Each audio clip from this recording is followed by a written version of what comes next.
The Devil Does Not Need to Be Defeated Chapter 458 to Chapter 512. Lightus? At this moment, Anima was shocked. Not only Anima, but Aie, Scylla, and even Rosie were also surprised.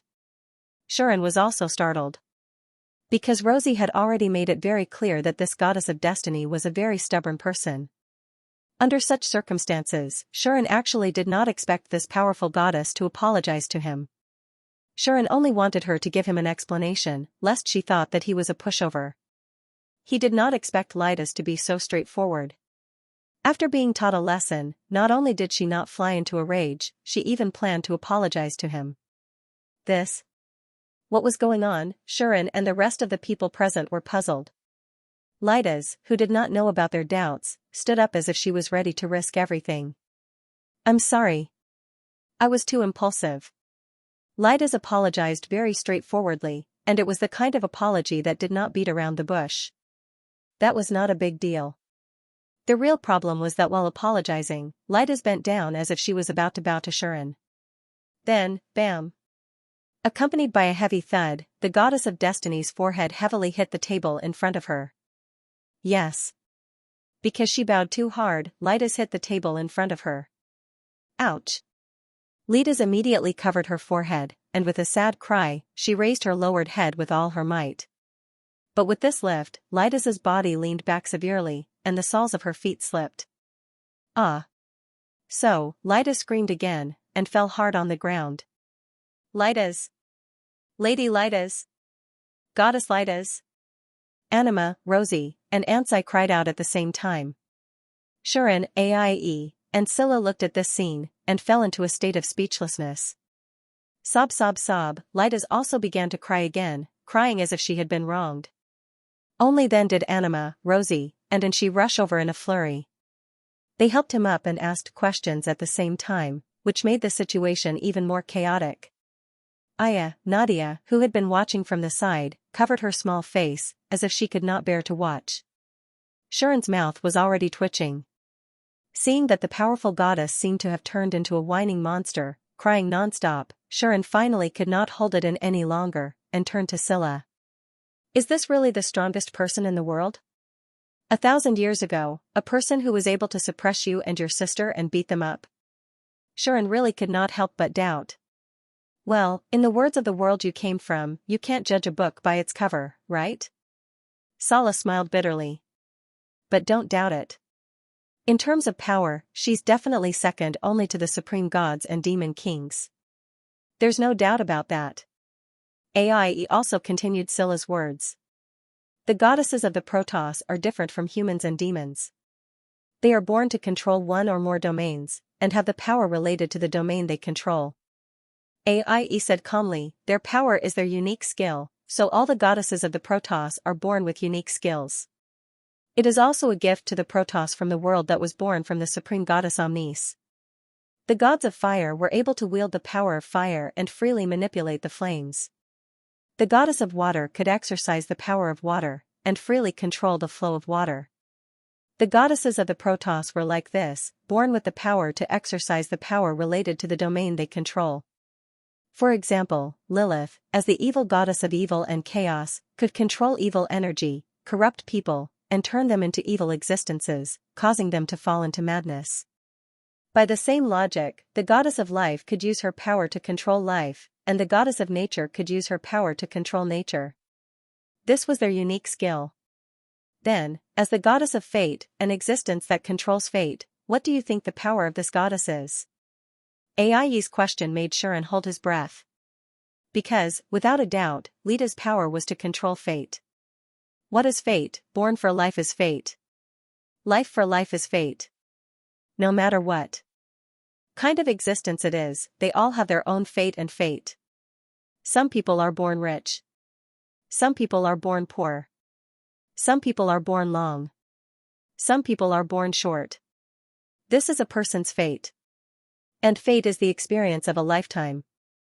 A person's fate, sometimes good, sometimes bad, sometimes good, sometimes bad, that is a person's fate. Being able to control fate means that you can control the life, aging, sickness, death, good, bad, and future of everything in the world. In other words, omnipotent. In other words, the goddess of fate, Lidas, is the existence closest to omnipotence, and has power similar to the true omnipotent supreme goddess Omnis. Scylla's expression became serious. If it wasn't for the fact that her power is inferior to the supreme goddess Omnis, and her power to control fate is similar to the supreme goddess Omnis, with some differences, then she can be regarded as the second supreme goddess. So, Lidas is the existence closest to omnipotence, but not truly omnipotent. But even so, it is not something that others can match. It is said that throughout history, there are only 3 people who cannot be controlled by her power. Scylla began to explain to Shuren in a low voice.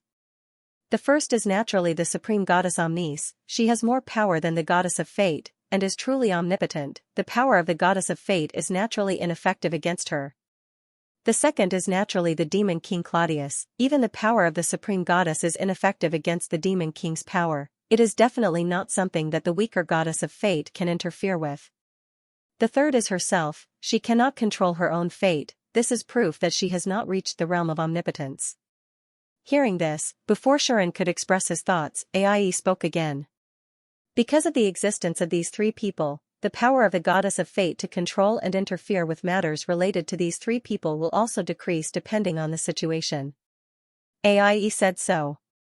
For example, this world was created by the supreme goddess Omnis, so the goddess of fate cannot control the fate of the world. Another example, we demons are the existence closest to the demon king. The power of the goddess of fate cannot control the fate of us demons. In addition, she cannot control her own fate, and the fate of those she blesses. She can only rely on the operation of her power to give revelations and guide. So, although Lidas is the strongest goddess, she cannot control the direction of the world, and when fighting against the demons, there is a possibility that she will be defeated. Even so, there is no doubt that she is the strongest. Even if it is us demons, if there are not more than 2 of us at the same time, we will only be suppressed by her. Aie said calmly, the only people who can fight against this goddess alone, not including the supreme god and the demon king, there are only 2. One is the strongest hero in history, Mitra, who destroyed the demon king. The other one is Sister Sala at night. Aie's words made Shuren turn his head and look at Scylla. Don't look at me like that. Scylla smiled and said, I am the moon demon. My unique skill is related to the moon, so I will become stronger at night. Isn't that normal? That seems to make sense. But, even at night, I can barely fight against the goddess of fate. I definitely cannot defeat her. Scylla said seriously, it is the same for Mitra. He is probably at the same level as the goddess of fate, but he also cannot win easily, right? Isn't that obvious? Aie curled her lips and said, how can that guy Mitra defeat the goddess of fate? If it wasn't for the overgod helping him during the final battle, his sacred sword wouldn't have been able to touch Mother. From this, it could be seen how strong Lidas was. But it was precisely because this power was too strong that Lidas became like this. This goddess of fate has always used her power to control the fate of others, to guide the people of the world.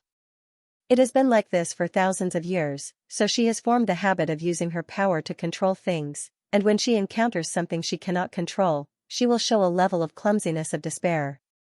Aie pouted her lips at Lidas, who was sobbing and being comforted by Anima and Rosie. Here, just like this. These words made Shuren completely speechless. Love, there is such a origin, no wonder this goddess is so rash, impulsive, and clumsy. It is because she cannot control her own fate, but is used to controlling the fate of other things, resulting in such a contrast, right? It is like holding a gun and can kill any enemy, but forgot to exercise, resulting in a stunted child. Shuren sighed. But this way, Shuren could rest assured. Although Lidas's power was against the rules, she was only close to omnipotent, but not truly omnipotent. At least, according to the current situation, if Lidas could not completely control the fate of the people she blessed, then naturally, she could not control his own fate. He was a hero with the supreme god's blessing. Not only was he completely immune to the power of the Protoss, but because this power came from the supreme god, even if he was not immune to the power of the Protoss, he probably did not need to worry about the power of Lidas, who could not control things related to the supreme god, right? Thinking of this, Shuren was more or less relieved. however, this was only when it was directed at himself. Since Lita's power could not affect the demon dwellers themselves, but she could still suppress about 2 demon dwellers, it meant that this alone was not enough for people to ignore the threat of this goddess. After all, Lita's could completely control the fate of other things, and use it to fight.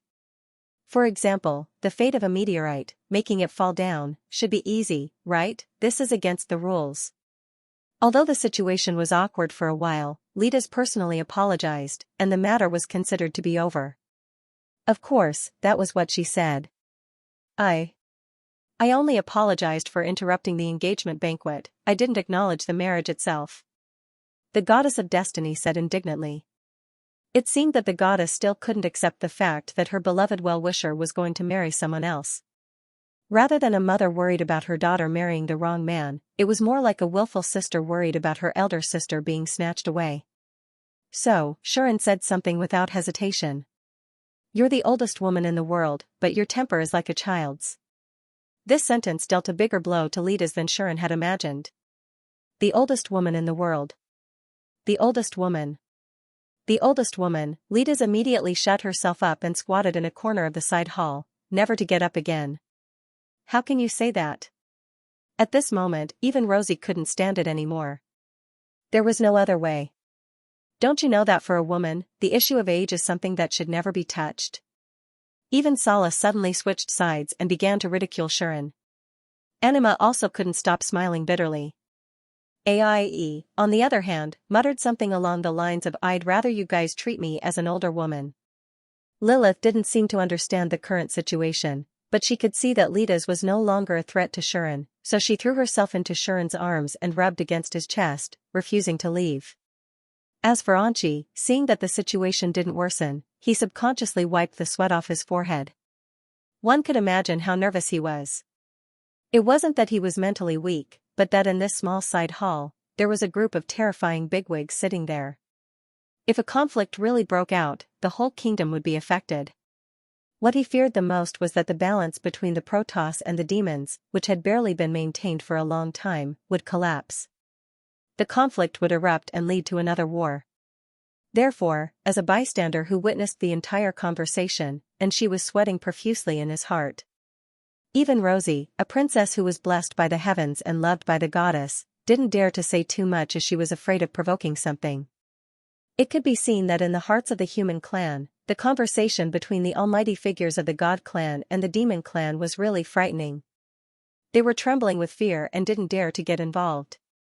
Only the heartless Xianxia didn't care about the situation and the possibility that it might worsen. Not only did he keep a straight face, he even lectured them.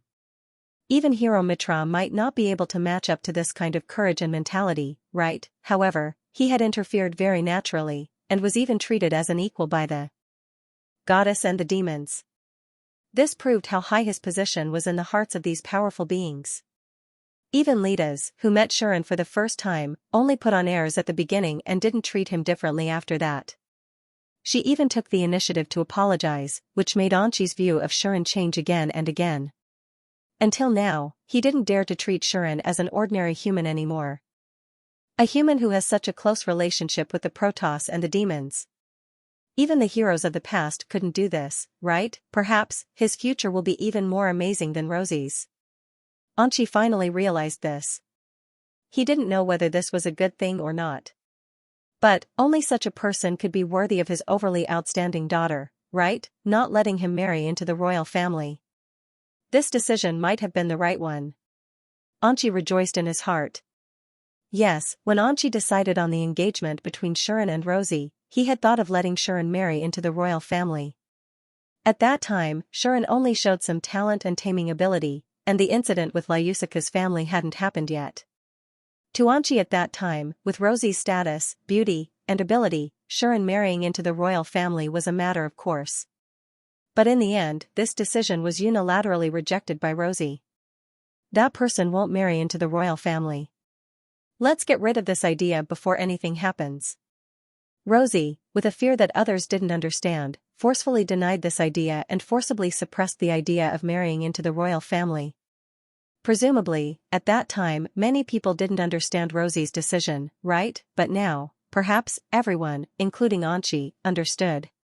Because Rosie wasn't someone they needed to marry into the royal family, but someone they needed to climb the social ladder with. If they let such a person marry into the royal family, it would only mess things up. Thinking of this, Anchi couldn't help but feel lucky. Unfortunately, Anchi didn't know what Rosie was thinking. It wasn't easy for me to escape from this palace. How could I let Sharon marry into the royal family and be trapped here with me? At that time, Rosie called out Salted Fish's voice in her heart. Anyway, no matter what, the engagement party was over. Not only had Sharon been promoted to Earl, but he had also become the fiancé of the royal family's most precious treasure. This was a fact that couldn't be changed. From now on, Sharon was officially a popular person in the Mitra kingdom and the entire human race. This was for sure. However, many people were still guessing how the relationship between Sharon and the Protoss would turn out. After all, many people saw what happened today. They saw with their own eyes how opposed Lida's was to this marriage. This made many people start to wonder if not everyone in the Protoss supported Sharon. For example, the goddess of life and the goddess of nature obviously supported Sharon, but the goddess of destiny, the most powerful Protoss, didn't think highly of Sharon. People began to imagine this. Even the noble young masters couldn't help but have a glimmer of hope. They hoped that the goddess of fate would be more helpful and simply destroy the marriage. That way, the royal family's most precious treasure would belong to everyone and not just Sharon alone. Even though this royal family's most precious treasure had been tainted, kissed, the young masters of the nobles couldn't help but hope that they could return with the least loss before their goddess was eaten up. They didn't know that if this was considered a loss, then they had indeed lost hundreds of millions of points. How could being kissed be tainted? They probably hadn't seen true tainting, right? Sharon would never tell them that he had unlocked nearly half of the achievements from the thousands of trillion images in his mind. In other words, your goddess had taken the form of someone else. About half an hour later, Lida's, whose body and mind had been severely injured, finally recovered a little. She left the palace under the guidance of Anima, who was constantly comforting her. Scylla seemed to have only come to attend Sharon's engagement banquet. Now, she was ready to go back. Sharon didn't know why she came. Perhaps, like what the Moon Devil said, she was only here to see Sharon and Aie. She wanted to see what happened between the two of them that caused Aie to confess in front of everyone that she wanted to protect Sharon. This was not a small matter for Scylla. Just like she said, since it was a declaration from Aie, as a demon's, this declaration was equivalent to a declaration from all demons. From now on, Sharon would carry the name and protection of the demons as he walked the world. It was impossible for Scylla not to come and see such a big matter. However, he didn't know if the Moon Devil had noticed anything. After that, she didn't mention this matter again. However, she did mention something else. My sisters, which are the rest of the demons, already know of your existence and your relationship with Aie. Scylla looked at Sharon and said teasingly, they seem to be quite interested in you. They may come to find you one after another and cause you some trouble. You have to be careful, right? No way? Sharon was dumbfounded. The rest of the demons would come to find him and cause trouble for him? How scary would that be? There's nothing we can do about it. Aie is the youngest of us sisters, and also the one we dote on the most. Everyone knows her personality. She won't casually represent the demon race and claim to protect others in the name of the demon dragon. Now that she has done so, it's normal for us sisters to be interested in you. Scylla had a faint smile on her face. You don't have to worry too much. Actually, my sisters are quite easy to get along with. As long as you don't meet the one who is too easy to get along with or the one who looks easy to get along with. This sentence really made Sharon unable to feel at ease. Especially Aie's reaction after hearing this sentence, it really made Sharon worry. It was an expression of displeasure that seemed to be sincere. Could it be that Sister Chaffney and Sister Kamina are coming? Aie looked very resistant. Sharon really wanted to ask who these two were. But before that, Scylla first said casually. Kamina might not easily leave her territory and come to the human world, but that girl Chaffney will definitely come out of curiosity, right? With that, Scylla patted Sharon's shoulder and gave him a look that said good luck. I hope you won't be eaten by that girl until not even your bones are left, Lord Hero. After leaving behind such disturbing words, Scylla finally left. Eaten until not even her bones are left? The corner of Shuren's mouth twitched. He didn't know what this sentence meant. He only knew that there was a strange chill crawling up his spine. Especially Aie, who also couldn't help but say. If Sister Chaffney really comes, remember, don't have any physical contact with her, and don't make any eye contact with her. Aie said this as if she was about to meet an enemy. Don't worry, you're mine. I won't let you become Sister Chaffney's captive. Well, Shuren had to admit that he was afraid. Even Aie was so afraid of her elder sister. Just how terrifying was she? Please let her go. The night gradually darkened. When the full moon hung high in the sky, the entire Mitra kingdom gradually calmed down. The engagement banquet, which was a celebration of the entire kingdom, came to an end. However, as the news brought out by the nobles spread, the inside story of the engagement banquet began to spread throughout the night. By tomorrow, the people of the kingdom and even the rest of the human race would know how wonderful the engagement banquet tonight was. In any case, there would definitely be a lot of rumors about Shuren. Putting everything else aside, from today onward, Shuren would officially be the son-in-law in reserve. His status would once again change, and he would become an existence that others would look up to. Under such circumstances, Shuren brought Aie and Lilith back to Borstut's house on Yulin. Vivian's team had already returned, and they seemed to have returned to their rooms to rest. Xianxia and Xianxia also seemed to have returned. According to the maids, they seemed to be a little sneaky and in a hurry. After returning, they hid in their rooms and did not come out again. It's really not easy to make that Missy feel afraid. On the other hand, Sean was gloating. He knew that Xianxia must have been frightened by the appearance of Lydas, Anima, and Scylla. After all, this arrogant Missy had just been captured by Anima a while ago and was trapped in the realm of the gods. She almost couldn't return.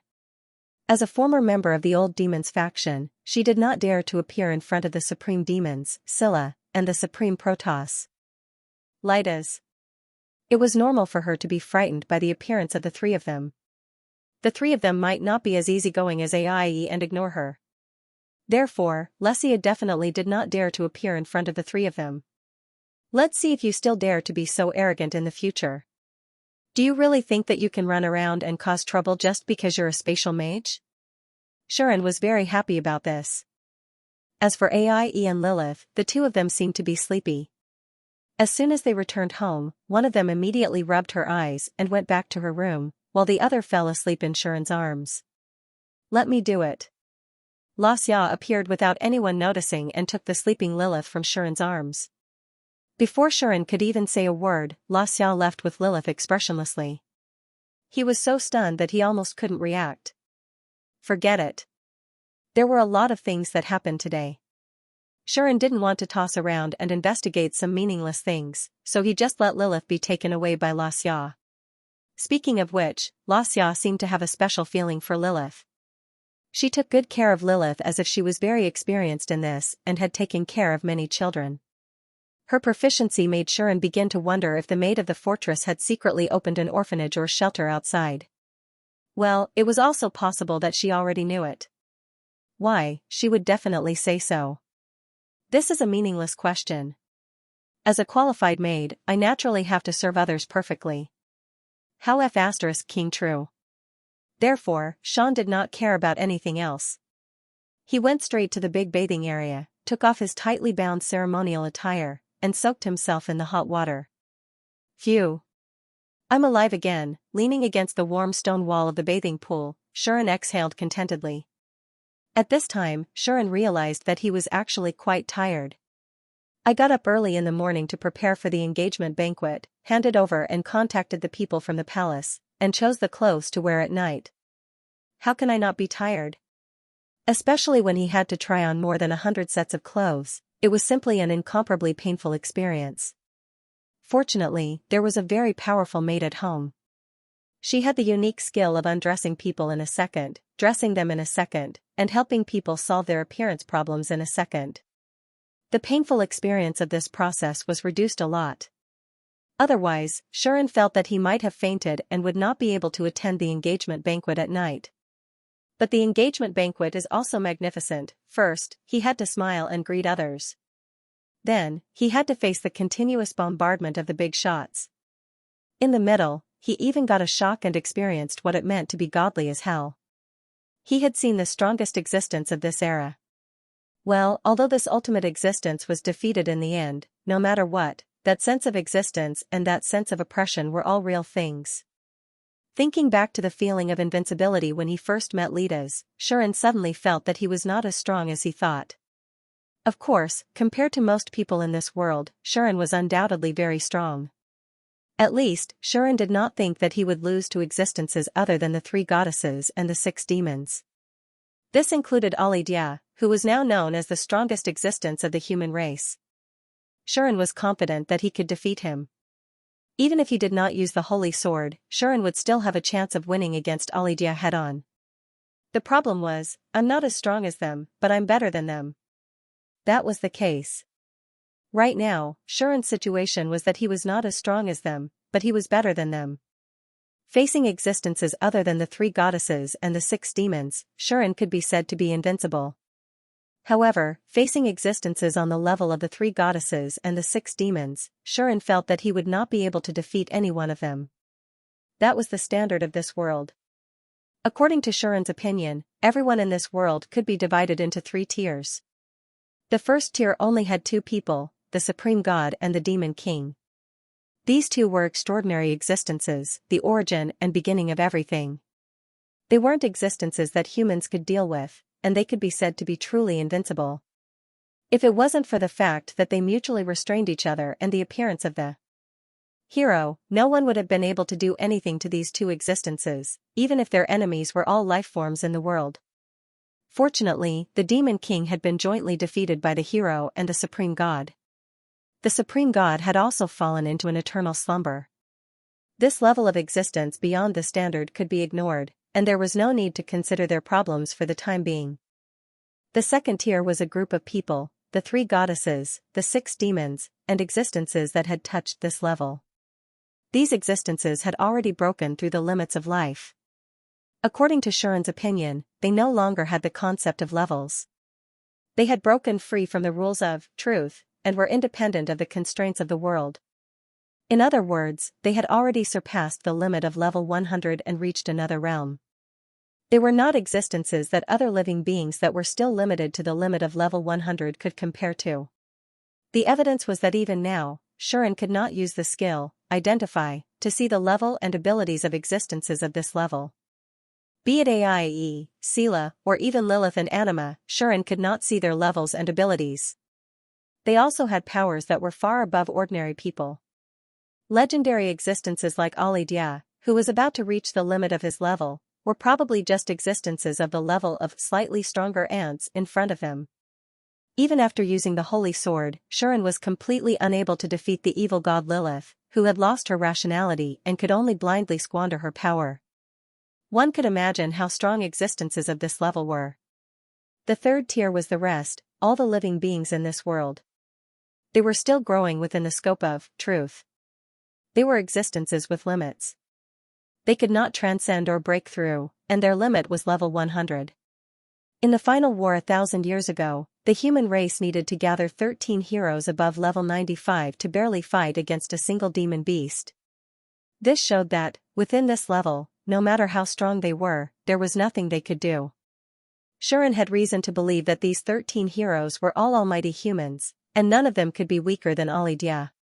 In other words, 13 people who were stronger than Alidia had to be gathered for the third tier to be able to fight against the second tier. However, they could only fight against them at most. It was said that more than half of the 13 heroes had been killed by the demon beasts in the end. The rest had only managed to survive because the Demon King had been successfully defeated and the war had come to an end. Otherwise, in the end, not a single one of them would have survived, right? From this, it could be seen how big the gap was between those who had transcended and those who had not transcended. Xiran felt that his current strength was in the middle. Without using the holy sword, I'm probably at the top of the third tier, about the same level as Alidia. With the holy sword, I can reach above the third tier, but I can't reach the second tier. At most, I can use the power of the holy sword to pose some threat to them, but I'm not strong enough. This is because my level is still too low, and I have learned very few skills. My unique skills are not combat types, so they grow very quickly, but I still lack accumulation. For example, although the holy sword could increase Shuren's strength by 100 levels, not only did it not reach its maximum growth potential, but it could only increase Shuren's strength, speed, defense, and so on. However, the holy sword also had the effect of increasing the level of all skills by 10, and this effect depended on the number and strength of the skills. The more skill Shuren knew, the greater the increase in this effect. On the other hand, it was far from reaching the limit. In addition, the holy sword could restrain demons and evil forces, and it also had immunity to negative effects, as well as the ability to weaken a large amount of damage. The latter gave Shuren the ability to survive and targeted power, so that Shuren could successfully survive against the second tier, but it could not increase his strength. In that case, I should think of a way to train myself again. Last time, in order to learn celestial magic and other magic, Shuren had put in a lot of effort. This time, Shuren was prepared to make use of his unique skill that had foul growth potential to the greatest extent to develop well. Okay. Shuren clapped his hands and made up his mind. Let's find some time to go to the temple. Shuren did gain something from the engagement banquet. At least, Shuren knew that he had a chance to become stronger quickly. This chance was to enter the inner palace of the temple. As long as he entered the inner palace, he would be able to directly come into contact with the Supreme God's treasure of truth, and he would have extraordinary insights and grow. This growth could be an increase in level, or it could be the acquisition of a certain skill. It could even be the awakening of a unique skill. It could be said to be a chance for every human to undergo a metamorphosis. Since this was the case, this opportunity could not be missed. Although Rosie has said that it is the most cost-effective to enter the inner palace when my strength cannot improve, or when I encounter a bottleneck, or when I have exhausted my potential and can no longer continue to grow, I don't think I will encounter such a situation. Ordinary people might indeed encounter a bottleneck, reach their limit, and encounter a situation where their potential has been exhausted, and there is no way to continue to improve and grow. However, Shuren did not belong to this category. The existence of the unique skill, Providence, proved that Shuren's growth potential in all aspects was the highest and the greatest. In terms of potential, Shuren was even confident that he would not lose to the heroes of the past, or even to anyone in this world. Coupled with the Supreme God's blessing, buff on him, Xian had reason to believe that his potential was limitless. This was not blind confidence. So far, Shuren had not encountered a bottleneck, nor had he encountered a limit. Instead, he could easily level up and obtain various skills. He had only come to this world for a few months, and he already had the strength that others needed to spend their whole lives to obtain. His holy sword was also of the highest level, and even the holy sword of the legendary hero who defeated the Demon King was far inferior to it. This was also a proof of Shuren's potential. Therefore, Shuren felt that he did not need to worry about exhausting his potential, encountering a bottleneck, or being unable to continue to grow and improve. Since he did not need to worry about this, he did not need to be so particular about when he would enter the inner palace and obtain this opportunity to transform. When this matter is over, I will go to the inner palace. Shuren made up his mind. At this moment, I knew you would be here. A familiar indifferent voice entered Shuren's ears. Shuren was stunned at first, but he soon guessed who it was. He looked forward. As expected, with the sound of someone stepping on water, a familiar petite figure appeared there. So you haven't rested yet, Ter? Shuren stared at her without blinking. It was Ter. Ter was completely naked. Not yet. She even took off the mask on her face. She appeared in front of Xian without any cover on her body. She vividly displayed all the beautiful parts of her body. It wasn't the first time he had seen her like a newborn baby. It was unknown whether Ter didn't notice it or she didn't care even if she did. Just like before, she walked into the water and soaked herself. However, Ter seemed to be a little different than usual today. First of all, Ter had been staring straight at Xian for some reason. Secondly, at this time, Ter would usually be soaking in the water opposite Xian. Unless there was something important, she would not approach him.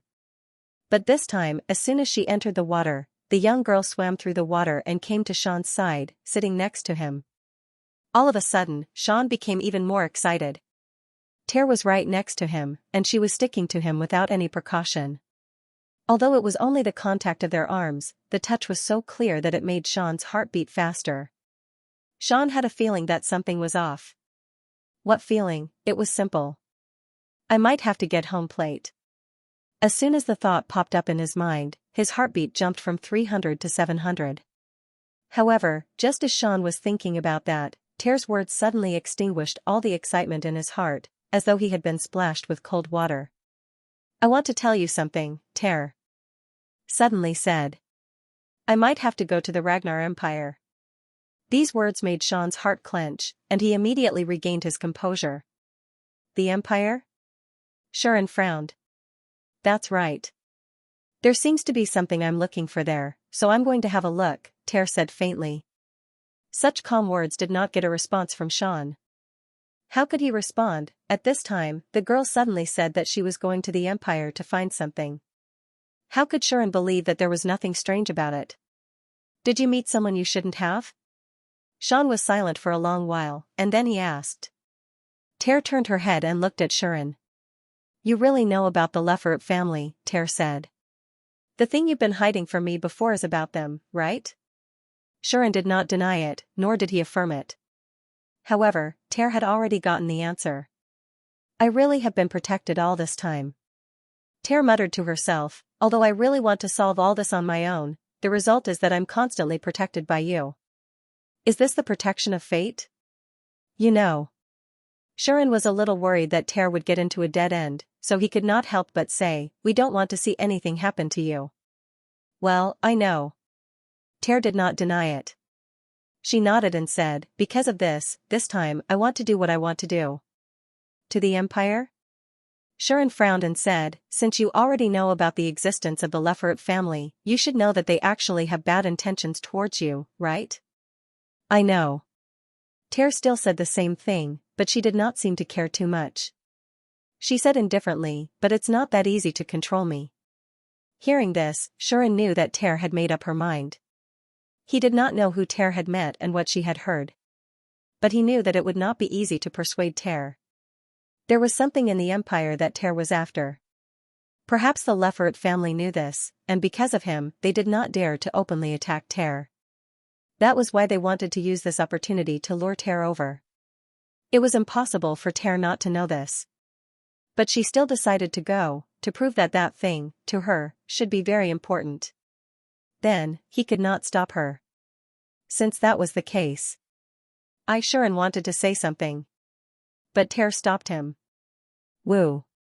Xianxia suddenly widened his eyes, seemingly a little surprised. Tear suddenly turned around, sat in his arms, hugged him, and kissed Xianxia without the slightest hesitation with her cherry lips, blocking his mouth and all his words. This was not the first time the two kissed. Back in the Adele Canyon, Tear also kissed Xianxia like this. However, at that time, in order to share the information of her skills with Sean, Tear used this method to establish the most intimate magical exchange to convey the information of her skills. After a long time, Tear loosened her grip. Let me go. Tear stared straight at Xianxia and said so. Even if I'm not strong enough, you have to trust me. Trust that I'm not messing around. Tear said to Xianxia. I know what I'm doing and I have my own thoughts. You don't have to worry about me. Tear stared at Xianxia and said, on the other hand, although you are very strong, you are now being watched by everyone in the world. Once you go to the Empire, I'm afraid that as soon as you cross the Empire's border, the Empire capital will receive the news of your appearance and respond accordingly. That would actually be disadvantageous to Tear's subsequent actions.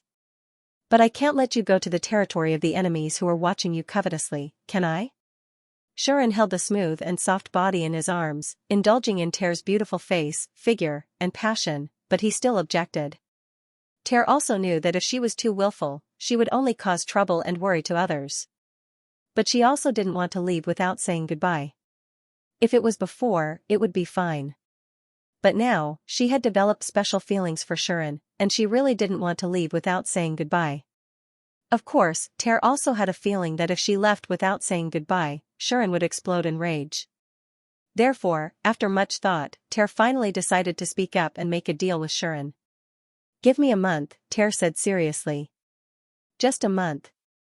Shirin went silent. "Trust me."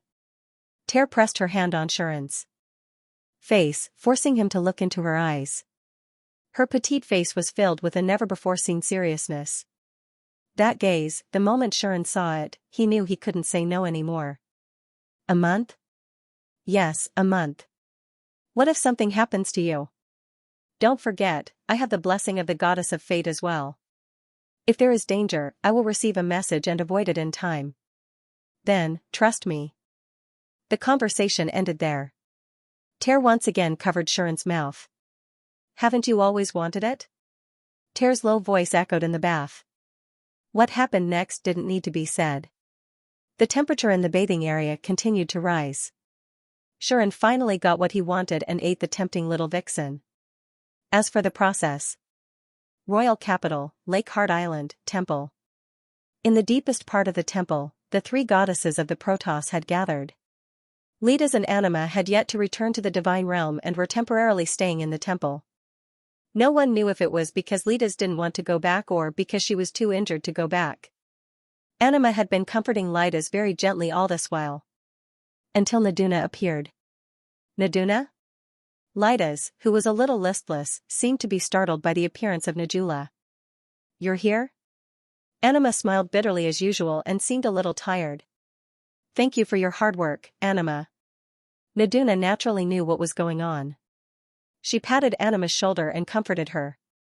Only then did Lidas come to her senses. She immediately threw herself into Nadura's arms, feeling wronged. "Sob, Naduna, listen to me," Lidas began to complain, as if she had suffered a great grievance. She hugged Najula and sobbed. Okay. It's okay." Najula comforted Lidas, but exchanged a look with Anima. They didn't intend to tell Lidas what they had been doing all this time. Otherwise, once the goddess of destiny's excessive sense of responsibility and mission was aroused, she might lose control recklessly again. Therefore, Nadia didn't make any unnecessary explanations and just said yes. "You were really too impulsive this time." Just like Anima, Nadia also scolded, "Although Her Royal Highness Rosie is indeed your well-wishers, and I know that you love her very much and have a good relationship with her, but we only have the responsibility to guide the lives of human children. We should not forcibly interfere and intervene. What you did today must have given Her Royal Highness Rosie the biggest headache. Can you bear to see her in a difficult situation?" Sob. Lidas didn't say anything but whimpered shyly. Obviously, Lidas was also a little regretful. She knew that she was easily impulsive and reckless, but she couldn't control herself every time. As the goddess of destiny who was used to controlling everything in the world, because she was too easily involved in everything in the world, she had no ability to deal with things that she couldn't control. In the end, she completely lost control like this. "But, didn't I already apologize? And he said that I'm the oldest in the world." Lidas began to sob again. Both Nadia and Anima wanted to say that this was not the truth. However, if they said that, it would probably cause unimaginable harm to Lidas. Therefore, Nadia could only say, "Well, that's his fault. Using a girl's age to mock others is unforgivable. Right?" Lidas seemed to have found her backbone and said, "Naduna also feels that we can't easily forgive him, right? Then, what are you going to do?"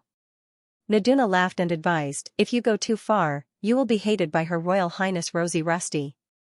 Lidas of Lidas didn't want to be hated by her. She didn't want to be hated by the well-wishers she loved. Then I'll curse him to be unable to find utensils when eating, to go to the toilet without water, to suffer losses when trying to earn money, to lose his wallet when trying to buy things, to step on poop when walking on the street, to fall when entering the bathroom, and finally, to be interrupted when trying to be intimate with my Rosie, to be stopped and forced to stop." Lidas immediately began to mutter.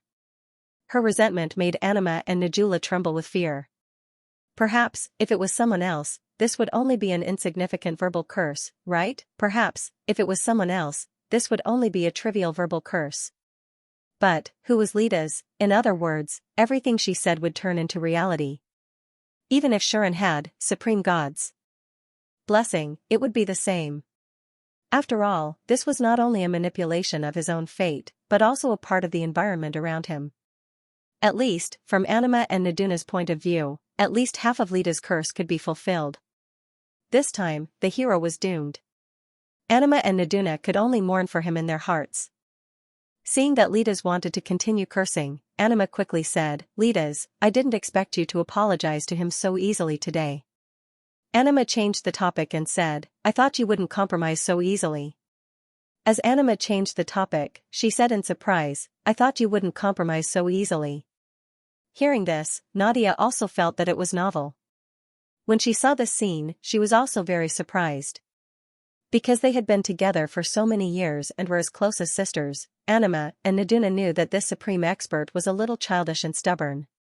It was really surprising that she would apologize to Sean, who had been hostile to her before. Lita's was speechless. Thinking back to that time, Lita's couldn't help but feel her heart palpitate. Why would Lita's apologize to Shuren so easily? The reason was simple. He was the first person who dared to stare at me and teach me a lesson without mercy, Lita said in a low voice, causing Anima and Naduna to be a little stunned. But, this was what Lita's was thinking. As the existence closest to omnipotence, Lita's power was very terrifying. Everything in this world, except for a limited part, could be controlled by her. Now that the Supreme God and the Demon King weren't here, she was undoubtedly the strongest. When the Overgod and the Demon King were still around, she was second only to the other two existences who were not part of the norm. No one could go against her, and no one could disobey her. Even the Protoss and demons were afraid of her power. They didn't dare to look her in the eye, let alone offend her. Even Anima and Naduna, although they treated Lita's like sisters, they were tolerant, protective, and close to her. They never directly scolded her. If they did teach her a lesson, they would at most reprimand her. In other words, Lita's felt that, in this world, no one would go against her. Even the demon dwellers were quite fearful of Lita's attacks. For example, Sela and Aie, on the surface they were going against Lita's, but when Lita's embarrassed herself, the first thing they told Shuren was how strong and terrifying she was. They also warned Shuren not to underestimate Lita's because of this. This was the proof that Syra and Aie had always been wary of Lita's, and were afraid of Lita's. In the end, no one knew that, in fact, Lita's was very lonely. No one would go against her. Everything in the world was basically as she expected. Under such circumstances, after such a long time, how could Lita's possibly feel that this was not boring? The goddess of destiny couldn't control the world, but the world would still revolve around her. As long as she used her power, she could basically achieve anything in the world. It was so easy, so simple, so easy to make everything go according to one's will. Lita's always felt that if she did not have any principles, she would have long fallen to the level of an evil god or a demonic god, changing the world as she pleased under the dullness, boredom, and loneliness in her heart. It was for this reason that Lita's cultivated an excess sense of responsibility and mission under this fearful situation. It was for no other reason than to limit her inner desires and impulses. Her loss of control, her rampage, were all deliberately controlled by her within this range. Otherwise, if she really let the boredom in her heart go out of control, she would have turned the world into her backyard, a dollhouse. Perhaps, this is why the Mother Goddess is not interested in anything in the world, and after the death of the Demon King, she resolutely chose to sleep forever? Lita's was the person in the world who understood Omni's thoughts the best. Everything was so easy, so there was naturally no fun to speak of. But today, that man stared at her, scolded her, and even mercilessly mocked her. The way he looked at her was not like other people, full of fear and dread. Instead, it was as if he was looking at a silly child, which made Lita's feel angry and wronged. When she came back to her senses, Lita's was surprised to find that while she was angry and wronged, she actually felt happy. This was because her power was actually unable to affect that human. Normally, even if Lita's did not purposely use her power, her authority would be affected according to her mood. For example, when she first appeared, Lita's used her power once due to her dissatisfaction with Shuren, which made Shuren feel that he was unbeatable. Because, at that time, the entire world was against him. But Shuren quickly broke free in a few short seconds, avoiding his own fate from being interfered with, which made Lidas surprised. Perhaps, it was from that time that Lidas began to take Shuren seriously. Otherwise, Lidas would not even give Shuren the chance to talk to him on the same level, right? Later, Shuren stared at her, scolded her, and all of his actions were different from others, out of everyone's expectations, and even more so, out of Lidas's expectations.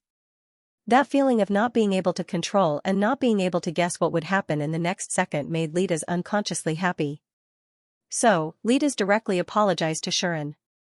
Perhaps, even Lidas herself did not know that she had always wanted a friend who dared to ignore her, scold her, and be angry at her, and not a puppet who would listen to everything she did. Lidas mumbled as she thought of this. Forget it, I won't curse him. I have to get back at him myself. Shuren Borstut. I will not yield. Imperial City, the outskirts of the North Gate. When the sky was just beginning to brighten, Ter, who was wearing a black robe, slowly appeared and walked forward. However, not long after, Ter stopped in her tracks. Because a person had appeared in front of her. You're finally here. The man was still wearing his knight's armor with a long sword at his waist. He looked like an old man in his 60s as he walked out from the darkness and stopped in front of Ter. I thought you didn't want to go with me anymore. Warrian said in a sloppy tone. Ter didn't care and slowly walked up to Warrian. Warrian laughed coldly when he saw Ter's reaction. Seems like you've said your goodbyes. Warrian said in a casual tone, you didn't tell Shuren Porstad about us, right? Before this, when Warrian wanted to bring Ter away, Ter said that she wanted to go back first and take a last look at the people around her. Warrian didn't want to agree at first, but Ter didn't accept his threat.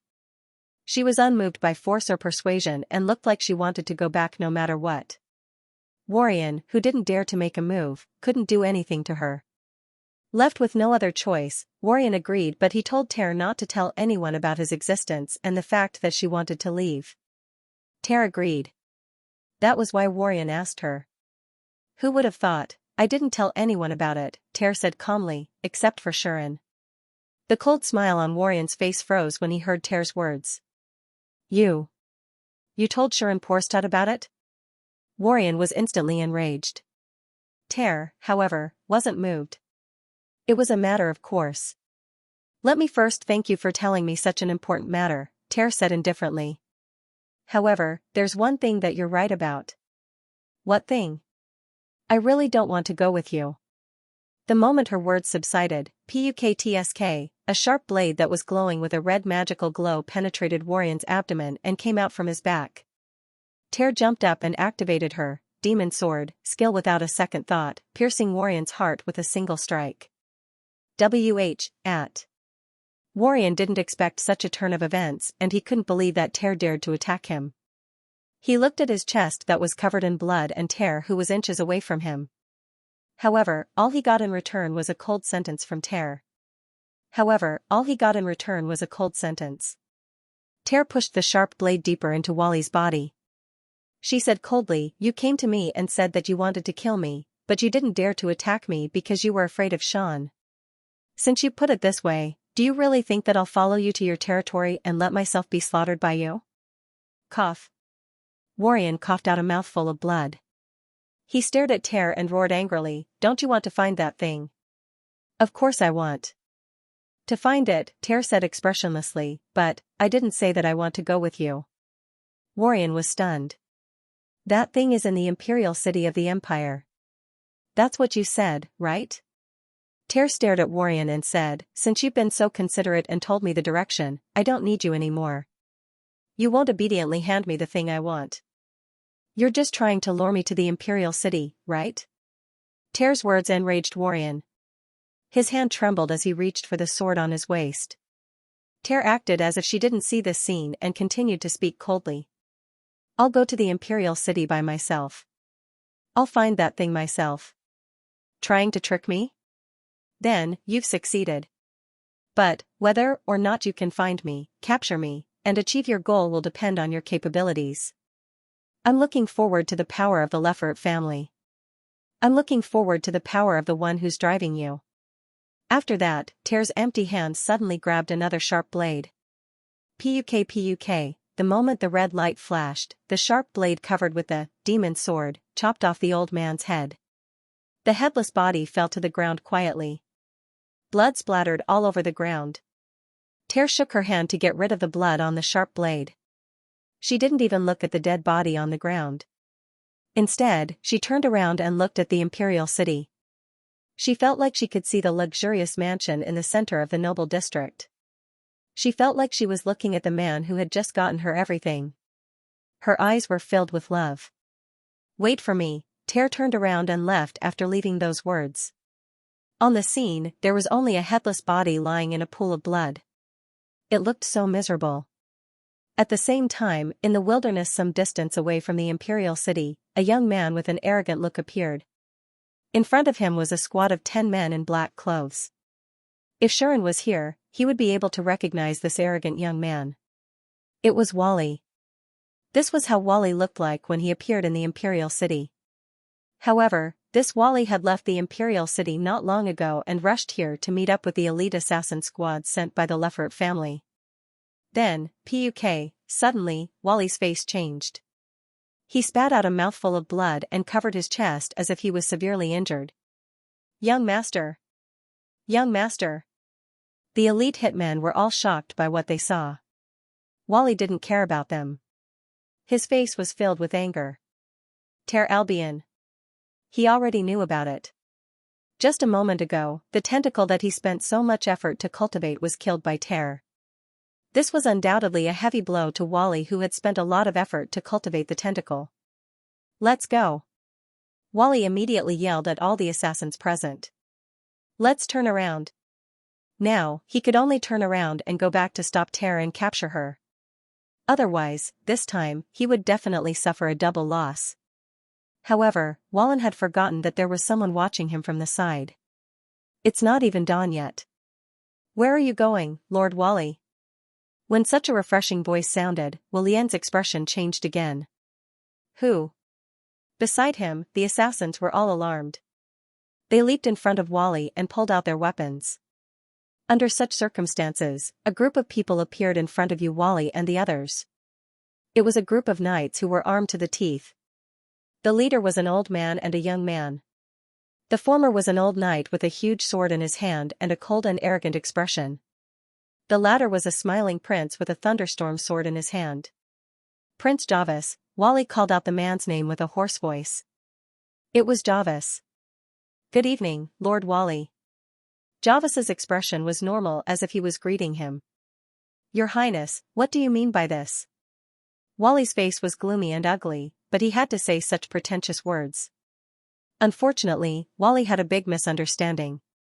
He had always looked down on Harvey's appearance of being on good terms with everyone, but he didn't know that when it came to fighting, His Highness wouldn't talk nonsense with others at all. Bang! Bang! Bang! Bang! Bang! In this desolate wilderness, a thunderstorm appeared without any warning. It descended from the sky and blasted mercilessly at the location where Wally and the others were standing. In an instant, sand and dust flew everywhere, and gravel filled the sky.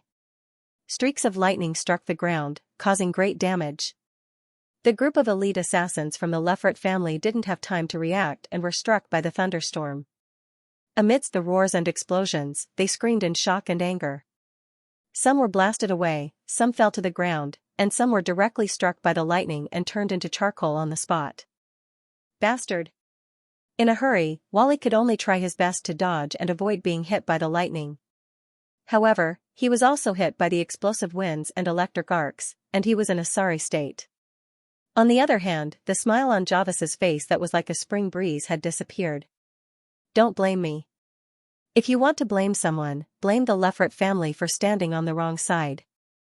Blame yourself for targeting someone that you shouldn't have, giving me a great opportunity. Javis chuckled at the angry Wally.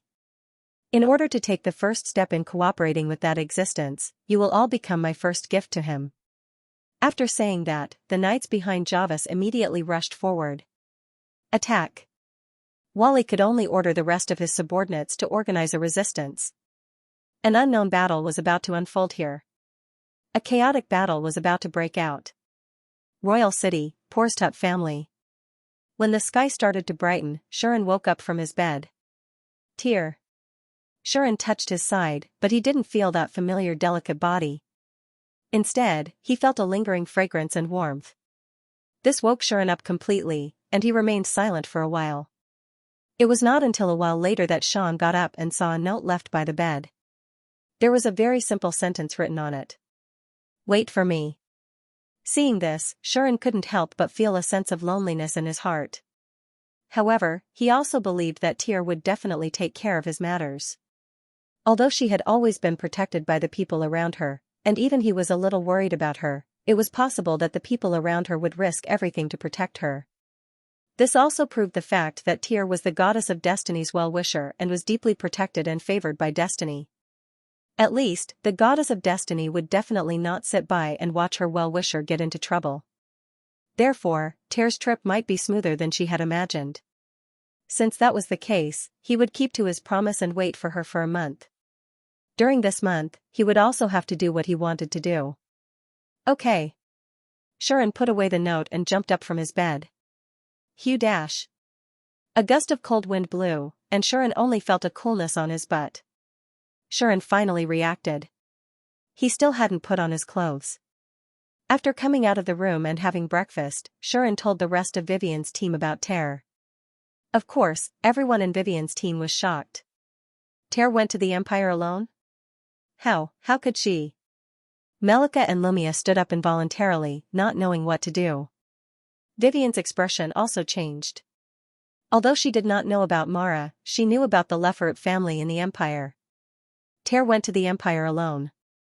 Wasn't she walking into a trap? But Vivian did not panic. Is this Tyr's idea? Vivian looked at Shuren and asked with a serious expression. It's her idea. As Sean ate his breakfast, his expression was as usual, as if it was just a trivial matter. He said, although it's a little reckless, looking at her, this matter is indeed very important to her. Since that's the case, you know her character. I can't stop her. Vivian fell silent. Lucia and Marika, on the other hand, hurriedly spoke up. Then let's go find her now. Melika thought so. Even if we can't bring Tyr back, at least we can all go together. That's good enough. Lumia also looked worried. You think I didn't think so? Shuren rolled his eyes and said, but she thinks it's more convenient to sneak into the Empire alone. Too many people will attract attention, especially me. What he meant was that Tyr wanted to act alone and did not want to be with the others. This, Melika and Lumia were even more at a loss for words. Alright, calm down. Only then did Vivian open her mouth to comfort the two little girls.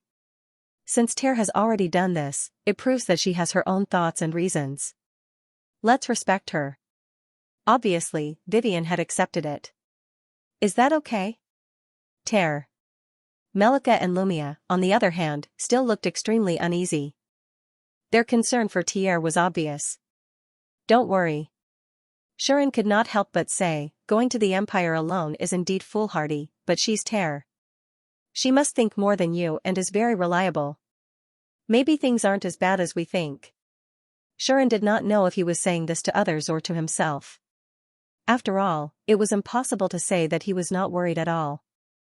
But since Tyr had begged so much, what could Shuren do if he did not agree? Just as Sean had said, she was Tyr, the second genius of the kingdom, and like Rosie, she was blessed by the goddess of destiny. She was not a flower that needed to be raised in a greenhouse at home. If she had something she wanted to do, Shuren could only let her do it. But he still wanted to complain. If I had known this would happen, I wouldn't have gone easy on her last night. I would have made sure she couldn't get off the ground today. Let's see how she's going to walk then. Sean thought viciously.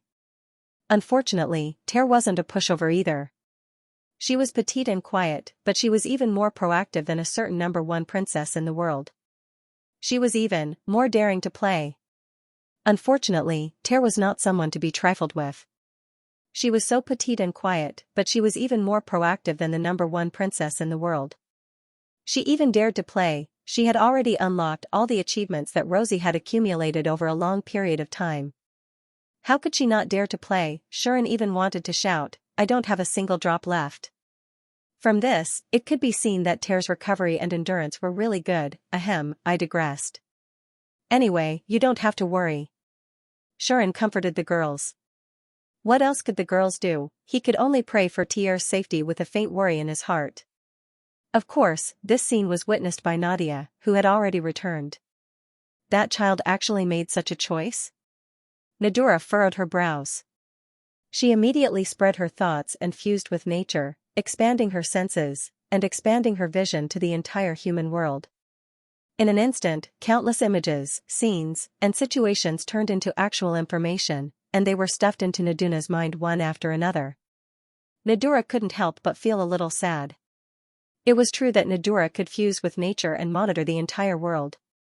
But if she were to monitor the entire world at all times and observe what was happening in every corner of the world, just the large amount of images, scenes, and situations that turned into information would make her head hurt. Therefore, Nadura rarely allowed her vision to cover the entire world and monitor the entire world. On the other hand, it would be much easier to monitor a single target. Therefore, Nadura usually only monitored one target. If there were more than one target, she would issue some kind of command to nature and let the flowers, grass, trees, and other existences watch for her. Once something happened, they would inform her. Now, in order to find Tear, Nadura expanded her vision and looked at other places. Fortunately, Tear had just left the royal capital not long ago, so Nadura didn't need to expand her vision too far to find her. At this moment, Tear had changed her attire and used some kind of magical tool to disguise herself. She then blended into a caravan. That caravan's destination was the imperial capital of the empire. Tear, as an adventurer, was entrusted by the guards to borrow the caravan's carriage and head towards the empire while deceiving people.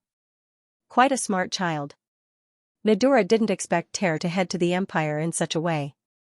I'll let the flowers and trees help me look after that child. Once something happens, I can use the method of revelation to inform the heroes to help. As Nadura thought about this, she couldn't help but smile because of something else she discovered. Perhaps there's no need for that. Nadura looked at Sharon, who was comforting Melika and Lumia, with a meaningful look in her eyes.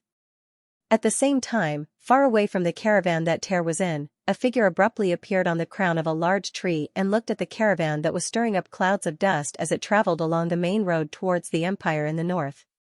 This Tear is quite smart. She's actually heading to the empire in such a way. Xianxia murmured. In this way, it won't be easy for the people of the empire to find her. Although that was what she said, Xianxia still felt that it was quite troublesome. If she uses teleportation magic, she'll only need around a day to reach the empire, and at most a day and a half to reach the imperial capital. Why would she need to rely on a caravan? Xianxia sighed. Forget it. That guy only asked me to follow Tear in secret and rescue her when she's in danger. I don't care about anything else. Yes. Xianxia was entrusted by Sharon to appear here and protect Tear. With this spatial magician who could appear and disappear unpredictably, not only did she not have to worry about her whereabouts being exposed, she could also watch over Tear from a safe distance and help her when she was in trouble. Xianxia did not reject Sharon's request. I'm tired of playing in the imperial capital, and it's time to move somewhere else.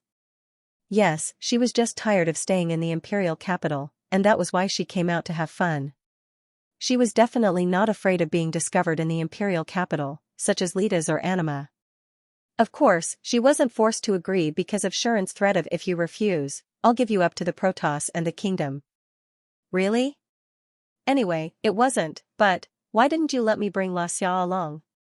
Xianxia clenched her teeth and muttered to herself, as expected, that guy is plotting something against Xianxia, isn't he?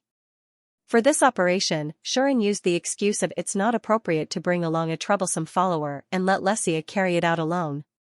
Xianxia was left behind in Borstadt's house, which made Xianxia extremely worried. Especially when Xianxia was still before she left, said a sentence. Don't worry, milady. I'm experienced and I know what to do. Xiaxia's calm words did not make Xianxia feel at ease. Instead, she was extremely worried. I'm so worried. I'm so worried, Xianxia couldn't help but dig at the tree bark. But what else could she do? The situation was stronger than the person. Xianxia really did not dare to offend Xian, who had a bunch of big shots protecting him. Otherwise, based on her understanding of Xian, she would definitely end up in a miserable state. Damn Xian, I curse you for not being able to find utensils when you eat, for not having water when you go to the toilet, for losing money when you want to earn money, for losing your wallet when you want to buy something, for stepping on feces when you walk on the street, for tripping when you enter the bathroom, and finally, for being interrupted when you want to be intimate with that princess. You'll be stopped and forced to stop. Xianxia started to complain. She had no idea that a certain goddess had actually cast the exact same curse on her last night. The only difference was that the goddess curse would actually come true. It was just that the goddess had cancelled the curse in the end. On the other hand, Xianxia's curse only had the effect of making fun of her. Really, after a long while, Xianxia sighed. She turned around as if she had resigned herself to her fate and disappeared on the spot. In the distance, the convoy was still moving at high speed. Soon, it disappeared on the main road. At this moment, Xian had already left Porstut's house and was heading towards the palace. He did not choose to walk. Instead, he rode Yulin to the palace. Many people in the capital saw this scene. They looked at the black dragon in the sky with admiration, envy, and jealousy. Yulin had impressively become an iconic symbol of Xian. Everyone would cast such a gaze at Yulin when she appeared. Xian ignored her and let Yulin land in the palace. Ever since he became the princess' fiancé, he had obtained this special privilege. He could ride the dragon freely and enter the palace. Count Porstut! Count Porstut! When Xian descended from the sky with Yulin on his back, he landed on the beast riding plaza that was specially prepared for those who had magical beast mounts. The surrounding knights, officials, servants, and even nobles all bowed to him. Xian jumped down from Yulin's back. He patted Yulin's head and channeled mana into her body using the taming skill, causing Yulin to moan in comfort. At the same time, he looked around at the people who bowed to him respectfully. He could not help but sigh in his heart. My treatment seems to have completely changed. After exposing a part of my strength, as well as the existence of Ai and Lilith, my position in the hearts of others was completely different from before. At least, Xian did not believe that these people bowed to him so respectfully just because he was a count. Although a count was a high-ranking noble, he was only at the bottom of the hierarchy. He would not be able to receive the treatment of being the center of attention and being bowed to by everyone when he came to the palace. Although part of the reason was that he had become the kingdom's fiancé and Rosie's fiancé, it was not that easy to receive such treatment as a fiancé. Not to mention, wasn't Edward the fiancé of Her Royal Highness the Princess? How could he be treated like this? Not only did he not, but he was also ignored by many, right? Part of the reason might be that Leah's influence was not as high as Rosie's, but the main reason was that Edward did not have any status or ability. He was even notorious, which was why he was looked down upon. What? He's the son of a duke, that's only the son of a duke. To put it bluntly, the so-called noble young masters could be so arrogant and proud only because they had decent families backing them up. It did not mean that their own status was high. This was because their fathers had not retired, and they had not inherited the title. Other than a few who had already been selected as heirs, the rest of the nobles who had failed in the fight for the inheritance were either sent to the border or given an official position. It might seem impressive now, but it might not be the case in the future. Edward was considered better. As the only son of the Xianxia family, he was destined to inherit the Xianxia family. Although many people did not think highly of him, they would not offend him on the surface. However, it was impossible for others to bow to him respectfully like this.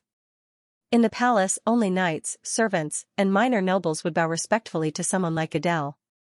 As for the imperial knights and the high-ranking nobles who were above the counts, it was still possible for them to be polite to this young master who had yet to inherit the title.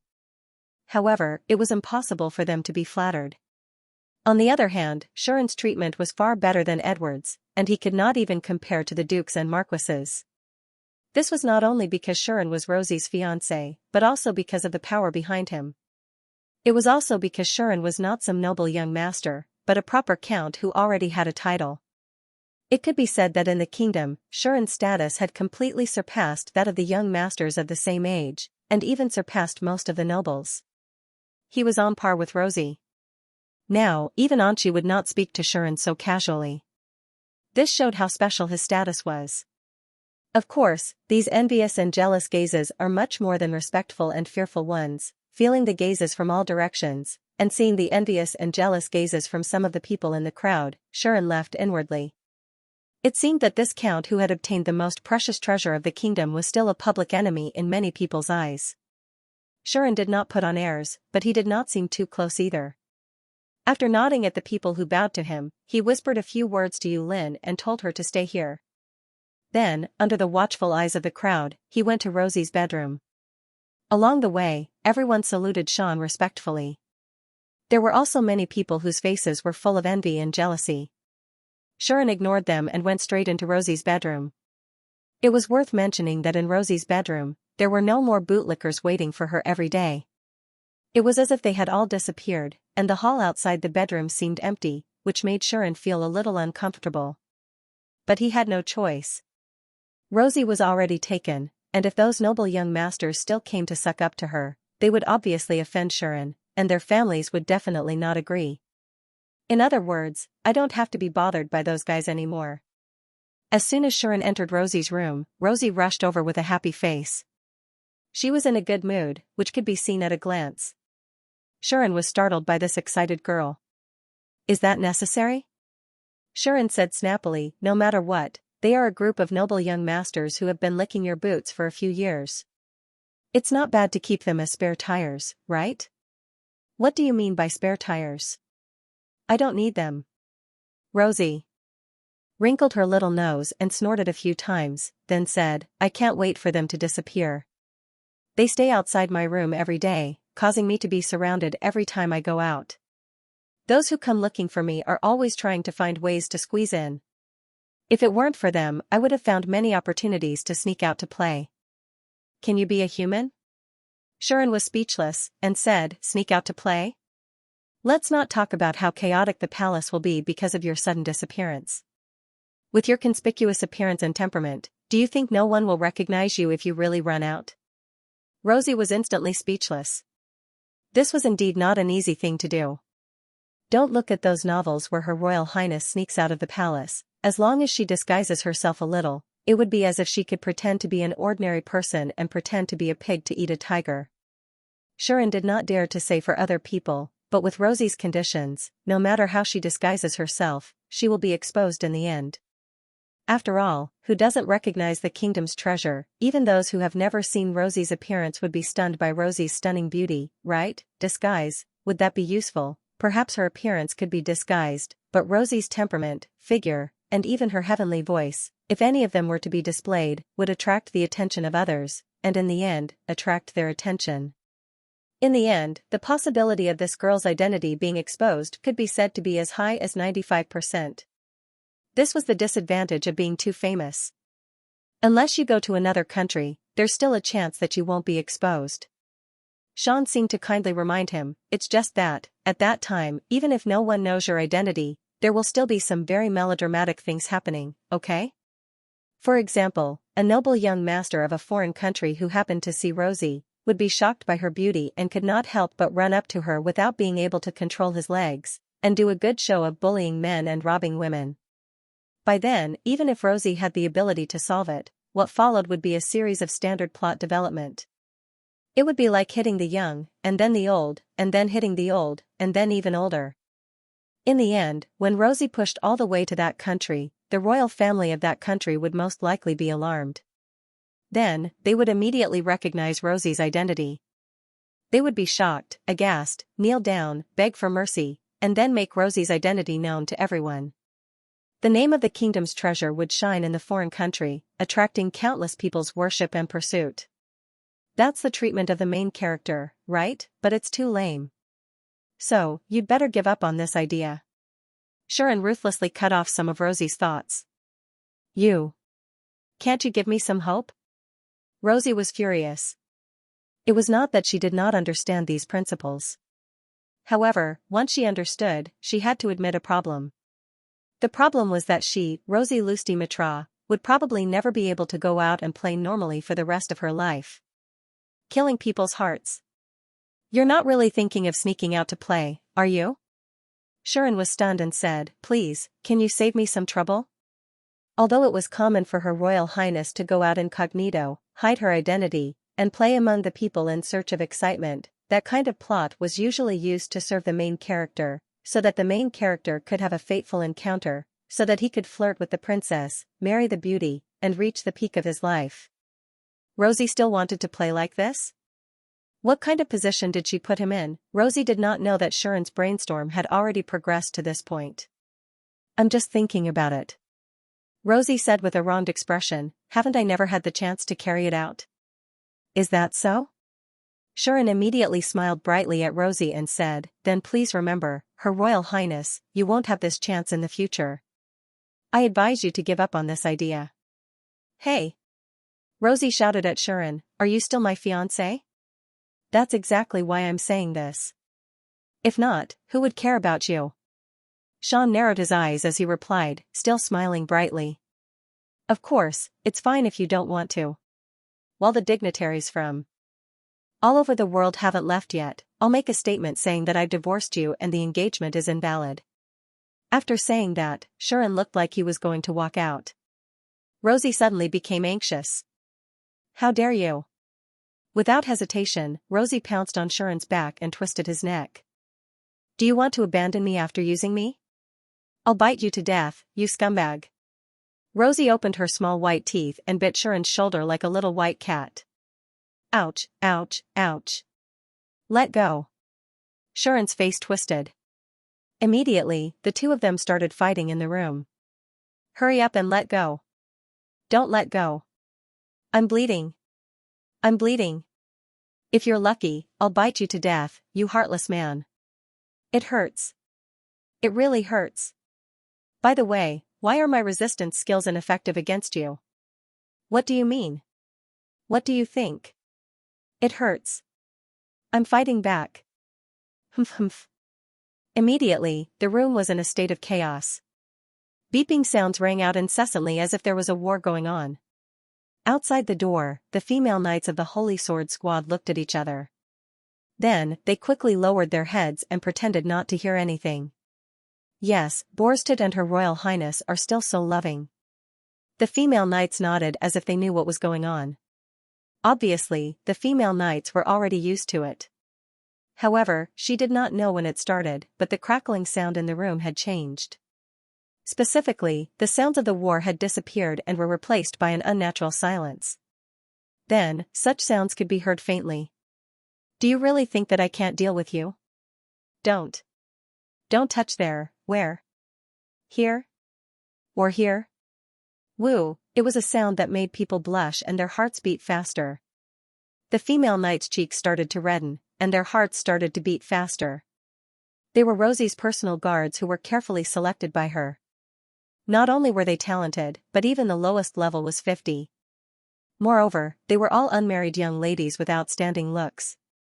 Usually, they didn't even have the chance to talk to the opposite sex, so how could they have the chance to touch upon such seductive things? On the other hand, the female knights were in disbelief when they heard the sounds in the room. After all, the person in the room was the most precious treasure of the kingdom, the number one beauty of the human race. Her Royal Highness, the princess whom they admired, worshipped and revered, the high and mighty princess who was like a goddess, was actually being bullied by a man in her own room. At this thought, the female knights couldn't believe it. However, they couldn't help it as it was the truth.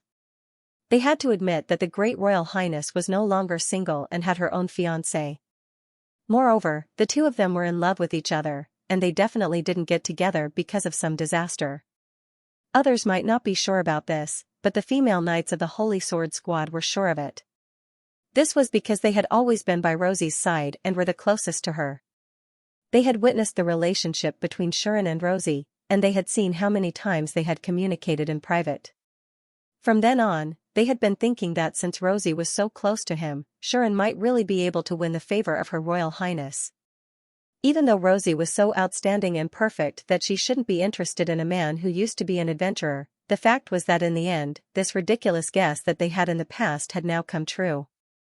The adventurer who had once followed behind Vivian and seemed to have only been able to meet the princess because of her relationship with Vivian, after a few months, had astonishingly become a noble who defeated countless heroes, successfully seized the throne, ascended to the altar, and was betrothed to the most precious treasure of the kingdom. Moreover, no one dared to stand out and oppose it openly. The female knights couldn't help but be dazed by this thought. The sounds in the room became more and more alluring, and the air became sweeter.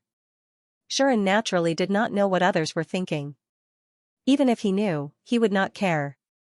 He understood that from the moment he decided to show off a little, his position in this world was completely different. The surrounding environment was destined to change, and the way others saw him was destined to be different from before. However, he would not care about these complicated things, nor would he want to care about them. From the beginning to the end, Xianxia only had one thought in his mind. That was, as long as others did not provoke him. As for the rest, it had nothing to do with him, no matter what. Therefore, Xianxia let go of all the sighs, no longer thinking about those unnecessary things, and continued to play with his beautiful unmarried wife. It was simply too comfortable. When they stopped fighting, the two of them were already lying on the bed. I shouldn't have been so serious with you, I would be the one to suffer. Rosie's face was red, and she was panting as she tidied up her messy clothes.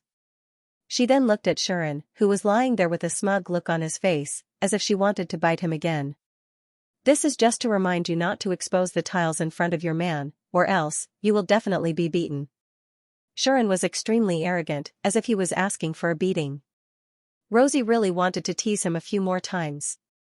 However, when she thought of how hard it was to put on her clothes again, if she rushed up and hit him again, her clothes would definitely leave her body again. Rosie could only endure it. That being said, in the next second, Rosie asked another question. Here.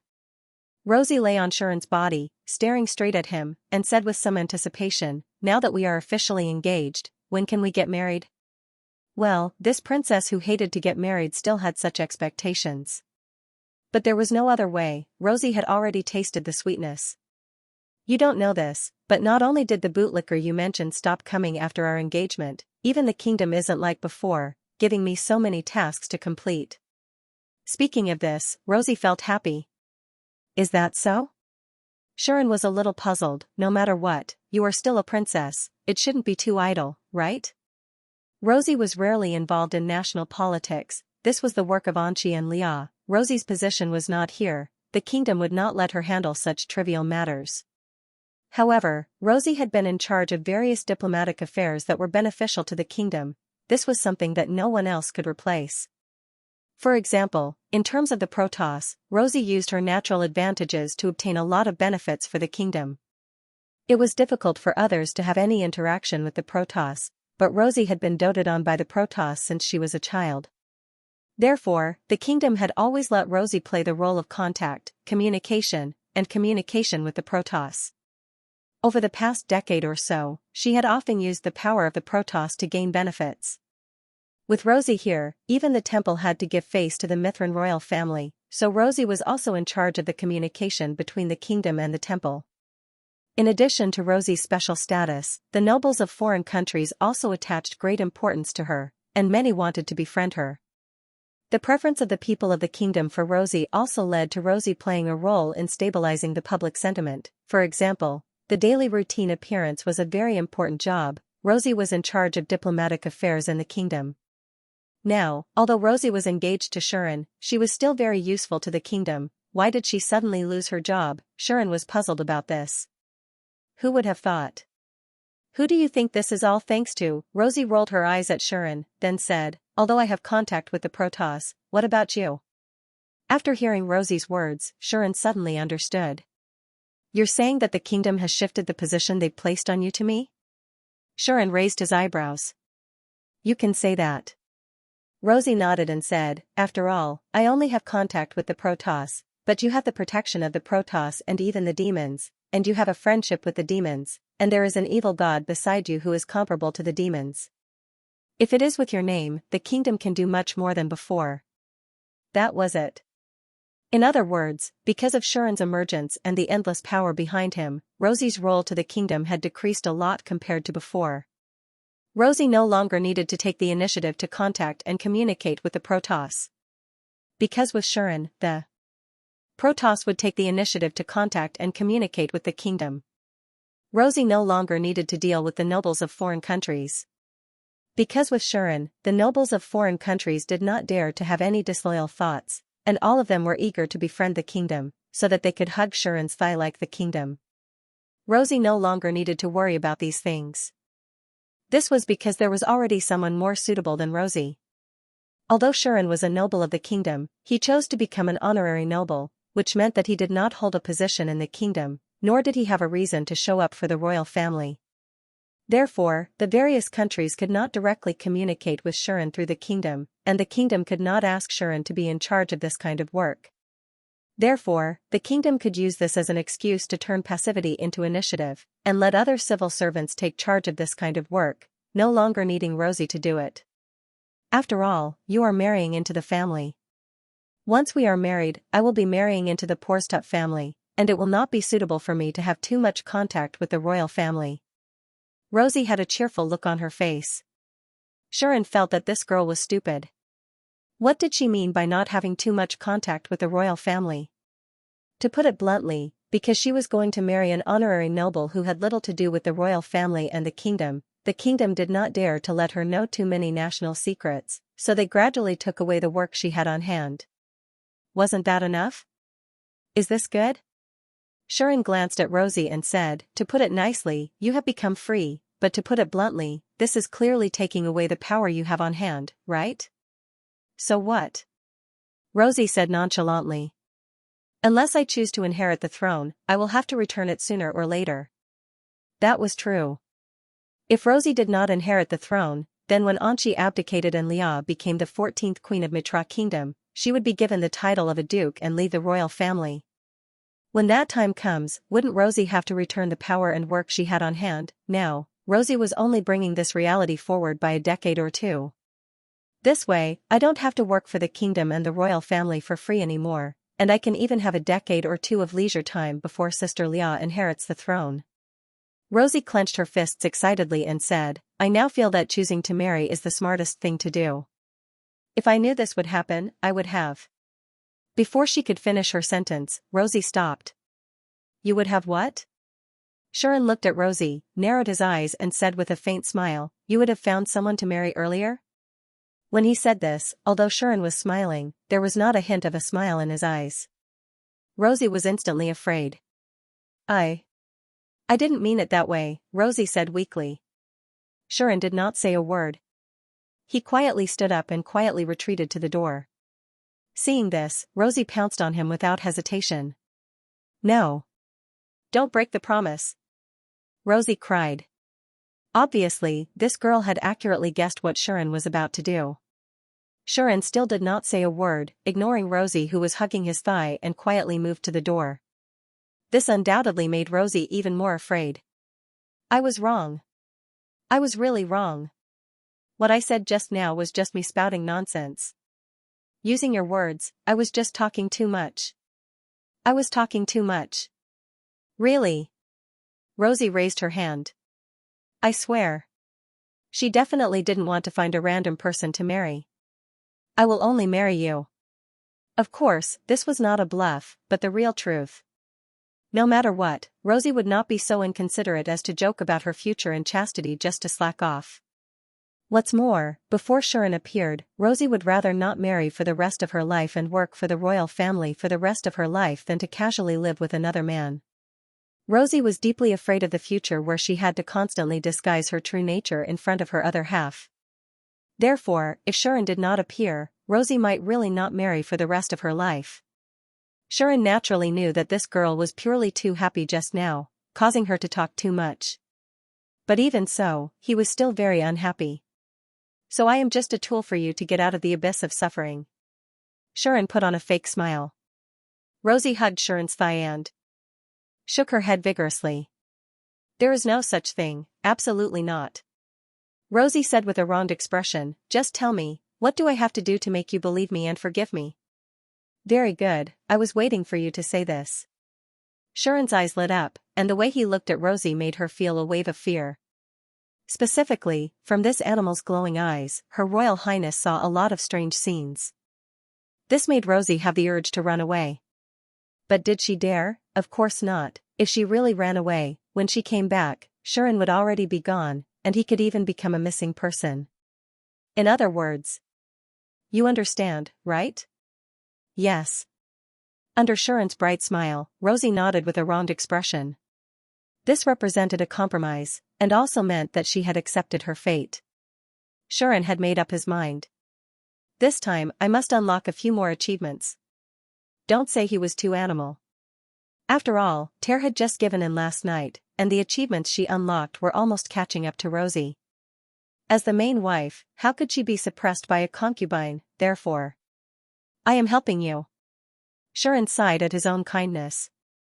Regardless, Rosie had become a lot more free than before, and this was something that would not change.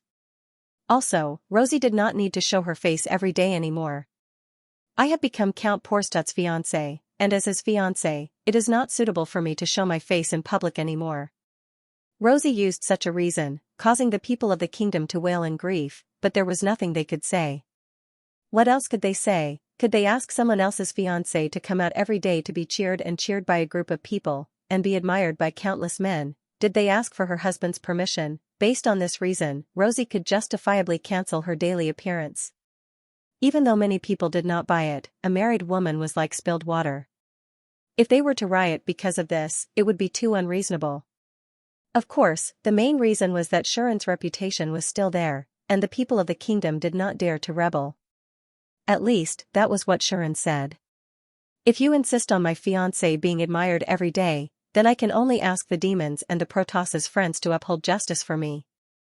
Hearing this, what else could the people say? They had no choice but to stop fighting. Otherwise, there was no need for the demons to do anything, just a word from the Protoss goddess and the people would not dare to cause any more trouble. For Rosie, they yearned, and were fanatical. But for God, they worshipped and obeyed. This was the difference between the people of this world and the people of the previous world. In this world, the people's faith in God was deeply rooted, and they could not disobey the will of God no matter what. Because of this, the people could only keep quiet and stop causing trouble. This made Rosie a little dumbfounded, and she was even more exasperated. Why didn't I think of this method before? Not only could Sharon use this method, could she use it too? In terms of relationship with the Protoss, even Sharon was not as good as Rosie, right? If I knew this, I would have asked the goddess to help me spread the word. Rosie was annoyed at her previous stupidity. That being said, now, because of various reasons, Rosie was finally out of the abyss of suffering. She was no longer as busy as before, and she did not have to deal with as much work. She also did not have to worry about the people rioting if she did not show up for a day. She was completely free. This caused the princess to develop another attribute. She was clingy. Since there was not much to do, Rosie did not want to stay in the palace alone and stare blankly. She directly said that no matter where Sharon wanted to go, she would go with him. Sharon did not refuse. Since you have nothing better to do, why don't you come with me? So, Sharon left the palace with Rosie. Rosie brought the Holy Sword Knights with her. This is the knights I built for myself, and it is the only thing I can take with me when I leave the royal family. That was what Rosie said. Sharon was stunned by this. Is this the legendary dowry? Looking at the beautiful female knights who followed him respectfully, Sharon opened his mouth and fell silent. All right. This dowry is deeply in my heart. Under the escort of the Holy Sword Knights, Sharon and Rosie left the palace. Yurin stayed in the palace. This was because Sean was not going far this time. He was just next to the palace. On the island in the middle of the lake where the palace was located, there was only one building apart from the kingdom's capital. That was the Divine Temple. Sharon's purpose today was to go to the inner hall of the Divine Temple. Have you thought it through? On the way to the Divine Temple, Rosie asked Sharon for a final confirmation. There's only one chance to enter the inner hall, and there's only one chance to gain enlightenment. Are you sure you want to use it now? When it came to business and there was an outsider accompanying her, Rosie did not dare to release her nature like she did in the room. Instead, she entered the princess mode, becoming stern and indifferent. However, Rosie did not widen the distance between her and Xian. When they walked on the road, their shoulders touched. That unguarded intimacy was completely telling others about the relationship between Her Royal Highness and Xian. Xian glanced at the people who had been bowing to him with envy and jealousy on their faces. After a while, he withdrew his gaze. "I'm sure of it." Xian did not give up on the idea and said to Rosie, "I believe it's better for me to use this opportunity as soon as possible." It was not that Xian was eager for quick success, but in a situation where there was no bottleneck and he did not have to worry about exhausting his potential, there was not much difference in using this opportunity earlier or later. Indeed, if you don't have to consider the problem of bottlenecks and limits, you can use this opportunity at any time. Anyway, when you come into contact with truth, you won't gain more enlightenment just because you're at your limit or bottleneck. No matter what level or stage you're at, everyone will gain the same enlightenment and gain when they come into contact with truth. Rosie nodded in agreement and said so. However, if I can comprehend something when I'm stuck in a bottleneck or at my limit, it'll be equivalent to having an external force to help me. That way, it'll be very easy for me to break through, and it'll also awaken the potential that's been squeezed out. In other words, after entering the inner palace, one's comprehension would not increase or decrease. However, when one was at a bottleneck or limit, one's own bottleneck and limit would loosen, and one would be able to achieve a breakthrough. In this case, people would naturally want to enter the inner hall when they reached a bottleneck or limit to gain enlightenment. However, if there were no problems with bottlenecks and limits, then this comprehension would be the same. It would not increase, nor would it decrease. Therefore, I believe I have made the right choice. Xian said to Rosie. Rosie did not say anything else. If it was someone else, I would definitely try to persuade them, but since it's you, you don't have to worry too much. Xian is a brave man. Because Xian was a real brave man. A hero had a bright future and extraordinary potential. Even the weakest hero could naturally grow to the legendary level. They wouldn't be much inferior to Audiobook.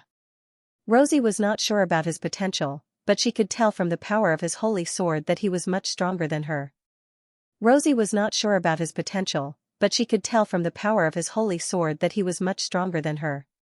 The holy sword was a power born from the concept of the hero. The holy sword was a power born from the concept of brave man. The stronger the potential and talent of the brave man, the stronger the power of the holy sword would be. Xian's holy sword could not be completely sealed even after using 3 sealing rings.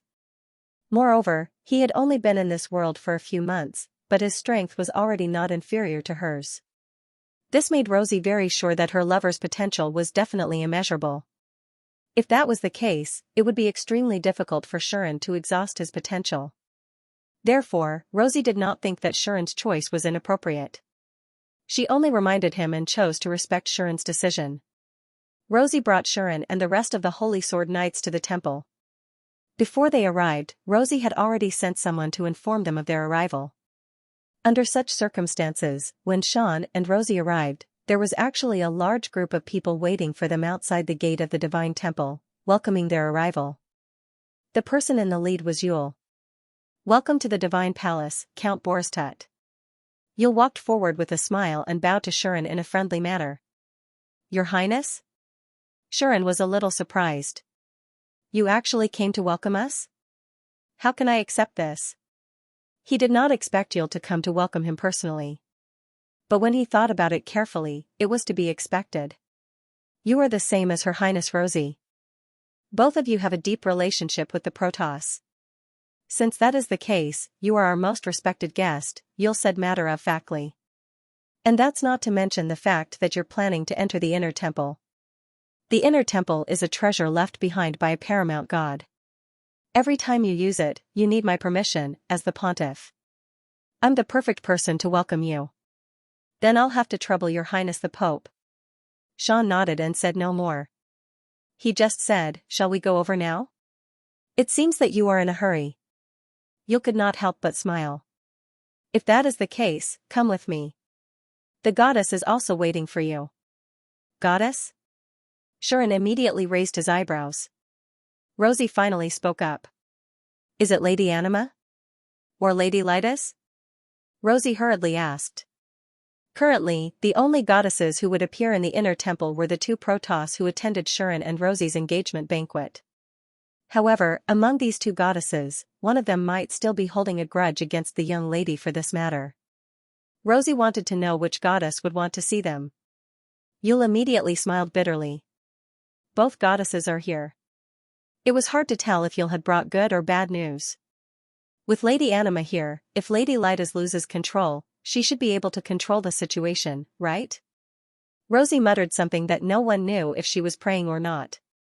But there was nothing she could do about it. After all, this time, whether it was Aie, Scylla, or Lilith, none of them were here. If the three of them were not here, then who could restrain Lytas? The title of the strongest goddess was not just for show. In the absence of Aie, Scylla, and Lilith, there was no one who could use power to keep Lytas in check. As such, Rosie could not help but be worried. Shuren, on the other hand, did not seem to care at all. Don't worry. Shuren said fearlessly with a smile, Lilith has already entrusted the true seal to me, and Aie has also left a trace of magic on me for a long time. If something really happens to me here, they will definitely arrive here in an instant. His words caused everyone present to take a deep breath. Especially the clergymen led by Yule, their expressions changed. Lilith. Goddess Lilith entrusted her, true seal, to Qing? Yule was extremely shocked. It could not be helped. That was not something that could be given away casually. As the core of the existence of the Protoss, the true seal of a goddess was closely related to their existence. As long as the true seal was intact, no matter how many times she died, the Protoss goddess would be able to reincarnate. The only difference was whether it was faster or slower. If the true seal was destroyed, no matter how powerful the goddess was, she would die instantly. Unless the supreme god used his supreme power to save her, she would die without a doubt. Although the true seal could be entrusted, it could only be entrusted once in one's life. To be entrusted with the true seal meant that this person's relationship with the goddess had reached an unimaginable level of absolute trust. It could be said that they were completely connected by the same destiny. If one person lived, both of them would live. If one person died, both of them would die. Such a relationship was probably even closer than that of a husband and wife, right? What did this mean? It meant that Shuren had Lilith's greatest trust. No wonder Lilith, as the evil god of the demonic people, did not hesitate to stand up against Lytas and protect Shuren. With such a relationship in it, it was not surprising at all. However, just as Yule and the rest were in shock, Sean thought of something extremely important when he mentioned the true seal. Speaking of which, Rosie, Shuren turned to look at Rosie. The reason was simple. It was because Rosie had also entrusted a true seal to him. However, the so-called true seal was clearly the core of existence unique to the Protoss goddess. As a human, why would Rosie have something like a true seal? Shuren had always been puzzled. Originally, before returning to the capital, Shuren wanted to ask Rosie about this. However, after returning, he became the public enemy of the kingdom and was forced to become the first priority candidate in the selection of a son-in-law. With so many sons of nobles eyeing him, Shuren was suddenly swept into the center of the storm and had no time to care about this matter. Only now did Shuren remember this matter and subconsciously wanted to ask Rosie about it. However, before Shuren mentioned this matter, Rosie seemed to know what he was going to do and interrupted him. Go in first, don't let the two goddesses wait too long. As Rosie spoke, she gave Shuren a look. Only then did Shuren realize that this matter was not suitable to be brought up in this situation. Then let's go in. Immediately, Shuren changed the topic and nodded to Yule. Then, please come with me. Yule suppressed the shock in his heart, took a deep breath, smiled, and then led Shuren and Rosie into the temple. The surrounding clergymen immediately followed, as if they were accompanying him, respectful and low-key. As the representative of the Protoss in the human world, the temple was not inferior to the palace or the capital in any kingdom. This was especially true for the temple in the capital. It was built in the capital of Mitra, the kingdom of the brave, and was also the headquarters of the human clergymen. Such a temple in the capital, be it in size or decoration, was not inferior to the palace on the island in the middle of the lake. Under the guidance of Yule and the clergyman of the temple, Shuren and Rosie walked through the glorious and spacious corridors towards the depths of the temple.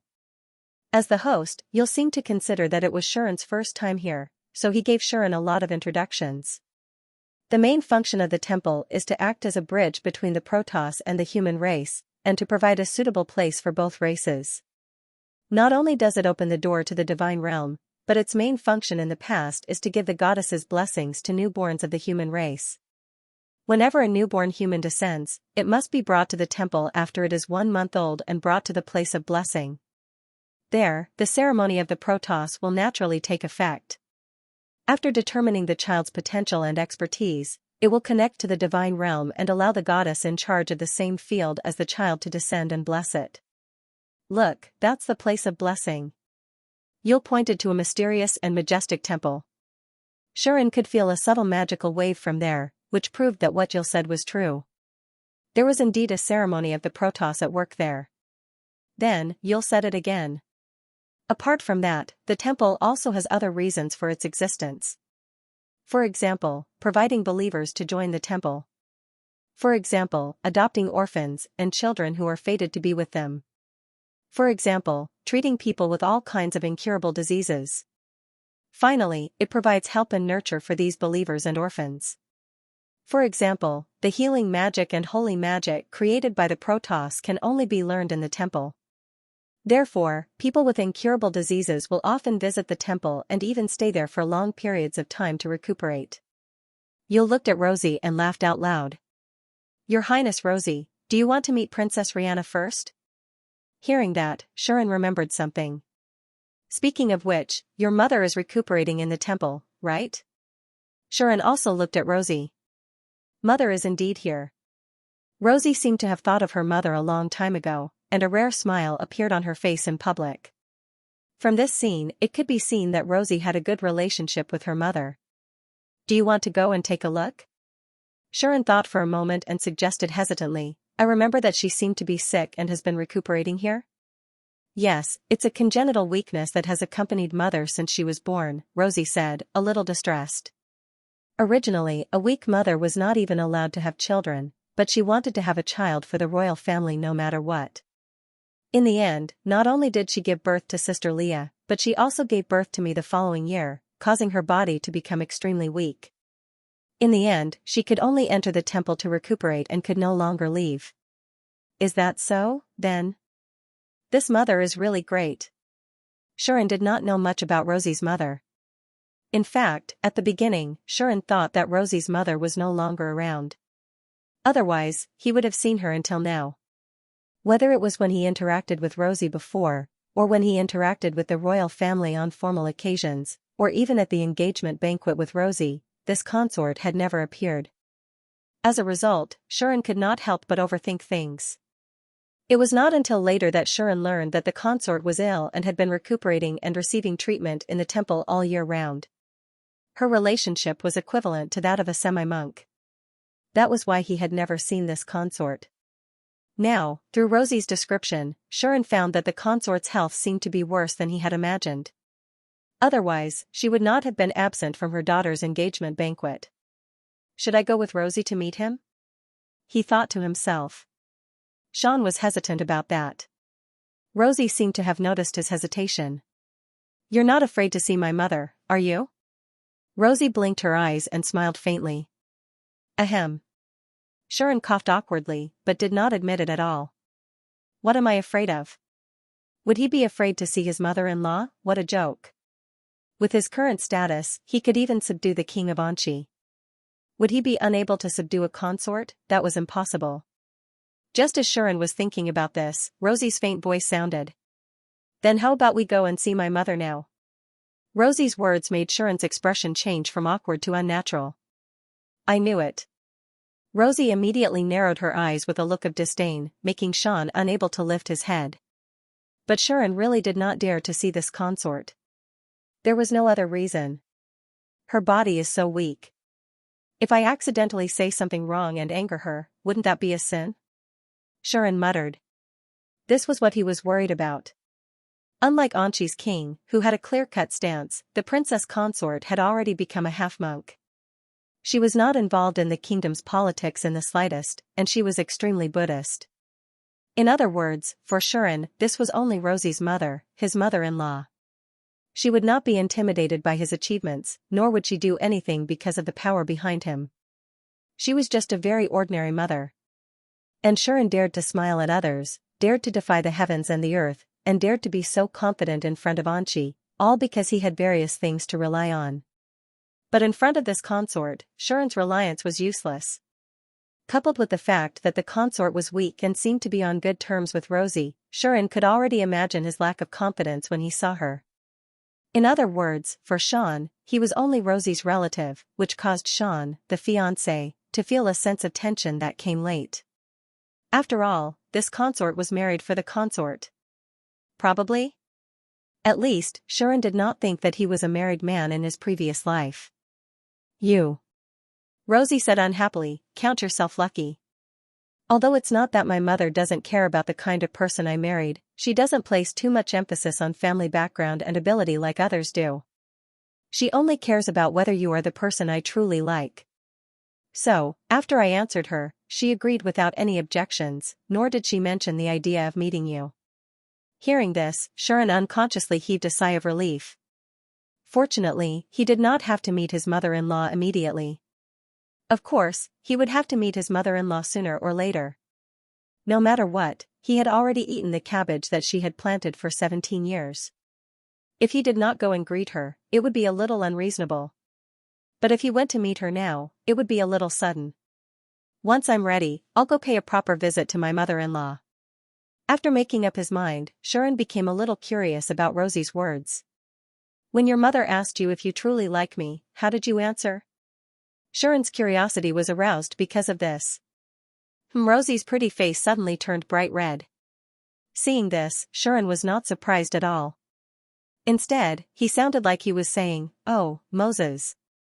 Come on, tell me." Shuren said teasingly, "How did you answer?" "Tell me, your husband." Rosie hit Xian hard to show her embarrassment and annoyance. Little did she know that the interaction between the two had been completely witnessed by everyone present. Seeing Shuren and Rosie play around as if no one else was around, and Rosie even blushed shyly, everyone felt that it was an eye-opener. I didn't expect that Her Highness Rosie would have such a girlish side. Yul was also very surprised, but more than that, he was gratified. Before this, many people thought that the union between Shuren and Rosie was too hasty, and that there was no emotional foundation to speak of. Even if Shuren and Rosie had a private friendship before, the two had only known each other for a few months. In just a few short months, could it be that the number one beauty of the human race had been conquered? Naturally, people wouldn't believe this. Therefore, many people thought that Rosie would choose Shuren. Firstly, it was because Shuren's background was indeed terrifying, and his own ability was outstanding, making him stand out among the many heroes. Secondly, it was because of the revelation of the disaster that she had to choose to marry. That was why she looked at Shuren, who had a good relationship with her, in a different light. Under such circumstances, not many people believed that Shuren and Rosie had feelings for each other. Even at the engagement banquet, when the atmosphere between Shuren and Rosie was so lovey-dovey that Shuren even kissed Rosie in front of everyone and declared his sovereignty, many people were still unwilling to believe that the two had feelings for each other. Instead, they thought that it was just an act. Yul more or less had the same thoughts before. There was nothing he could do about it. The more one could understand Rosie's excellence and see her beauty, the more one would think that she was a flower on a high mountain and would not easily fall into someone else's hands. Yul was well aware of Rosie's status in the kingdom, and he was even more aware of the Protoss's preference for Rosie. Since that was the case, he would naturally think that Rosie would not choose Shuren because of feelings. However, looking at the current situation, Yul knew that he was wrong. The two of them were indeed in love with each other, and they had a very strong emotional foundation, which was why they chose to be together. Otherwise, if it were someone else, even if they were engaged to Rosie, they would not be able to get along with her so naturally and casually. Rosie would also not act like a little girl, which was shocking. These two are truly in love. Yul was a little emotional, but at the same time, he was happy for Rosie. He had watched Rosie grow up, and since Rosie had a close relationship with the Protoss, she naturally had a close relationship with the temple and often came into contact with Yule. On top of that, Yule and the Duchess had a good relationship. Others did not know that Rosie would sometimes call him Grandpa Yule in private. Because of this, Yule was very protective of Rosie. Perhaps he did not treat her as his own granddaughter, but he definitely treated her as his goddaughter. Therefore, seeing that Xianxia and Rosie were in love with each other, it was impossible for Yule not to feel gratified and happy. As a result, the way Yule looked at Xianxia was a little different. It was more kind than before. At this time, whether it was Xianxia, Rosie, or Yule, they had all forgotten. In the temple, not only was Rosie's biological mother there, but there was also a person who treated her as her own, a motherly existence. "Don't you dare bully my Rosie. You bastard." Along with these words, a figure that seemed to have been waiting for a long time saw Xianxia and Rosie playing with each other, and finally couldn't help but rush out from inside the temple. Who else could it be other than Lidas? However, when they saw Lidas rush out, both Xianxia and Rosie subconsciously shouted, "Watch out." As soon as the two shouted, Lidas, who was charging over, smoothly turned her right foot to her left foot. "Ah!" Screams sounded. Bam! The sound of something falling spread. Lidas, who had successfully tripped herself, smashed her face into the ground. Then, with the momentum of her forward momentum, she slid across the floor in front of Xianxia and Rosie. Ugh! It hurts. In the next second, Lida's cries reached everyone's ears. "Goddess! Lidas!" Yule panicked. Not only Yule, but all the clergymen around him were also panicking. Are you all right?" Rosie hurriedly went forward and helped Lidas up. "I knew it." Xian, on the other hand, covered his face and could not bear to look at it. The way the goddess of destiny appeared today was still as unbearable as ever. So I told you not to run so fast." Anima finally caught up. Looking at the tearful Lidas who was being helped up by Rosie, she sighed like a mother who couldn't stop her daughter from doing something stupid. "Greetings, Goddess Anima." The female knights from the Sword Saint squad finally reacted and knelt down on one knee in front of Anima, solemnly bowing. "You guys really didn't go back?" On the other hand, Xian sighed helplessly as he came forward to talk to Anima. "I wanted to go back directly, but Lidas didn't want to, so I had to stay."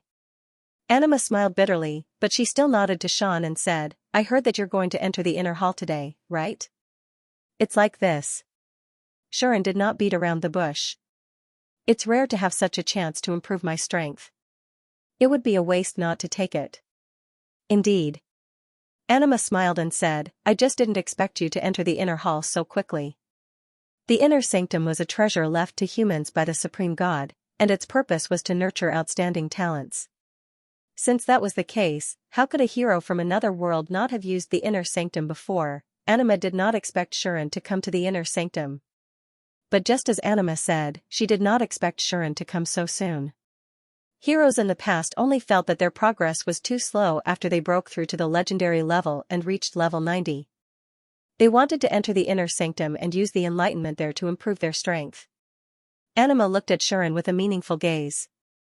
Especially Mitra, who was known as the strongest hero in history. He only entered the inner sanctum after he reached level 100, and with the enlightenment of the inner sanctum, he broke through the limit and became extraordinary. Under such circumstances, Anima naturally thought that Xianxia would only enter the inner sanctum when his level was higher. Even if he did not reach level 100 like Mitra, Xianxia would only enter the inner sanctum after he reached legendary level 90.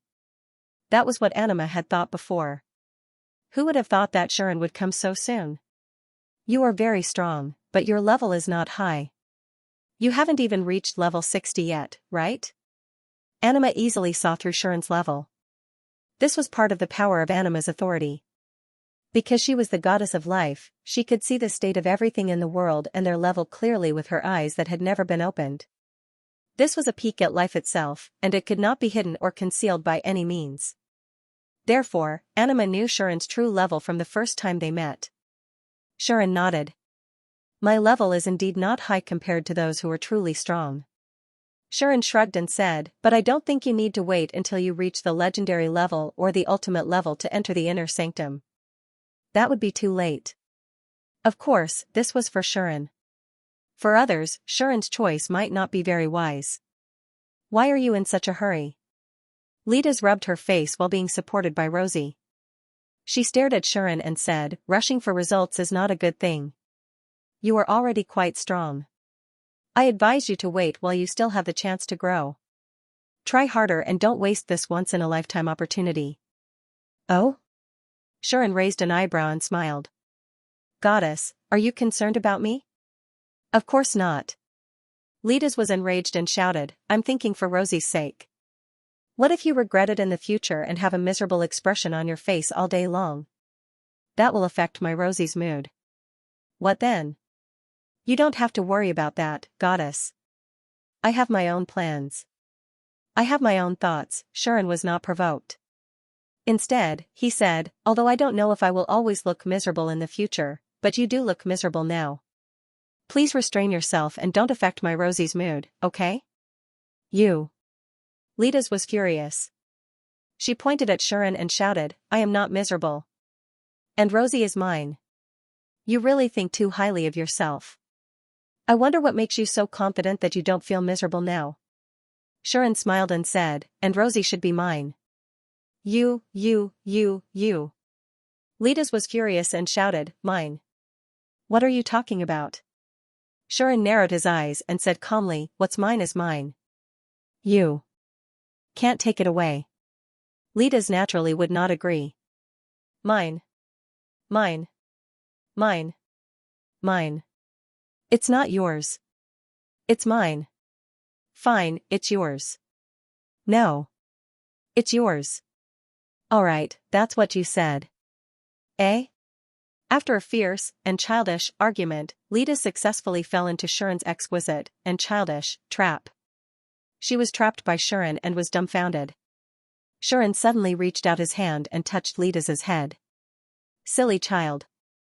You are the oldest woman in the world, but you are still a silly and stupid child. Such a direct provocation caused Lita's to explode on the spot.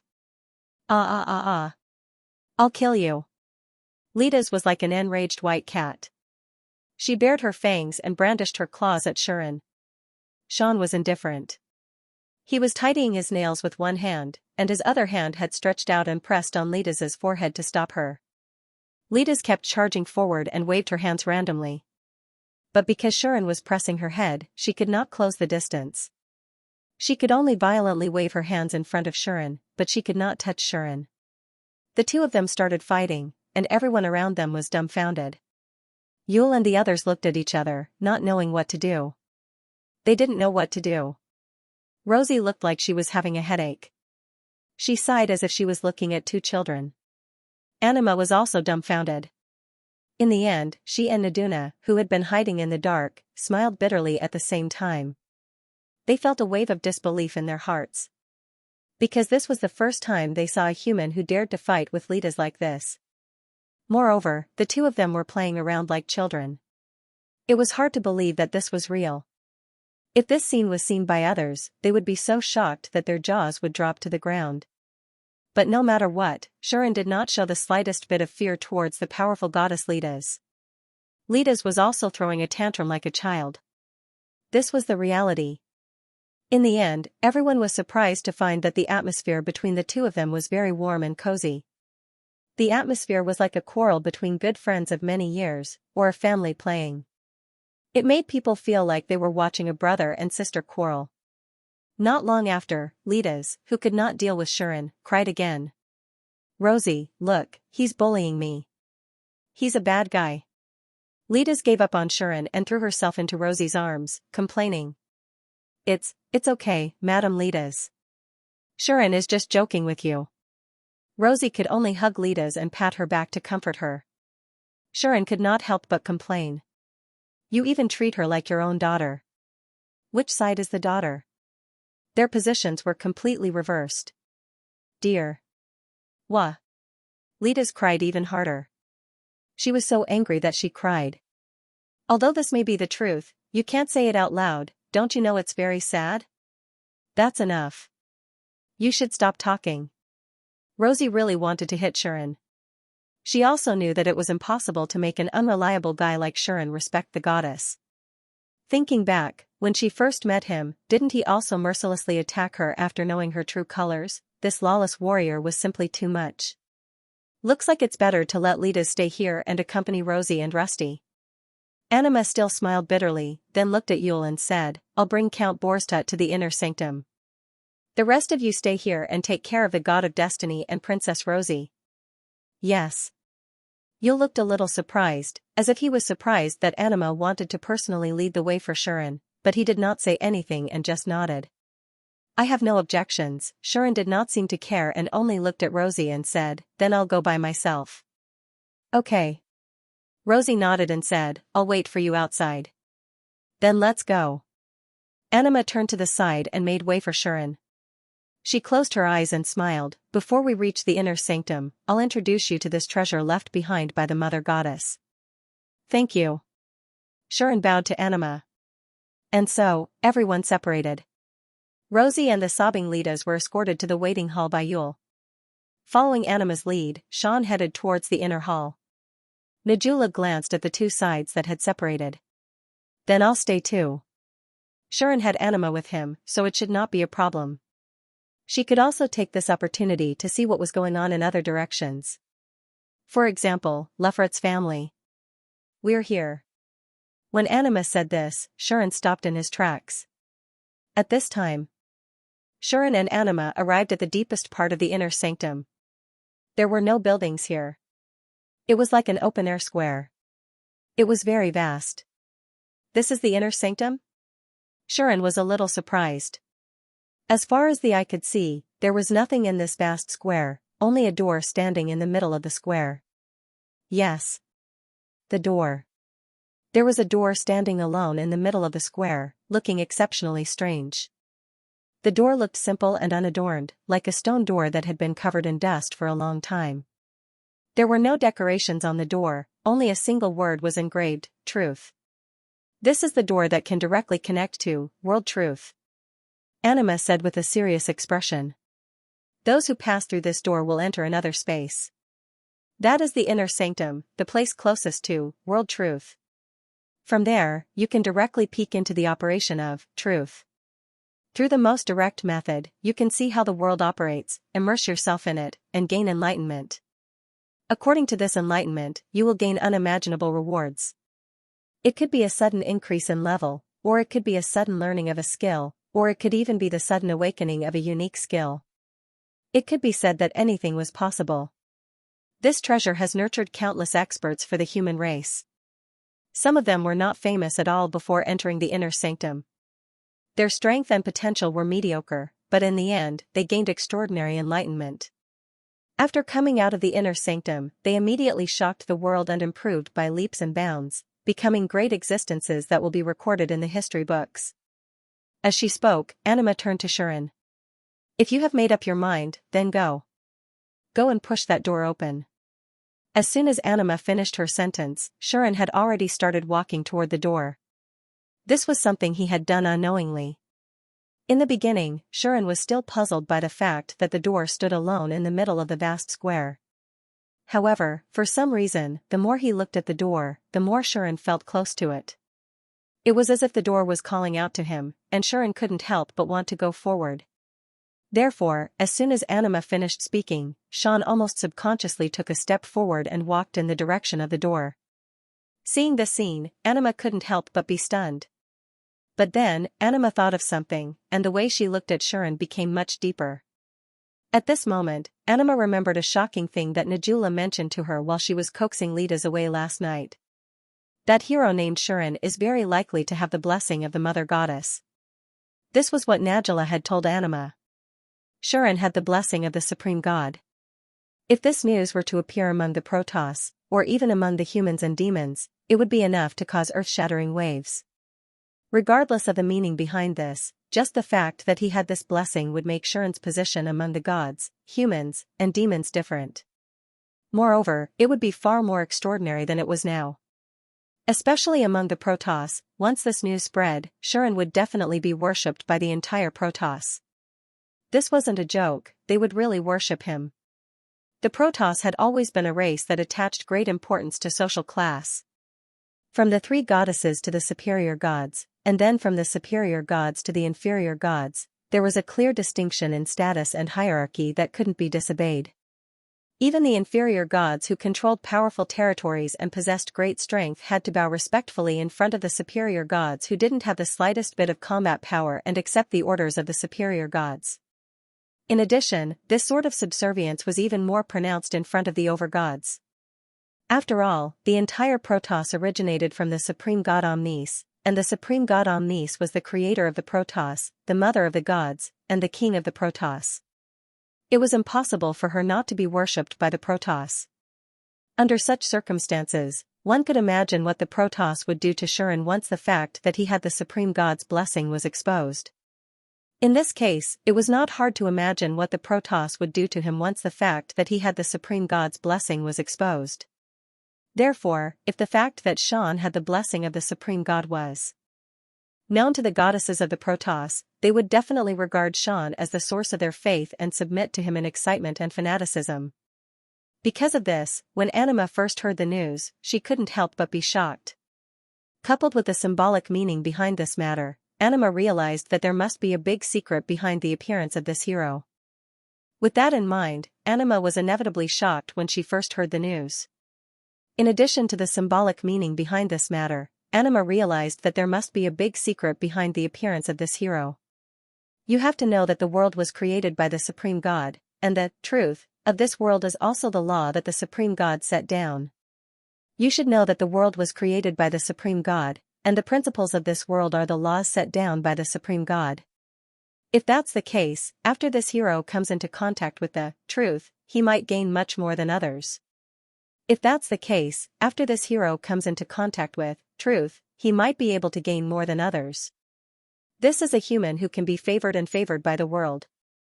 This is a human who can be favored and favored by the world. Anima gazed at Xianxia's back and felt a sense of realization in her heart. Perhaps, he will become the person with the greatest harvest in the history of the inner hall. Who knows? Anima couldn't help but look forward to it. Unfortunately, Xianxia didn't know any of this. He only followed the mysterious throbbing and guidance of his heart and came to that door. Then, Xianxia thoughtfully reached out his hand and touched the word truth on the door. In the next second, rumble, as if a ruin that had been sealed for thousands or tens of thousands of years had been opened, the stone door suddenly trembled and slowly opened with a loud rumble. What appeared behind the door wasn't the scenery on the other side, but a vortex that emitted an ancient, vicissitude, and mysterious aura. Looking at the vortex, Xianxia could feel his heart throbbing even more violently. So, Xianxia stepped into the door without hesitation. It was an extremely quiet world. It was a world of incomparable darkness. When he came back to his senses, Xianxia realized that he had come to such a strange world. It was as if he had sunk into the sea, floating gently without the slightest sense of gravity. He couldn't even feel the weight of his body. This feeling was very similar to when Xianxia had just been summoned by Nian. Before he was awakened as a hero, reincarnated, and resurrected, he only had his soul and consciousness left.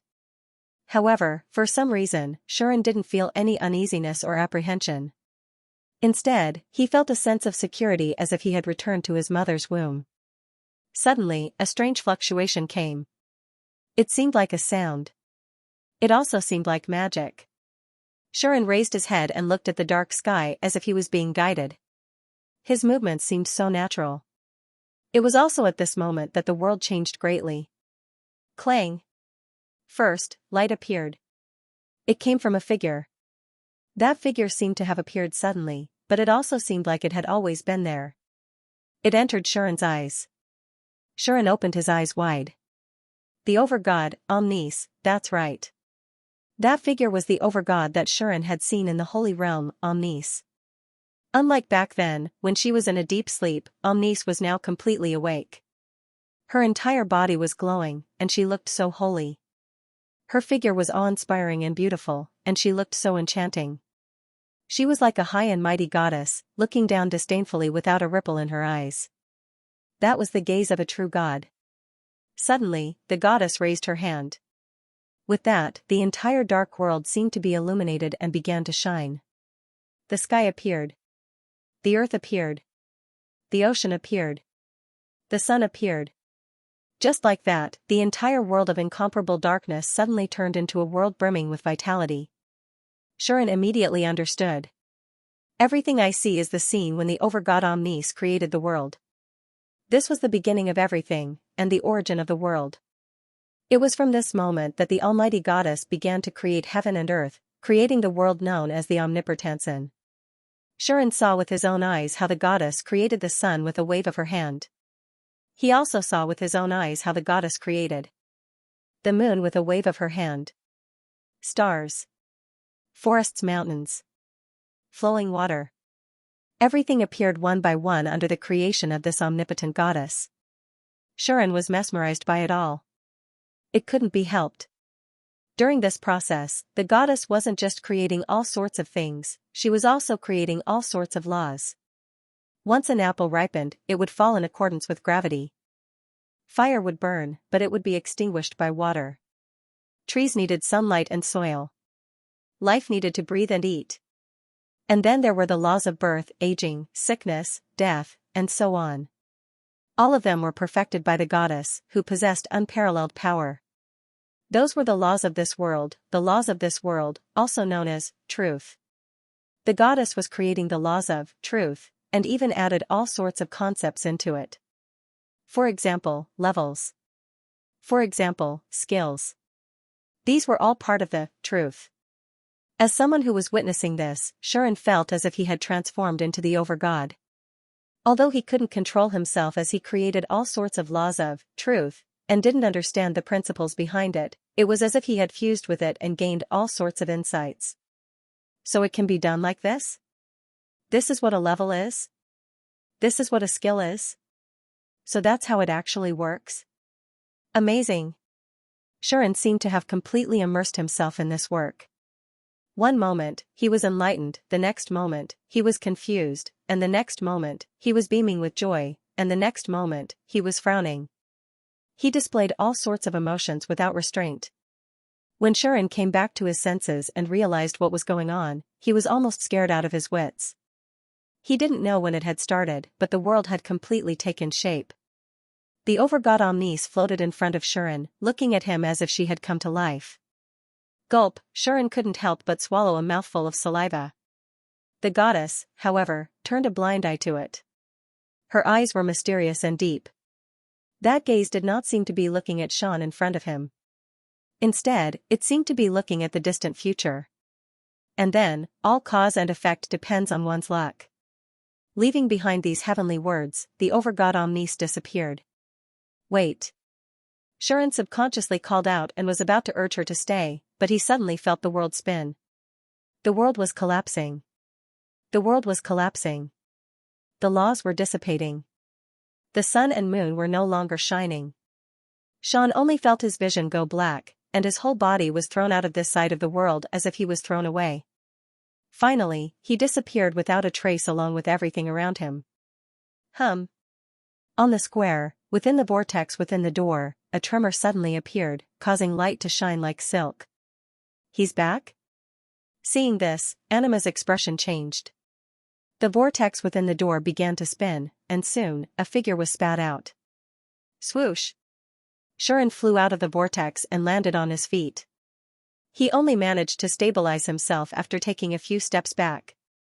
Rumble, the door with the word truth carved on it once again gave off a heavy sound as it slowly closed.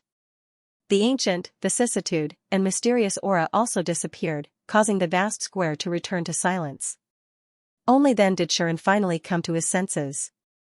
He shook his head to dispel the dizziness from his mind. Are you all right? Anima came to Xianxia's side and put her hand on his shoulder. She looked at Xianxia without opening her eyes, but one could clearly feel the concern in them. I'm fine. Xianxia seemed to feel a little better. As he breathed out, he murmured, what did that sentence mean? Hearing this, Anima, who had been observing Xianxia, asked. What sentence? Anima looked a little concerned. Xianxia instinctively wanted to explain to Anima, but he stopped himself in time and did not tell her what the Supreme God Omnis had said to him. Intuition told Xianxia that it was best not to tell anyone about this. Shuren felt that the Supreme God Omni's last sentence was not something that just anyone could hear. So, Shuren thought for a moment, then asked Anima, "How long have I been in there?" In the inner hall, Shuren felt as if he had been there for a long time. But Anima said it. 1 minute. Anima said softly, "The flow of time in the inner hall is different from the flow of time in the outside world. No matter how long a person has been in the inner hall, only 1 minute will have passed. In the outside world." "Is that so?" Shuren laughed. "Then it really is a hyperbolic time chamber." "Hyperbolic time chamber?" Anima was puzzled. "What is that?" "Nothing," Shuren brushed it off and changed the topic. "I think I have finished comprehending it." This topic successfully attracted Anima's attention. "How was it?" Anima hurriedly asked. She was a little curious about how much Xian could gain and how much he could gain in the inner sanctum in his current state. If she guessed correctly, it should have been a shocking gain. But it did not seem to be an increase in level. Anima could use her authority to see that Shuren's level was still 59, and did not increase after entering the inner hall. This proved that Shuren's gains were somewhere else. Did he comprehend some skill, or did he comprehend something that no one had encountered before? Anima was both expectant and curious about this. But for some reason, Shuren's expression was a little strange. Did he gain a lot? It should be, right? But, let me ask you first, Anima. Xian said hesitantly, entering the inner sanctum is also possible to awaken unique skills, right? Xian raised such a question. Anima. Anima nodded and said, in the past, many outstanding humans had comprehended unique skills in the inner temple and awakened their own unique skills. This is not a secret. It was. Rosie had mentioned this before, so Shuren naturally did not forget. But after confirming this, Shuren asked a question that surprised Anima. Then if? Shuren's expression was still a little strange, so he asked, if a person has already awakened a skill, then after entering the inner hall, is it possible for him to awaken another skill? Hearing this, Anima was stunned on the spot. Awaken another skill? Could it be, Shuren, you? Anima's expression seemed to change. Shuren pursed his lips and continued to ask helplessly, is it possible? Anima was silent. After a while, Anima spoke in a low voice. Theoretically speaking, this is an impossible thing to happen. Anima said, whether it is Protoss, humans, or demons, they can only awaken one skill in their lifetime. It is impossible for them to awaken a second skill. Is it the same for Protoss? Shuren pondered for a moment and then said, I remember that the authority of Protoss is equivalent to the unique skills of humans and demons, right? And among Protoss, many goddesses have multiple professions.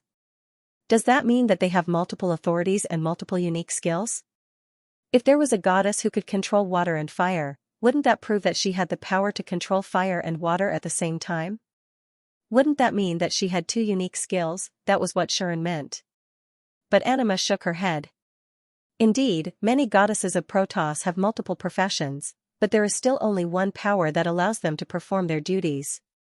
Anima explained, for example, the goddess Lilith. She is a demon who controls evil and chaos at the same time. Her power is the power to make people fall into madness and become evil. There is no second power. The implication was that even if there were different effects, there was only one unique skill. Take Shuren for example. His unique skill, Providence, had multiple effects. When leveling up, all ability types were increased to the maximum. When leveling up, the amount of skill points gained was maximized. All skill acquisition requirements were reduced to the minimum. All skill upgrade requirements were reduced to the minimum. Divine Grace had a total of 4 such effects, proving that there was more than one effect in a unique skill. This was the power of the Protoss. There was only one goddess, and if there were multiple priestesses, it proved that the goddess's power also had multiple effects and powers, allowing her to complete 2 priestesses at the same time. Therefore, all life in this world can awaken a unique skill, but there is only one. Anima looked at Shuren and said word by word. According to this theory, I can only tell you that if a person has already awakened a unique skill, it is impossible for him to awaken another unique skill after he enters the inner sanctum. At least, in the countless years of the Omnipotensen, no one has ever awakened two unique skills. Including the three goddesses, the 6 demons, and the heroes of the past. These words made Xian speechless. In fact, Xian really wanted to ask, what about the demon king and the supreme god, but thinking about it carefully, those two existences were completely out of the norm. There was probably no such thing as unique skills at all. The existences at the level of the 3 goddesses and the 6 demons were extraordinary individuals who surpassed the limits of life and surpassed level 100. They no longer had the concept of levels or skills. But even existences at the level of the 3 goddesses and the 6 demons still had the concept of unique skills and relied on the power of unique skills to fight. Then, the existences above the 3 goddesses and the 6 demons, namely the demon king and the supreme god, might not have the concept of unique skills, or rather, they were beyond this concept. For them, one was the pinnacle of power, and the other was the embodiment of omnipotence. There was no such thing as unique skills. Xian always felt that this was the case. Because of this, Xian did not ask this question. That realm was too far away from him, too far away from existences like anima. It was possible that she herself did not know how to answer. Under such circumstances, Xian gave up asking. Let's go. Xian said to Anima, the purpose of this trip has been achieved. I need to go back and find Rosie. Anima fixed her gaze on Xian, as if she was trying to see through him. But Xian did not say anything else and looked thoughtful. Anima looked at Xian for a long time, then nodded. Then let's go. A gentle smile appeared on Anima's face again. Okay. Xian returned a smile, calm and composed. Then, the two of them left the plaza together. Following behind Anima, Xian took one last look at the door standing in the middle of the square, then peeked into his mind. There, a message appeared. Sad face numerology, unique skill, when used, can be used to create skills that are currently in possession. When used, will consume the corresponding skill points as the price. When used, can only be used on regular skills to a certain extent. When used, can be increased or decreased depending on the content of the skill. Permanent effect, cannot be cancelled in any way. Looking at this message, Xian was speechless. There was only one sentence left in his mind. Looks like my cheat is getting bigger and bigger. Holy Temple, Waiting Hall. In this hall, there were no other people, only the Sword Saint Knights who came with Rosie and a group of clergymen led by Yule. They waited respectfully at the side, listening to the conversation between Rosie and Lidas, and seemed to be sweating. Xian and Anima came back together, and immediately heard this conversation. Little Rosie, can you not marry that bad guy? Goddess Lidas, promise me, he's a really, really bad guy. It's not like that, Xian is just, you don't have to say anything good for him, he is not worth it. But, just promise me, I am your main god, and also the goddess who controls fate, you can't go wrong listening to me.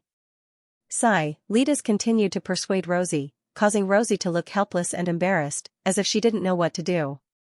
Xian raised his eyebrows, looking at Lidas who kept badmouthing him and trying to persuade Rosie to divorce him. The thought in his mind disappeared, and all that was left was an angry laugh.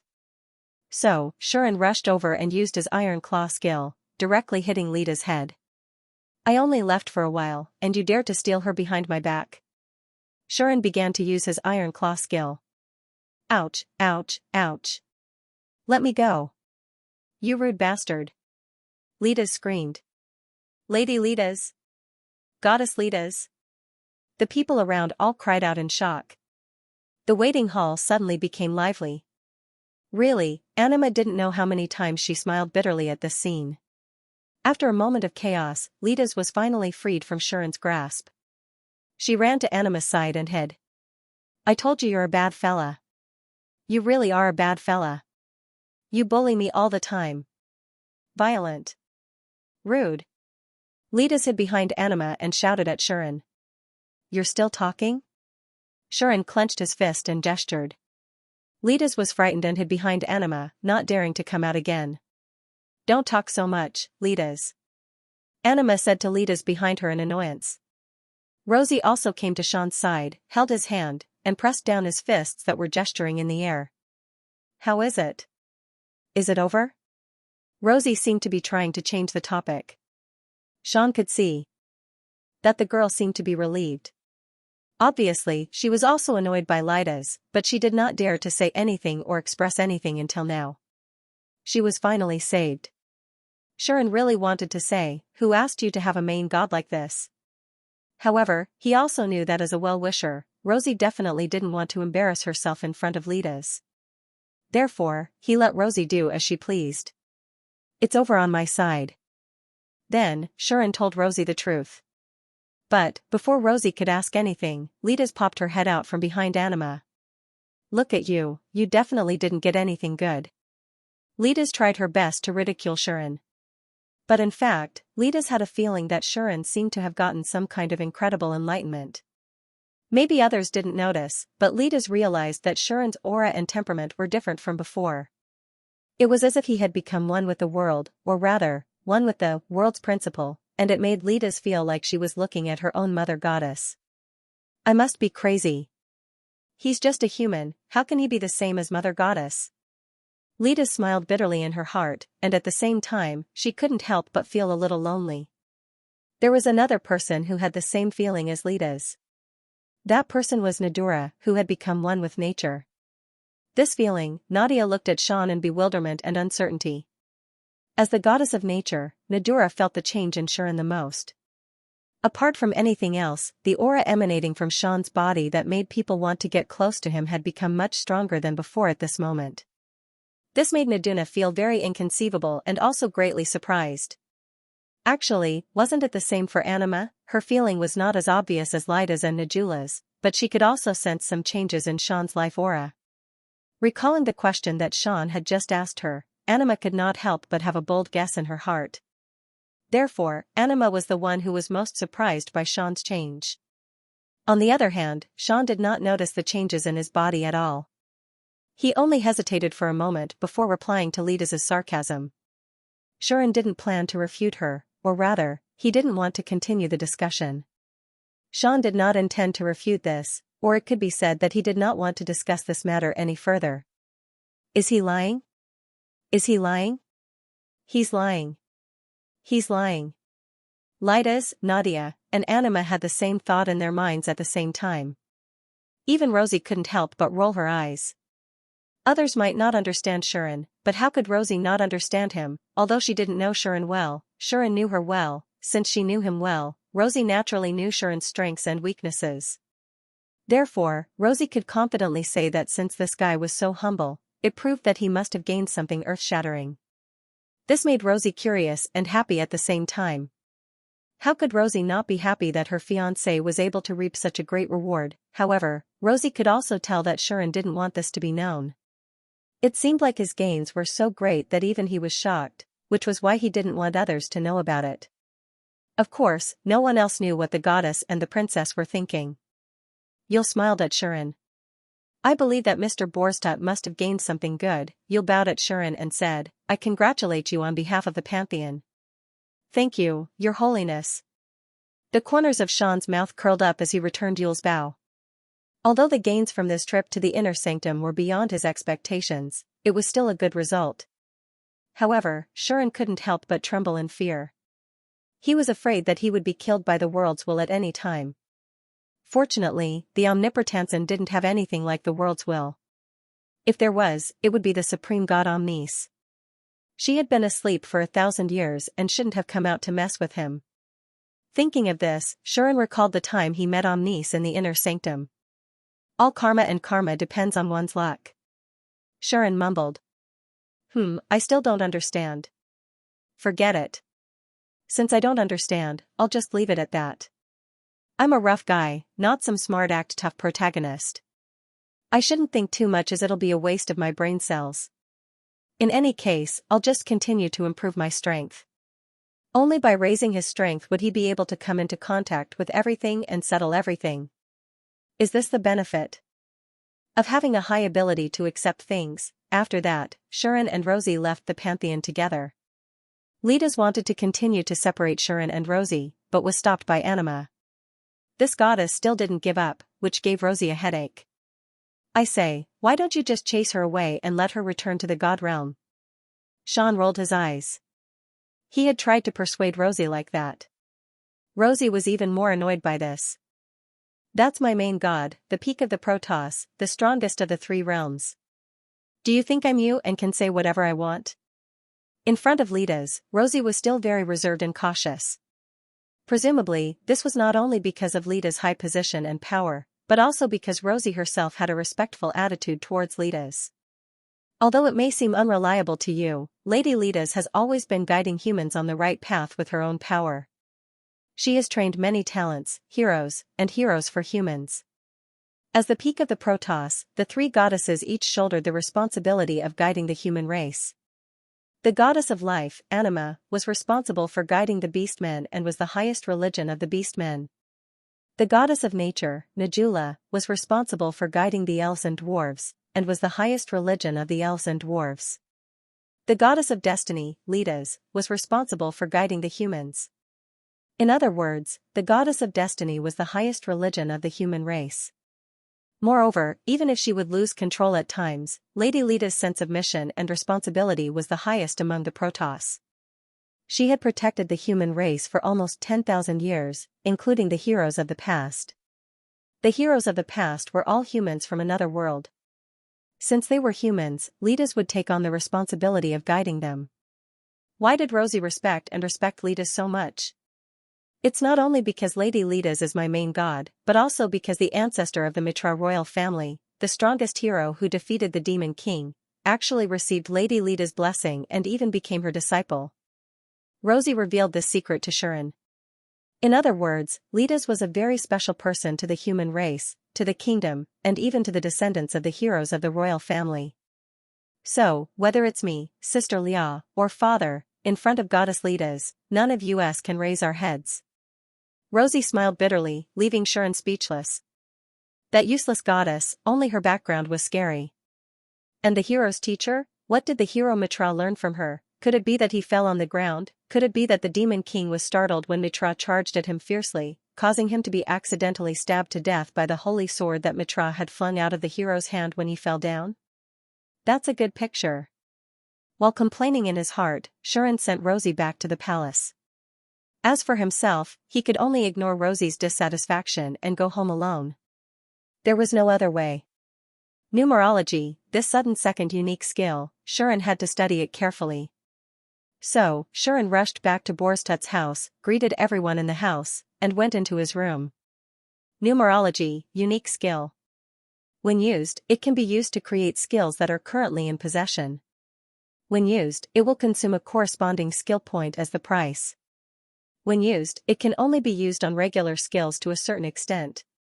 When used, it can be increased or decreased depending on the content of the skill. Permanent effect, cannot be cancelled in any way. In the room, Xianxia sat on his bed and began to study his newly acquired unique skill. Looking at the effect of this unique skill, Xianxia pondered for a while and then looked at all his skills. After a while, Xianxia understood. This unique skill is obviously a power that can be used on other skills. Xianxia had some discoveries. First of all, this unique skill called numerology was different from providence. It was an active skill. Providence's effect was passive, it was mainly used for leveling up, learning, and growth. When Xianxia leveled up or needed to learn or upgrade a skill, its effect would be displayed. Numerology was different, it needed to be used according to Xianxia's will. When Xianxia used numerology, he realized that he could actually create a certain degree of creation of skills that he possessed. What kind of creation? Everything. For example, Xianxia could modify his own skills to make them more powerful, or add some effects that did not exist before. For example, the original effect of the skill, teleportation, was a teleportation ability that could be activated when being attacked. When Xianxia used numerology to modify it, he could actually change the effect to a state where it could be activated at any time, anywhere. What did this mean? It meant that once the modification was successful, Xianxia would immediately have a kind of teleportation ability that was comparable to Lesia's teleportation ability. This made Xianxia a little excited. However, there was no free lunch in this world. Using numerology to create teleportation, the purpose of creation is to modify the effect, the creation content can be implemented, skill point consumption, 100. The appearance of such a message told Sharon that using numerology to create skills was not without a cost. It needed to consume corresponding skill points according to the content of the creation, and the more excessive the creation, the higher the consumption. Just changing the effect of teleportation from can be activated when attacked to can be activated at any time required 100 skill points. If it was changed to can be instantly transported to any corner of the world at will, the skill points consumption would be frighteningly high. Therefore, people who did not have enough skill points could not afford to use such a unique skill. I can't afford it either. Sharon was speechless. What was skill points? It was something that could only be obtained when leveling up, and the number of points obtained was completely random. The lowest was only 1 point, and the highest was only 100 points. Such a thing was not enough for others to use to level up their own skills. How could they afford to use it? If it was someone else, they probably wouldn't be able to use this unique skill to its fullest potential, right? Sharon was lucky. Thanks to the unique skill, Providence, he could obtain up to 100 skill points every time he leveled up. When leveling up skills, no matter what kind of skill it was, it only required 1 skill point to level up. Now that he had mastered dozens of skills, he had only used up a few hundred skill points. Currently, he still had thousands of skill points, which was amazing. Therefore, he could still play with the unique skill, numerology. However, using the unique skill, numerology, in addition to the cost of skill points, there were other restrictions. For example, it could only be used on regular skills, and could not be used on unique skills and special skills. For example, it could only be used on the skills that Sharon had, and could not create skills out of thin air. Another example was that it also had restrictions on the composition of a skill. If it was changed too much, it would lose its effect on the spot. In addition, it would also increase or decrease the effect of a skill according to the content of the composition. If the effect of a skill was too exaggerated, such as increasing the damage reduction of resistance skills to 100% complete resistance, it would not be possible. It would only increase the damage reduction to the theoretical limit based on the potential of the skill. It could be 80%, 90%, but definitely not 100%. It seems that this unique skill is quite difficult to play. Sharon felt a little regretful. As the saying goes, using cheats can be fun for a while, but using cheats can always be fun. Although Sean was not very satisfied with the fact that his cheat was getting bigger and bigger, when it really came to this point, he could only say that it was really delicious. If numerology could be more powerful and allow him to directly change it into an invincible skill, the kind that could even kill the supreme gods like chickens and dogs, then he would definitely tremble and do it without hesitation. Now that numerology had a lot of restrictions, Sharon looked calm on the surface, but in fact, he was very regretful. That being said, this unique skill is quite against the rules. Not to mention other things, just being able to change the effect of instant movement to be activated at any time and place was worth the ticket price. 100 skill points in exchange for a godly teleportation skill, Sharon would only feel that it was worth the money. However, numerology seemed to be able to do more than just modify existing skills. Sharon made another attempt. Using numerology to create instant movement and close-range evasion. The creation purpose is to fuse skills. The creation content can be implemented. Skill point consumption, 10. Yes. Yes. Numerology could not only modify existing skills, but it could also fuse different skills. Once the skills were fused, the resulting new skill would combine the effects of the original 2 skills, either to become stronger or to create a new effect. It was worth looking forward to. Moreover, there was a big advantage to fusing existing skills. The advantage was that the new skill after the fusion would be reduced to the initial level. In other words, as long as the skills were fused, the new skill could not only retain the strength of the original 2 skills, but it could also continue to upgrade and become more powerful. The premise was that the 2 skills couldn't be too compatible. Otherwise, not only would the strength of the original skills not be retained, but the effect might also be reduced, or even not be fused at all. According to the number of skills fused, as well as their compatibility, difficulty, and so on, the skill points needed for the fusion would also change accordingly. If the compatibility was good, the skill points needed for the fusion would be relatively less. If the compatibility was bad, the skill points needed for the fusion would be more.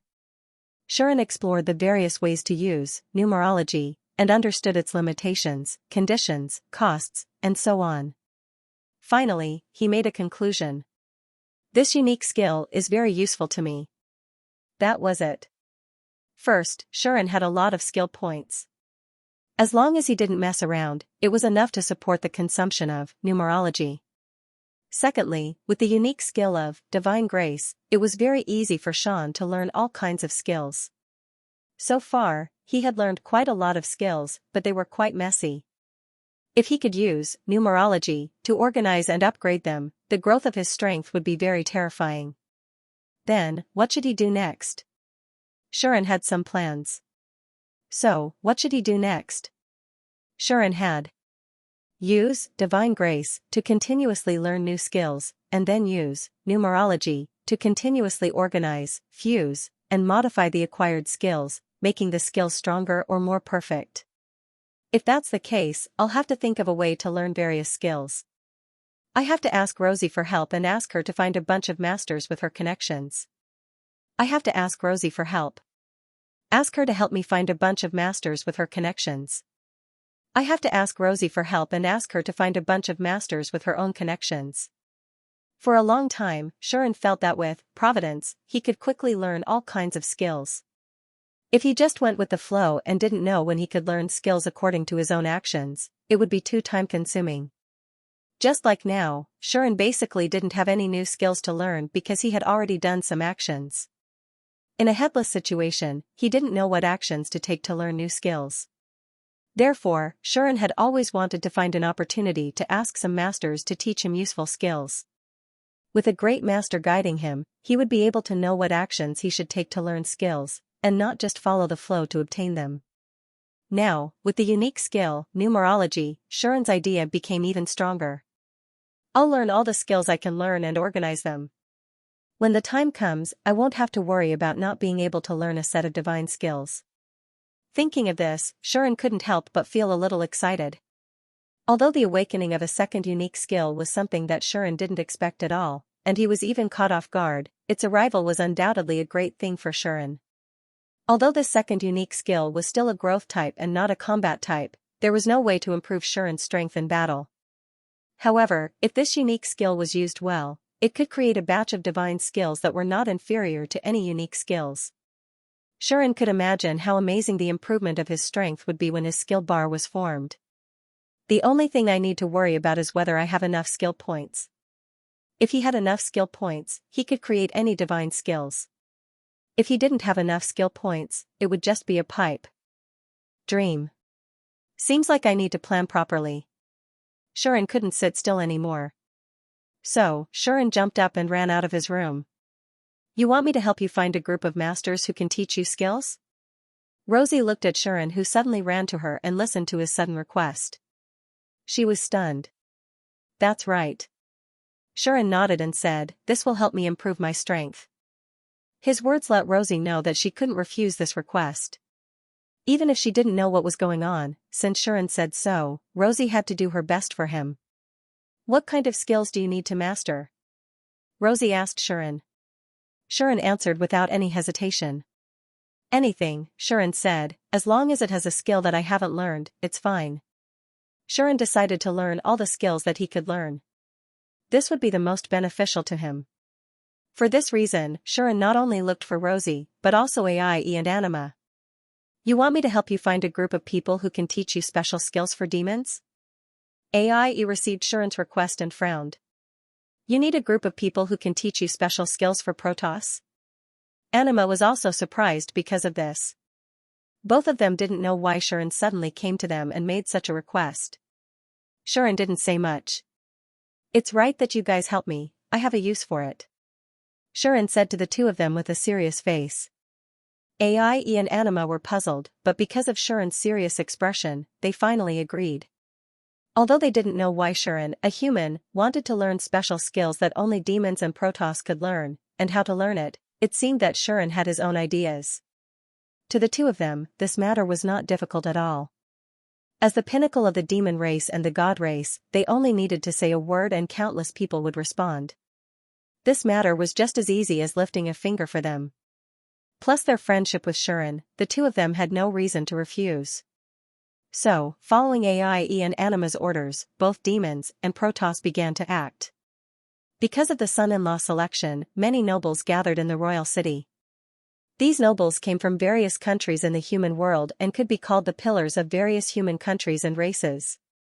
After Shuren and Rosie's engagement banquet ended, these nobles returned in low spirits and were ready to leave the royal city. In such a situation, there had been luxurious carriages and knight regiments appearing majestically from all directions of the city gates before leaving majestically. It caused the capital, which had been bustling and clamorous recently, to gradually return to its original peace. However, under this tranquility, many people keenly sensed that a new undercurrent had appeared. This was because, for some unknown reason, batches and batches of people had appeared in the capital city after the nobles had all left. Some of them were famous experts in the kingdom, highly respected masters.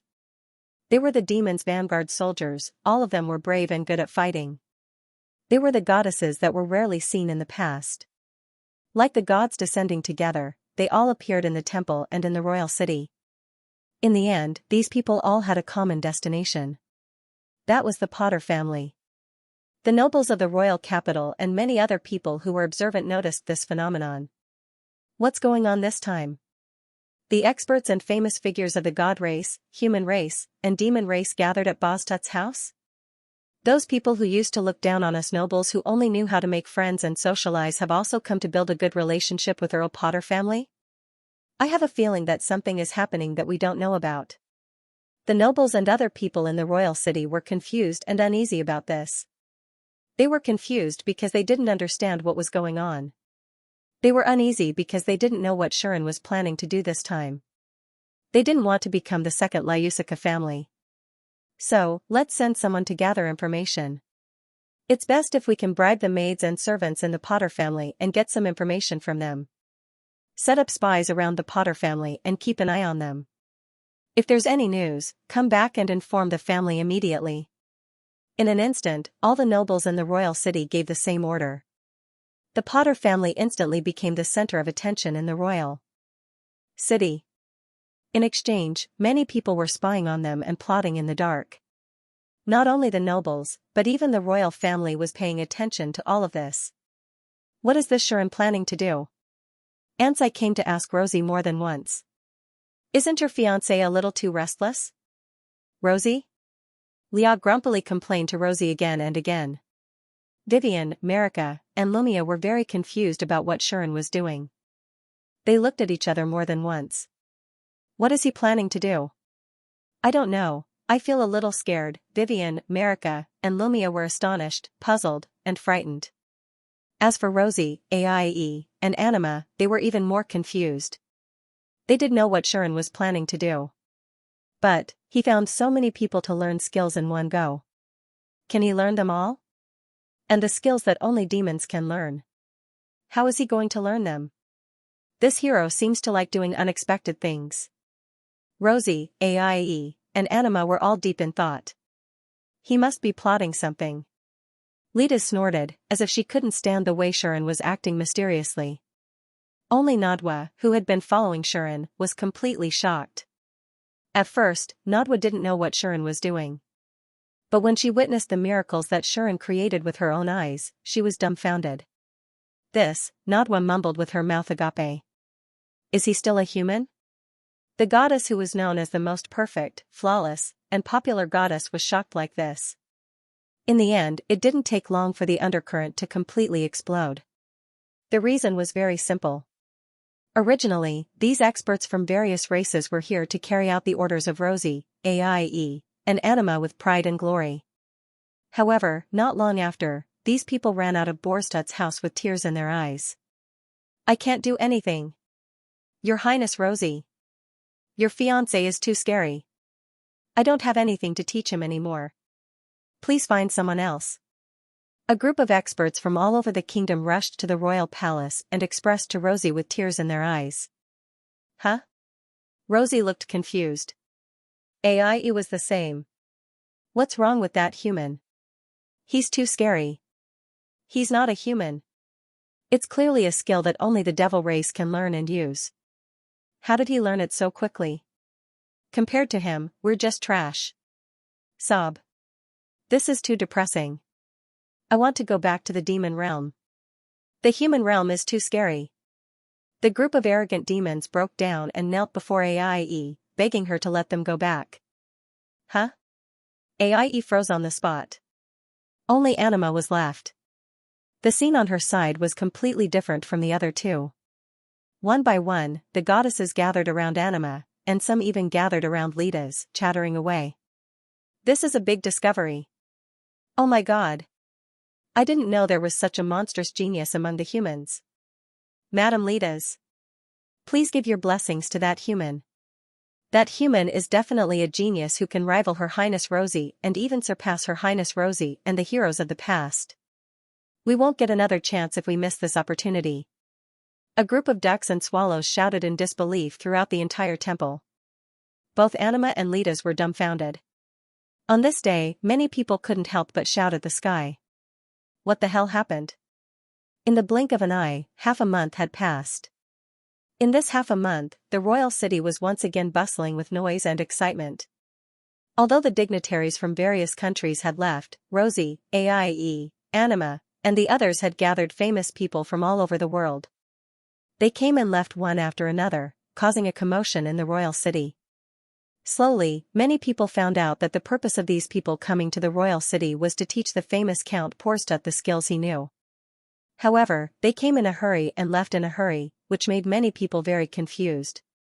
Shuren, on the other hand, did not care about the clamor of the outside world.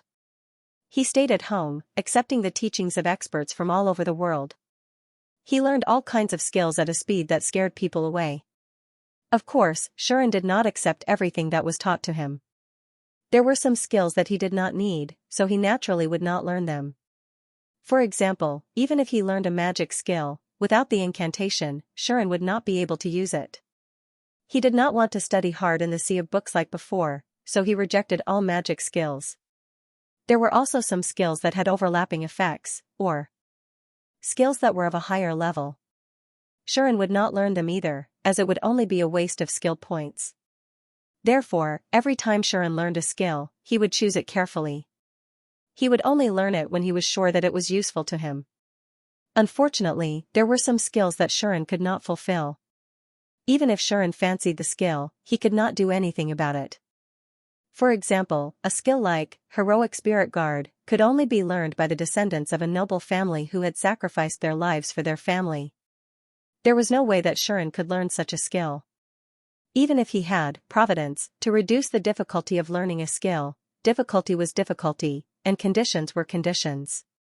If he could not even fulfill the conditions to learn a skill, how could it not be easy to learn? Shuren could only regretfully give up on learning such a skill. However, even so, the number of skills that Sean learned every day could be said to be massive, causing his skill bar to accumulate at an astonishing speed. In the end, these skills were all taken by Shuren and fused together. Although Shuren's numerology could also tamper with the effects of skills, Shuren found that after some skills were fused, they could achieve the same results as tampering, and only required a small number of skill points.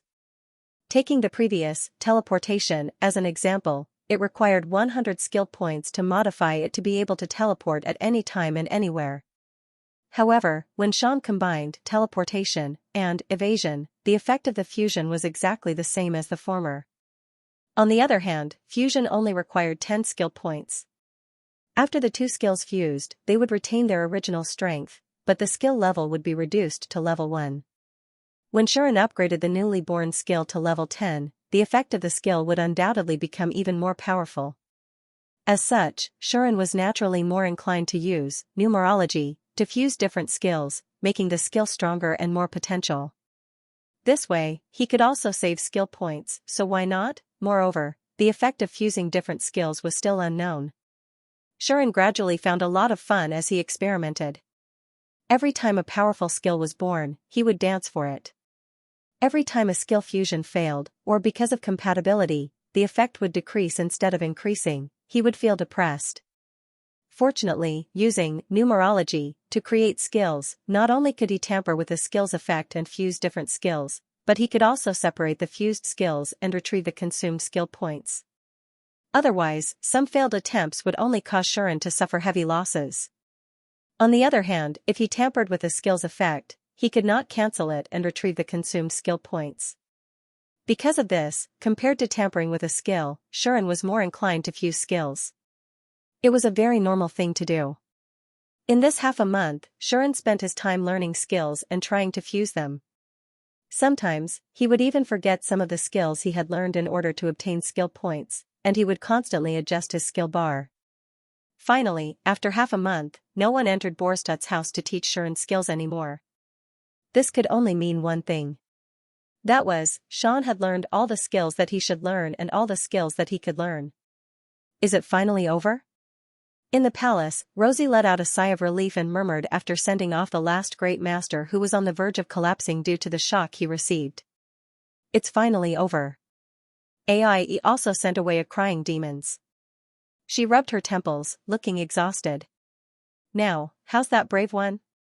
Anima muttered to herself as she watched a group of amazed goddesses return to the celestial realm. Lida's, on the other hand, remained silent for the first time. She looked in the direction of Borstadt's house as if she could sense something. Lady Lilith? In a room of Borstadt's house, Xianxia softly called out to Lilith. Lilith was also silent. She leaned against the window and looked at the figure outside. Her eyes flickered slightly. Vivian, Marika, and Lumia were doing the same thing as Lilith. Mr. Shuren, he. Both Marika and Lumia watched the figure from the window of their room, holding their breaths. He seems to have changed. Vivian also cast her gaze toward the garden, and her expression gradually changed. Roar.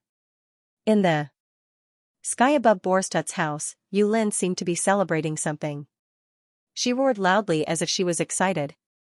Phew, in a dark corner where no one could see, Nadia slowly exhaled. She looked at the person closest to her and finally muttered. Perhaps, I have witnessed the birth of a brave one who is above Mitra. This sentence, no one could hear it. It was the same for Xian, who was standing in the garden. At this moment, Shuren's eyes were closed. The flames on his body gradually dimmed. In his mind, pieces of information kept appearing. Trial skill number 1 has successfully fused various weapon skills, combat skills, and some support skills. Please name the new skill.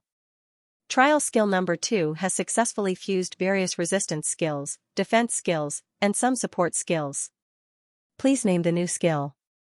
Trial skill number 3 has successfully fused various speed skills, evasion skills, and some support skills. Please name the new skill. Trial skill number 4 has successfully fused various magic enhancement skills, and some support skills. Please name the new skill. Trial skill number 5 has successfully fused various perception skills and some support skills. Please name the new skill. Trial skill number 6 has successfully fused various camouflage skills, assassination skills, and some support skills. Please name the new skill. Trial skill number 7 has successfully fused all strength enhancement skills.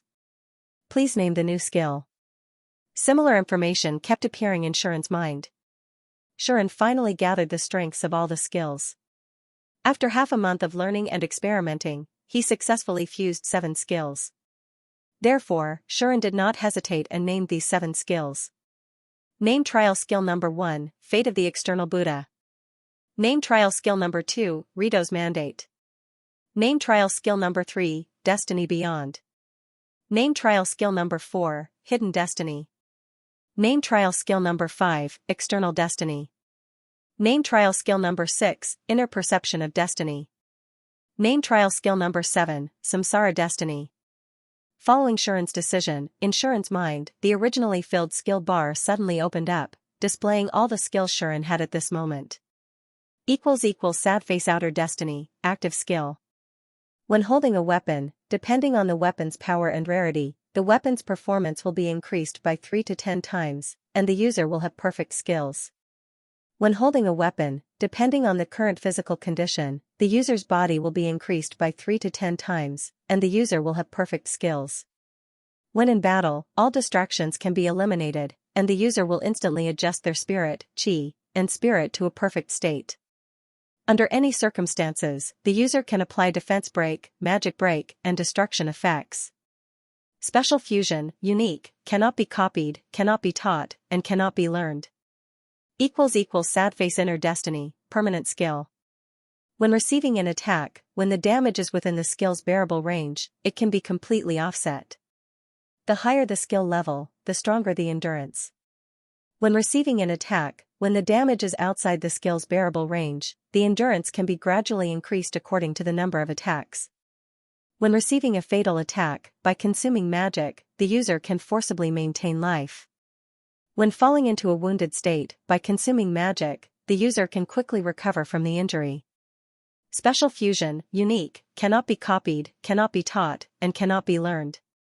Sad face outer destiny, active skill. Within a certain range, ignore space restrictions, and freely teleport. Within a certain range, ignore terrain restrictions, and freely increase speed. Within a certain range, ignore environmental restrictions, and freely change position. The higher the level, the wider the range. Special fusion, unique, cannot be copied, cannot be taught, and cannot be learned. Sad face inner destiny, permanent skill. Greatly increase magic power. Greatly increase magic power. Greatly increase magic control. Greatly increase magic recovery speed. Special fusion, unique, cannot be copied, cannot be taught, and cannot be learned. Sad face outer destiny, active skill. Perceive danger, hostility, magic, traps, curses, evil, and negative energy. Identify life, weapons, items, and magic items. Enhance vision, smell, hearing, taste, touch, and intuition. See through obstacles, blocks, shields, concealment, and targeted concealment. Special fusion, unique, cannot be copied, cannot be taught, and cannot be learned. Sad face inner destiny, permanent skill. In the state of hiding, lurking, ambushing, etc. Eliminate smell, breathing, footsteps, and even the sense of existence to a certain extent. Can be effective on the surrounding environment and other individuals around. In the state of hiding, lurking, ambushing, etc., the attack power is greatly increased. In the state of hiding, lurking, ambushing, etc., the attack accuracy is greatly increased. In the state of hiding, lurking, ambushing, etc., automatically avoid magic detection. Special fusion, unique, cannot be copied, cannot be taught, and cannot be learned. Sad face reincarnation of destiny, special skill. When this skill is used, it will increase the user's power according to the conditions. The extent of the increase depends on the magic power consumed. Maximum increase of 10 times. When in a dangerous situation, this skill will be automatically activated. Special fusion, unique, cannot be copied, cannot be taught, and cannot be learned. The 7 skills, Insurance Mind, completely presented their effects. The 3 major active skills were named external skills. The 3 major permanent skills were named inner skills. Heaven was taken from providence. Fate was taken from numerology. As for the other words, they were just chosen for the sake of distinction. In addition, with limit change as the leader, and the integration of many enhancement skills, a special skill was unexpectedly born, reincarnation of destiny. The 7 major skills of destiny were the results of Shuren's half a month of hard work. Xianxia combined all the skills he learned in the past half a month into these 7 skills, squandering all his skill points. The remaining skills that hadn't been fused were only Magic Give and Magic Celestial Body.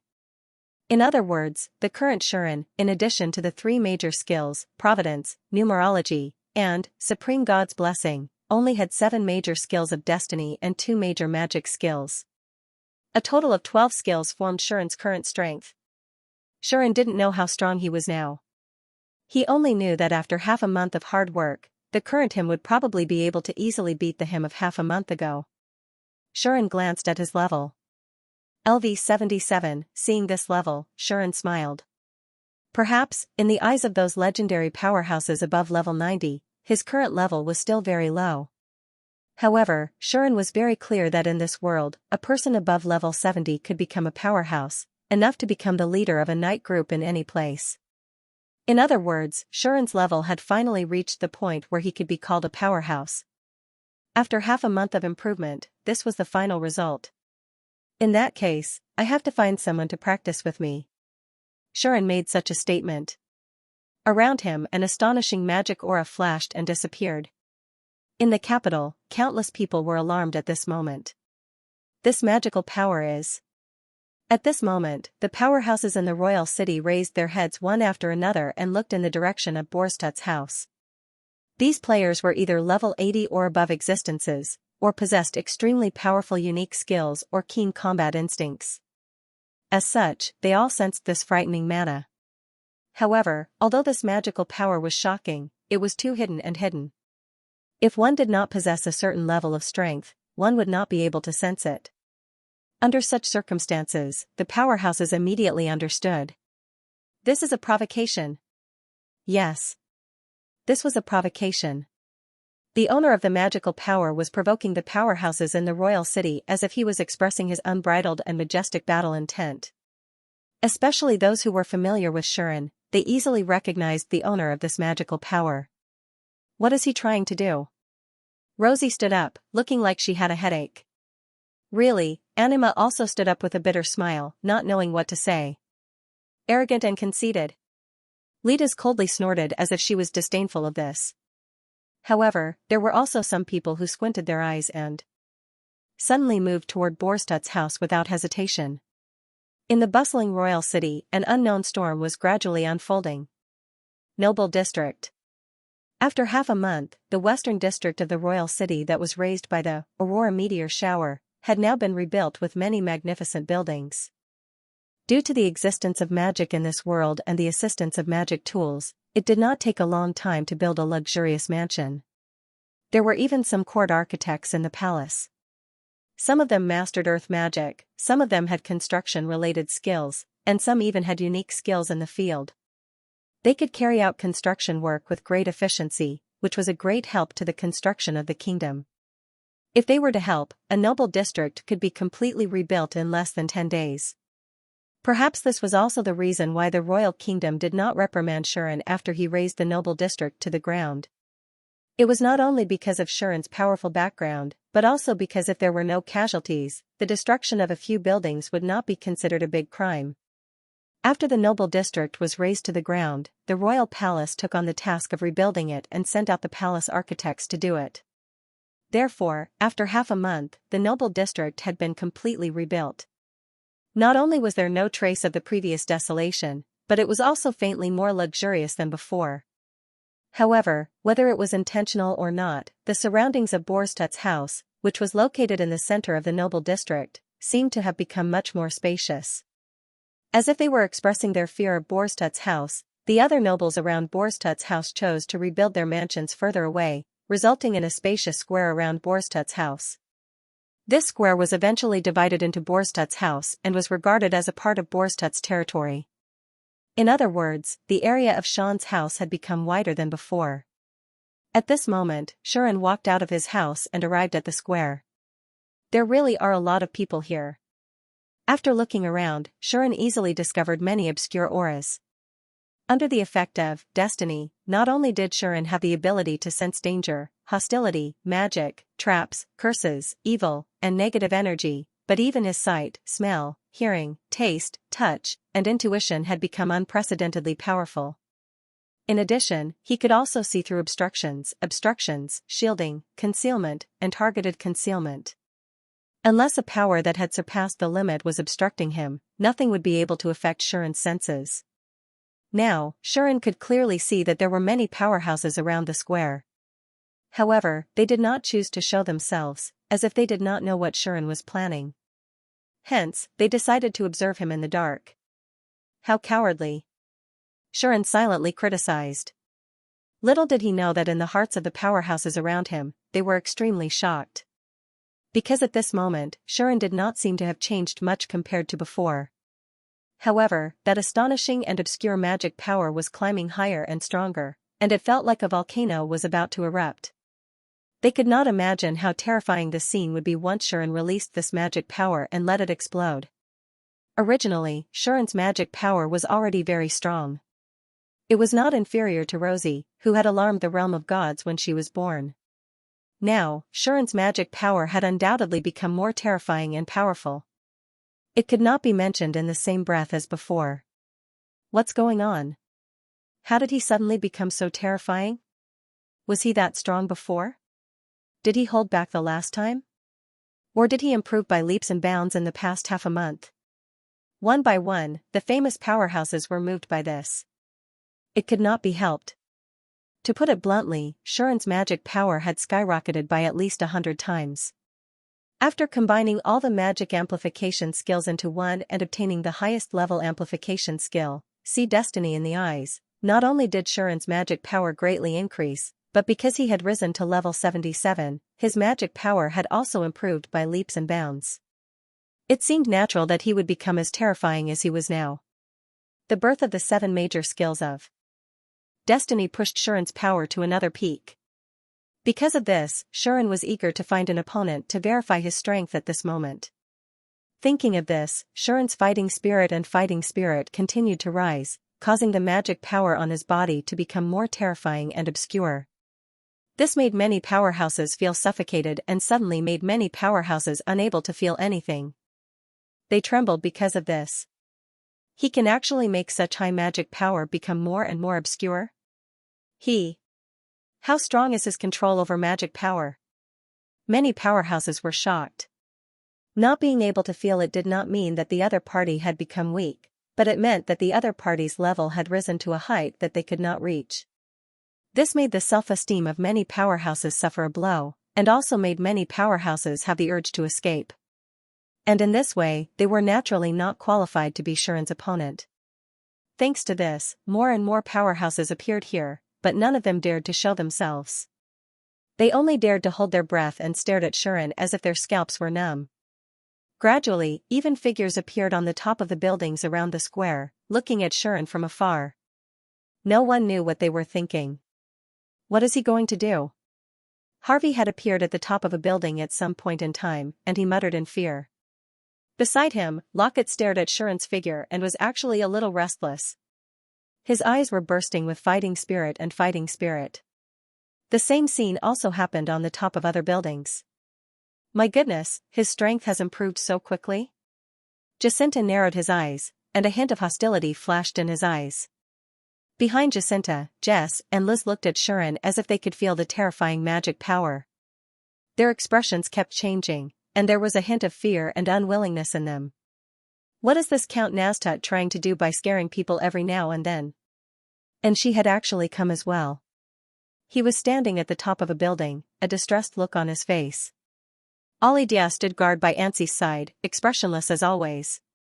However, his eyes were fixed on Sean the whole time, and he did not relax for a moment. Naturally, Lia and Shauna came as well. Is there really a terrifying magic power on Shuren?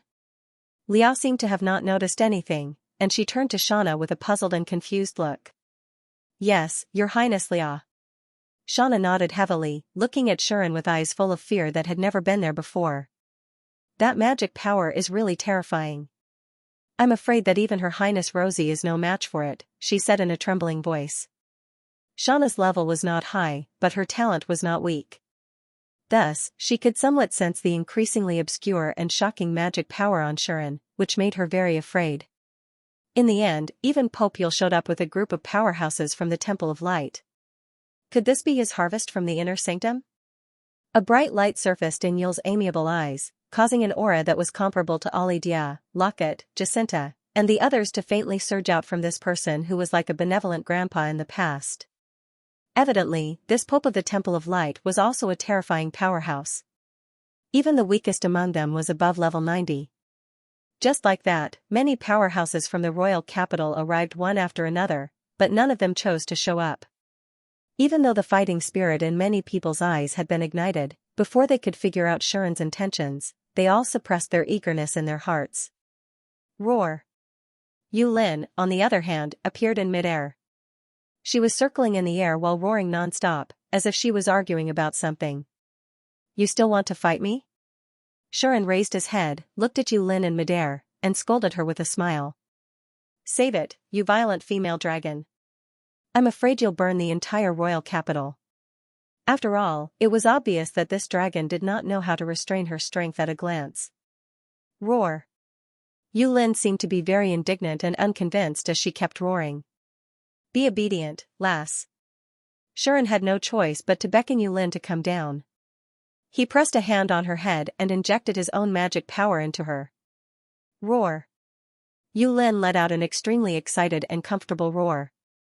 The magic that was injected into her body was not only much more majestic and rich than before, but it was also transformed by Shuren into a nature that was more suitable for Yu Lin to absorb, allowing Yu Lin to absorb magic power many times more efficiently than before.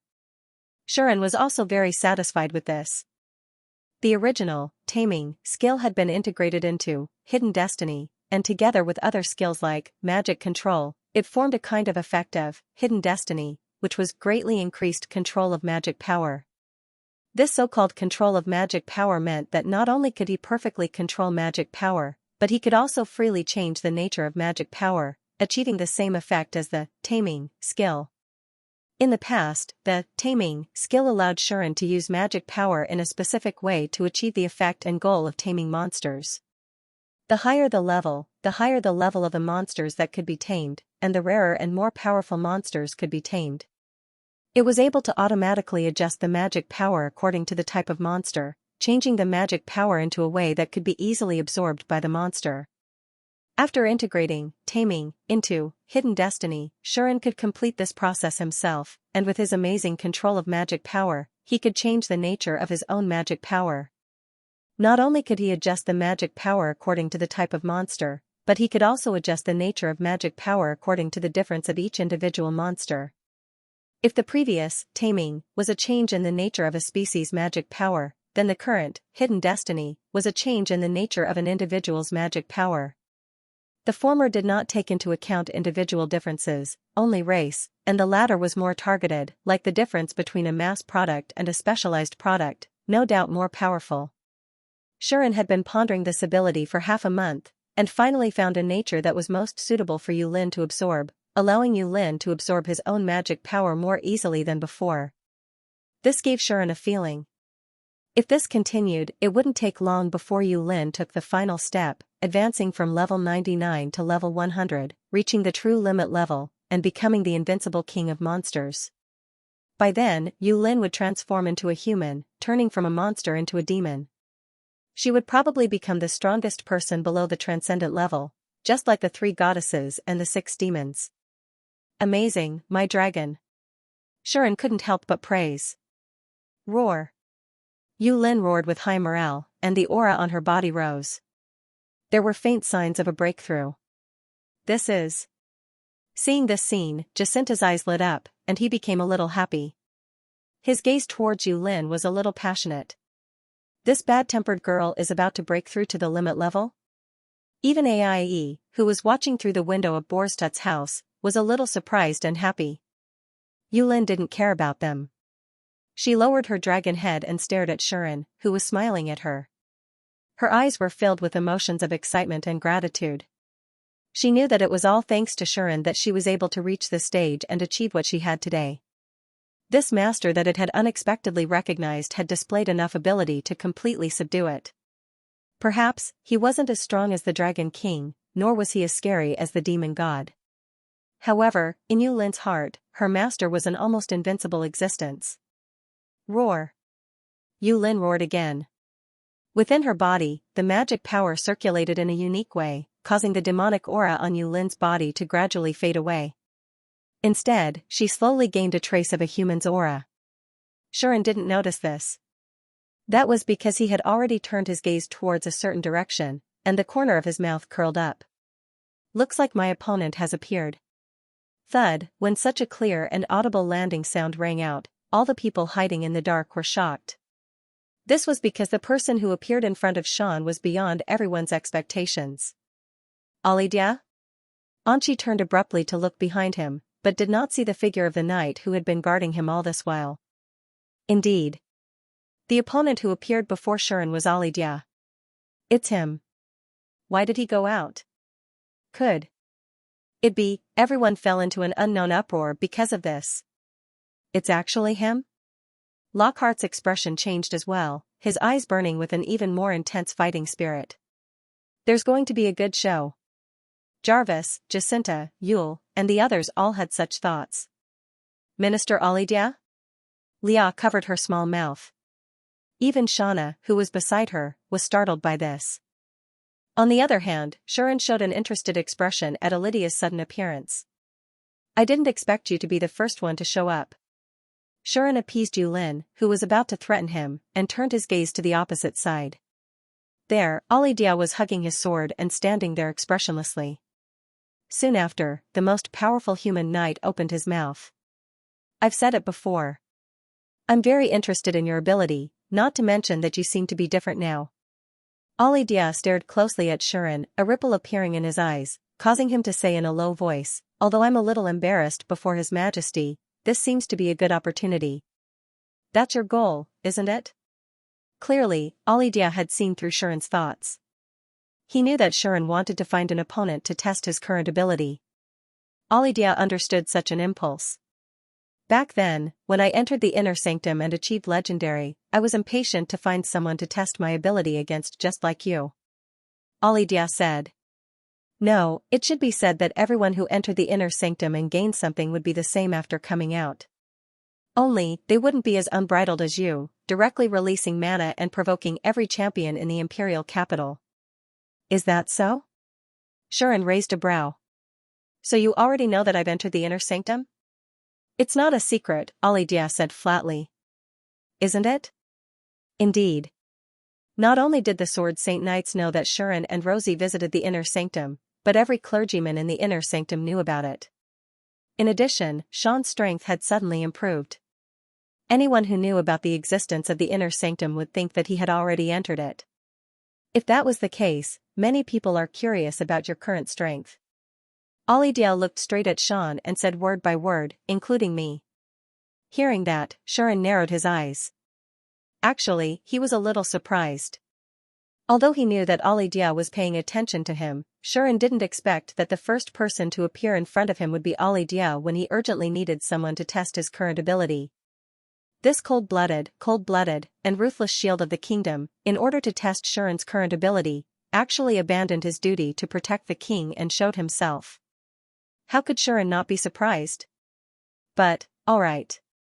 Sharon couldn't help but laugh. And he laughed very happily. There was no other reason. As an opponent, you are indeed qualified.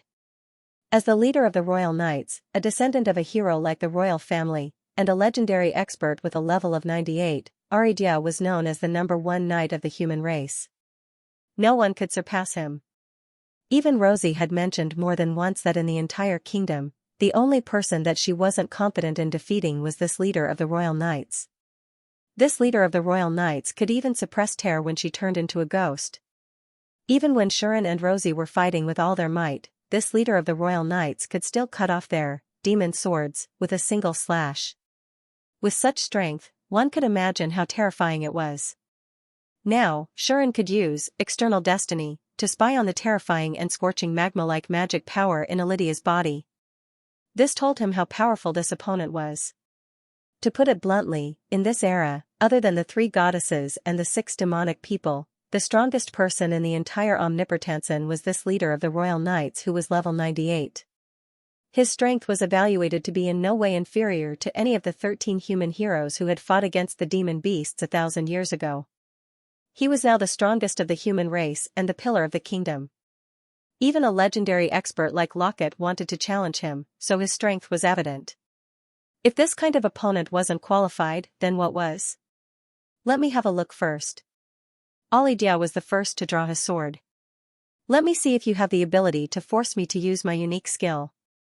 As soon as he finished speaking, the air around him changed. It became extremely heavy. The terrifying and scorching magma-like magic power in Lydia's body was suddenly released. That magic power seemed to have ignited the entire world, causing the temperature in the air to rise rapidly. Seeing this, Sharon didn't hesitate and immediately drew his holy sword. Clang! At this moment, a huge broadsword heavily slashed in front of Shuren and landed on the holy sword that Shuren had drawn out, causing a deafening sound that sounded like a bell to ring. A strong gust of wind instantly exploded. The terrifying power shattered the ground under Shuren's feet. Dust exploded around Shuren's body, filling the air like sand. Lydia's figure appeared in front of Shuren, maintaining the posture of slashing down his sword as he confronted Shuren. That scene was exactly the same as when Shuren suddenly launched a surprise attack after his fight with Rosie was stopped in the palace's arena. The difference was, "You've really become much stronger than before." Lydia stared at Shuren, who had raised his holy sword to block his attack. Shuren's expression didn't change, and he even seemed to be able to do it with ease. It was as if he didn't feel any strain at all. Back then, when Shuren blocked Lydia's sword, he was almost injured by Lydia and had to bear a great deal of pressure. This time, Shuren only used one hand and easily blocked Lydia's probing attack. Shuren grinned. "Speaking of which, I haven't settled the score with you from back then." When Lydia heard these words, his pupils suddenly shrank. Because a hand suddenly stretched out from behind him and pressed on his shoulder. Shuren's figure was like a ghost, suddenly appearing behind Lydia. "It's just as well. Let's settle the score from that time properly this time." When these words entered Lydia's ears again, his entire body trembled, and a sense of danger rose in his heart. Clang! Shuren's holy sword suddenly slashed down, mercilessly aiming for Lydia's head. Boom! In the square in front of Borstut's house, a loud explosion sounded. An astonishing gust of wind erupted, stirring up waves and stirring up sand and dust. It was as if an explosion had occurred. "They're fighting. Earl Borstut and Marquis Urbine are fighting." The experts hiding in the dark couldn't help but cry out in surprise. Lydia, and she also held his breath. His attention was completely attracted by the sudden eruption of the battle, and he could no longer care about anything else. Roar! Yulin also rose into the air, and she roared excitedly as she watched the sudden and intense battle in the square. Under such circumstances, in the square, within the explosive wind, two figures suddenly dashed out like meteors chasing each other. Clang, clang, clang, clang, clang.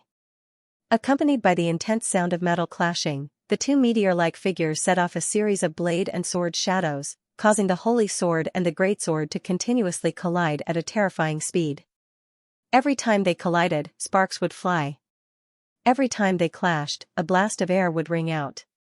In an instant, Shuren and Lydia entered into a state of intense battle. It was like a thunderbolt against a thunderbolt, a needle against an awn, or even Mars crashing into Earth. In an instant, they erupted with frightening combat power. In this intense battle, the first person to gain the upper hand was Shuren. Swoosh! Swoosh! Swoosh! Not only did Shuren move as fast as a meteor, but he also moved erratically like a phantom. One moment, he appeared on Lydia's left, the next moment, he appeared on Lydia's right, the next moment, he appeared in front of Lydia, and the next moment, he appeared behind Lydia. Instantly, he left behind countless afterimages and attacked Lydia fiercely as if he had formed an army. He can actually teleport. Lydia's expression changed when he saw this scene. Teleportation was a very advanced ability that would only appear in the hands of spatial mages. It was almost impossible for a warrior who hadn't learned spatial magic to master this ability. Lydia had heard of some legendary-level powerhouses who had learned some skills in this aspect by chance. However, those skills usually had certain limitations. They could only be activated when they were attacked, and could only be used for dodging. Otherwise, they could only be used under certain conditions. Lydia had never heard of any warrior who could teleport as he pleased. This was the ability to connect directly with space, and even the masters of the godly clan and demon clan couldn't touch it. And Sean seemed to have mastered this kind of ability that could be called a divine skill. No, he didn't only have this godly ability. In this instant, the sword technique that Shuren used was also godly. Swoosh! Shuren suddenly appeared before Lydia. Like an arc of light under the moonlight, the holy sword in his hand instantly slashed out countless sword shadows. The slashes were sometimes fast, sometimes slow, sometimes heavy, and sometimes light.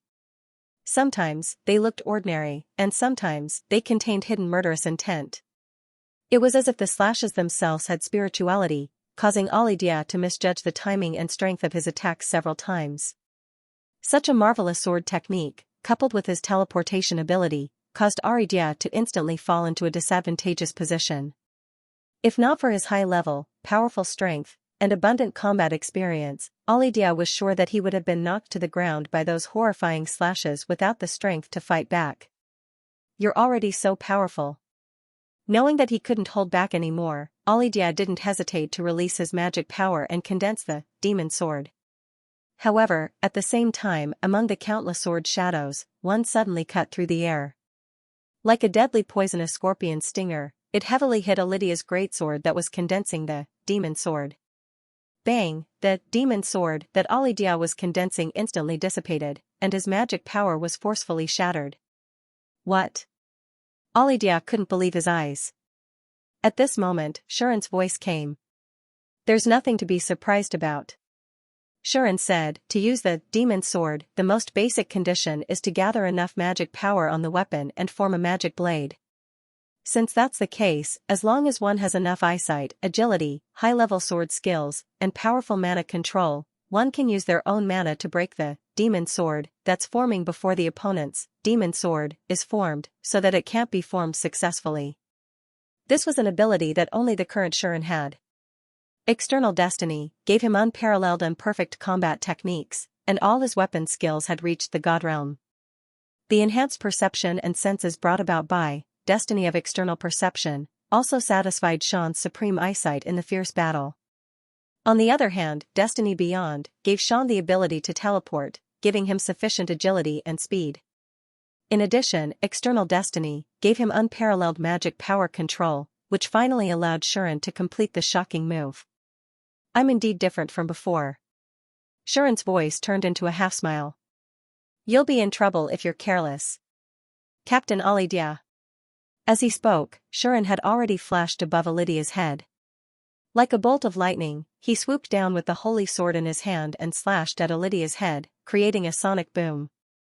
Clang! In a hurry, Alidia only had the time to raise the broadsword in his hand to block the attack above his head. Then, with a loud and clear sound, he was sent flying by a terrifying force and smashed into the ground. "Courtesy demands reciprocity. This is payback for what you did before." Shuren's voice rang out again. Bam! Alidia's figure crashed into the ground, stirring up a cloud of dust and shockwaves. Then, he was buried by the rubble from the shattered ground. "Alidia!" Ansi could not help but cry out in shock.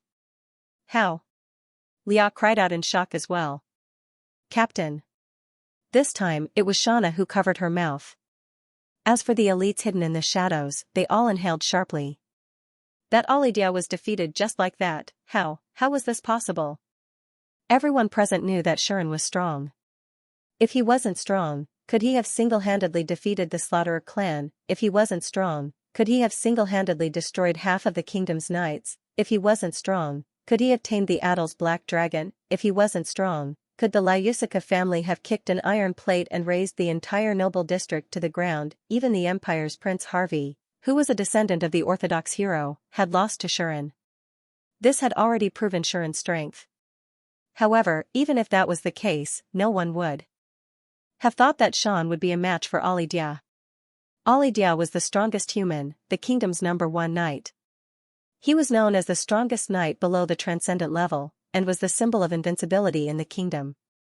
Such a Alidia was feared even by the various races and realms' legendary-level powerhouses.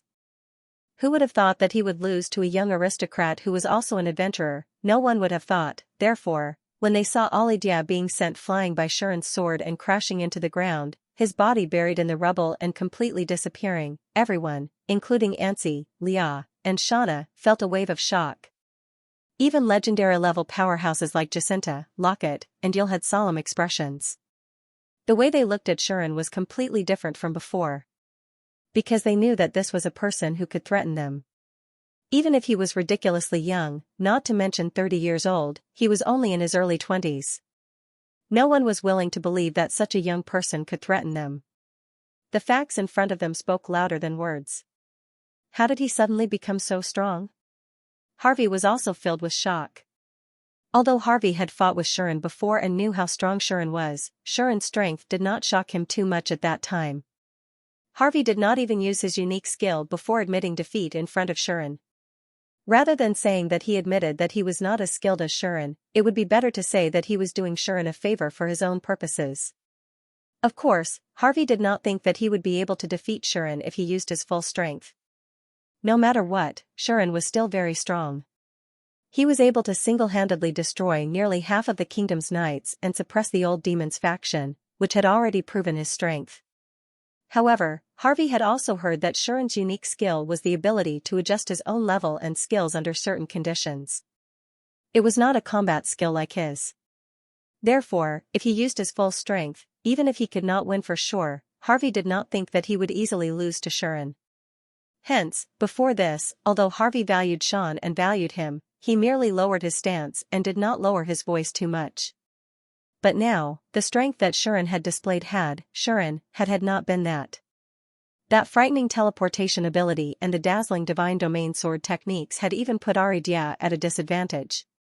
In the end, Aridia had been sent flying by a single slash. If it were Harvey himself, he wouldn't have the confidence to receive such a blow. No, not to mention withstanding it, he would not even be able to withstand it for a period of time.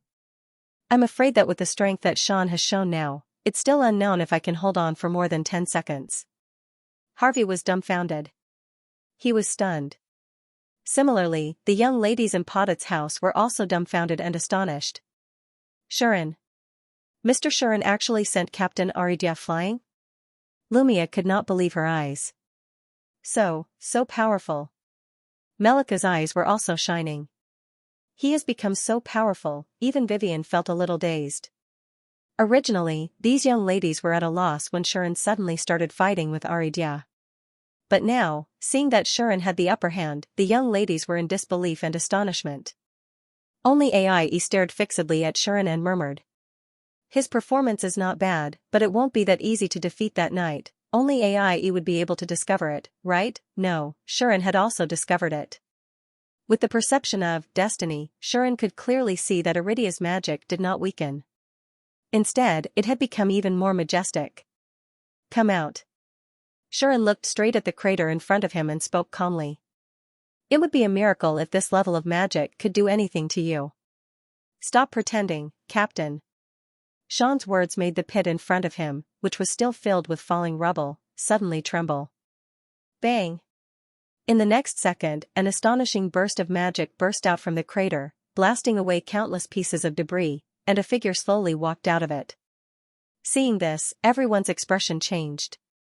This was because Alidia, who walked out of the hole, was completely unscathed except for some dust on his body. What a powerful strike. Aridia held a broadsword with one hand. The muscles on his hand bulged, and green veins popped out. However, his face was still expressionless, causing a suffocating pressure to spread from his body. That pressure told everyone one thing. That was, Alidia was getting serious. It seems that if I don't show some of my strength, I won't be able to do anything to you today. Aridia said calmly. I haven't used this move for a long time. I might not be able to hold back. Be careful. After saying that, Aridia suddenly crushed the ground under his feet and rushed towards Shuren. He was so fast that even the sound of sonic booms could be heard, bringing along gusts of wind. However, facing this scene, Shuren frowned. He actually chose to attack head-on? Was this knight leader looking down on him? He clearly knew that he could teleport and had outstanding eyesight, but he still chose to attack head-on. Moreover, it was such a direct and ordinary attack. If this wasn't looking down on him, what was it?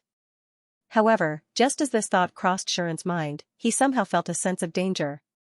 Not only did Shuren's external destiny allow him to have all kinds of perceptual abilities, but it also enhanced his intuition other than the 5 senses.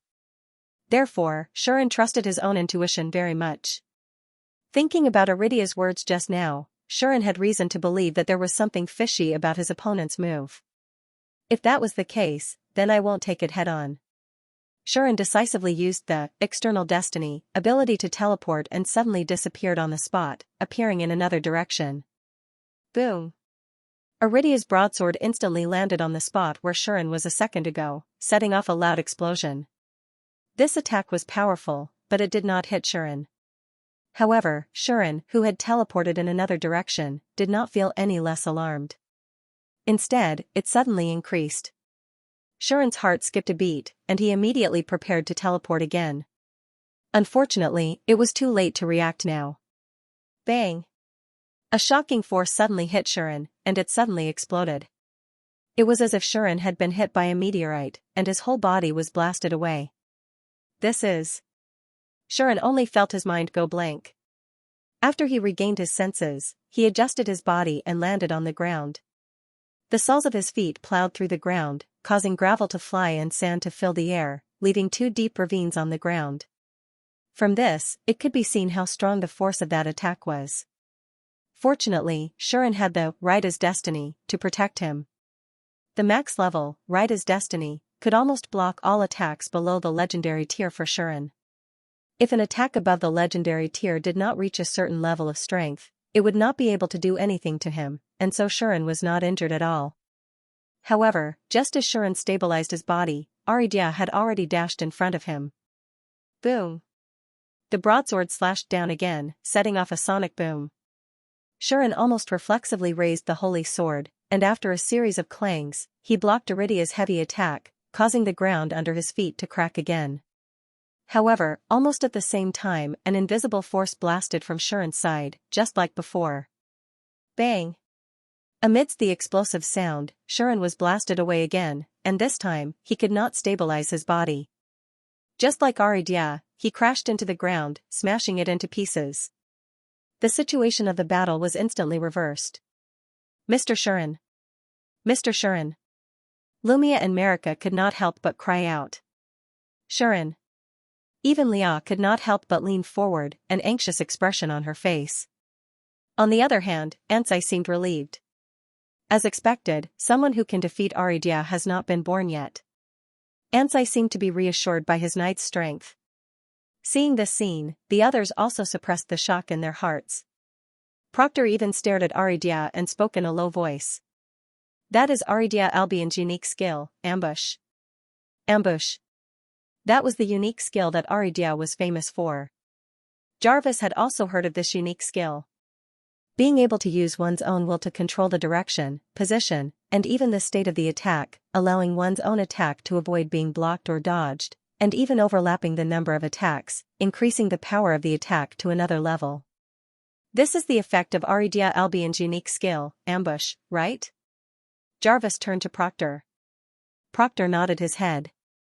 This unique skill is very simple and crude. It doesn't have too many mysteries. When Aridia first became famous, this unique skill was evaluated as an insignificant skill that could only be used for small tricks. However, Aridia used it to make a name for himself. When he uses this unique skill, his attacks will no longer miss. So, this ability is also known as the Spear of Absolute Accuracy by busybodies. But that is not the only tricky part about it. Just wait and see. Aridia's true strength is about to be revealed. Following Proctor's words, the situation in the field changed. Swoosh! All of a sudden, Shuren's figure appeared behind Aridia, a sharp glint in his eyes. The holy sword in his hand was like a cold arc of light, mercilessly slashing at Aridia. Sensing the movement behind him, Aridia's expression did not change. Without even turning his head, he raised the sword in his hand and slashed at the air in front of him. However, this slash would not miss its target. This was because, with the adjustment of the ambush ability, the power of this slash was all blasted from the side of Shuren's body, hitting Shuren on the spot. Bang! An invisible force exploded beside Shuren, setting off a violent gust of wind. Ugh! Shuren forcefully withstood the attack, as though he had already expected this situation. He steadied his body to prevent himself from being blasted away. With the protection of the Rito's mandate, Shuren could use such a violent method to resist the attack of a legendary pinnacle powerhouse. While withstanding the attack, Shuren did not seem to care and continued to slash at the holy sword in his hand, as though he was trying to exchange damage with Aridia. Unfortunately, clang! When the holy sword in Shuren's hand was about to slash at Iridia's body, without any warning, the holy sword seemed to have collided with an invisible weapon. In a burst of sparks, it was bounced off. Iridia continued to slash at the area in front of him, but the direction of the slash changed out of thin air and returned to Iridia's back, bouncing off Shuren's slash. Immediately after, Iridia threw a heavy punch at the air in front of him, hitting the air with a loud bang. Bang! Suddenly, Shuren felt that his abdomen had been punched for no reason. Finally, his body could not avoid being blasted away like a cannonball. However, Iridia was still waving his fists expressionlessly, continuously throwing heavy punches at the air in front of him. Bang bang bang bang bang. In the next moment, Xian, who was flying backward, was directly bombarded by punches that appeared from all directions. He was like a bouncing bullet, flying back and forth in the air. Iridia did not move at all, allowing all his attacks to land on Shuren's body. Moreover, they came from different directions and positions, beating Shuren back and forth like a sandbag. It was an extremely shocking sight. Harvey was stunned. Locket's expression became more and more solemn. "Do you see that?" Locket said in a deep voice, "This is Iridia's unique skill. Even if he stands still, his attacks will continuously hit his opponent. All the attacks aimed at him will not be able to touch his body. This is because he only needs to casually swing his attack, and that attack will either send his opponent flying or block his opponent's attack. There are no flaws at all. A spear with absolute accuracy. A shield with absolute defense. A sword with absolute killing intent. Alidia Albion's ambush has all sorts of titles. This is the strength of the strongest human of the current generation, the kingdom's #1 knight, the strongest person below the 3 goddesses and the 6 great demons." Relying on this ability, Iridia gradually made a name for himself. In the end, after breaking through to the legendary level, he quickly stood at the top of the human race. Until he became the strongest human. Bam! Bam! Bam! Bam! Muffled sounds were still echoing in the square in front of Borstadt's house, causing gusts of strong winds to explode in the air. Bam! Bam! Bam! Bam! Bam! Shuren! Bam! Bam! Bam! Bam! Bam! Even and she had the idea of stopping them. Bam! Bam! Bam! Bam! Bam! Bam! Bam! Bam! Bam! Bam! Bam! Bam! Bam! Bam! Bam! No, it's not an illusion. Alidia could clearly feel that the number of times his attacks missed was increasing. This meant that his spear attack, which was known as an absolute hit, had been dodged. Alidia suddenly turned around and looked in Shuren's direction. With this look, Iridia realized that Shuren, who had been beaten up like a punching bag, was not only unscathed, but he had also closed his eyes at some point in time. Yes. Shuren closed his eyes. At this moment, Xian infinitely magnified the perception ability of external destiny and his own 6 senses, expanding them to his surroundings. Under such circumstances, Shuren brought the surrounding environment into his senses. It was as if he could overlook this side of the world and clearly see everything. The movement of the wind. Earth tremors. There was a commotion. Shuren had also taken in the movements of the atmosphere into his perception. "I saw it," at a certain moment, Shuren muttered. He saw the invisible attacks, as well as the punches that kept appearing around him. He had a clear grasp of their location, direction, and speed. Shuren even felt that he seemed to have seen a mysterious figure. That figure seemed to be one with nature and the same source as heaven and earth. Shuren could only vaguely feel her existence. What is that? For a moment, Shuren was startled, but his attention was soon attracted by the invisible punches that kept flying around him. Countless formless attacks came from all directions. So, Shuren began to move. At first, it was just a very small movement. For example, twisting his waist. For example, stretching his legs. For example, turning in circles. For example, moving his head. Just like that, Shuren moved his body in the air with small movements. However, it was these small movements that allowed Shuren to gradually avoid the incoming attacks. At the beginning, it was only once. Soon after, the number of attacks that were avoided gradually increased.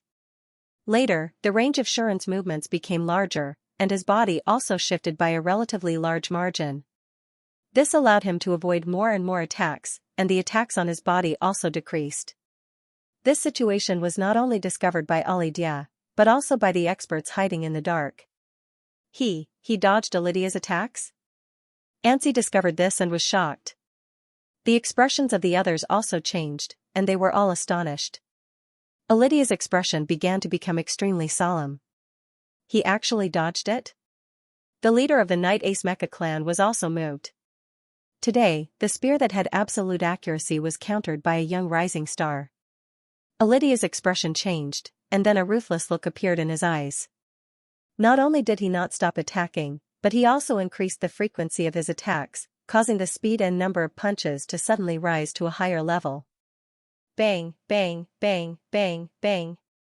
In an instant, the invisible attacks coming from all directions from Shuren became extremely dense and fast. They landed on Shuren's body, causing a series of muffled sounds. Shuren, who had just started to dodge Lydia's ambush attack, was once again reduced to a sandbag, and was sent flying by an even more dense barrage of punches. However, Shuren did not care about this.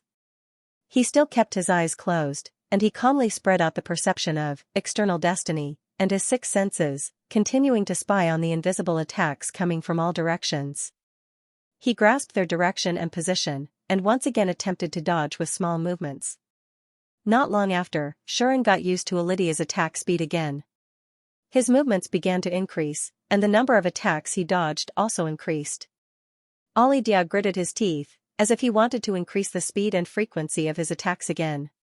However, Shuren was already completely used to his attacks. Hence, this is the place. Shuren suddenly opened his eyes, and his body suddenly turned into a series of afterimages as he moved at an astonishing speed. The incoming invisible attacks were instantly dodged by Shuren one by one. What?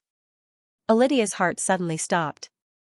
However, Shuren took advantage of this moment to use external destiny to teleport and appear in front of Ali Dia. Only then did Ali Dia react, and he subconsciously swung out a slash. He adjusted the position of the slash with ambush, and it headed toward Shuren. However, Shuren's holy sword had already slashed down. Poochie! The sound of the slash tearing rang out. The sealed holy sword slashed across Lydia's chest, and the tip of the sword brought out a smear of blood. Lydia's chest was slashed open by Shuren's holy sword, and blood spurted out on the spot. The wound was not big. Lydia's slash with ambush successfully touched Shuren's holy sword. However, Shuren could already see Lydia's slash. Thus, before the attack was blocked, he suddenly turned the holy sword, causing it to brush past the slash of ambush, and a small part of the sword's tip touched Ali Dia. The piercing pain from his chest stimulated Lydia's subconscious to counterattack. As he retreated, he almost instinctively slashed out with the broadsword in his hand. This slash, with the help of ambush, did not come from in front of Shuren, but from behind Shuren, and it ruthlessly slashed toward him. However, Shuren's external destiny once again successfully blocked Lydia's slash. Swoosh! Without any hesitation, Shuren decisively used external destiny to teleport away, and he retreated backward. Shuren and Ali Dia separated at the same time and retreated at the same time, creating a huge distance between them. When their feet touched the ground again, the distance between them was already close to 100 meters. The fierce battle came to an end just like that. Silence filled the air. Everyone looked at Shuren and Ali Dia in a daze at first, and then their pupils trembled. Drip, some blood began to ooze out of Lydia's chest and dripped onto the ground, dyeing the ground red. This scene touched many people's hearts. Ali Dia is injured. Xianxia's eyes widened. Guild leader is injured. Shauna trembled as well. Injured, Ali Dia is injured. Everyone present was shocked one after another. The hearts of everyone present trembled violently one after another. Including Jacinta. Including Jarvis. Including Yule. Including Vivian, Lumia, and Marika. Naturally, this also included Vivian, Lumia, and Marika. He actually injured Mitros Kingdom's shield. Not bad. AIE also raised her eyebrows in appreciation. Lilith, who had been watching the battle, beamed with joy. Beside Lilith, La Xiao raised her eyebrows in appreciation. Standing next to Lilith, La Xiao's eyes flickered slightly. The ultimate human master was injured by Shuren in this battle. This was a feat. It was an undeniable feat that was because ever since Alidia had advanced to the legendary level, he had never been injured again. No matter his level or strength, Alidia had surpassed most people in this world. He was second only to the 3 goddesses and the 6 great demons.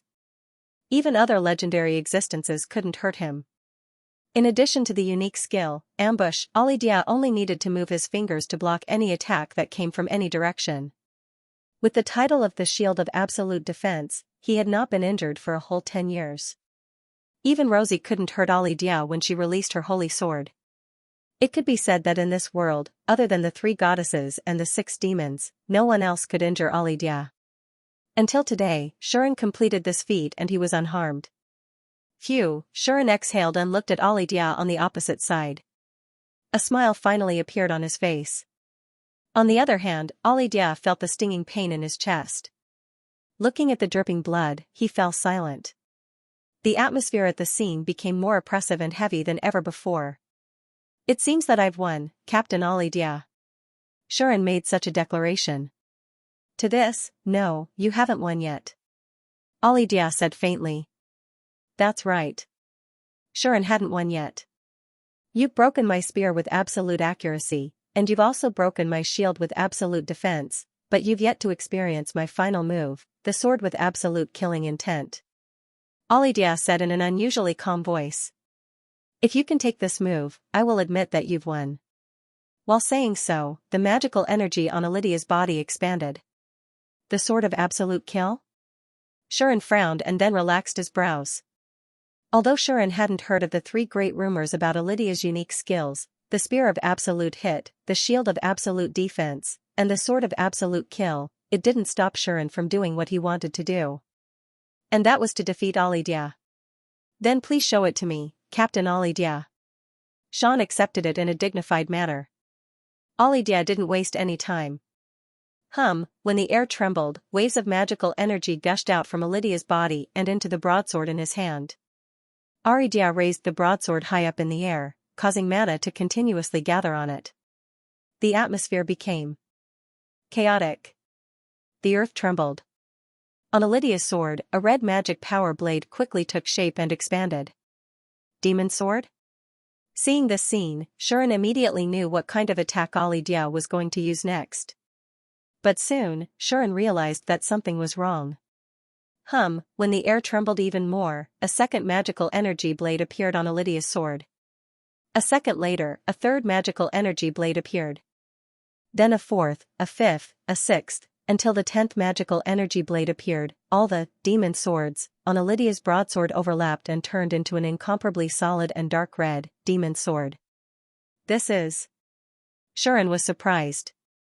Alidia raised the incomparably dark red demon sword high and said calmly, My ambush can not only change the direction and position of my attack, but it can also superimpose my attacks like this, allowing them to combine and become even more powerful.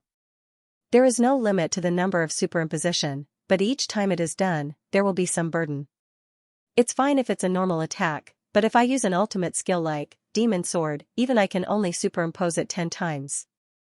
However, the power of the Demon Sword that has been superimposed 10 times has made the power of my Demon Sword more than 10 times stronger than before. Once upon a time, there was a hero who used his Demon Sword to split the sea into 2. Although I haven't tried it, I feel that this attack should be able to create the same effect. This was an absolute killing move. The superimposed Demon Sword attack was Aridia's trump card. It was his true strongest attack. You'll only be considered to have won if you receive this attack. What do you think? Do you want to come? Alidia looked at Shuren with a burning gaze. Shuren's eyes flashed. He didn't say anything, but his eyes were filled with endless fighting spirit. Do you want to come? Of course, after all, my sword is also not easy to take. Shuren tightened his grip on the holy sword and infused it with magical energy. Clang, the sealed holy sword began to emit a dazzling light. The intense battle with Alidia had allowed Shuren to more or less understand his current strength. Now, Shuren could confidently say that he was not afraid of the strongest human of the current generation. Half a month ago, although Shuren was confident that he could defeat Alidia without using the Holy Sword of Ascension, he had to use all his skills in his normal state to achieve such an achievement. If it was him half a month ago, without using Ultimate Change and his two powerful spells, he definitely would not have been able to fight with Alidia so fiercely while he was not even at level 60. But now, after half a month, with the Mandate of Destiny skill that he had fused and his high level of 77, Shuren was already able to gain the upper hand in the battle against Alidia.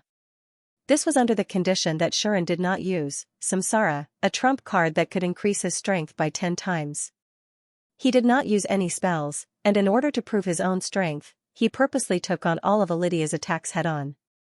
Otherwise, Shuren only needed to use Outer Sight to teleport. No matter how powerful Alidia's ambush was, would he be able to successfully make all of Alidia's attacks hit him without even being able to track him? That was impossible. If not for the fact that he wanted to test the defense of Outer Sight and the perception of Outer Sight, Shuren would not have been beaten around like a sandbag. He could have used Outer Sight to teleport away, and then used Inner Sight to conceal himself. He would then launch an attack when Alidia could not detect him. Would he still be afraid that he would not be able to defeat Alidia with that, not to mention that Shuren had not even used any spells? With the enhancement of Inner Sight, one could imagine how powerful his magic and magic would be. However, at that time, the noble district that had just been rebuilt would once again suffer a calamity. The main purpose of this battle was to prove his current strength. It was not simply to determine victory or defeat. Therefore, Shuren did not use all of his skills. Instead, he purposely fought Alidia in close combat. In the end, even if he held back, Shuren still managed to injure Alidia after a fierce battle. This allowed Shuren to understand that with his strength, he no longer needed to be afraid of existences below the transcendent level. This was because Alidia, who was known to be invincible below the transcendent level, had already shown signs of defeat in front of Yishiwen. So, if he were to use all of his skills, how strong would he be? Shuren did not know. But Shan could guarantee that if he were to fight against Lilith, who had not yet returned, he would no longer need to risk his life like before, just to weaken the opponent's power and fight for an opportunity. Instead, he would have the ability to confront the opponent head-on, and even win. What did this prove? It proved that Shuren had more or less reached the transcendent level. As for whether he could defeat a transcendent level being, Shan wasn't sure. But at the very least, he would not lose to this powerful enemy in front of him. Clang! The dazzling brilliance turned into a dazzling stream of light, circulating on Shuren's sacred sword. In that instant, Shuren used the Fate of the External Buddha ability, increasing the weapon's performance by several times. Under such circumstances, the sealed sacred sword in Shuren's hand faintly showed a hint of unsealed might, causing the radiance to shine brightly. What's that? Seeing this scene, many people were stunned. Especially Enshi, Lia, and the others. They had the same feeling. This radiance seems a little familiar. Enshi and Lia were surprised. Shuren did not care. He continuously injected his demonic power into the sacred sword in his hand, causing the radiance on the sacred sword to become more and more dazzling. Under the power of the Fate of the External Buddha, as Shuren injected more and more demonic power, the sacred sword's performance continued to rise. In the end, it reached 10 times its limit. Under such a state, the seal ring on the hilt of the sacred sword trembled, showing signs of falling off. Shuren knew that this was a phenomenon caused by his Fate of the External Buddha, activating the sacred sword's latent power. Previously, Shuren had unsealed the sacred sword, intending to use the incomplete Fate of the External Buddha to increase the sacred sword's power. Shuren's sacred sword was already terrifyingly powerful. If its power could be increased by 10 times, it would definitely be horrifying. Unfortunately, Shuren had failed at that time. The sacred sword's performance had already reached its limit after it was completely unsealed. It was impossible to rely on external forces to increase its power. Shuren had even asked Aie for her opinion on this matter. Aie had told Shuren that the sacred sword is a power born from the hero's concept. It can be said to be the hero's upper body and limbs. It's one with the hero. And before the hero transcends, breaks through the limits of life, and gets rid of the shackles of levels and skills, the sacred sword's power will also have a limit. If the hero can transcend and advance to our level, he will no longer be limited by the concepts of levels and skills. The sacred sword will also break through its own limits. It will no longer provide a fixed increase in level, nor will it increase the level of your skills. Instead, it will become pure power and increase your own strength. This form of existence is actually the closest to the level of the Demon King and the Supreme God. At our level, we still have to rely on unique skills. Only the hero's sacred sword can infinitely approach that level. Only power. At that time, the sacred sword will be able to display its true power. It will increase the hero's strength to the maximum, and it will be able to wipe out all demons. Even the Demon King will have to be wary of its sharpness. Right now, you haven't transcended and haven't even reached the limits of life. The sacred sword's power naturally can't transcend its own limits and be increased by your skills. That was what happened. Because of this, Shuren's external destiny couldn't increase the sacred sword's performance when it was completely unsealed, because the sacred sword's power in that state had reached its limit. At most, Shuren could use external destiny to increase the sacred sword's attack power, making it sharper and more threatening, but there was no way to increase its power. However, in the unsealed state, the sacred sword's power hadn't reached its limit, but he could use external destiny to increase its power and awaken its sealed power. This way, the sacred sword wouldn't be exposed, but it could give Shuren more power, allowing him to wield more of the sacred sword's power without restraint in public.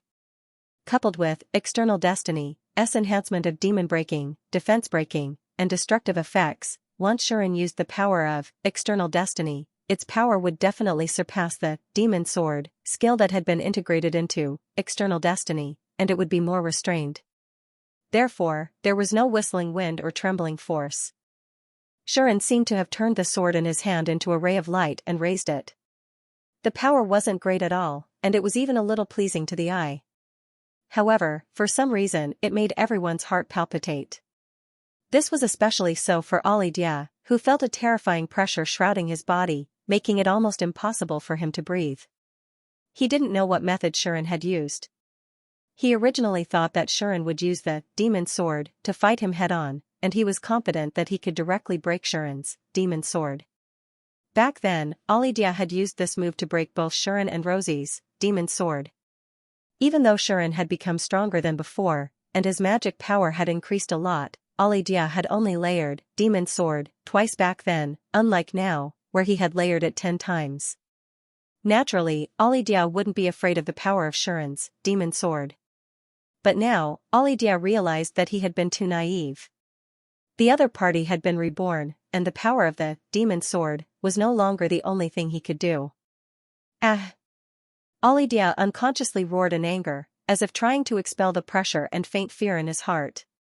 Immediately, Audiobook slashed down with the absolute killing sword in his hand, causing the incomparably condensed crimson demon sword to fall down like a pillar of light, slashing toward Shuren. In an instant, the wind and clouds surged. The huge crimson demon sword split the atmosphere as if it was going to split the entire heaven and earth apart, stirring up gales and air explosions. The entire plaza in front of the gate was filled with gales, as if a Category 12 typhoon was howling past. The expressions of the experts hidden in the shadows changed, and finally, they couldn't help but resort to various means. Some raised defensive barriers, some used skills to protect themselves, and some simply turned tail and ran, as if they had encountered a ferocious beast. "Your Highness!" Even Shauna hugged Leah, and as Leah cried out in alarm, she leaped away from the area. "Master!" Jess and Liz shielded Jacinta with panic on their faces, but they couldn't get Jacinta's attention at all. Jacinta was still staring at the scene. Aunsy, Yule, Proctor, and Jarvis were doing the same. In Bostut's residence, Vivian, Lumia, and Marika held their breaths as well. Aie focused her gaze, and together with Lilith and Xianxia, she stared at the pillar of light that was falling down. Rar! Yulin roared, flapped her wings, and took off. Everyone fell into an uproar because of the momentum of the sword. Only Xianxia, like a hero looking up at the heaven and earth, raised his head and puffed out his chest as he stared at the crimson pillar of light that was slashing toward him. Facing the airwaves, he wasn't shocked, but smiled instead. Moreover, he was smiling very happily. Come on! As he made such a declaration, Xianxia leaped out, turning into a stream of light. The stream of light soared straight up, as if it wanted to break through heaven and earth, break through space, and soar straight into the clouds. The crimson pillar of light slashed toward him. The dazzling stream of light met it. In the entire royal capital, everyone noticed this scene and fell into panic. In the end, the stream of light and the pillar of light collided with each other. The dazzling brilliance instantly filled the entire world, taking away everyone's vision. The sound seemed to have disappeared. The light was replaced by a dazzling white light. In that instant, everyone in the imperial capital was completely blinded by the brilliance that came from midair. Other than the expanse of white, they could not see anything else. Someone screamed. Someone wailed. Someone cried out in shock. Someone panicked. No one knew what was happening. Even the experts who went to the noble district were panicking. Their vision was blinded by the dazzling white light. They either closed their eyes and lied down or raised their hands to block the light. They did not have the time to care about anything else. There were probably less than 5 people in the imperial city who could clearly see what was happening in this dazzling light. Some of them were watching from the top of the temple, some were watching from Boztut's house, some were watching from nature, and some were observing without anyone knowing. In their eyes, they could clearly see what was happening. Looking at the sky above the square where the fierce battle was taking place, the figure that turned into a stream of light and charged towards the falling light pillar. When the figure collided with the light pillar, the figure slashed out the holy sword in his hand, which also turned into a stream of light. It was a slash of extreme speed. It was a flash of light that broke through space. It was such a stunning slash that no one could see.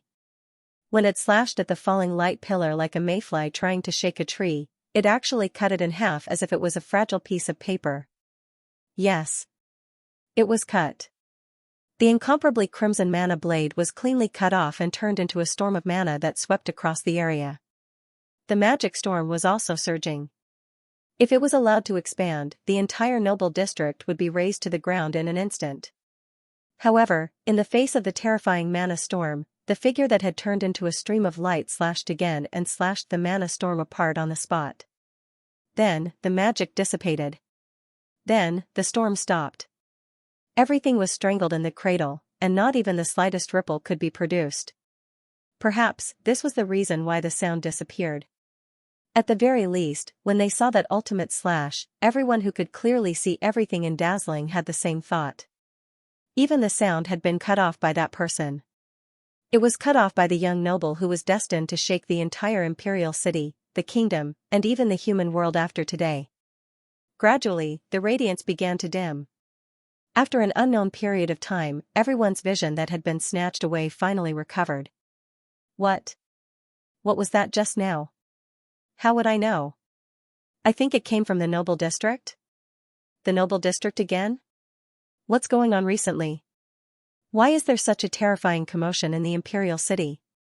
On the streets, the citizens discussed with fear lingering in their hearts. Obviously, they were frightened by this sudden phenomenon. Is it over? What happened? Oh. God, in the noble district, the experts opened their eyes in bewilderment and looked at the square again. There, the earth-shattering collision came to an end. The result was unusually obvious. Ha. Ha. Ha. Ha. Ha. Ha. Ha. Ha. Ha. Aridia seemed to have exhausted all of his mana. He knelt on one knee on the ground, and the greatsword that he had raised high was hanging down. The dark red mana flowing on it had already disappeared, and he was panting heavily. However, Alidia didn't lower his eyelids. Instead, he stared ahead with trembling eyes. In front of Alidia, a figure had unknowingly appeared there. He lifted the sealed holy sword in his hand and pointed it at Lydia's throat. As expected of you, guild leader. A familiar voice was heard. The power of that sword attack just now is pretty good. No wonder it's called the absolute killing sword. It even has the confidence that it can split the sea. I originally thought that it was just an exaggeration, but now it seems that it's not impossible. As he said this, Xianxia chuckled. What a pity, I'll take it. These words caused the surroundings to return to silence once more. Moreover, this silence was more oppressive and heavy than any of the previous times. Everyone looked at this scene in disbelief. They looked at Lydia, who was kneeling on one knee before Xianxia, with Xianxia pointing a sword at his throat. There was no one who didn't know what this meant. It was actually very simple. Lydia had lost. That was all. This is impossible. It was unknown who had muttered this sentence. However, this sentence was what almost everyone present was thinking. There was nothing that could be done. This was because no one would be willing to believe that Lydia would lose. If the person who defeated Lydia was a legendary tier powerhouse from the demons, or an existence like the god of war from the Protoss, they could still accept it. Even if the person who defeated Lydia was a famous master of the human race, or a foreign legendary tier knight like Locket, the people present wouldn't find it hard to accept. However, the fact was that the person who defeated Lydia was neither a legendary tier powerhouse from any race, nor was he a world-famous powerhouse. Instead, he was a young noble who was only 20 years old and had just entered the public eye for less than half a year. How could they accept such a fact so easily in a short period of time? Even Xianxia had a complicated expression on his face. Lia, who was being carried by Xianxia, also stood there in a daze and didn't react for a long time. That kid, he actually defeated Lydia? Jacinta, Locket, Yule, Jarvis, and the others were equally shocked. They simply didn't know how to describe their current feelings. Lydia was silent as well. Looking at Xianxia, who was completely unscathed, not even blushing or panting, standing before him with a smile and pointing a sword at his throat, Lydia could only remain silent for a long time. Xianxia, on the other hand, wasn't in a hurry. He just looked at Lydia with a faint smile. It was only after a long time that a hoarse voice came out of Lydia's mouth. What did you actually comprehend in the inner sanctum? Lydia barely squeezed out such a sentence. It was obvious that Lydia himself didn't expect to lose in the end. He didn't know how Xianxia obtained such a level of strength. Did he really comprehend it in the inner sanctum? If that was the case, have you already broken through to that realm? Lydia asked in a low voice. Xianxia raised an eyebrow. Xianxia could still understand the meaning behind Lydia's words.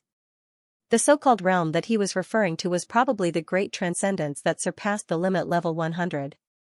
It was the realm that the 3 goddesses and 6 demonic dwellers were at. Xianxia's performance actually made him suspect that Xianxia had used the comprehension in the inner sanctum to break through to the transcendence level that the 3 goddesses and 6 demonic dwellers were at. Regarding this, Xianxia could only answer as such. I didn't. Xianxia said straightforwardly, let's not talk about actual strength for now. If we only talk about the realm, I'm still far from that level. After all, Xianxia was currently only at level 77. There was still a long way to go before he could reach the level 90 legendary level, let alone the limit level 100 and the transcendence level that surpassed the limits of life. If I want to reach that realm, I also need to work hard. Xianxia said such words for now. I understand. Lydia didn't know if he believed it or not. After a moment of silence, he nodded expressionlessly. Then, I admit that I have lost. Lydia's declaration reverberated in the entire square, into everyone's ears and hearts. At this moment, even those who were unwilling to believe it had to admit one thing. Lydia had indeed lost. And this also meant that from today onwards, the title of the number 1 human would change. The young man who stood unscathed in front of Lydia, who was kneeling on one knee, was now the true number 1 human. With such conviction and such news, many powerhouses quietly retreated in shock and silence. This is the fortune of the human race. After Yule accepted everything, he left with the group of clergymen in a gratified manner. Lydia, Locket stared at Lydia with a complicated gaze. Then, he left with Harvey, who seemed to be rejoicing about something. Master, Jess and Liz came to Jacinta with a hesitant look on their faces. I think I understand a little. Jacinta sorted out his emotions, and finally took a long look at Shuren, muttering to himself, I understand why Master values this human so much. With that, Jacinta left with the twin demons. One after another, the champions left, leaving only Xianxia and Lia, who brought Shauna to Lydia's side. Shauna helped Lydia up, while her gaze fell on Shuren. Lia's expression was complicated.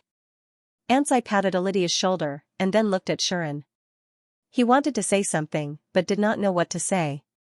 In the end, he simply smiled bitterly and kept his mouth shut. The royal family left as well. Shuren shrugged, and similarly did not say anything. But in the end, he heard such words. My daughter is in your hands. Only after leaving behind such words did the other party and the rest of the royal family leave together. Only Shuren was left. He turned in. Surprised to look at the other party's somewhat desolate back, and could not say anything. Not long after, the main door of Boztut's house was opened. With Vivian in the lead, the girls finally rushed out and surrounded Shuren. In the sky, Yulin roared excitedly. Meanwhile, on a building a little further away, Rosie watched this scene silently. After a long time, she let out a faint sigh. He has become stronger than me, Rosie said with a tinge of emotion. It was a rare thing. In any case, Her Royal Highness had never thought that one day, she would actually be surpassed by a person of the same age. Surpassing others and reaching a realm that others could not imagine had always been her specialty. Today, she had experienced what it felt like to be surpassed.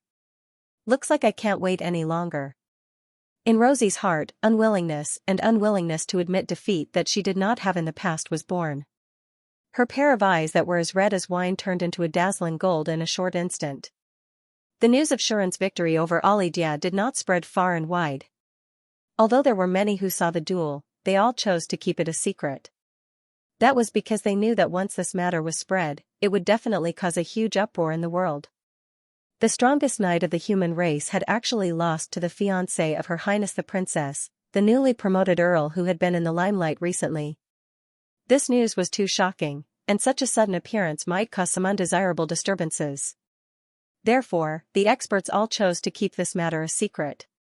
Anchi also represented the royal family to express his thoughts to them, that it was better for this matter not to be spread. This was not to protect Lydia's reputation, but rather to prevent unnecessary disturbances. After all, there were many who were afraid of Lydia's reputation, and there were many who wanted to challenge Lydia and obtain the title of the strongest of the human race. If they knew that Lydia had lost to a young noble who was only 20 years old, then regardless of whether they believed it or not, they would eventually take action against this matter. Moreover, even the old demons might have their eyes on this matter, and then do some bad things. Because of this, Anchi decided to keep this matter a secret. At the very least, it should not be spread when Shuren was in the limelight. Therefore, the fact that Shuren had defeated Adelia and become the true number one of the human race was not known to anyone except a limited number of experts. And the appearance of the light in the sky above the noble district, which affected all the citizens of the royal city and blinded their vision, was explained by the palace as an attempt to rebuild some remote areas in the noble district. The palace architects had used newly developed magic, and in the end, there were some problems with the magic, which led to the occurrence of this strange phenomenon. Only then did the citizens understand. So it was just an accident during the reconstruction. Luckily, it's not some kind of disturbance. I don't want to see that terrible meteor shower again. Who doesn't? The citizens were relieved, and only then did they have the mood to chat and enjoy it. Shuren did not mind. Whether the news of him defeating Lydia was spread out or not, it did not affect him much. In any case, he had Aie and Lilith on his side, and everyone knew that the god race and demon race were supporting and protecting him. Sean did not believe that anyone would dare to make a move against him at all costs. As long as they weren't here to look for trouble, he didn't have to worry about creating chaos or anything like that. Now, Shuren had a preliminary test of his own strength and was quite satisfied with his current strength. Although I've squandered all my skill points, the 7 great destiny skills that have fused so many skills didn't disappoint me. Now, Shuren only wanted to know if he could fight a transcendent being with his current strength.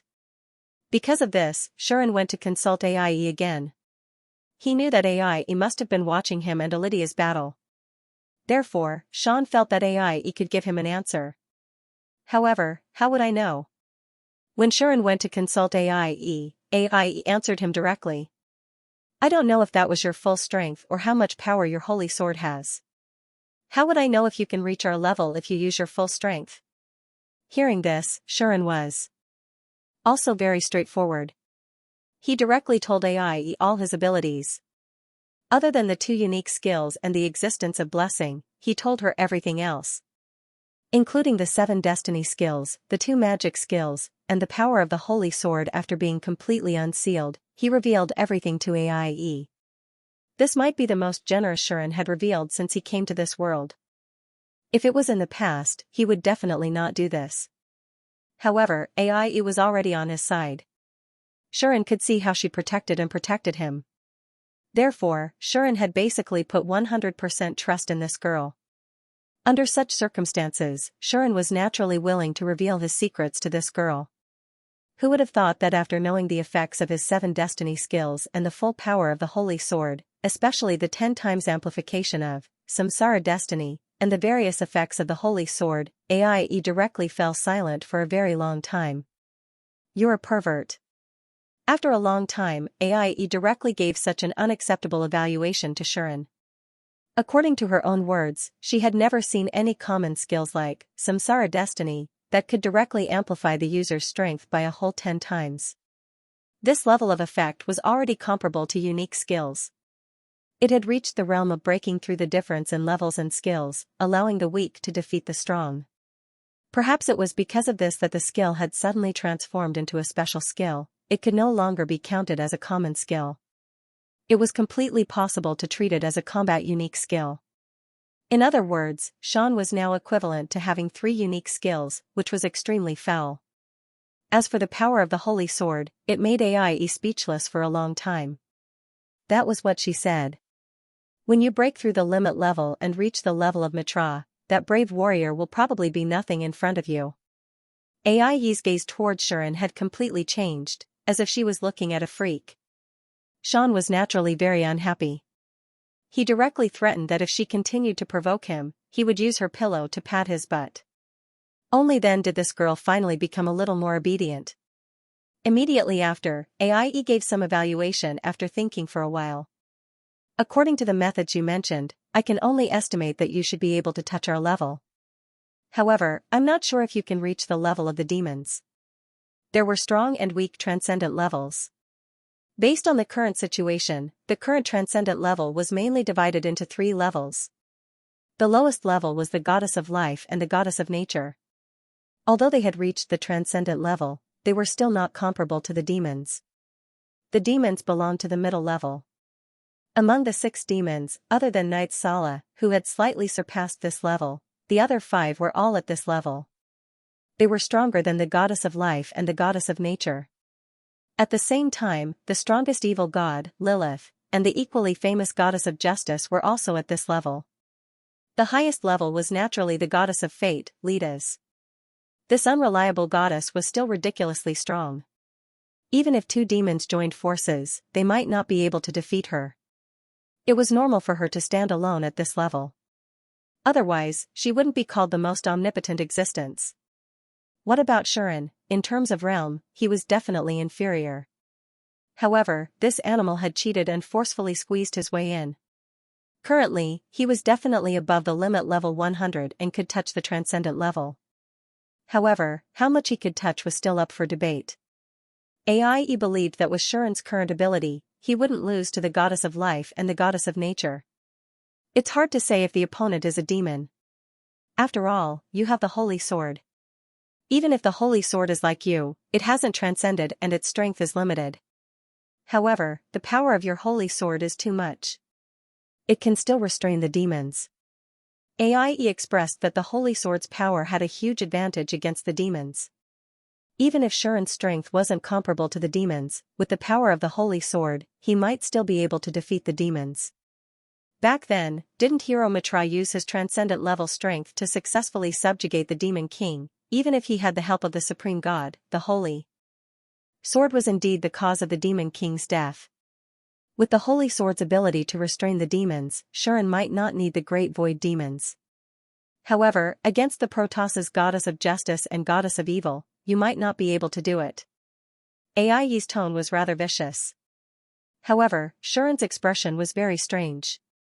Actually, I have the blessing of the Supreme God Omnis. I can ignore the Protoss's authority.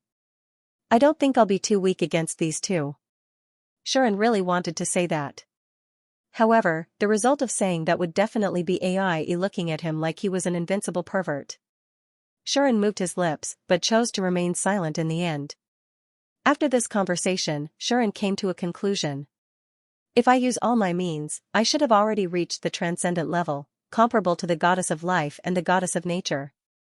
With the power of the Holy Sword, even if I face the demons, I might still have a chance of winning. It's the same against the Protoss's goddess. With the protection of the blessing, I still have a chance of winning. Since that was the case, with Shuren's current ability, there was only one existence that he couldn't do anything against. You. What do you want? Why did you suddenly come here to find me? Do you want to bully me like before? When Shuren unknowingly arrived at the temple and found his target, the goddess didn't show any signs of welcome. Instead, her face was filled with vigilance, and she even posed as if she was going to fight him. Shuren looked at the cautious and nervous goddess and remained silent for a long time. In the end, he silently turned around and chose to leave. Stop right there. This time, Lidas was furious. What do you mean by that? What do you mean by that? That look of disappointment, as if saying, I must have made a mistake, this guy can't do it, what do you mean by that expression and gaze? Lida's eyes were filled with tears as she chased after Shuren. Her small fists continuously hammered on Shuren's back as if she was being slandered. Shuren ignored the goddess punches and turned around to look at her. In the end, he couldn't hold it in anymore. Sigh. Shuren let out a long sigh. You. Lita suffered a huge blow, and the tears in her eyes became thicker. She cried and screamed, and her punches on Shuren's back became even stronger. At the side, Anima had a blank expression. What? What's going on? Anima was completely dumbfounded. She had no idea what was going on. Today, the kingdom's capital was as lively as usual. After dealing a blow to the goddess of destiny, Shuren came to the palace again. His purpose was naturally to look for Rosie. Do you still remember the existence of me, your fiancé? In the room of the bedchamber, Rosie said faintly as she looked at Sean, who had just entered the door. Her tone was like that of a resentful wife who had been neglected for a long time. Shuren immediately laughed. He had indeed neglected Rosie during this period of time. Well, I also want to improve my strength. Shuren scratched his cheek and shrugged. It's rare to get such a great harvest in the inner palace. If I don't work hard, wouldn't it all be in vain? Hearing this, although Rosie still had some resentment in her heart, it was not that she could not understand Shuren's actions. Even if she did not know what kind of harvest Shuren had gotten in the inner palace, she could tell from the fact that he could defeat her teacher that it was definitely something extraordinary. With such a harvest, it was reasonable for him to want to improve his strength as soon as possible. But half a month, for a whole half a month, other than asking me to find someone to teach you skills, you did not step into my room again. Rosie's tone was still difficult to conceal the hidden bitterness. There was no other way. After getting engaged to Shuren, Rosie was finally freed from the incomparably busy official duties and could finally relax. Rosie was naturally looking forward to this. She looked forward to Shuren accompanying her every day, pampering her, and letting her live a happy life. Who would have thought that for a whole half a month, Shuren seemed to have completely forgotten about her? How could Rosie not be resentful? Shuren also felt a little guilty. This lass, she wouldn't really become a resentful wife, right? It had only been half a month and she was already so resentful. If he were to leave for a year and a half, what should he do? All right. Shuren could only make up his mind and said, it seems that I need to put in a good effort tonight. As soon as he said this, Rosie could not stand it anymore. I did not ask you to accompany me like this. Rosie could not help but blush and glared at Shuren. It's all the same. Shuren laughed and said, why? Don't you want to? Rosie opened her mouth and finally shut it with a red face. In fact, she did want to. But couldn't he be more tactful about this kind of thing? She was a princess, the most precious treasure of the kingdom, and the most beautiful woman of the human race. Couldn't he give her some face and not speak so openly? Besides, isn't this all your fault, you bastard? If it weren't for you, would she have become like this, scumbag? What are you doing here? Rosie said faintly. You didn't come here just to accompany me, did you? His tone was really filled with grievances. However, Sean also knew that he had been a little obsessed for the past half a month, and he really did not pay much attention to the princess. In that case, haven't you always wanted to go out to play? Sharon suddenly said to Rosie, how about I take you out to play? Sean's words caused Rosie to be startled at first, before her eyes abruptly lit up. Due to her busy work and the daily appearance ceremony, Rosie really did not leave the royal city much. If not for that, the princess would not have been clamoring to go out to play all day. Now, Sharon actually said that he wanted to take her out to play. Rosie immediately became excited. Go. Where to play? At that moment, Rosie could not help but lean forward and ask Sean in an urgent tone. Sean, on the other hand, looked very sincere. He held his chin and pondered seriously. He really had a place he wanted to go. For example, the Empire. Sharon remembered something that happened half a month ago when he was preparing to learn skills from experts from all over the world and improve his strength. On this day, Harvey and Lockhart came to the door together. He also brought a piece of news to Sharon. You're saying that the one called Wally escaped? Hearing the news brought by Harvey, Sharon frowned. That's right. Harvey's expression did not seem very good, and he said helplessly, my people have been watching Wally and the elite assassination squad of the Lefferts family. Originally, I planned to immediately launch a surprise attack after Wally and the other party met up and annihilate them all. This was also Harvey's promise. Before working with Sharon, he would first help him get rid of the Lefferts family. Originally, this matter was going quite smoothly. Last night, after Sharon and Rosie's engagement party ended, Harvey received news from his people, claiming that they had caught the traces of Wally and the Lefferts family's elite assassination squad. So, Harvey immediately led his people, caught up with Wally, and successfully launched a surprise attack on them. But just as Harvey was about to annihilate the Lefferts family, an accident happened. After the people around Wally fell, Lefferts seemed to realize that there was nothing he could do. I don't know why, but he suddenly summoned a monster. Harvey's words made Sharon frown again. Monster? Sharon was puzzled. But then, what Harvey said made Sharon's pupils shrink. It really is a monster.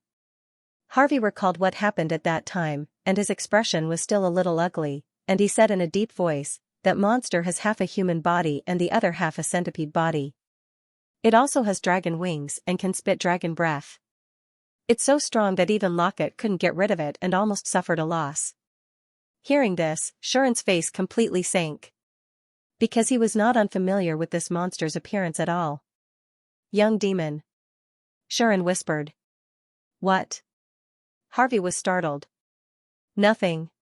Sharon shook his head and did not answer Harvey's question. Instead, he turned to Locket, who had been standing behind Harvey in silence and also had an ugly expression, and said, Did Locket suffer a loss in the hands of that monster? Locket frowned, but he still nodded and admitted it. That monster is very strong, and it doesn't seem to have a physical body. Even when I cut it in half, it immediately returned to its original state, so I couldn't do anything to it. In the end, I could only retreat with Prince Harvey before there was a huge casualty. Locket's words made Sharon completely sure that the monster he was talking about was a young demon. Wally Leffert could actually summon a young demon. Could it be that the Leffert family was related to the original demon? No, it was very likely that the one named Mara was related to the original demon. After all, Mara was the mastermind behind the Cosmos incident, and he was already in cahoots with Mirage. If that was the case, it was not that hard to accept that he would suddenly be related to the original demon, who was also a member of the old demon's faction. However, the original demon actually lent the young demon to Mara, and Mara gave it to the Leffert family, which allowed Wally to summon it in a critical moment. It was not hard to imagine that Mara and the old demon's faction were very close. Perhaps, there were some schemes and collaborations between them that no one else knew about. That was for sure. Harvey, who did not know about all this, could only lower his head and apologize to Shuren with a shameful expression. I'm sorry. I was boasting in front of you, but I couldn't even complete such a small task. Harvey did not put on the airs of a prince at all. He said straightforwardly, the accident this time is my fault. I will find a way to fix it. His Royal Highness had already said so much. Obviously, he did not want to disappoint Shuren and lose a partner like Shuren. If he wanted to overthrow his father, overthrow Mo Luo, and ascend to the throne of the empire, Shan's help was indispensable to him. If Shuren was willing to stand on his side, it would be the same as having the support of the demons and the Protoss. Perhaps he could even get the help of the demonic dragon and the strongest evil god that was said to be comparable to the demon dwellers. In this way, the throne was basically guaranteed. Therefore, Harvey could only try his best to stabilize Shuren and think of a way to make up for it. Shuren, however, knew that since this matter was related to the young demon dweller, it would be very difficult for Harvey to do anything. How about this? Shuren thought for a moment and said, don't do anything rash. We will wait for a month. Wait for a month? Harvey was surprised. Yes.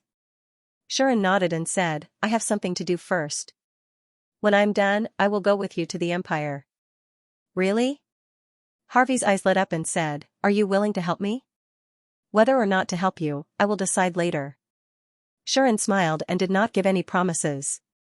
He said, but, our enemies are the same. If there is no conflict, I will definitely help.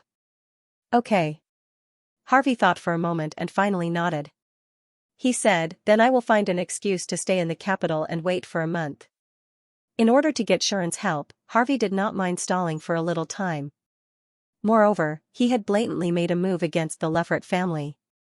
If he returned to the Empire without getting Shuren's help, he was afraid that he would immediately be targeted by Mara. Under such circumstances, Harvey really did not want to go back. Staying in the capital for the time being might be a good choice. Shuren also had his own plans. This trip to the Empire should be a must. But he did not know what was going on with Terror. He also needed some time to study the ability of numerology, so it was better not to rush this matter. When he was done with his own things, he would deal with this matter. Shuren made up his mind. Thinking of what happened half a month ago, Shuren felt that he could consider going to the Empire. But before that, did anything happen in the Imperial capital in the past half a month? Shuren asked Rosie. During this period of time, Shuren had asked Rosie to help him look for experts with all kinds of skills. He had also asked Rosie to pay attention to the Empire's capital with her own power. This was because Shuren wanted to know if Terror had encountered anything during her journey to the Empire. Although Shuren had already tricked Xianxia into taking care of Terror, and if anything happened to Terror, she would immediately escape with Terror. Logically speaking, there shouldn't be any big problems, but Shuren was still concerned about the situation in the Empire. Rosie did not reject Shuren's request. Due to their past relationship, Rosie had actually been paying attention to Terror. Because of this, Rosie had even asked Shuren to take care of Terror. One could imagine how much Rosie cared about Terror. Unfortunately, because Terror had become Iridia's disciple, they had become estranged. Rosie could only secretly pay attention to Terror. As such, Rosie already knew that Terror had left the Imperial City for the Empire. However, Rosie did not know what Terror's purpose was. Not to mention Rosie, even Shuren and the others did not know. Therefore, after learning about Terror's situation from Shuren, Rosie had been sending people to pay attention to the news in the Empire. Needless to say, there has indeed been some commotion in the Empire during this half a month.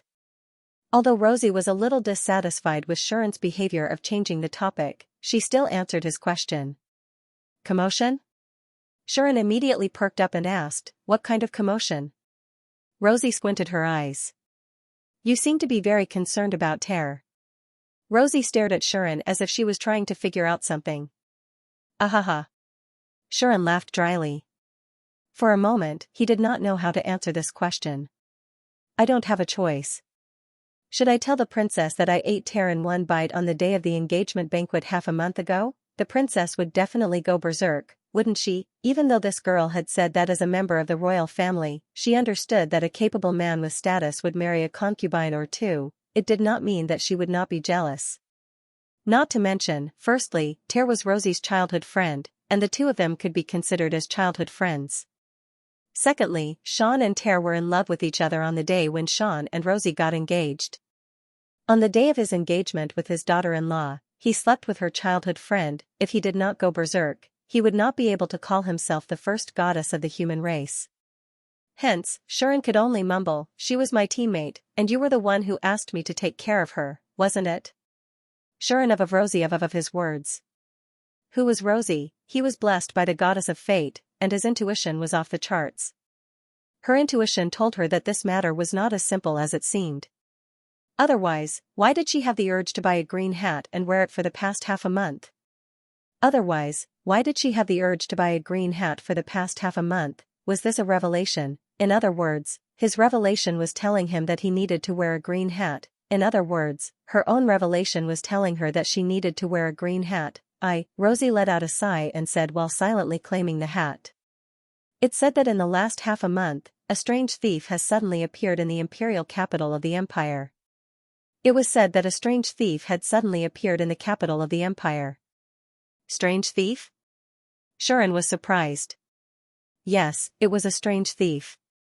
Rosie seemed to be very interested in this matter. She explained in detail, the strange thief appeared out of nowhere. He seemed to be targeting some of the nobles in the capital. He has never attacked the civilians. According to the information Rosie received, when the strange thief first appeared, no one had discovered him. In the beginning, some nobles in the capital claimed that someone had sneaked into their house in the middle of the night and stole some things that were not very expensive. Until one day, a night patrol of a marquis accidentally discovered the intruder. They saw a strange thief in a black robe sneaking into the treasure vault. That was when the matter began to spread. Gradually, the incident of this strange thief entering and leaving the various noble families in the imperial capital began to happen more frequently. From then on, this strange bandit could be said to have become famous. Now, the imperial family has issued a warrant for the arrest of this strange thief. They have also issued a commission to the Adventurers Guild. Anyone who can catch this strange thief will be rewarded with a bounty of 1 million gold coins. Rosie spoke with fervor and assurance. Many adventurers and bounty hunters have their eyes on this strange thief. Recently, they have been acting as guards and patrols in the houses of the nobles. They are waiting for this strange thief to appear so that they can arrest him. Unfortunately, this strange thief seemed to be very skilled. He had entered the houses of the nobles a few times, but was not discovered after the incident. Even if he was discovered in advance, he still could not be caught and escaped. Thanks to this, the matter has become more and more popular in the empire. The people have become more and more curious about this strange thief. Recently, there have been many exaggerated rumors. This is because the strange thief always steals things that are not very valuable. Many people speculate that the thief's goal is not money or treasures, but some secret treasures that no one knows about. There are also people who say that the thief is a righteous thief who deliberately stole from the houses of the nobles to punish them. There are even people who say that the strange thief's goal is not money, but people. Because of this incident, there are even some bards who plan to write romantic stories about this strange bandit. Because of this matter has become quite a big deal in the capital. Rosie's explanation made Shuren fall into deep thought. At this moment, he was only interested in one thing. Could this strange thief be Ter? Shuren murmured. I'm not sure, Rosie said, but it's not impossible. Here comes the question. That girl suddenly turned into a strange thief and stole from the houses of the nobles in the capital. What is she trying to do? Xian could not figure it out no matter how hard he tried. How would I know? Rosie said grumpily, you didn't tell me about it until Ter left. How could I know what Ter was going to do? Speaking of this, Rosie became angry. Xian clearly knew that there were people in the capital who were threatening Ter's safety, but he still let her go there alone. It was really not right. If possible, she would like to have a good talk with Shuren about this. But she also knew that this was Ter's decision. Since it was Ter's decision, it would not be easy to stop her. Of course, Rosie knew how stubborn and headstrong that girl was. Fortunately, Shuren sent someone to look after Ter. Otherwise, Rosie would have wanted to intervene. So, Rosie said impatiently, didn't you say that she went to the Empire to find something? Maybe that thing is in one of the nobles' houses? This is not impossible. At least, Shuren did not believe that Ter would do something meaningless. Then she should be fine now, right? That was all Shuren cared about. Rosie answered quickly. At present, this strange bandit has not been caught by anyone, and no one has been able to find any clues related to him. Rosie spread out her hands and said, so, if this strange thief is Ter, then nothing has happened to her. If this strange thief is Ter, then she is fine. For the time being, Sean felt a little relieved. If this girl is that strange bandit, then I'll have to praise her. Sean said, in a place like the imperial capital, she can actually disregard the guarded satellite channels of the major aristocratic families and freely enter without being caught. I really didn't expect her to have such an ability.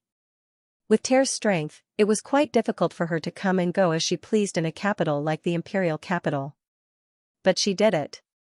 Shuren could not help but admire her. You may feel satisfied, but if this matter is known by teacher, I'm afraid it'll be difficult. Rosie sighed. The only daughter of the Albion family actually went to the capital of an enemy country to be a thief. If Alidia knew about this, it was hard to imagine how he would react. But the Albion family's reaction was very certain. They would definitely be angered to death. This was simply a disgrace to the noble and unquestionable integrity of the Knight family. Moreover, if this matter was exposed, the Empire would definitely demand an explanation from the kingdom, and the Albion family would be in big trouble. Of course, this had nothing to do with Shuren. Shuren only cared about Ter's safety. Since Ter was more carefree than he imagined, then the other matters had nothing to do with Shuren. At that moment, Sean nodded. It's good that the girl is fine. I'll wait for her for another half a month. There was only half of the month left before Shuren and Ter agreed on. If Ter did not come back by then, Shuren would fulfill his promise and go to the Empire. When the time came, Jarvis would go with him. Rosie seemed to have guessed Shuren's plan. You said you were going to take me out to play. Don't tell me you mean to go to the imperial capital? Rosie seriously doubted it. Are you sure we're going to play and not to cause trouble? In any case, Rosie felt that it would definitely not be fun to play like this, and it would definitely be a very exciting way of playing. Especially for her, as the most precious treasure of the kingdom, if she went to the imperial capital personally, something bad would happen at any time. Shuren also knew that bringing Rosie to the imperial capital was definitely not to play, but to tear down her house. Let me think about it. Shuren said, anyway, there is still half a month left. I'll take you to have fun for a while, then go to the Empire. Rosie smiled. You said it. Rosie hurriedly said, don't lie to me. If you dare to lie to me, You'll what? Shuren looked at Rosie and said with a fake smile, just cancel the engagement? Do you dare? Rosie immediately became listless. Did she dare? Of course she did not. She would rather die than cancel the engagement. Rosie suddenly felt indignant. Was it fun to threaten her with the cancellation of the engagement? If you have the guts, get married first, okay? After the discussion, Shuren was not in a hurry to leave.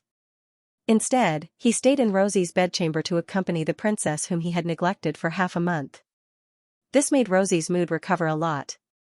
She became more carefree, and a blissful smile appeared on her beautiful face.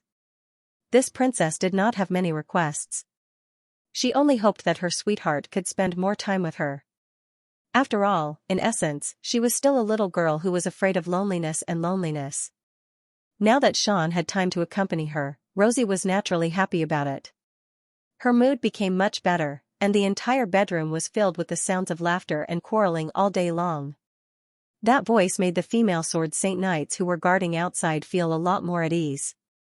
Who asked their master to be so bored and lonely for the past half a month? Now that she had finally recovered, these loyal female sword saint knights were naturally elated. It was also because they worshipped Rosie and longed for her that they joined the Holy Sword Knights established by Rosie and became her direct guards. Because of this, when Rosie was happy, they were naturally happy as well. Just like that, Shuren stayed in Rosie's bedchamber for the entire day. He even stayed at night and did not go back. This matter was noticed by many people, so their moods became very bad. It was already so late at night, yet they didn't even go back. Wasn't it obvious what the man and woman were doing in the same room? In other words, the most precious treasure of the kingdom, the most beautiful woman of the human race, was being eaten now. This made many people feel complicated and even angry. She just got engaged. How dare that Count Borstadt? It's over. Her Highness Rosie, no. I can't take it anymore. I want to duel with that bastard. Many people shouted and even lost their minds. If it weren't for someone stopping them, they would have surrounded Rosie's bedchamber. Even she couldn't help but run over to stop them when he heard the news. Although Shuren had become Rosie's official fiancé, they were not married yet, were they? They weren't even married yet they dared to have designs on their daughter so blatantly. This situation made Xianxia want to go to Rosie's bedchamber in a rage, completely forgetting the fact that even his knight, Alidia, had lost to Shuren. Until, it's useless even if you go and stop him now, father. It's too late. Lia, who had been slowly familiarizing herself with the duties of a king, said those words quietly, causing Xianxia's footsteps to freeze. Too late? And she didn't really want to know what that meant. Because he didn't want to admit the truth.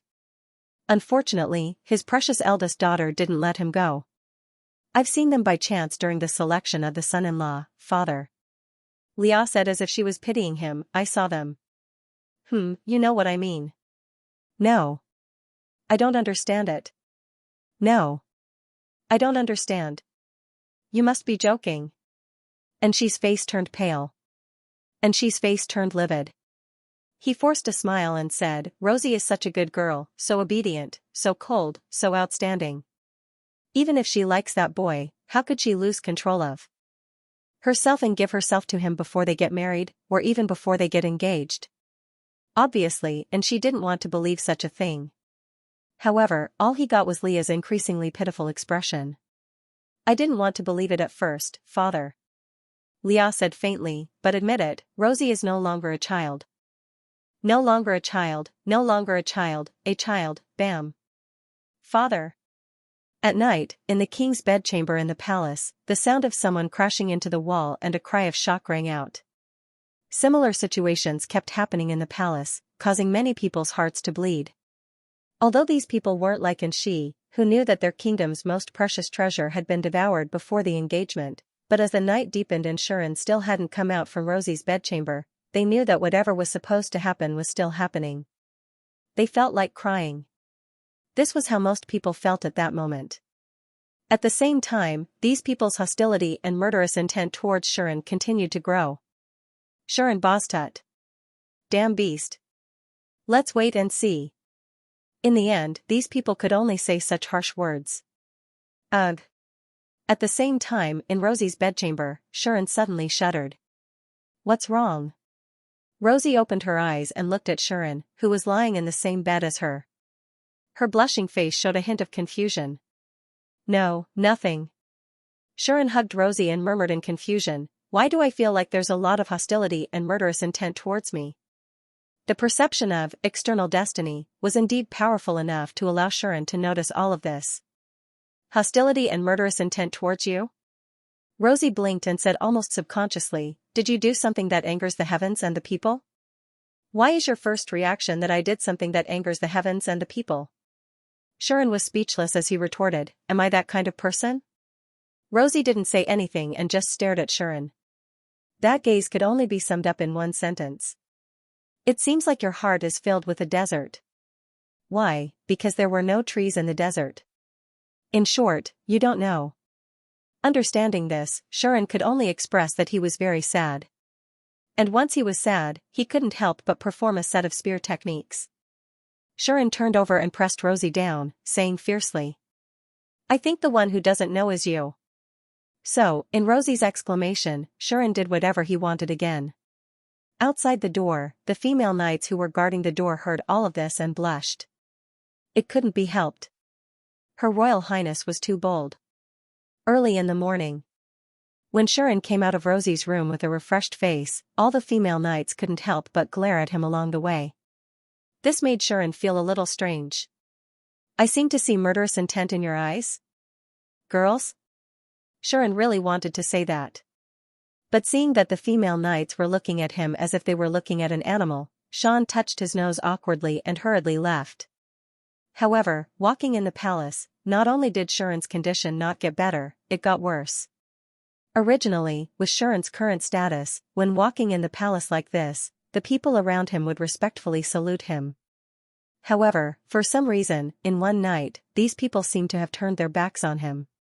Not only did they not salute Sharon, but they also looked like they wanted to kill him with a knife, full of murderous intent. No, Sharon was dumbfounded. Why are they looking at me like this? Did Rosie really say it out loud? What did I do to incur the wrath of the heavens? That's not right.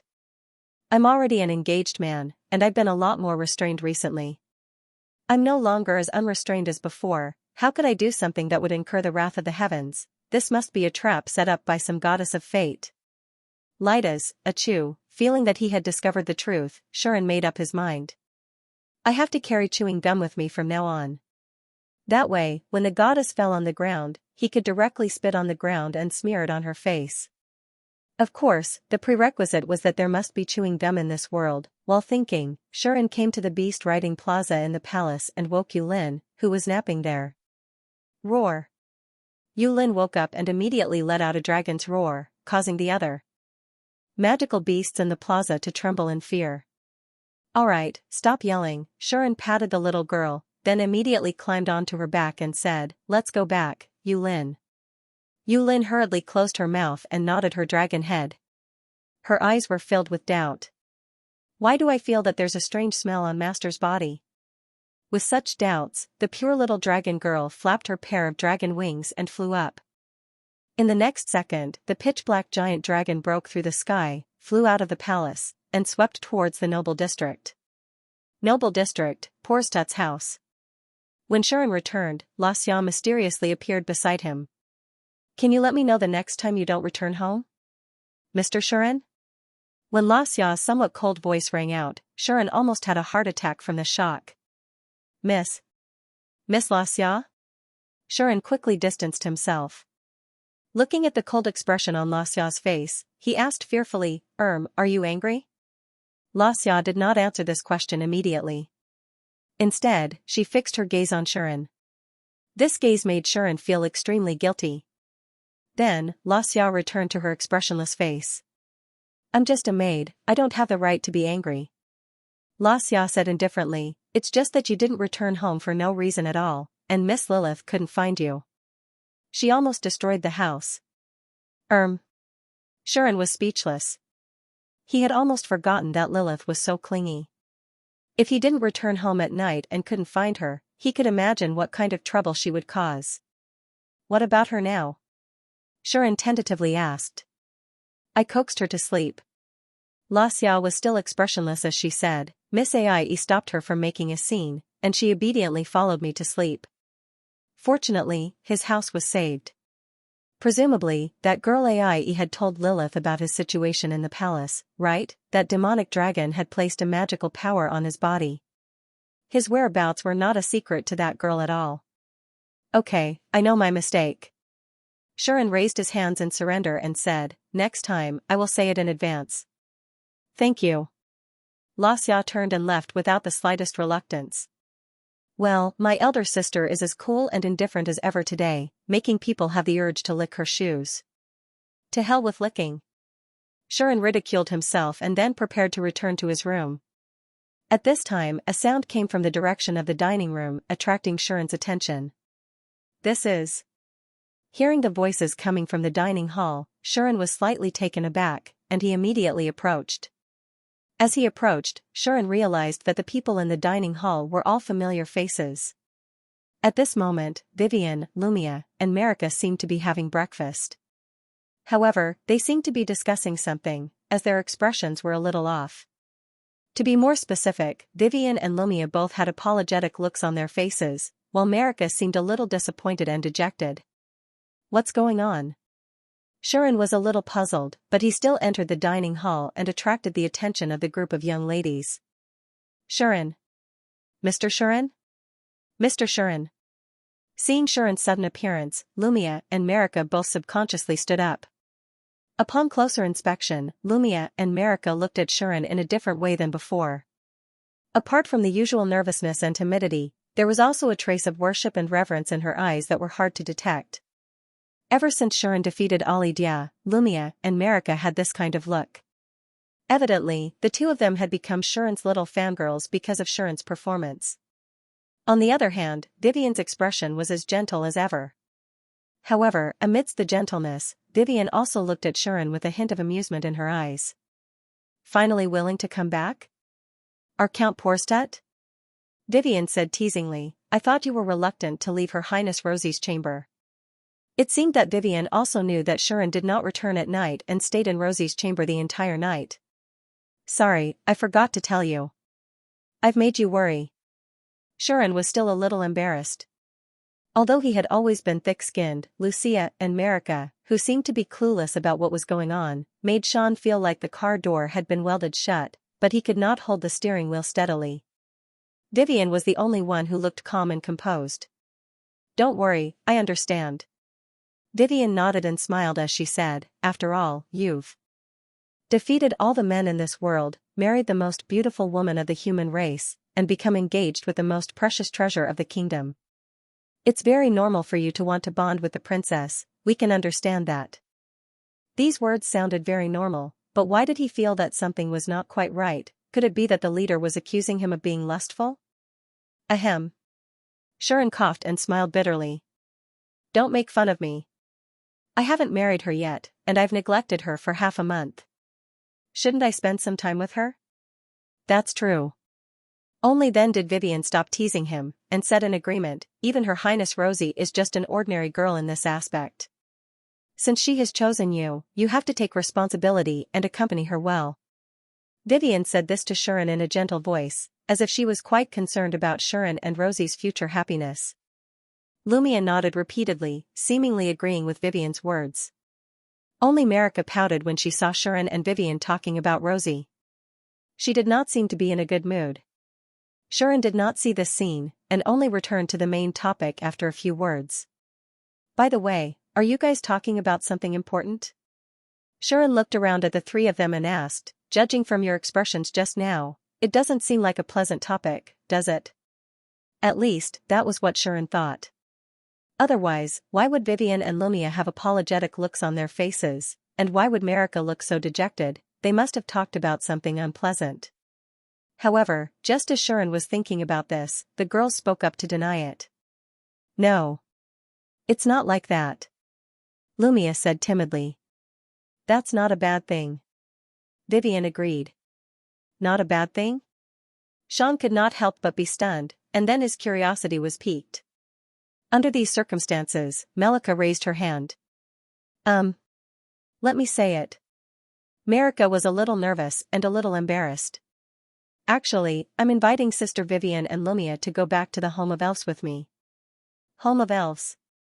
Hearing this name, Shuren's curiosity suddenly rose. Because this was a place that Shuren was very interested in. The so-called Home of Elves refers to the forest area where the elves live, right? Shuren said. Yes. The Home of Elves, as the name suggested, was the home of the elves. On the edge of the kingdom, there was an extremely vast forest. It was the largest forest in the human world, and it was called Tagor's Forest. There were countless monsters living in the Tagor Forest. However, in the deepest part of this forest, there was the habitat of the elves. It was said that all the elves in this world were born from there, and they also lived in that place. Many people had once gone there out of admiration, but the elves were a relatively xenophobic race. They placed great importance on their own purity and bloodline. They also knew that many people in the outside world coveted their elves, so they had laid down layers of barriers around their habitat. Not only did they hide the location of the home of the elves, but they also prevented those who harbored ill intentions from entering. In addition, Tagor's Forest, where the elves' hometown was located, was filled with all kinds of monsters, and there were even some legendary monsters among them. All those who attempted to enter the elf's hometown returned in failure. Since ancient times, the number of people who had entered the elf's hometown could be counted on one hand.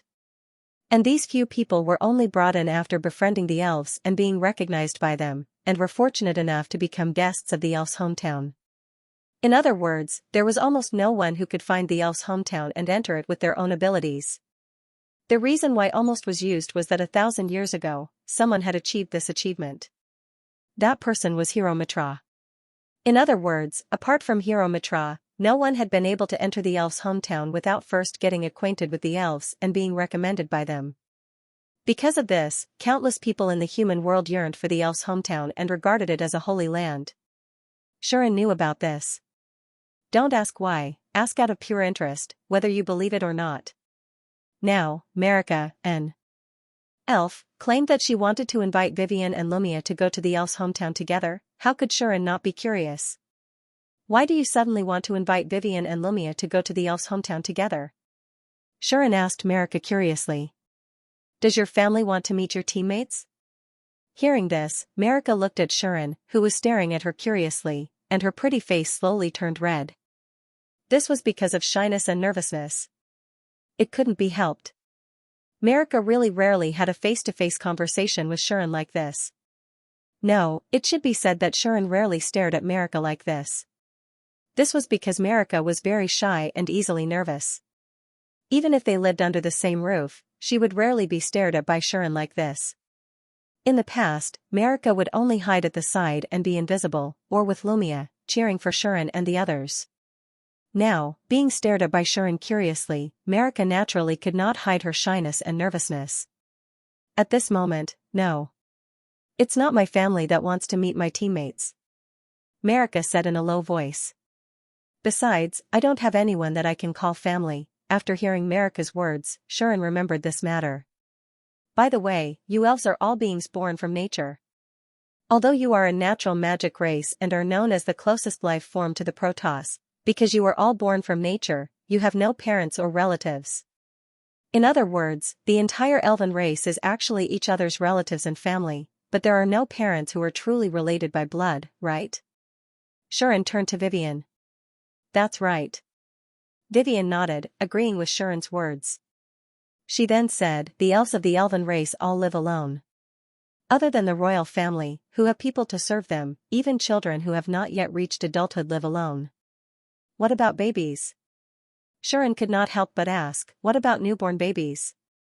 This question was met with a burst of laughter from Vivian. Marika also hurriedly said something. Well, Mr. Xianxia, elves don't have babies. Marika then explained, when we elves are born, we are in a very special state. We don't need to be taken care of like human babies. A very special state, what kind of state? Xianxia had to admit that this was a blind spot in his knowledge. But before Xianxia could probe further, Vivian spoke. In short, Marika invited us to the home of elves not because someone in her family wants to meet us, Vivian said. Vivian said, Marika invited us because she wanted us to participate in the peace ceremony of the elf's homeland. Peace sacrifice? Xianxia blinked and asked, what's that? Everyone seemed to have already expected this question from Xianxia. Thus, as everyone explained it one after another, Xianxia gradually understood. It turned out that this so-called peace sacrifice was a ceremony that the elves spontaneously held after the Protoss and the humans had won on the battlefield, the demons had surrendered, and the three realms had welcomed peace. This ceremony was only held once every 100 years, and it was a great ceremony in the elven race, second only to the birth sacrifice and the queen's sacrifice. Because it was held because they sensed the advent of peace, every time the peace sacrifice came, the elves who were away would generally invite their trusted friends to return to the home of elves to participate in this ceremony. It was also thanks to the existence of this kind of ceremony that the elves only excluded outsiders and did not completely cut off contact with the outside world. Otherwise, the elves might have completely lost touch with other races. Thus, Marika wanted to invite her friends to the home of elves when the peace sacrifice was about to come. But, Sister Vivian and Lumia can't go, Marika was a little aggrieved. Vivian and Lumia immediately put on apologetic expressions again. I'm sorry, Marika. Vivian patted Marika's head and said softly, Lily is already on her way back to the royal capital, and will arrive soon. When she does, the Lazahad family will definitely make some big moves to let her inherit the family's affairs. At that time, the Adventurers Guild will be very chaotic, so I've already made an appointment with Lily to help her when she comes back. I really can't leave. Me too. Lumia lowered her head and said, my sisters are on the way to the royal capital with President Lily. I have to stay in the royal capital to pick them up and settle them down. It was precisely because of this that Vivian and Lumia could not accept Marika's rare invitation. Boo-hoo. Marika said dejectedly, Sister Vivian and Lumia can't go, and Tara isn't here either. Thanks to this, Marika did not seem to be able to bring a single friend back. So that's how it is. No wonder she became so depressed. Thinking of this, Sharon unwittingly smiled. Moreover, it was the kind of smile that was very bright. Was this a heaven-sent opportunity? Hey, Marika. Sharon pointed at himself and said expectantly, can I go?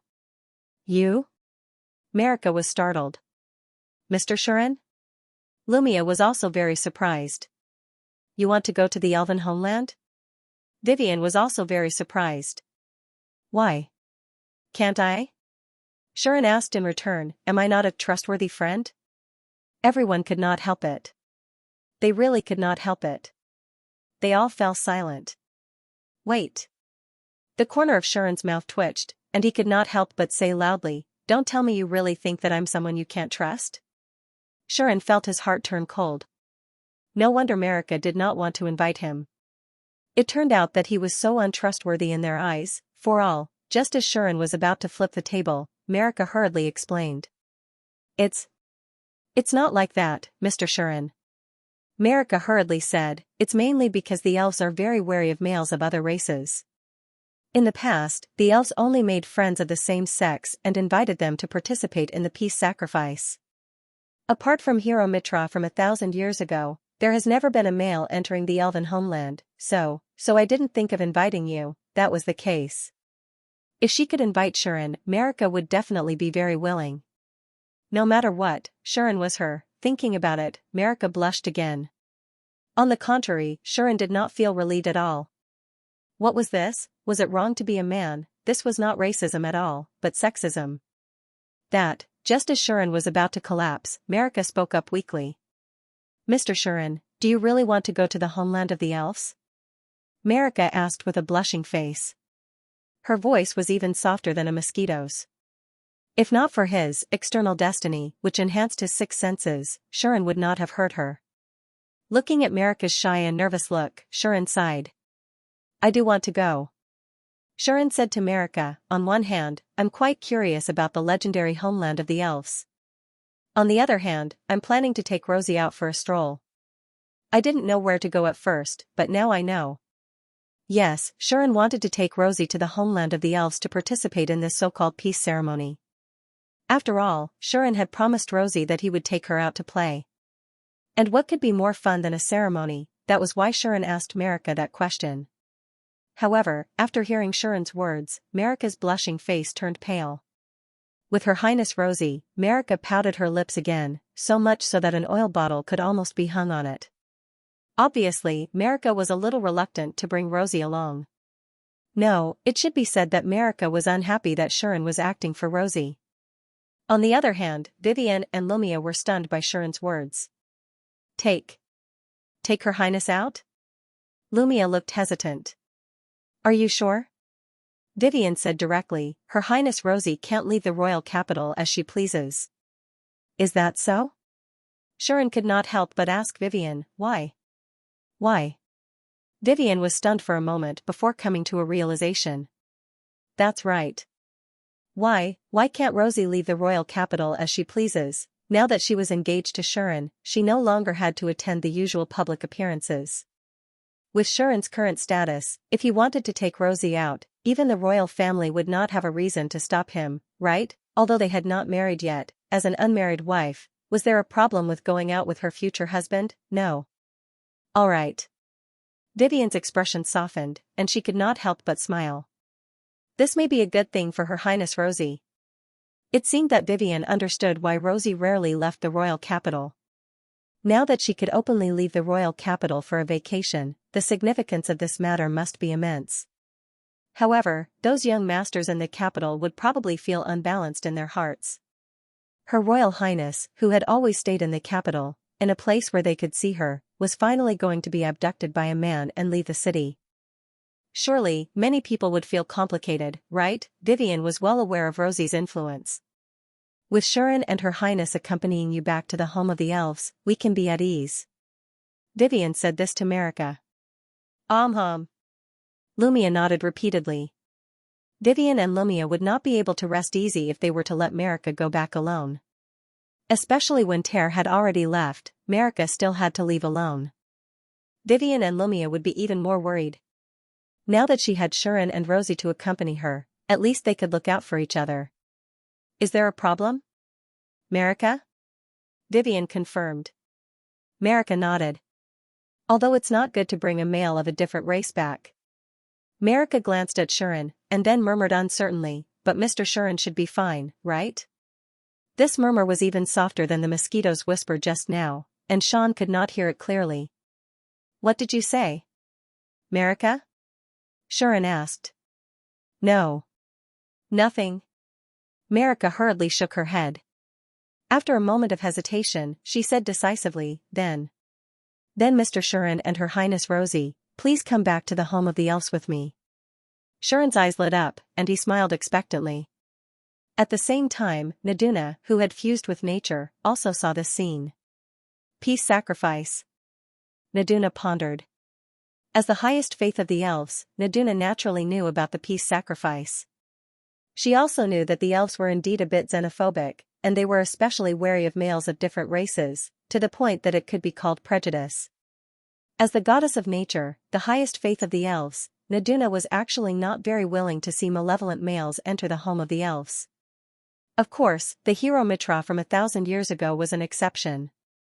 He was the only male who had entered the home of the elves. But even he was rebuffed after entering the home of the elves.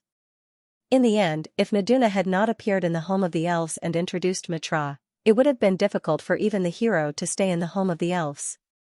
Under such circumstances, Sean's entry into the hometown of the elves was not something that was worth advocating. But if it's him, he will probably be the only male in history to be welcomed by the elves, right? Feeling the intimacy that Shuren constantly exuded, Naduna had a strange expression.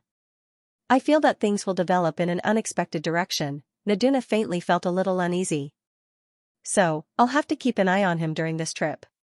At this time, Shuren had no idea that the highest faith of the elves was secretly taking care of him. This was probably the first time he had received such treatment. Not even Hero Mitra had received it, right? After deciding to go to the home of the elves, Shuren also informed the people around him about it. For example, Aie, Lilith, and Xianxia. Shuren told these girls about it and asked if they wanted to go with him. The result was obvious. The home of the elves? Aie muttered to herself for a while, then said meaningfully, all right, it's not a bad idea to go and see an acquaintance.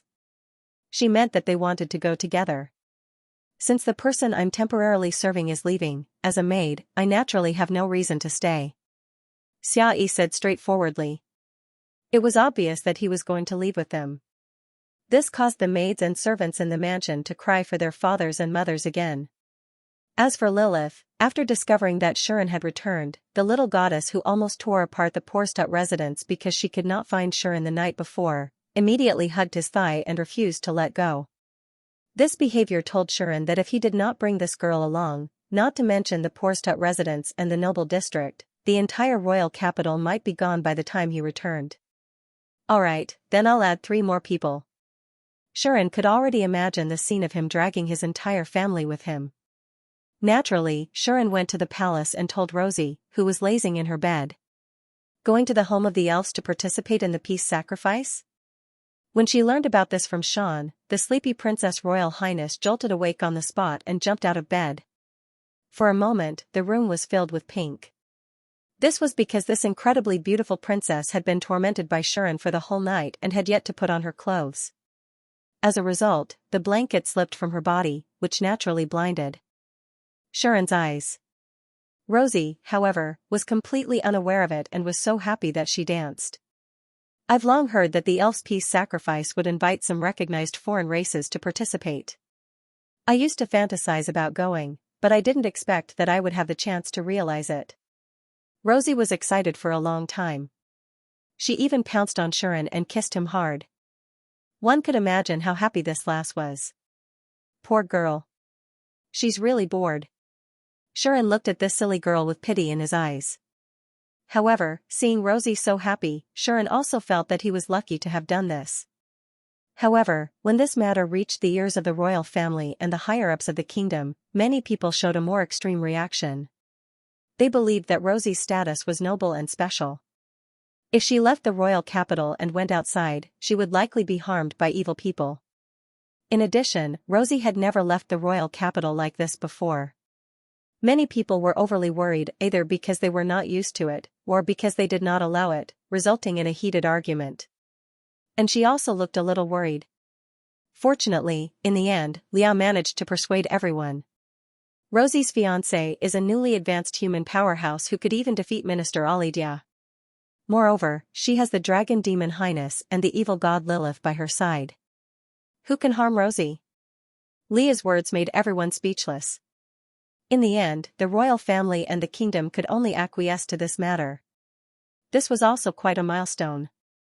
This time, Rosie could finally leave the royal capital and go somewhere else. Many people finally had the feeling that the kingdom's treasure had been married off, and they were extremely melancholic about it. In addition, leaders also found out about this matter and started to make a fuss. No. I won't allow it. This extremely daughter-con goddess personally ran to Shuren to object. I won't allow it, my ass. Shuren did not hesitate to suppress this goddess. This almost made Lida's fight with Shuren. Anyway, I can't let a bad guy like you take my Rosie away. Lidas declared loudly and ran straight to Rosie's side, sticking to her and refusing to let her go. Seeing this, Shuren did not hesitate to find Anima. I think the goddess is usually too free and doesn't have much work to do. Goddess Anima, what do you think? Shuren said to Anima meaningfully. In fact, Anima was almost at her limit. How could a goddess be too free? Just like Scylla, who was at the top of the demons, was so busy that she could barely be seen. The three goddesses also had their own work to do. They needed to use their powers to maintain the operation of the world. They needed to arrange for the Protoss under them to be in charge of blessing the human children. They also had to deal with the demons in terms of government affairs, as well as contact and handover with the temples in the human world. These, as the top of the Protoss, had to be done by the three goddesses themselves. Now, the three goddesses were all in the human world, skipping work for half a month. If this continued, he was afraid that something bad would happen. At that moment, Anima could no longer tolerate Lida's stubbornness. I say, we should go back, Lidas. I don't want to. Don't be stubborn. You are the true pinnacle of the god race. How can you abandon your duties and work as a goddess? No. Isn't Nadia here? The problem is she's not here either. What? Nadia is not here? Where did she go? Don't worry about it. She has important work to do, so her work has to be done by us. How sly. Alright, stop fooling around. Be good, listen to me.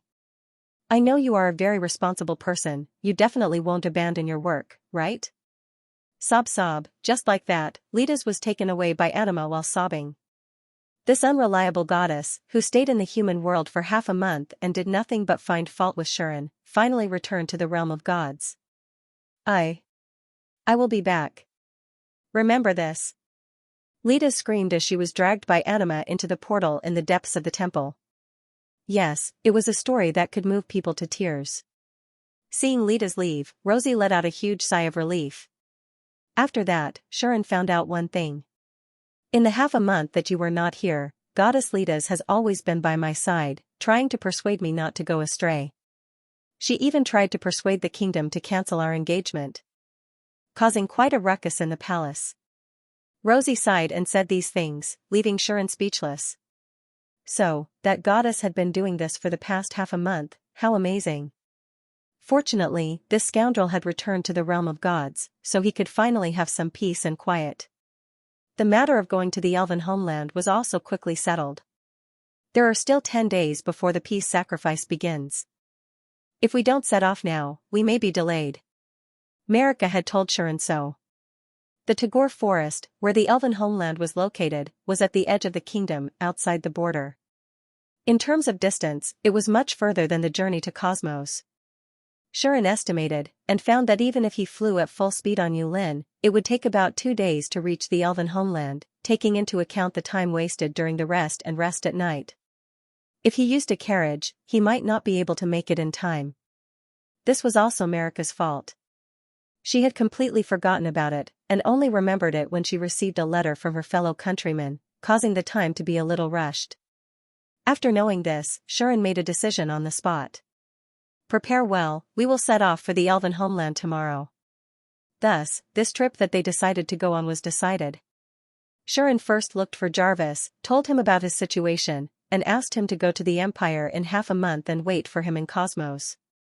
After the peace sacrifice, Xianxia would go there directly and meet up with Jarvis. At that time, it would be the day to set off for the Empire. Just like that, it was time for them to head to the elven homeland. On this day, Marika had already woken up at the first glimmer of dawn. After washing up and changing her clothes, she began to pack her luggage. Although it was called luggage, it was actually just a change of clothes, magic potions, magic tools, and a magic staff. Should I bring some gifts for everyone in the clan? That was what Marika was thinking as she packed her things. Due to the special nature of the elven race, elves didn't have any blood-related family members. However, the members of the elven race were the closest companions to each other. Marika had also received the care of many elders in the elven race. She even had a childhood friend that she had grown up with for over 100 years. This made Marika want to bring them gifts. However, they were about to set off, and it was too late to prepare any gifts. It's all my fault. I forgot about the peace sacrifice. Marika sighed. In reality, she couldn't be blamed for this. The elven peace sacrifice was a grand ceremony that was held once every 100 years. Marika was only a little over 100 years old this year and had only participated in the peace sacrifice once. How could she remember it so clearly after going out to train? If it wasn't for the elf clan's childhood friend contacting her and mentioning this matter, Marika would have missed this opportunity. Under such circumstances, it was already good enough that she could rush back. How could she ask for more? Fortunately, the elves were existences that transcended worldly desires. They weren't too interested in the luxuries of the secular world. Even if she didn't bring any gifts back, no one would care. I'll help everyone pick out some gifts when I have the chance next time. Marika made a mental note of this, then started to count the things she had to bring with her. Mana recovery potions. Magic scrolls with intermediate lightning-type spells. Magic crystals required to repair staffs. Magic books with fire-type and ice-type spells. And Marika inspected the items carefully. This was a habit that Marika had developed after the crisis in the Adel Canyon. Ever since that time, not only did Vivian and Ter feel that the team was not prepared enough, but Marika also often thought that if her mana hadn't been exhausted so quickly, she would have been able to protect everyone in the team. At the very least, if they had made sufficient preparations, Ter wouldn't have needed to go all out and enter a ghostly state. Hence, from then on, Vivian paid great attention to equipping the team with the necessary recovery items and various supplementary magical tools. Marika also used her own savings to secretly purchase some tools that she might need from the Royal Capital's Magical Tools Trading Company. That way, when faced with a crisis, she could ensure that her mana would be stored and recovered quickly enough, allowing her to better deal with some emergencies. However, my mana seems to be increasing faster and faster. Thinking about this, Marika felt a little uneasy. Ever since he'd left Lamajijin, his mana had started to grow for some reason. As time passed, it grew faster and faster. In the beginning, Marika was very happy. After all, it was undoubtedly a good thing that her mana could grow so quickly. However, seeing that the growth rate was getting more and more exaggerated, and the reason was still unknown, Marika's joy turned into uneasiness. This was because she didn't know if this abnormal situation was really a good thing. After all, abnormalities in mana were not to be taken lightly. Mana was transformed from life force, and abnormalities in mana would usually be reflected in one's life force and body. In the past, there were many mages who died for no reason due to excessive mana, resulting in an abnormal transformation of their life force. As an orthodox mage and an elf who was seen as a natural mage, Marika naturally knew the severity of this. Hence, recently, Marika had been worried that the crazy increase in mana in her body would cause problems with her life force. For this reason, Marika even wrote to several great elven mages, but they didn't seem to have any clue. Vivian did tell Marika that if there was a need, she could arrange for an expert in magic to take a look at Marika. However, Marika rejected her. There was nothing she could do. Although she was shy and easily nervous, she was still an elf who valued her purity. Asking her to take the initiative to examine a group of so-called experts whom she didn't know at all, and whose gender she didn't even know, made Marika instinctively feel resistant. Vivian seemed to be aware of Marika's situation and didn't insist. However, she advised Marika more than once to find a time to ask the elders of the elven race to take a look at her. As a natural magic race, there were many great mages in the elven race with extremely high attainments in magic. Among them, there was no lack of legendary-level mages who were much more brilliant than the mages of other races. Coupled with their understanding of elves, it was very likely that they would be able to see the problem with Marika's body. In view of this, Vivian felt that Marika's return to the hometown of elves was a good thing. This way, Marika could ask someone to take a look at her to see why her mana was growing so crazily, and if this situation would cause any problems. Marika was very clear about this.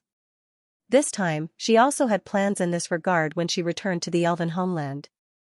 It's a pity that Sister Vivian and Lumia can't go back with me.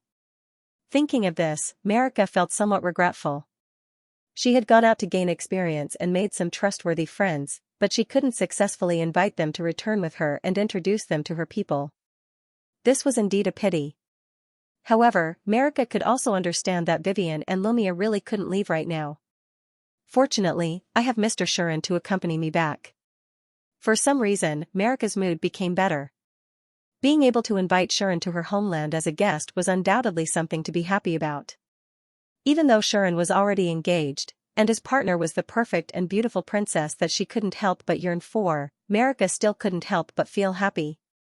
Perhaps this faint trace of affection would never be known to others. But Marika was willing to carefully savor it, tasting the ups and downs it brought. There was no other reason than that this was her first love. Elven love is a very pure thing. Because the elves were born from nature and not through reproduction, coupled with their natural instincts, their love would become very pure without many elements of desire. For elves, it was very difficult for them to fall in love with someone. Their kin were all women. The only Protoss of their faith was the goddess. The importance they placed on their purity made them instinctively resist men of other races. Under these circumstances, 99% of elven girls would remain single until the end of their lives. Only a very, very small number of elves would be attracted to foreign males of noble character. But elves were a long-lived race, and to them, 100 years would pass in the blink of an eye. However, this 100 years was often the lifetime of a man of a different race. Under these circumstances, of the few elves who were moved by a man of a different race, 99% would choose to silently guard their lover for the rest of their lives. They wouldn't choose to be together with him, let alone be together with him. Because of this, to elves, love was pure and sacred. All elves greatly respected love and yearned for it. In the end, for this love, they would often choose to dedicate themselves to it. They would either not fall in love with a single person for thousands of years, or they would only fall in love with one person for the rest of their lives. After witnessing the happiness of the person they loved or dying of old age, they would return to the home of the elves and never leave again. They would live their long lives in peace and quiet until the day they die. In the eyes of others, this might be a very pitiful thing. But in the eyes of the elves, this was a very normal thing. This kind of relationship, which was destined to be fruitless, would become something that they would constantly recall, cherish, and savor for the rest of their lives.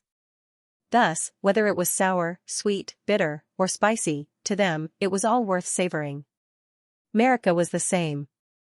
Sometimes, she would feel jealous, envious, and sorrowful, but she would never regret it.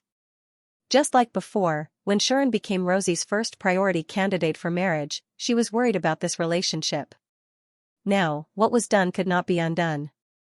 While she silently wished and envied him, she was also sincerely happy that she could return home with Sharon. That's right, Marika had already thought it through.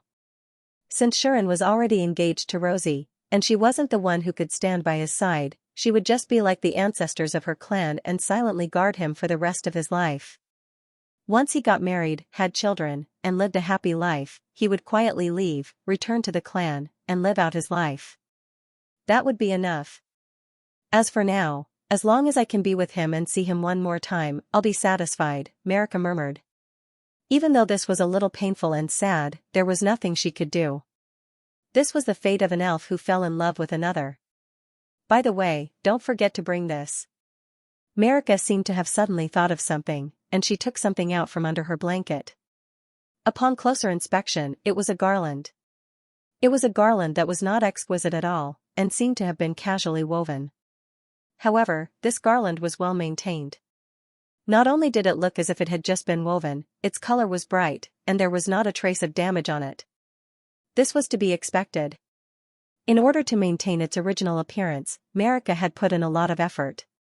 Not only did she instill mana into it every day, she used the characteristics of elves to maintain its vitality, and she even sprinkled expensive potions on it so that it could maintain its original appearance. One could imagine how much importance Marika placed on this wreath. Marika would carry this garland with her wherever she went, and she would even hug it when she slept.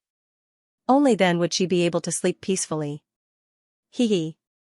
Looking at this garland, Marika seemed to recall the scene when the weaver gave it to her. Thinking about it, her pretty face blushed, and she smiled happily. When Marika came back to her senses, she discovered that the sky was already bright. Roar. Outside, a dragon's roar could be heard clearly, as if it was informing someone to gather over. Oh no. Only then did Marika hurriedly put away the garland, and put it into her inner robe. She then grabbed her staff and luggage, and hurried to the garden in a panic. In her arms and under her clothes, the flower garland, which had been carefully maintained, emitted a faint brilliance. This scene happened every day, but no one knew about it. In the garden of Porstut's house. When Marika hurriedly came out of the house, she discovered that not only was Yulin roaring at the sky, but everyone had also gathered. You actually came so late. That's not like you, Marika. Vivian sensed the movement and turned around. She looked at Marika and chuckled softly. Have you already packed your things? Marika? Lumia asked in a concerned tone. If there are still things that have not been packed, please feel free to let me know, Miss Marika. Lasya stood at the side of the crowd, and spoke expressionlessly. Then, good morning. With a cold and pleasant voice, the princess also stood there, looked at Marika, and greeted her softly. Who else could it be other than Rosie? Royal Highness Rosie. Marika's heart skipped a beat, and she hurriedly stepped forward and lowered her head to apologize to Rosie. I'm sorry, Your Highness, for making you wait so long. Marika became a little nervous. Marika's feelings towards Rosie were very complicated. But in general, Marika still admired and respected Rosie very much. In addition to the difference in status, Marika did not look down on Rosie just because of her relationship with Sharon. She was still very well behaved and polite. On the other hand, Rosie did not seem to want to put on any airs. You don't have to say that, Miss Marika. Rosie shook her head, and looked at Marika with a smile on her face. She seemed to be in a good mood, and said to Marika, I still have to thank Miss Marika for inviting me this time, giving me the opportunity to pay a visit to the rumored hometown of elves. No. It's nothing. Marika hurriedly waved her hand and shook her head. With Your Highness status, if you want to go to the hometown of elves, the elves will definitely welcome you. This was not a compliment. Rosie was the beloved son of the Protoss, and also the well-wishers of the goddess of destiny, one of the three goddesses. In addition, she was the legitimate descendant of the hero, and had even inherited the hero's holy sword. Due to her special status, the elves would definitely treat her with special respect. If such a Rosie wanted to go to the hometown of elves, the elves would definitely welcome her. As the race closest to the Protoss, the elves had a deeper faith in the goddess than the humans. 1,000 years ago, Hero Mitra had also entered the home of the elves and met the royal elves under the recommendation of the goddess of nature, Najula. He was recognized by the royal elves and received the elves' help, allowing the elves to fight against the army of the demons in the final battle 1,000 years ago. Under such circumstances, it was impossible for the elves not to welcome Rosie, who was the heir of Mitra the Brave, as well as the beloved well-wisher of the god race. Therefore, Marika's words to Rosie came from the bottom of her heart. It was unknown whether Rosie had heard it or not, but the princess simply smiled, fully displaying the temperament of a princess. In any case, Marika looked at the smiling Rosie, who was so beautiful that it seemed to steal all the light from the heavens and the earth, and a sense of longing unknowingly arose in her heart. Only a princess like this deserves to stand by Mr. Shuren's side, right? As Marika thought of this, there was no longer any jealousy in her heart, only a little loneliness. However, Marika did not know that in fact, Rosie had been observing her all this time. Rosie was not familiar with Marika, but because of her relationship with Shuren, she more or less knew about this elven girl. Frankly speaking, Marika was very beautiful. After all, she was an elf famous for her outstanding looks. Even when Shuren first met Vivian's team, he thought that in terms of looks, Marika was the best in Vivian's team. Even the gentle and generous Vivian and the timid and shy Lumia were outshone by her, which showed how beautiful this elven girl was. Vivian was also very beautiful, and Lumia was also very cute. If the full score was 100 points, these two would be at least 95 points. However, be it Margrave or Edward, both of them had taken a liking to Marika at first sight and were fascinated by her. Marika's appearance was at least 98 points. This way, she would be able to suppress Vivian and Lumia and avoid being targeted by those who wanted to harm her. Unfortunately, Terre suddenly emerged. Not only did her relationship with Shuren improve by leaps and bounds, she also exposed her true appearance to Shuren, allowing Shuren to discover that there was such a terrifying dark horse hidden in Vivian's team. It could be said that Terre's looks were at least 99 points, and she had not fully grown up yet. When her childishness faded away, she would definitely be 100 points, equal to Rosie and Nian. If not for that, Marika might have been the one standing next to Sean, and that might not be the case. Rosie knew about Marika, so she could more or less guess some of Marika's thoughts. Because of this, Rosie paid special attention to Marika. The reason was simple. This elven girl was very likely to be the first person Shuren had special feelings for after he came to this world, and the one who was most likely to capture Shuren. The reason why this elven girl did not succeed was partly because her shyness and purity as an elf prevented her from taking the crucial step, and partly because she was unlucky. She was a great beauty with 98 points, and she even had extra points from being an elf. Adding on the fact that it was easy for a woman to pursue a man, it was impossible for her to capture Shuren, who was ruthless on the outside but flirtatious on the inside. But in the end, what kind of opponents did this girl meet? One was Terre, who had 99 points and had the potential to grow to a full 100 points, and was extremely proactive. The other was Her Highness Rosie, who had 100 points and was perfect in all aspects, unparalleled in the human race. She seemed like a high mountain flower that no one could pluck, but was actually so afraid of loneliness that she could be easily tricked into bed by Shuren. After encountering these two terrifying opponents, Melika was still bashful and reserved, playing with pure unrequited love. She was definitely going to become a side character heroine. Not every side character heroine could successfully steal a tower in the end. Thus, this girl was in a tragedy. Rosie had already guessed the reason. How could she not pay special attention to Melika? No matter what, this girl was the one who should have become Shuren's wife the most, but she was overtaken by Rosie and pushed aside by Terre. It had to be said that she was quite pitiful. Of course, Rosie would not sympathize with Melika. Firstly, this was a matter of mutual consent, and there was no need to fight over it. There was no reason to let emotions like sympathy get involved. Secondly, the field of love was like a battlefield. As a princess who only wanted to slack off for the rest of her life, Rosie was really under a lot of pressure. It could only be said that it wasn't that the princess table manners were bad, but that Miss Melika's teammates were too fragrant. Besides, I've already given them what I should. I can't just let them eat everything up and deny it, right? Rosie just wanted to say that it was also very difficult for her. In order to marry that B***starred, she was also risking her life to cause trouble. While these imaginative thoughts flashed through Rosie's mind, the way she looked at Marika became gentler, and she started to chat with Marika. It was obvious that Rosie wanted to build a good relationship with Melika. This made Marika feel a little flattered, and her voice became much softer than usual. She looked nervous and perturbed, which amused Rosie. Melika did not think too much about it. Looking at Rosie, who did not put on any airs and chatted with her with a smile, her longing for this princess became even stronger. Sure enough, this princess is very outstanding. Just as Melika was thinking this, the mansion's gate opened. Hashuran appeared in front of everyone with the drowsy Lilith in one hand and the sleepy Aie in the other. He was also yawning loudly. His lazy and sloppy appearance made Melika's heart beat slightly faster, and her pretty face blushed shyly. This was Melika's reaction every time she saw Shuran. Shuran did not notice any of this. He just looked around at the crowd. Is everyone here? Shuran looked like he had not had enough sleep. Mr. Shuran. Lumia hurriedly greeted Shuran.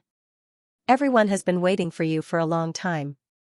Vivian, on the other hand, reprimanded him a little, as if to remind Sean not to be too rude in front of Rosie.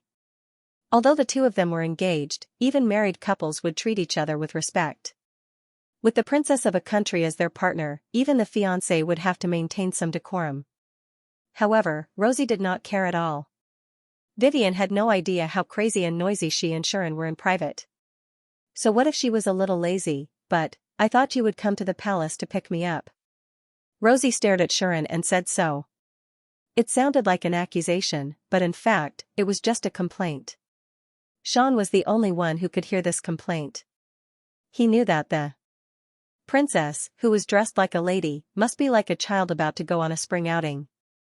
Last night, she was so excited that she could not sleep. Therefore, when the sky had just turned bright, this girl couldn't wait to run over by herself. Sean did not expose her. He handed Lilith, who was still drowsy in his arms, to Xianxia, and continued to lead Aie to Rosie. Your Highness Aie. Rosie bowed to Aie for the time being. Aie seemed to have not had enough sleep. She was dozing off and did not pay attention to Rosie at all. She just responded vaguely. Shuran said so. You came alone? Shuran curled his lips and said, I thought you would at least bring the Holy Sword Knights. Otherwise, your father and the higher-ups of the kingdom would not let you come out so easily.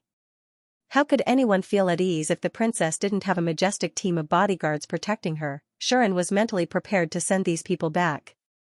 But, how can we ride a dragon with so many people? Rosie retorted in one sentence and said, besides, if we really bring so many people, I don't know if we will be rejected by the elves. Originally, there were enough people on Shuran's side for this trip. Shuran, Rosie, Aie, Lilith, and Xianxia. There were already 5 of them. If they brought any guards, even if Marika invited them, the elves might not welcome them. The elves recognized the friends of their people who were invited to participate in the peace sacrifice, not personal guards. Therefore, if they dared to bring a large number of people, they would dare to reject them at the door, or even drive them out. Rosie did not want to have a conflict with the elves because of such a small matter. Besides, this trip, she was going to play. Play, not to negotiate. If that was the case, why would she bring so many people? With this reason, Rosie forcefully rejected the arrangement of bringing a team of guards and knights. That's good, I don't have to waste my energy. Shuran did not want to bring too many people. The reason was that Yulin could not carry so many people, as Rosie had mentioned. Even if Yulin was not small in size, she could not possibly carry over 100 people, could she? Her own dragon was not something that anyone could ride. If she really sent so many people, the hot-tempered dragon girl would probably make a scene. Vivian mentioned it. There seems to be a lot of people now. Vivian asked Marika considerately, inviting 5 people to the elven homeland at once won't cause any trouble, right, Marika? Hearing this, Marika hurriedly shook her head. People. There are indeed a lot of people. Marika glanced at the crowd and said in a low voice, but if it's everyone here, there shouldn't be a problem.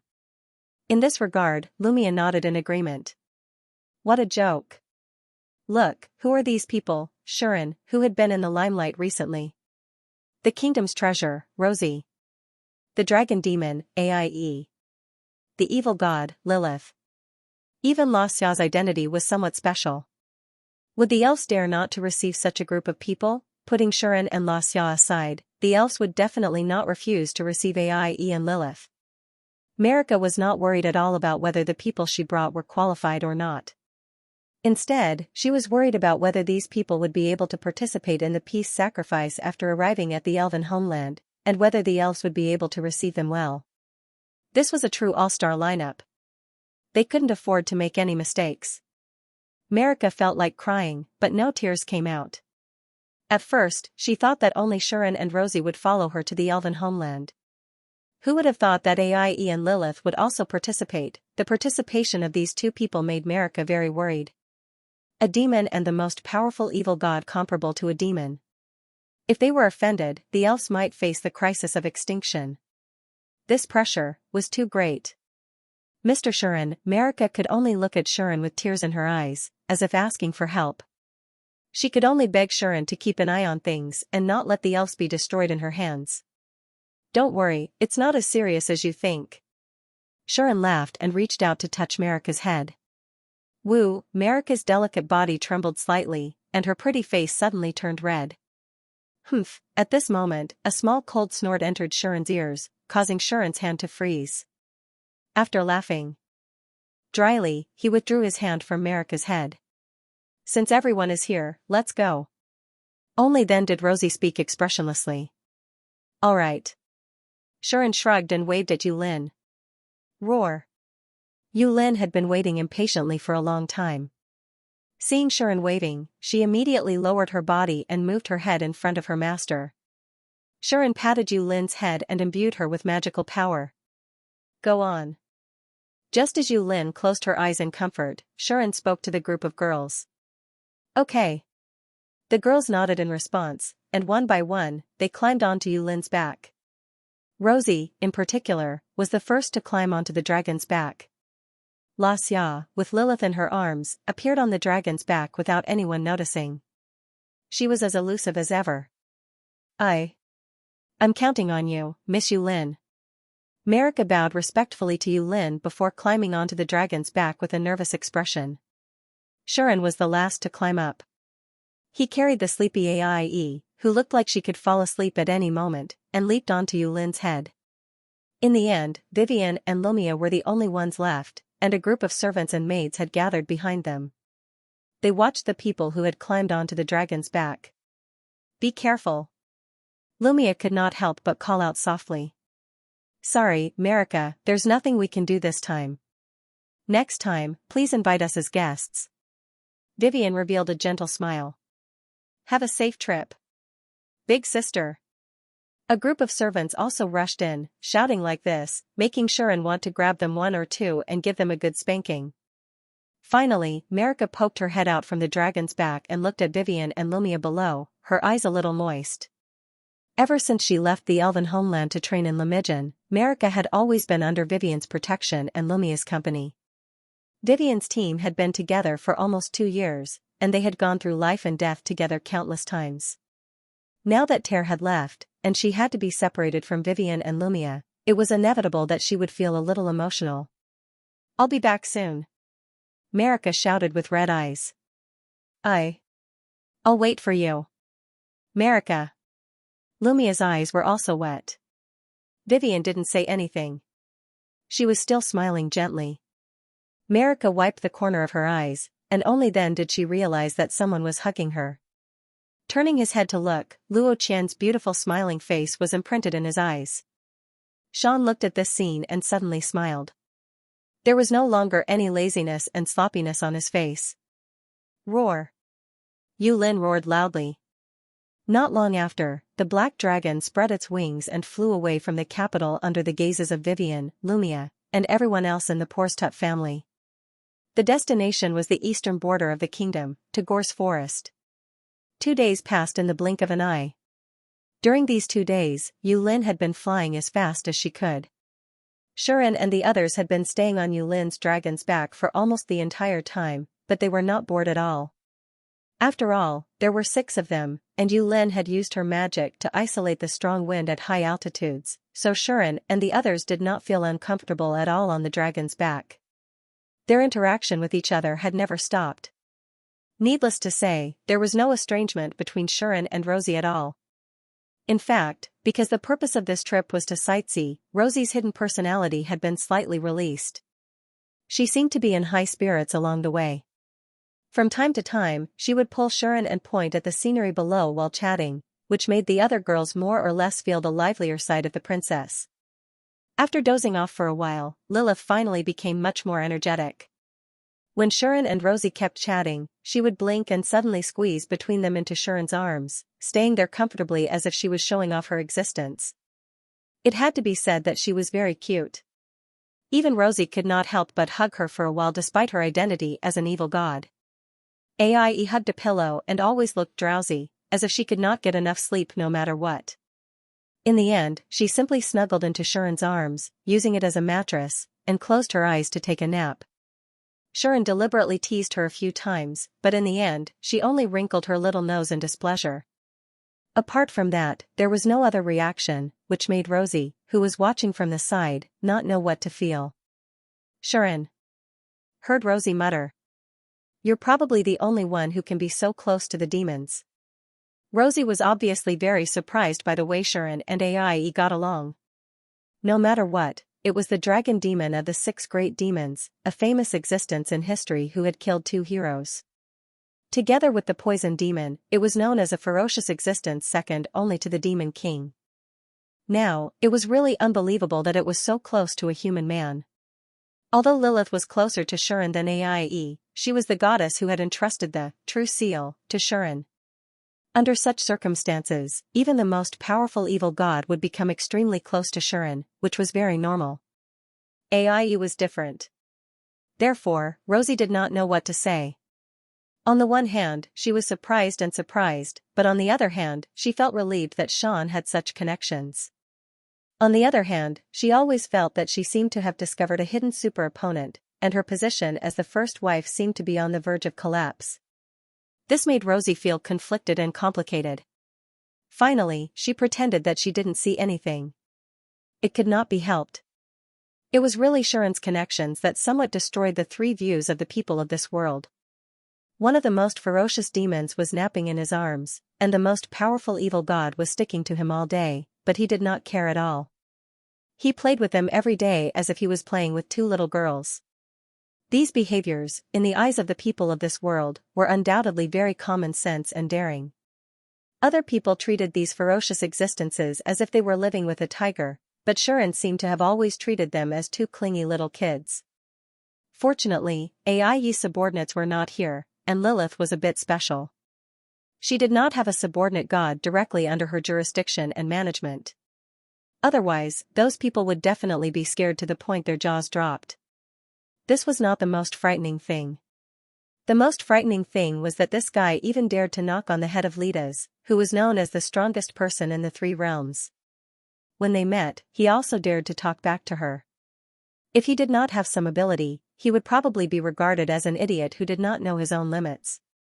Compared to these great deeds, Rosie suddenly felt that when Shuren first saw her and saw her true nature, it was not strange at all that he always showed disdain.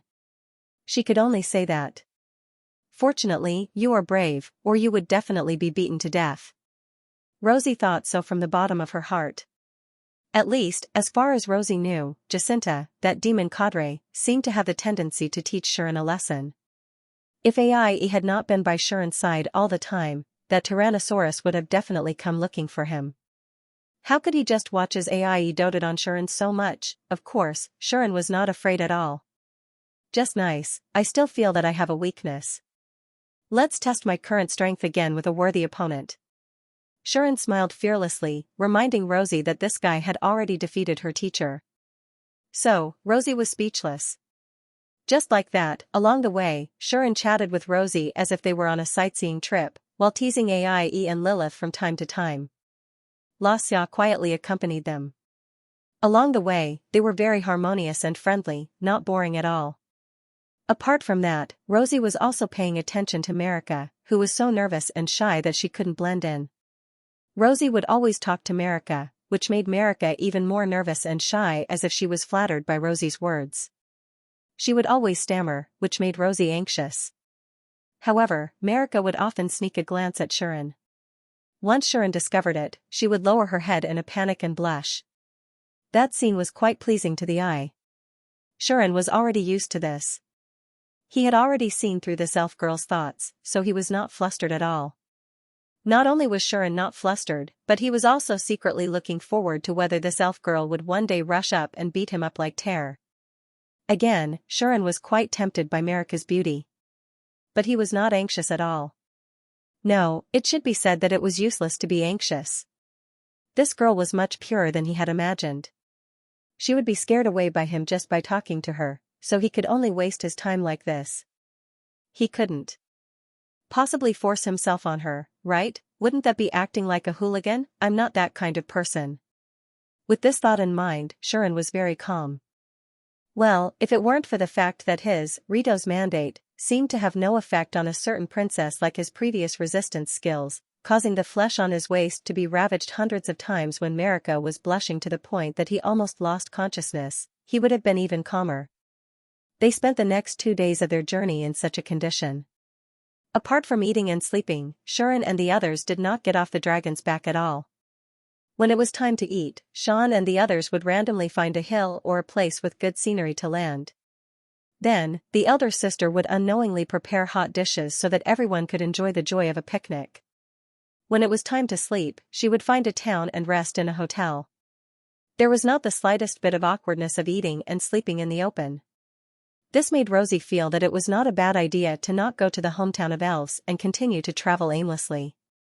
But in the end, on the second day, Sharon and the others arrived at their destination smoothly. Is that the forest of Tagore? Standing on the dragon's back, Sharon held Lilith's hand and looked down with amazement in his eyes. Not only Sharon, but Rosie also murmured in amazement. What a huge sea of trees. Yizichan sighed. Yes. The sea of trees. Under everyone's gaze, a boundless sea of trees sat on the ground, completely dyeing the ground a vibrant emerald green. Within the sea of trees, extremely huge trees rose from the ground, each of them at least 100 meters tall. It was like an ancient forest, vast and vicissitudes of life. This was the largest and most extensive forest in the human world, Tagore's forest. Melika was also looking at the forest below. She felt a little shy, but also a little happy and proud as she spoke. According to legend, this is the forest that first appeared on the earth when the world was born. Marika explained in a pleasant voice. After the supreme goddess Omnis created the world, the 3 goddesses used their own powers to make the world work in order to perfect it. The goddess of fate, Lidas, guided everything in the world. The goddess of life, Anima, created many races.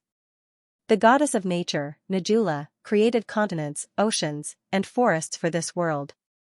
The forest of Tagore is the first work of the goddess of nature. However, at that time, the goddess of nature, Najula, did not expect that in the depths of this forest, due to the vitality, we elves, who were born from nature, would unexpectedly appear. Marika said. If the creator of the major races in the human world is the goddess of life, then we elves are the only exception. Although our birth is also somewhat related to the goddess of life, Anima, and it was her power that filled the earth and forest with vitality, which ultimately led to our birth, we were split from nature and condensed from the essence of the forest. Therefore, our creator is the goddess of nature, Najula. Goddess Najula is our highest faith, and the power of the goddess of nature is only a catalyst for our birth. Even if the goddess of nature, Najula, did not intentionally create our race, we still regard her as our mother. Melika's words made everyone feel a sense of faith and worship. The goddess of nature, Najula? Sharon pondered for a while, and then asked curiously, then, Marika, have you seen the goddess of nature? Of course not. Marika hurriedly shook her head and said humbly, the goddess Najula dotes on us elves very much, but even elves are only a very small part of the vast universe. Unless one is blessed by the goddess of nature, perhaps only the royal elves will have the opportunity to see the goddess Najula. An ordinary elf like me will definitely not be able to see her. Is that so? Shuren immediately asked doubtfully, then why did the goddess inform me and ask me to help you last time when some bastard nobles wanted to harm you? This. Melika suddenly became restless. She even said with extreme uncertainty and confidence, could it be that there's really a mistake? This girl was still thinking that she had received the attention of the goddess of nature, which was a very unreal thing. Rosie did say, I think it must be something special about you that attracted the goddess of nature's attention, Rosie said thoughtfully. It is said that the goddess Najula can manipulate nature, and can also transform into nature itself. In this way, she has always been paying attention to this world and the elves. That goddess may have discovered something special about you, which is why she paid special attention to you. Is that so? Marika still looked very unconfident. Instead, because of Rosie's words, Shuren suddenly remembered something. That was, during the duel between him and Ali Dia, he seemed to have sensed the existence of a person with the perception of external destiny. The goddess who can manipulate nature, and can transform into nature itself, and has always been paying attention to this world, could it be, that person is? Sean raised his eyebrows and concentrated. Just like the time when he fought with Ali Dia, he attempted to improve the perception of destiny of external perception. Unfortunately, this time, no matter how much he concentrated, Shuren could not enter that state. That was also very normal. Last time, the reason why Shuren could enter that state was not only because of external destiny, but also because of one of the effects of external destiny. During a battle, you can eliminate all distracting thoughts, and instantly adjust your essence, chi, and spirit to a perfect state. Thanks to this effect, Shuren could eliminate all distracting thoughts, and concentrate his essence, chi, and spirit to a perfect state. Together with the perception of external destiny, he could even see the flow of the atmosphere and the pulse of the earth. Under normal circumstances, it would not be so easy for Shuren to enter that state. What a pity, Shuren sighed regretfully. However, Shuren still did not give up and turned to the other side. What kind of person is the goddess of nature? Shuren asked Aie, who had dealt with the Protoss since ancient times. Her? Aie yawned. After hearing Shuren's question, she frowned and said lightly, she should be the kind of person that all women yearn for, right? The kind of person that all women yearn for? Shuren asked in a daze, why? Because the goddess has all the elements that a perfect woman should have, Aie said expressionlessly. Aie said expressionlessly, Sister Sala has said more than once that the goddess stands at the top of the concept of woman. She has all the beauty, dignity, elegance, and politeness that a woman should have. She is the complete opposite of my second sister who is not reserved at all. Aie said the last sentence very softly. Shuren fell into deep thought. Perfect woman. Shuren could not help but recall the time when he received Naduna's revelation. Shuren still remembered Naduna's voice at that time. It was as clear as a spring in the water. It was as comfortable as a breeze in the forest. It was a voice that made people feel relaxed and happy. With this voice alone, Shuren could imagine the image of a dignified, polite, and beautiful goddess. From this, it could be seen that Aie's words were not exaggerated at all.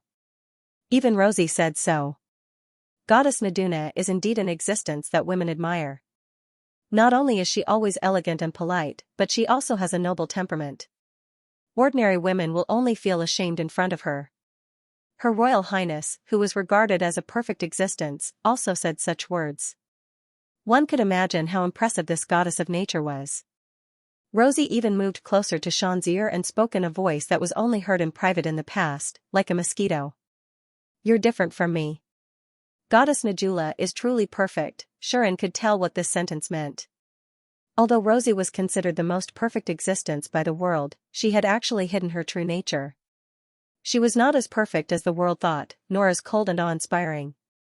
But the goddess of nature seemed to be different. Her perfection was the real deal. She did not deliberately display it, nor did she hide her nature. Her every move was natural and real. She was truly a perfect existence. This was what Rosie wanted to express. As a result, Shuren was somewhat looking forward to it. After hearing what you said, I really want to meet this goddess. Sean shrugged his shoulders in acknowledgement. Everyone nodded one after another. Except for Aie who didn't care, Lilith who didn't understand, and Xianxia who was also expressionless. Rosie and Marika all wanted to see that goddess. Especially Marika. It would be great if there was such a chance. Marika could not help but yearn for it. At this moment, there will be a chance, my child. A chuckle suddenly echoed in Marika's ears. Huh? Marika was stunned. What's wrong? Marika? Rosie asked subconsciously when she sensed Marika's abnormality. No. Nothing. Marika hurriedly shook her head and hesitantly muttered to herself, it should be an illusion, right? Marika said to herself. And the voice didn't appear again, which made Marika even more certain of it. Okay, that's all for the introduction. Xiran said to Marika, where is the elven homeland? Let's go. Xiran planned to continue riding Yulin to the elven homeland. Who would have thought? We have to enter the forest first, Mr. Xiran. Marika actually said so. Why? Xiran showed a surprised expression. Marika. The Tagore forest is an ancient forest that has existed since the beginning of the world. There are many monsters that have lived for a long time. They have survived in the Tagore forest, which is rich in natural resources, magic power, and vitality. Their strength is no small matter, and there are even many legendary ancient monsters. If we fly over their territory, they will definitely attack us immediately. As soon as these words came out, Yulin immediately let out a disdainful roar, as if saying, those old farts dare to block this lady's way? Even Aie furrowed her brows and said indifferently. I want to see if those old fools dare to make a move against me. There was no doubt that His Highness Dragon Demon was fearless. Legendary ancient monsters, so what, if they dared to make a move, their skin would be peeled off. Aie showed such intentions. Even Lilith blinked her eyes, as if she had understood something. She suddenly turned her head, looked at a spot in the Tagore forest, and stretched out her hand. Boom! In the next second, a violent wave of evil chi burst forth from that position without any warning. It was like a huge storm vortex, instantly swallowing everything in that area and twisting it into pieces, causing everything there to disappear without a trace. Ah! The sudden huge movement caused Marika to scream in fright. Roar, woo! In the forest, many monsters seemed to have been alarmed, and were desperately fleeing. Sean and Rosie, on the other hand, were stunned when they saw this. What's going on? Rosie asked Xiran with a stiff expression. The corners of Xiran's mouth twitched, and it was unknown whether he was speechless or shocked. If I'm not wrong, there should be a so-called legendary ancient monster staring at us from that spot just now. But because it sensed that Yulin and us are troublesome, it instinctively sensed danger, so it didn't dare to make a move. Rosie was silent. That was what she said, right? Just now, a legendary ancient monster that was hiding in the dark and did not dare to make a move was instantly killed by Lilith. Good job. Aie could not help but reach out and pat Lilith's head in appreciation. Roar. Yulin roared angrily, as if she was yelling, don't take my prey away. Seeing this scene, Marika was shocked to realize how silly her words just now were. With so many warlike and ferocious big shots around, how could there be any legendary monsters that were blind enough to cause trouble? I'm afraid I can't wait to hide far away. In fact, Xiran was also a little shocked. After all, the move that Lilith had just shown was much more brilliant than when she was in a state of losing control before she returned. At the very least, Xiran did not notice any signs of Lilith wanting to make a move. The storm of evil energy appeared without any warning and destroyed everything in an instant. It was like an unpredictable natural disaster, terrifying. Xiran was glad that the out-of-control Lilith did not have such an ability when he was in Cosmos. He lowered his head and looked at the little girl. At this moment, Lilith, who had been praised by Aie, was beaming with joy as she hugged Xiran's thigh and looked up at him. Her big eyes were blinking as if she wanted to take credit. Very cute, but also very scary. What could be scarier than acting cute while destroying the world? There was definitely nothing. Well, that's what happened. Xiran pretended to be calm as he said to Marika, tell me the location of the hometown of the elves, and we'll fly there directly. She was just that arrogant. That. Over there, Marika immediately raised her trembling hand and pointed in a certain direction. Roar. Yulin immediately roared. Without waiting for Shuren's instructions, she flapped her wings and flew over, as if she was looking forward to a legendary ancient magical beast coming to her door and fighting with her. She was just that unscrupulous. Therefore, on this day, all the legendary magical beasts that had existed for countless years in the Tagore forest trembled with fear as if they were treading on thin ice. They shivered and hid in their habitats, not daring to come out at all. What's more, some legendary magical beasts simply ran away, obviously scared out of their wits. Of course, there were also some rash legendary magical beasts. When they saw Yulin flying over their territory, they fiercely pounced on her. Their fates were usually very miserable. Anyway, Shuren had seen the rumored words. You dare to provoke me? I'll scatter their ashes for you. In the end, the rash among these magical beasts ended up without a corpse left. This made Rosie's heart ache for a long time. Many legendary ancient magical beasts have gone extinct in the outside world. Every part of their bodies is priceless. Why don't you keep their bodies? Why do you have to evaporate them? Alright. Hearing this, Shuren also felt a little distressed. Thanks to this, the demonic creatures that came after him all had their corpses intact. Some of their precious parts were unceremoniously taken away by Shuren and the others. Therefore, Shuren and the others began to carry a lot of things in big and small bags. It really looked like they were raiding a house. Not to mention, this feeling was quite exciting. After flying for almost half a day, Shuren suddenly noticed something unusual. Stop, Yulin! Shuren shouted. Yulin flapped her wings and stopped in midair. She flapped her pair of dragon wings and stopped moving forward. Another legendary level monster? Hearing the noise, Rosie blurted out without hesitation. Looking at her experienced and calm appearance, it was obvious that she had been led astray by Shuren and the others. But this time, Shuren shook his head. I think we should be close to our destination. Shuren looked into the depths of the forest ahead and said, I feel the existence of a boundary. His words lifted everyone's spirits on the spot. Marika hurriedly climbed onto Yulin's head and looked ahead with a happy expression. That's right. That's the boundary of the home of elves. Marika looked happy. As mentioned before, in order to prevent evil people from entering the home of elves and harming their fellow elves, the elves had set up various boundaries around the home of elves. Now that those boundaries had appeared, it proved that the home of elves was right in front of him. In that case, it seems that we can't continue flying. Shuren judged, if we continue flying, we won't see the shadow of the home of elves. The boundaries set up around the home of elves had a variety of effects. There were confusion, concealment, obstruction, and isolation. If they flew over like this, they would either fall into the boundaries and be trapped by the boundaries, or simply get lost.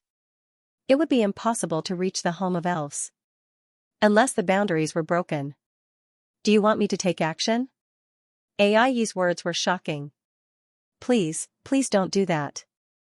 Marika had received the most serious shock so far, and she said as if she was about to cry, the home of elves will be destroyed. Poor child, she had seen all kinds of cruel acts along the way and was completely frightened. Don't make trouble. Shuren also patted Ai's head and said angrily, we're here as guests, not to destroy. Why are you so murderous? Shuren would never say such a thing. At first, he almost blurted out and asked if they should just fly over, break the boundary, and then calmly enter the home of elves. It could only be said that the fighting and killing along the way almost made him think that they were here to cause trouble. Then, let's land in front of the boundary. Rosie also seemed to feel that her thoughts had been led astray, so she quickly corrected her views and suggested righteously. Then let's go.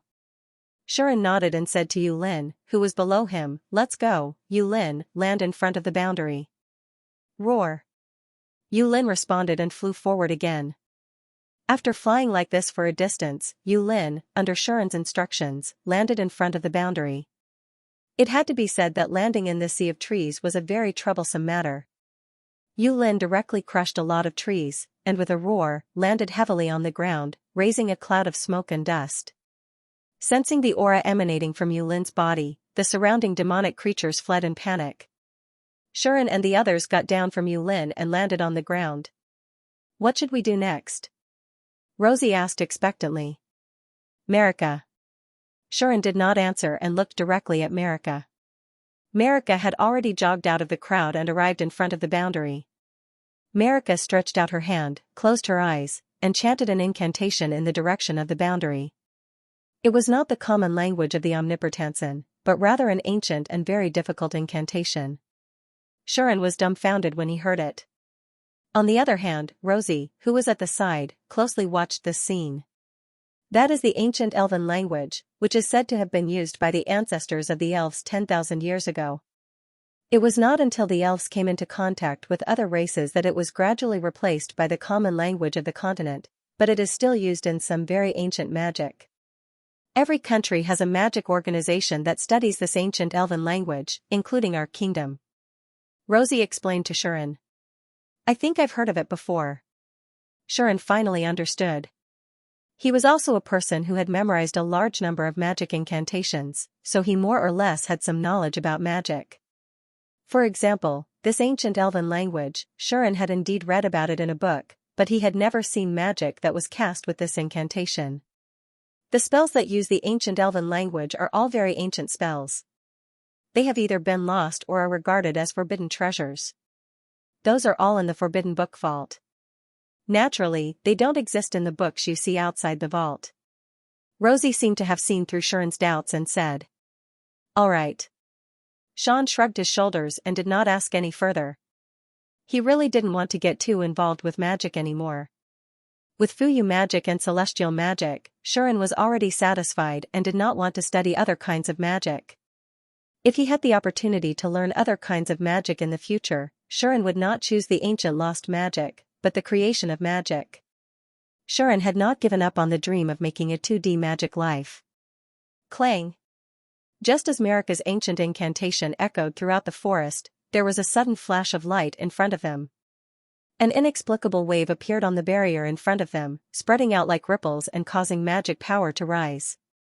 With the perception of destiny, Sharon could clearly feel that magic power. That magic power was full of vitality, and it was quite natural and docile, giving people a very comfortable feeling. This made Sharon realize something. I'm afraid that the barrier set up here was not set up by the elves themselves. That's right. Although such natural and docile magic power did not pose a threat to Sharon, it made him realize how clever it was. If he guessed correctly, this barrier might have been set up by the Protoss for the elves. Furthermore, this barrier might have been set up by the goddess of nature using her power to control nature. In the past, if he did not release the holy sword, he might not have been able to deal with such a barrier. Therefore, if it were not for the fact that it was his group that had come this time, he would have been too arrogant to think that he could casually destroy this barrier. Just as Sharon was thinking about this, the light on the barrier rose to a dazzling level, and then it disappeared. No, it did not disappear. It was as if a door had been opened, and an entrance that could allow everyone to enter appeared. Phew, Marika let out a sigh of relief and then revealed a bright smile to everyone. We can enter now, everyone. It seemed that Marika had opened the barrier around the elven homeland. Everyone could not help but look forward to it. Let's go.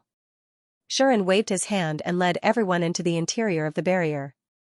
At the same time, in the deepest part of a conspicuous palace, a woman opened her tightly shut eyes. The woman raised her head and looked in a certain direction. She exclaimed in surprise. What powerful magic power! At that moment, the woman sensed several terrifying bursts of magic power appearing in the elven homeland. Those few waves of mana seemed to be superior to his own, causing him to feel heavy in his heart.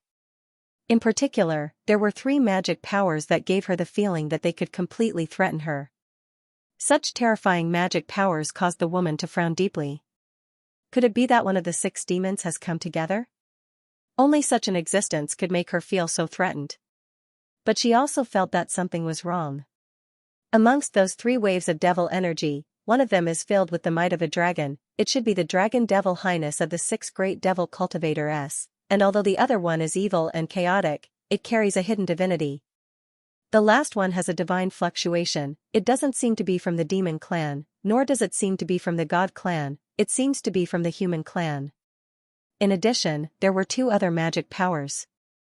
Although they were not to the extent of a threat to her, they were enough to make her wary. Uninvited guests? The woman's mind turned. Soon after, the woman discovered that there was actually the manna of her people among the terrifying manna. Could it be a guest invited by this child to participate in the peace sacrifice? She could not help it. These magic powers were too strong, so strong that she was a little nervous. If someone with such magic powers were to cause trouble in the elven homeland, even she would not be able to stop him. In particular, there was a magic power that looked like the dragon demon, which made the woman's heart jump. One must know that she had experienced the evil reputation of the dragon demon for thousands of years. She had seen it spitting dragon's breath on the battlefield more than once, destroying everything in the world. One must know that she had experienced the infamy of the dragon demons for thousands of years. She had seen them spitting out dragon breath on the battlefield more than once, destroying everything in the world with ease. Now that the dragon demon had appeared in the elven homeland with so many powerhouses, the woman could not help but worry. Now, he had actually appeared in the hometown of the elves with so many powerful cultivators by his side. The woman could not help but feel worried. The woman stood up. Behind her, a head of green hair that was so long that it could almost touch her heels hung down, creating an astonishing sense of beauty. Behind him, a head of long emerald green hair that was so long that it could almost touch his heels hung down, creating an astonishing sense of beauty. Naya. Along with the woman's call, two figures appeared outside the hall. They were two beautiful elves with long hair and pointed ears, dressed in robes and holding staffs. They were two beautiful elves with long hair and pointy ears. They were wearing magic robes and wielding staffs, and they also had long hair and pointed ears. One of them appeared as the leaves fluttered, while the other appeared as the petals fell. Queen. The elven mage named Rhea knelt on one knee. What can I do for you? The elven mage named Naya knelt as well. Both of them exuded astonishing mana fluctuations, and their gazes towards the existence known as the Queen were full of respect, worship, and admiration, allowing others to see their loyalty and love. In fact, the two of them had been accompanying the Queen for a long time and had protected the elven race together with the Queen for thousands of years. Their identities were not as simple as subordinates. Thus, the Empress' worried heart calmed down a little when she saw the two of them. The elven homeland seems to have welcomed a terrifying guest, the Queen said without hiding anything. One of them is suspected to be the dragon demon. Both Rhea and Naya reacted to his words. Dragon? Dragon demon? Rhea seemed shocked. Why would she come to the elven homeland? Naya couldn't help but stand up. It was conceivable that the two of them were a little flustered at this time. The Queen immediately calmed them down. Don't be nervous.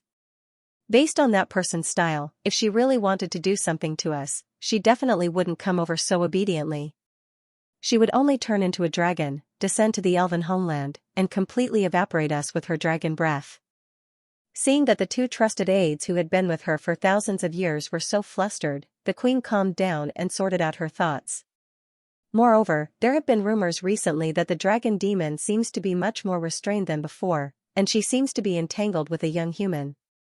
She might not be hostile when she appears during the peace sacrifice.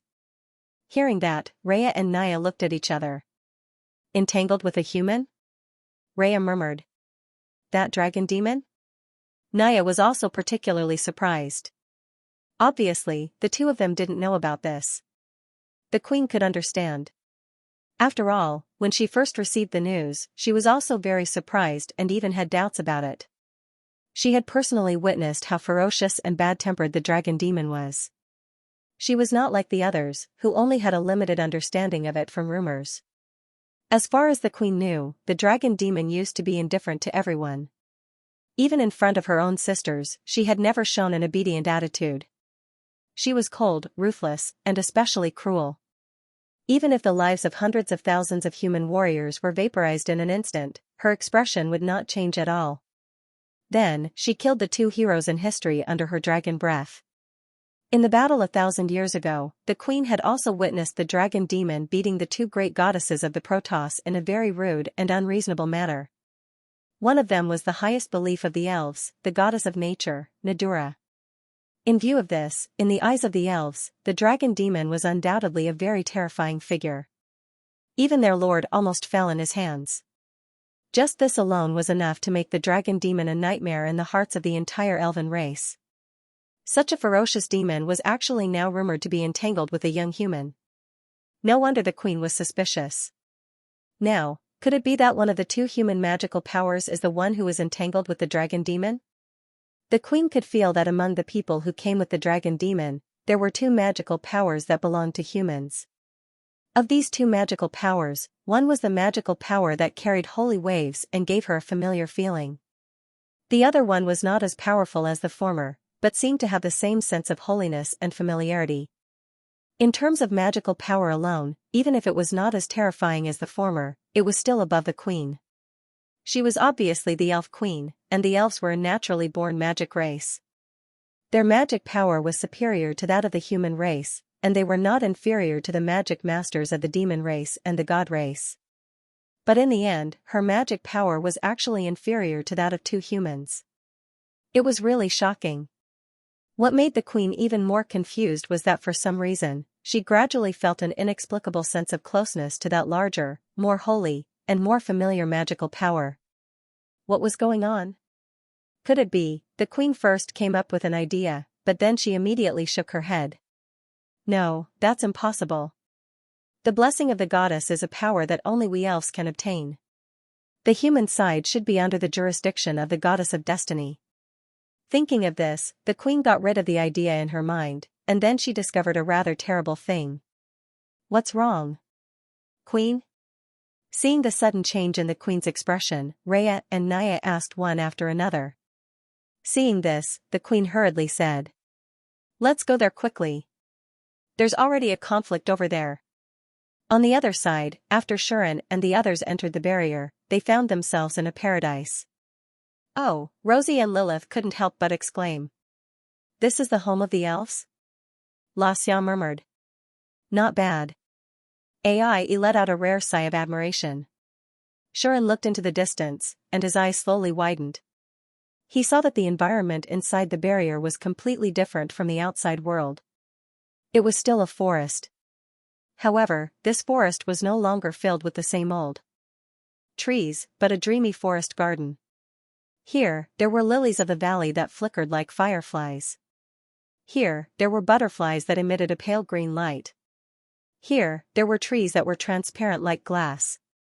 Here, there were countless fairies that danced around as if they were dancing. A paradise? No. Shuren preferred to call it the magic forest. Marika stepped forward, stretched out her slender little hand, and let the butterflies and fairies fly around her. Then, this elven girl, who was like the mistress of the forest, turned around and faced everyone. "Welcome to the home of the elves." Saying so, the elven girl revealed the most beautiful smile she had so far. In the magical forest, countless creatures that only existed in fantasy seemed to be offering their welcome to the guests as they danced in the air. Butterflies and petals were neatly arranged. Fairies and fluorescent lights were circling around. Even the surrounding trees seemed to have come to life, constantly swaying there as if they were happy and excited. Marika stood in the middle of this scene with the most natural smile on her face so far. It was too beautiful to behold. In any case, Shuren felt that Marika's charm had suddenly increased after returning to this place. In other words, this beautiful elven girl with a score of 99 had evolved into an existence with a full score of 100 in this place. If noble young masters like Margrave or Adele were still here and saw Marika like this, they would definitely be ecstatic, right? Unfortunately, the only one who could enjoy such a visual feast was Shuren. No, that's not right. Ai and Rosie were also here.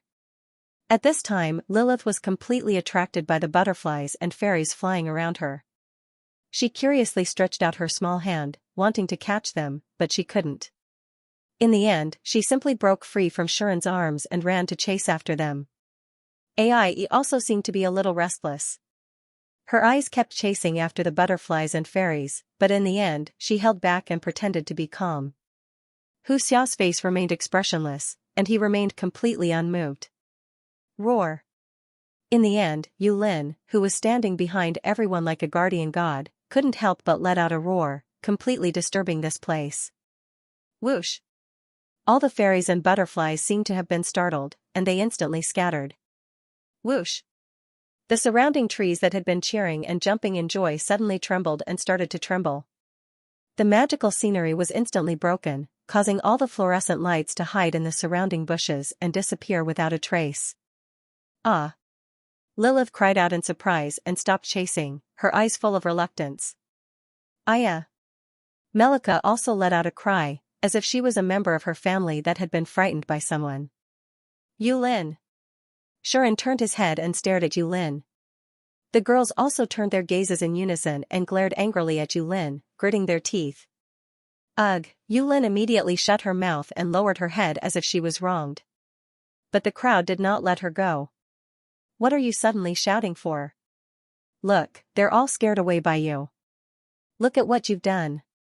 Shuren, Rosie, and Aie all scolded this outer black dragon, making Yulin's big dragon eyes full of grievance.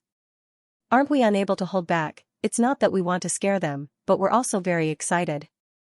What? Can't a dragon be happy? Isn't a dragon a girl? Why can they cheer and marvel, but we can, Lin's heart. However, the crowd did not keep harping on this dragon girl. After scolding her for a while, they did not say anything else. Sean scratched his head and walked over to Marika. Are they? Sean deliberately changed the topic. At the same time, he was really curious. Shuren deliberately changed the topic, but he was also really curious. Some are not. Marika smiled at Shuren. It was unknown if she was too happy after returning home that her shyness and nervousness were suppressed, or if she was used to it, but she said naturally, there are many harmless monsters in the elven homeland, such as neon butterflies and unicorns. They usually don't take the initiative to harm others and are herbivorous monsters, so the elven homeland accommodates them and lets them live in the boundary to avoid being persecuted by the ferocious monsters outside. There are also some fantasy creatures. They are not monsters, but created by magic. They are similar to magical life forms. They were created by the predecessors of the elves to protect the home of the elves. They will expel intruders who do not enter the barrier through proper means. The trees of light around them belong to this category. As for the fairies, they are not monsters, nor are they fantasy creatures, but our own race.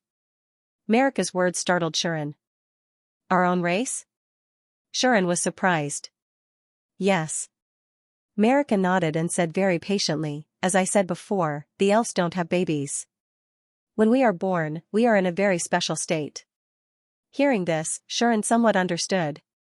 Could it be that those fairies are in the special state you mentioned? Shuren understood. That's right. Marika smiled happily, nodding as she explained. We elves were all like this in the beginning. We're just little fairies. Nature gave birth to us, allowing us to be born from forests, rivers, lakes, and even the earth. In the form of fairies, we fly between the heavens and the earth. In this state, fairies have no wisdom, let alone understanding. They only have the instincts of newborn animals, playing in the world while absorbing the magic of nature. After decades, centuries, or even millennia of growth, if fairies can successfully give birth to wisdom and understanding, they will rely on the magic that they have been absorbing to take human form and become elves. Marika's words became more and more frequent as she returned home, and she seemed to be speaking with fervor and assurance. This kind of Marika was really rare, and even Shuren could not help but take a few more glances at her.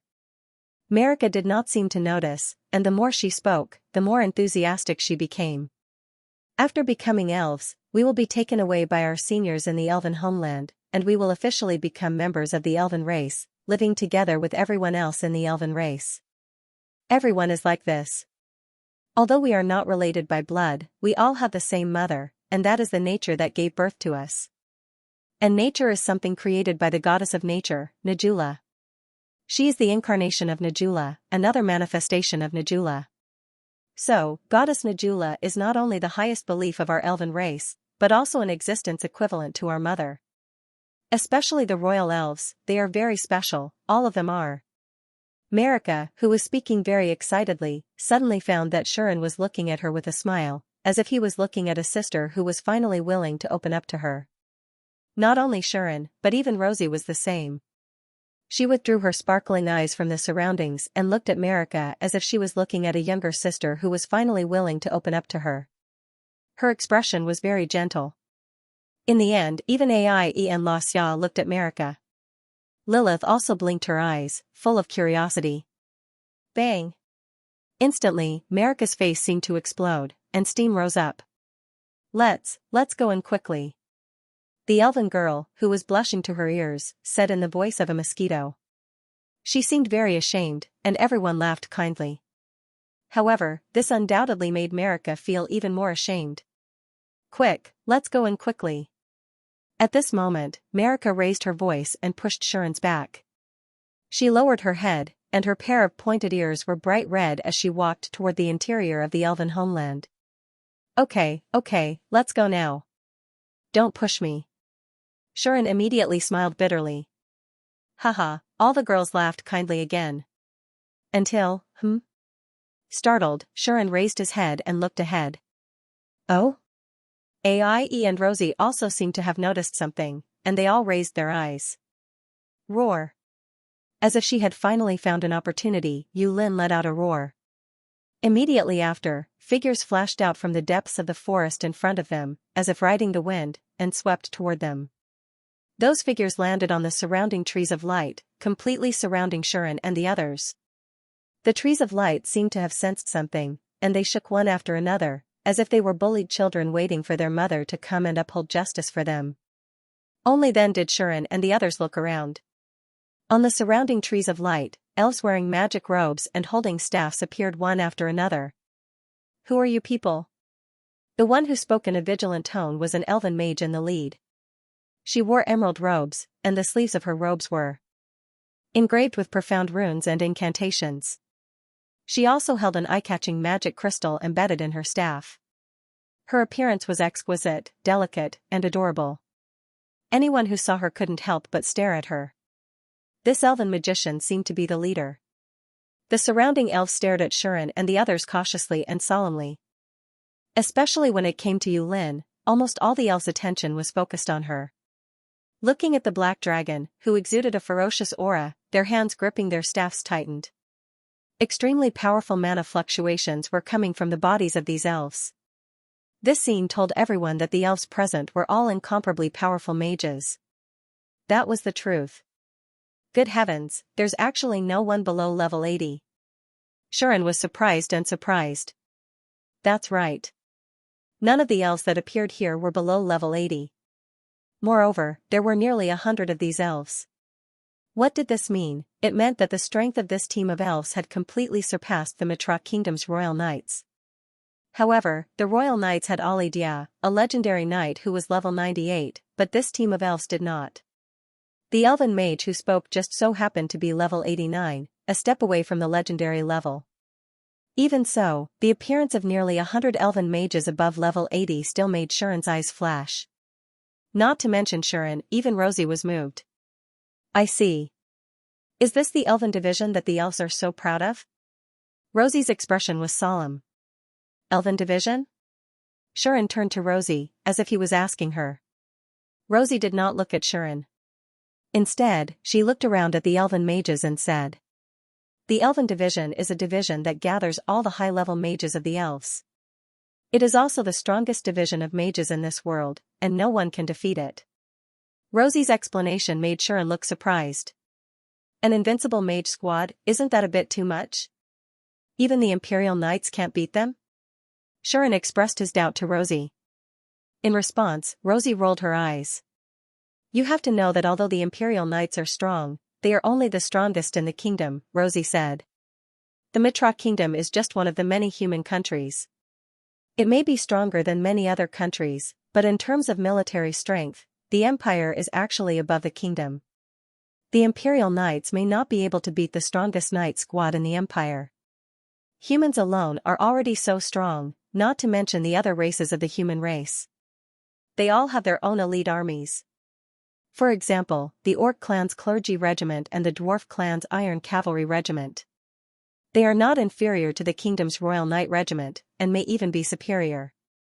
After hearing Rosie's explanation, Shuren finally understood. No wonder there are so many high-level Orc clerics in that group of Orc clerics. Oz and Maffei are legendary level and close to it. With such a group of strong people, the orc priests would not lose to the Imperial Knights of the kingdom. The Imperial Knights were the pride of the Mitra kingdom, not the pride of the human race. Even the Mitra kingdom was just one of the many human countries. It was not surprising that there were other human races that had elites that were not inferior to the Imperial Knights, or even superior to the Imperial Knights. This was the case with the elves. As a race that was born with a long lifespan, the combination of the long years and extraordinary talent allowed them to give birth to many powerful mages.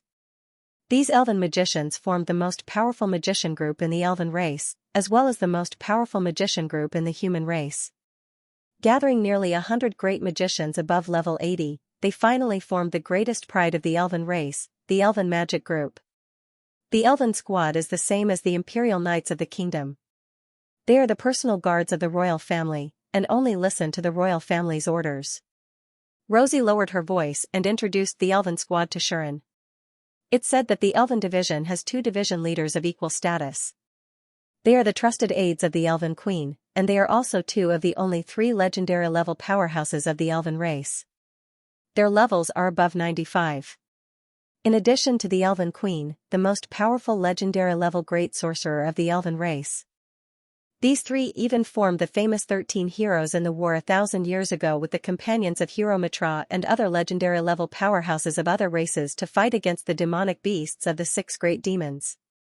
In other words, the 2 division leaders of the Elven Squad and the Elven Queen were all living history of the human race. They had participated in the war thousands of years ago and fought side by side with the brave warriors. They were also part of the famous 13 heroes, and they were powerful human beings who were respected and revered by everyone. This was especially so for the Elven Queen. As the queen and the most powerful mage of the elves, no one in the human race could compare to her in terms of strength as a mage. Teacher told me that about 3 years ago, he challenged the Elven Queen. In the end, he almost lost to her even when he used his unique skills. In the end, he took advantage of her weakness and exhausted her magic power. That was how he won and became the most powerful human. Rosie revealed such a secret to Xianxia. Even now, teacher often tells me that if they were to fight again, he might not be able to defeat the Elven Queen. This was an existence that might even be stronger than Xianxia. Xianxia was more or less interested in this Elven Squad. After all, the battle between him and Xianxia had ultimately proven his abilities as a warrior. He had yet to prove his abilities in terms of magic. Now that the world's most powerful mage squad was in front of him, how could Xianxia not be interested? However, even though Xianxia was interested in them, they might not necessarily be.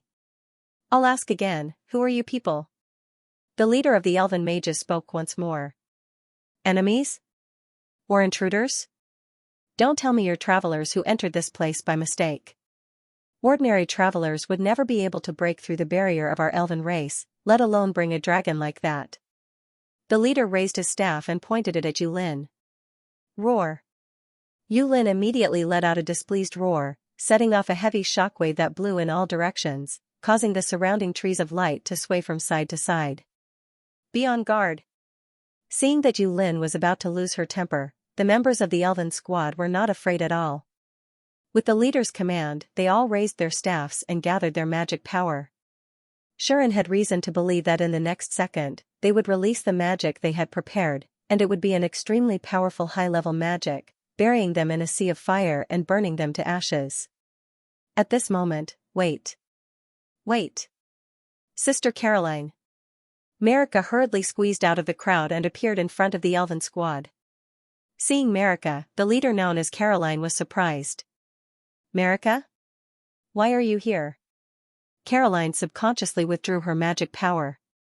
Not only Caroline, but even the members of the Elven Squad around her hurriedly stopped gathering their magic power.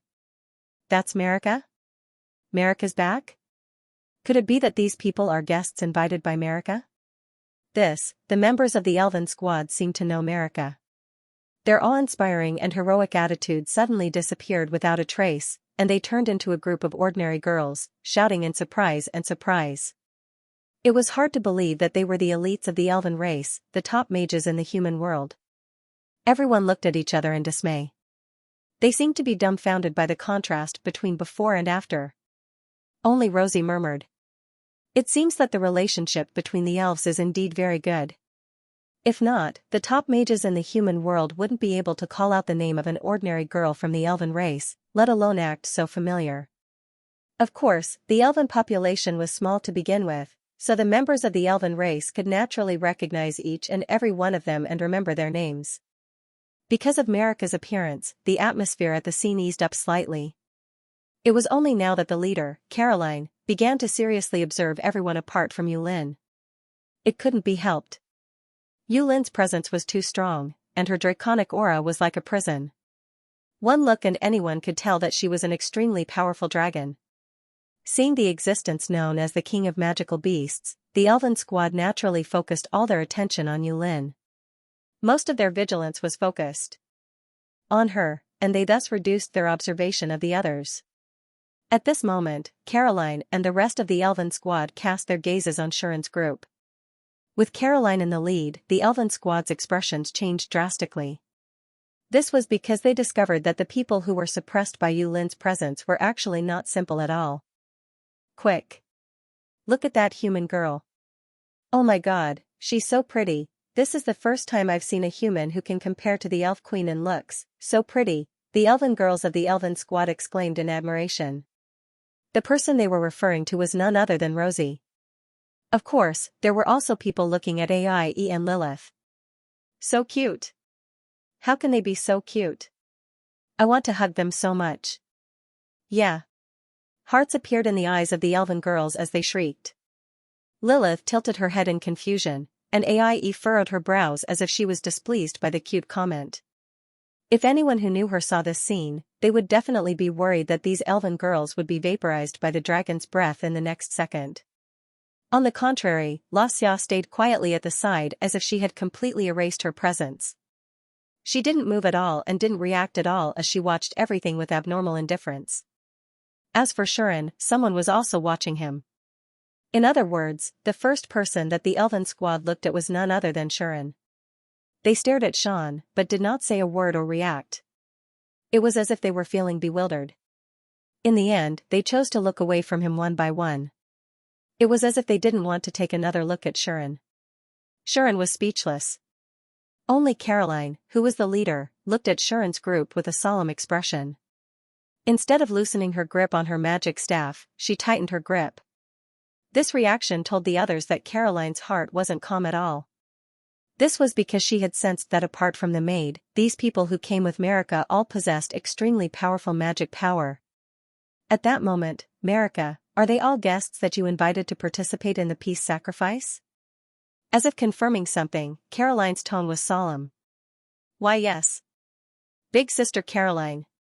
Marika hurriedly said, they're all my companions. They mean no harm here. Marika hurriedly explained. Otherwise, once a conflict broke out, it would be over. Of course, Marika wasn't worried about Shuren's group, but the elven sisters present.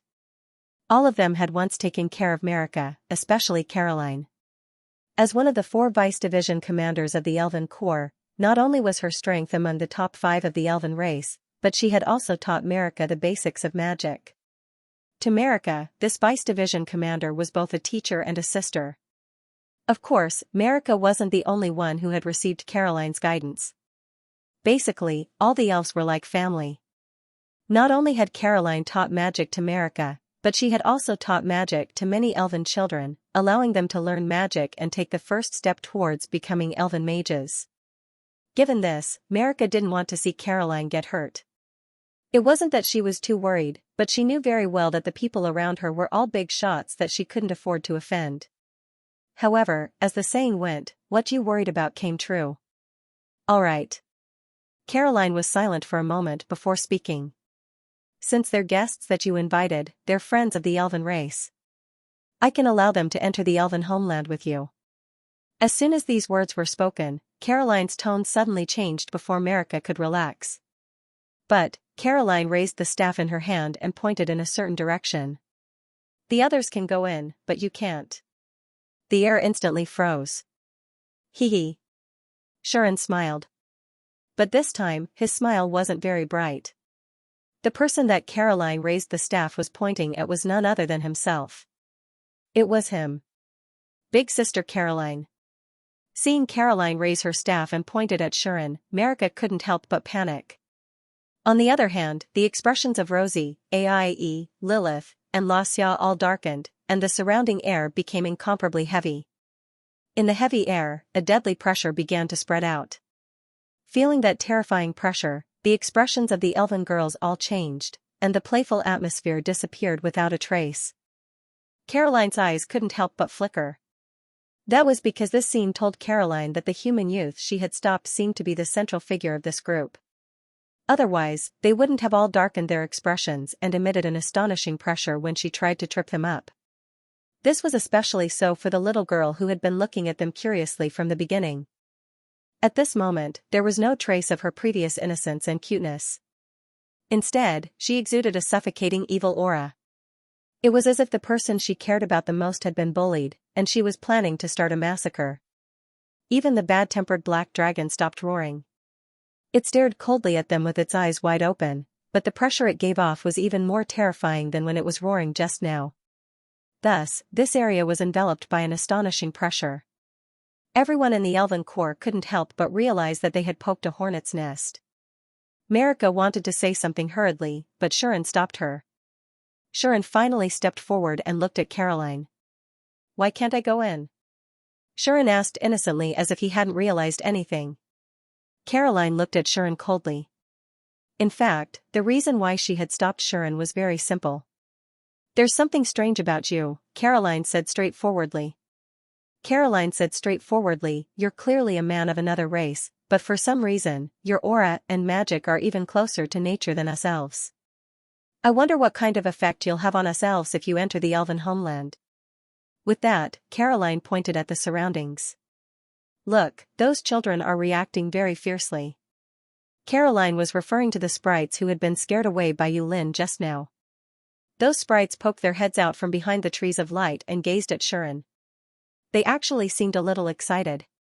"The children seem to like your magic power very much. Even us elves who have gained intelligence feel that you are very special and approachable." Caroline didn't hide anything at all. She spoke very directly and decisively. "In this state, if you want to do anything in the elven homeland, you'll definitely have a huge impact on the elven race. And I want to put an end to that influence because I don't know if it's a good thing. So, I won't let you in." Caroline's expression was serious, and her tone was solemn. One could see that she was straightforward, decisive, and responsible. This left Sharon a little speechless. "Is it?" Sharon rolled his eyes. "Just because I give you a good feeling, you want to chase me out?" "Yes." Caroline didn't hesitate in the slightest. Her reply was abnormally firm. At this moment, Sharon really wanted to let those beautiful and cute little elves who had a halo and could casually attract them with some kind of natural intimacy or gentleness. He wanted them to come here and see what was real. Did he think that if he shook his body and released his domineering aura, those aloof and pure little beauties would go soft at the knees and beg for his favor? Wasn't that just wishful thinking? The truth was that you were clearly someone that others needed to be on guard against. Yet, you emitted some sort of intimate magic and aura. That would only attract the attention of others and make them think that you had done something to them. You might have fallen into someone else's trap. Melika had been like this in the past, and Caroline was the same now. Compared to Melika, Caroline was a vice-captain of an elven division. Her duty was to protect the elves and their homeland. Even if she didn't have any enmity towards Sharon, she would still be loyal and impartial for the sake of her race and her homeland. She would eliminate all factors that could threaten her race and her homeland. But, Sister Caroline. After understanding this, Melika really wanted to tell Caroline that Sharon would never harm the elven homeland. However, Caroline's performance was much more decisive than anyone had imagined. "I know what you want to say, Marika. Since he was invited by you, it means that he has received your approval. Although we elves are xenophobic and don't have a good impression of males of other races, in the face of the peace sacrifice, anyone who has received the approval of our elves is worthy of our hospitality." Even as she said this, Caroline's gaze did not shift away from Sharon. "But let's not talk about other things for now. Just the natural magic that he naturally emits is a natural temptation for those fairies who haven't matured yet and don't have enough willpower and consciousness. I don't want to see so many children who haven't become members of our race in time leave the elven homeland because they can't resist this temptation and end up getting killed outside. Do you understand? This sentence made Melika completely speechless. Rosie, Aie, and Xianxia also frowned. There was no other way. Caroline said these words from her own standpoint. Although it was somewhat unreasonable and inflexible, and she was overly conservative and inflexible, they felt that they might have made the same choice if they were in her shoes. Thus, the three of them turned their gazes to Xianxia, as if they wanted Xianxia to make the decision himself. Only Lilith didn't care about these things at all. Her idea was very simple. She just wanted to kill all those who intended to bully Xianxia. Who cared what other people thought, what their standpoint was, or whether they had their own difficulties? It had nothing to do with her. She only cared about one thing. That was, no one could bully Xianxia. That was all. Lilith stretched out a small hand, and the terrifying evil energy began to swell. Sensing this scene, the expressions of everyone in the Elven division changed drastically. That evil and chaotic power was undoubtedly the most abominable and terrifying thing for elves who were close to nature. Just now, Lilith had been restraining herself, so they didn't sense the threat within. But now, Lilith's power had been activated. If they still couldn't sense that fatal threat, they would have lived for so many years in vain. Protect. Caroline issued the order without the slightest hesitation. Buzz. One by one, the elven mages raised their staffs and chanted incantations, turning their magic power into gales. In the next second, layers of thick barriers appeared in the air, protecting all the elves, the trees of light, and the fairies. These magic barriers shone with extremely dazzling light.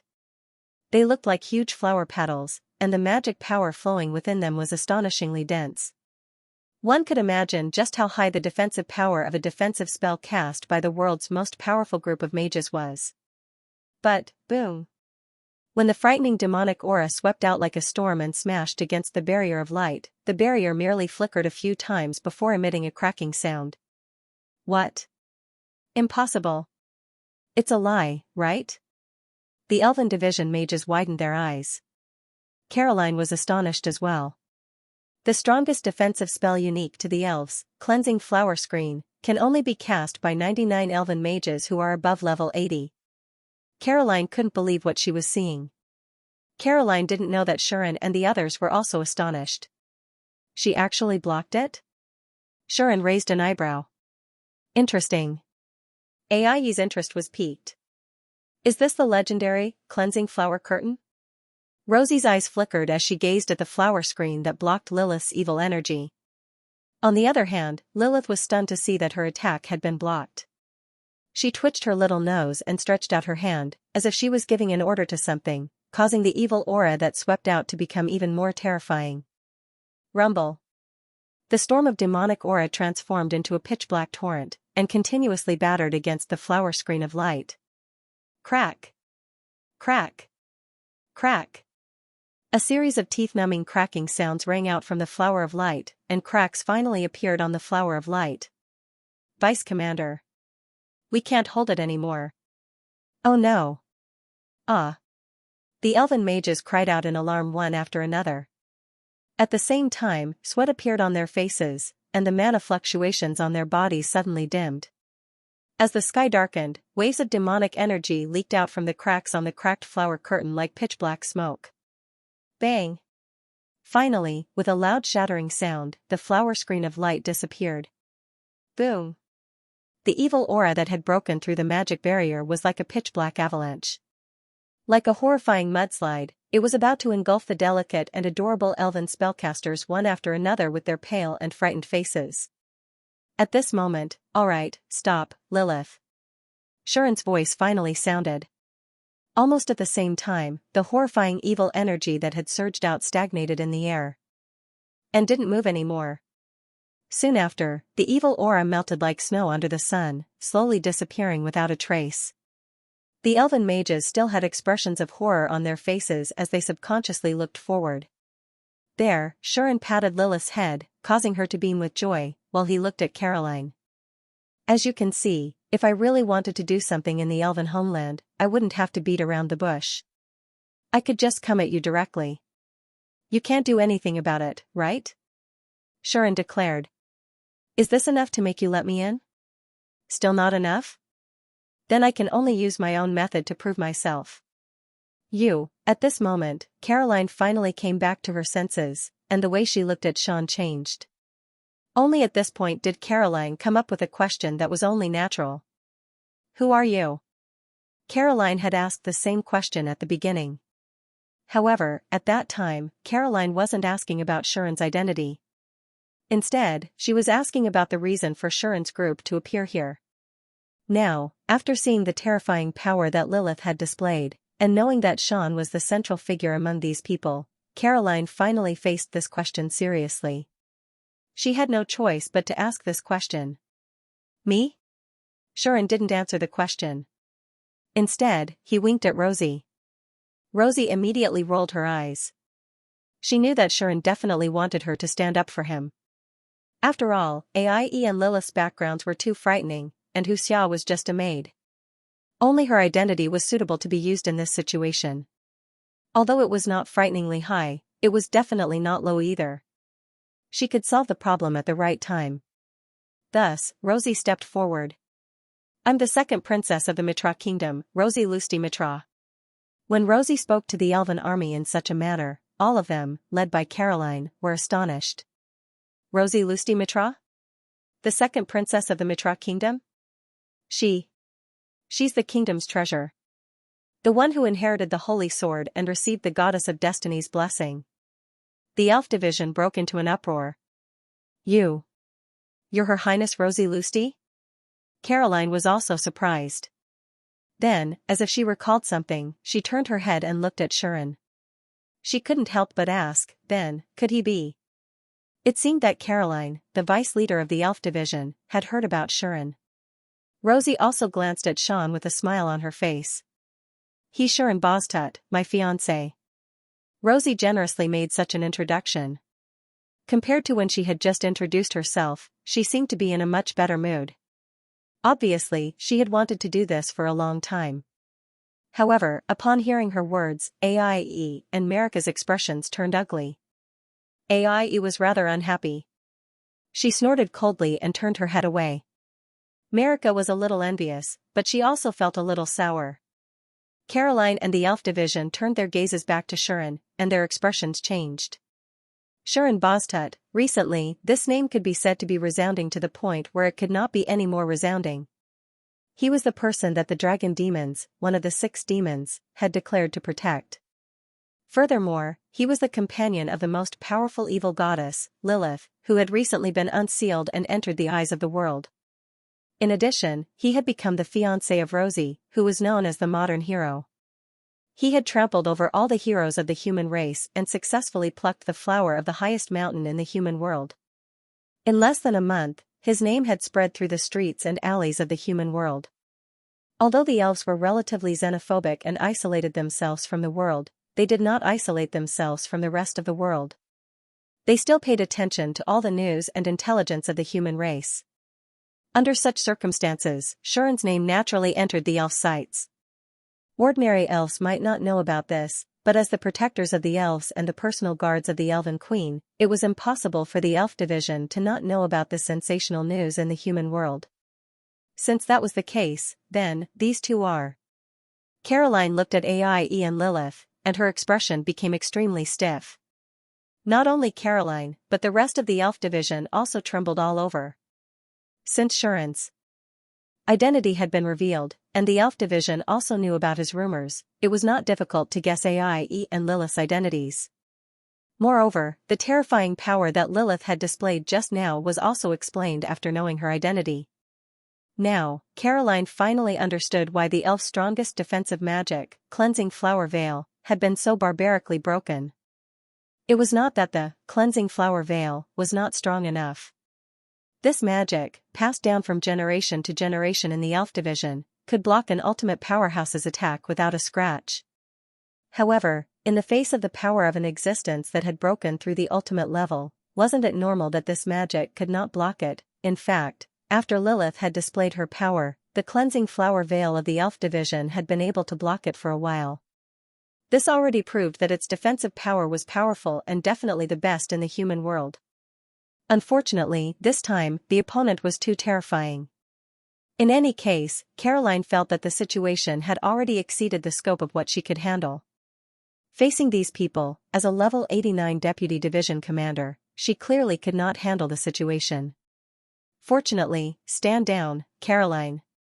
Following this sudden voice, an emerald green radiance descended from the horizon like a whirlpool of light, landing in front of Shuren's group. Leaves and petals danced around the radiance, rendering it incomparably beautiful. Everyone's gazes were attracted by this scene, and they couldn't help but look over. There, 3 figures slowly appeared and entered everyone's line of sight. Seeing the 3 figures, the members of the Elven division were overjoyed.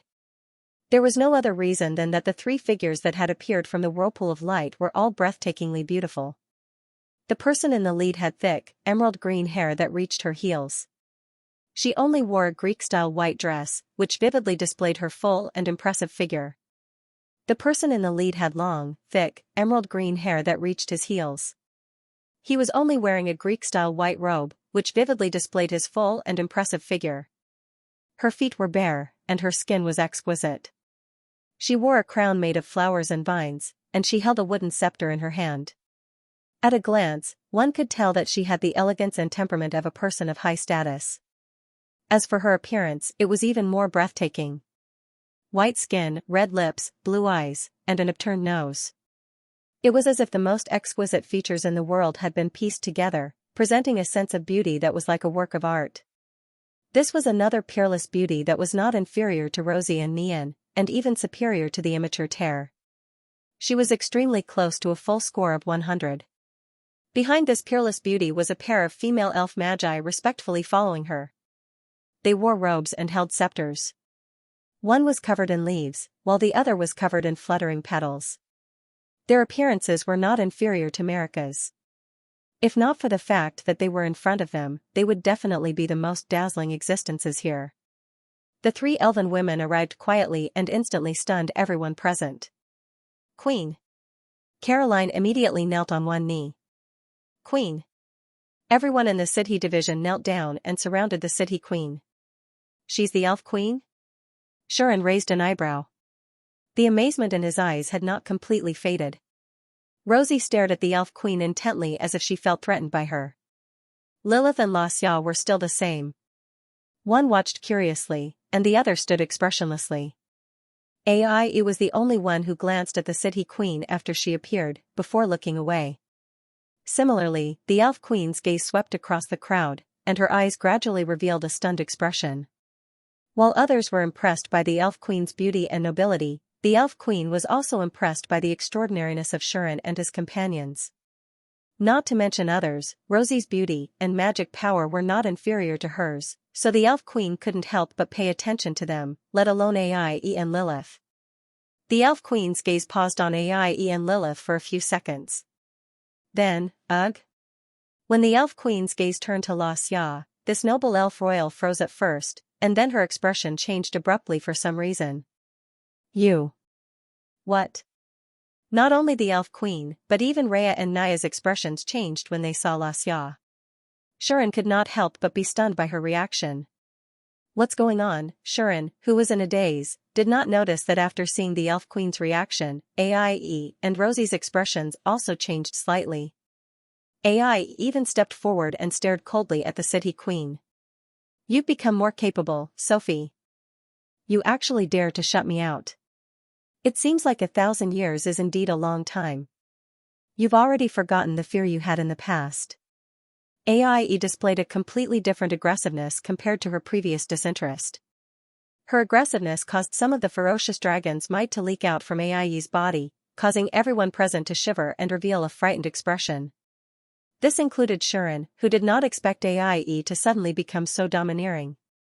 Your Highness Dragon Demon, only then did the elf queen Sophie react. She took a deep breath and calmed herself down.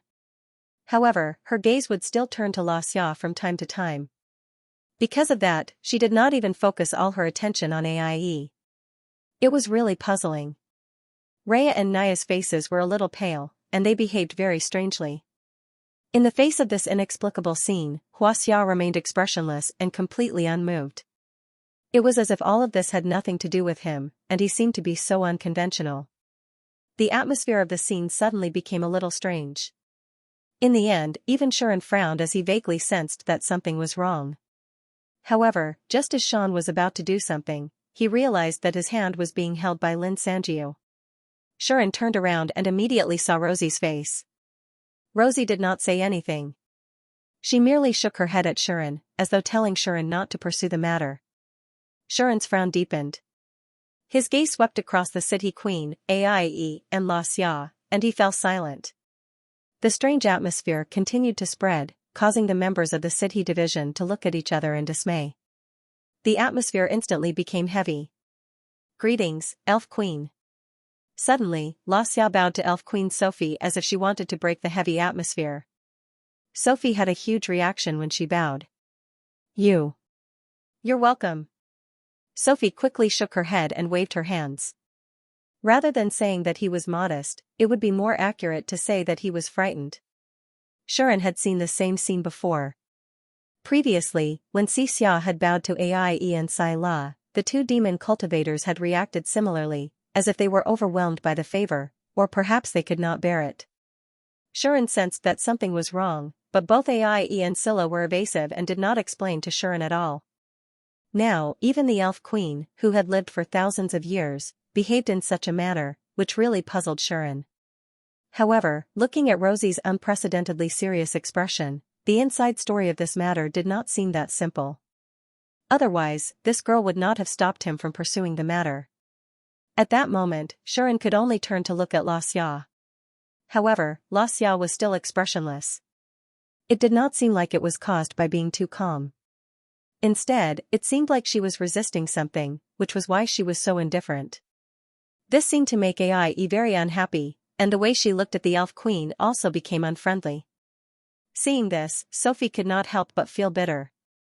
She knew that she had inadvertently touched upon the secret that all those who stood at the top of the omnipotensen tacitly chose to remain silent. She had not been out in the world for too long. Although she had been paying attention to all kinds of news in the outside world, she had only been paying attention. Many things were limited to the extent that she only knew about them. She had not experienced them personally, so she was ultimately lacking in some psychological preparation. That was why Sophie reacted subconsciously when she first saw Xianxia. Even Rhea and Naya, who were behind her, reacted in the same way. Only then did Sophie remember the incident that happened in the capital of Mitra Kingdom 10 years ago. She then understood why Aie was so unhappy. She wanted to apologize, but she could not do so. That was because this matter couldn't be brought up in public in the first place. This was most likely the reason why Aie stood out. So if Sophie were to apologize now, it would be no doubt that she would have to bring it up again. This was obviously not what Aie and Rosie wanted to see. So, I'm sorry, everyone. I was rude. Sophie calmed herself down and returned to her normal self. She nodded at Sharon and the others. I am the Queen of the Elves, Sophie. Please forgive me for my negligence and carelessness for not being able to welcome you in time. Please forgive me for not being able to come in time to welcome you. Sophie bowed and apologized to Sharon and the others. Greetings, Your Highness. Rosie also bowed to Sophie and said in a cold and pleasant voice, I am Rosie Lusty Mitra. So that's how it is. Are you the most valuable treasure of the kingdom? Sophie suddenly understood and said with a smile, this is the first time we've met, right? Rosie was not overwhelmed by the Elf Queen's aura. Instead, she said calmly, the elves are far away from the mortal world. Even my father has never seen you. It is my honor to meet you today. Rosie was not overwhelmed by the city queen's aura. Instead, she replied calmly, the city are far away from the secular world. Even my father has never seen you before. It's my honor to be able to meet you today. Thank you for your courtesy, Your Highness Rosie. Thank you for your politeness, Your Highness Rosie, Sophie said gently and amiably, although the elves are far away from the mortal world and I have not left the elven homeland for a long time, the name of the kingdom's treasure is well known even among the elves. I was fortunate enough to be comrades with Your Highness ancestor, Hero Mitra. Since you are the descendant of an old friend, there is no need to be too polite. Please treat this place as your home. Before Rosie could respond, Aie, who was standing at the side, started to undermine her.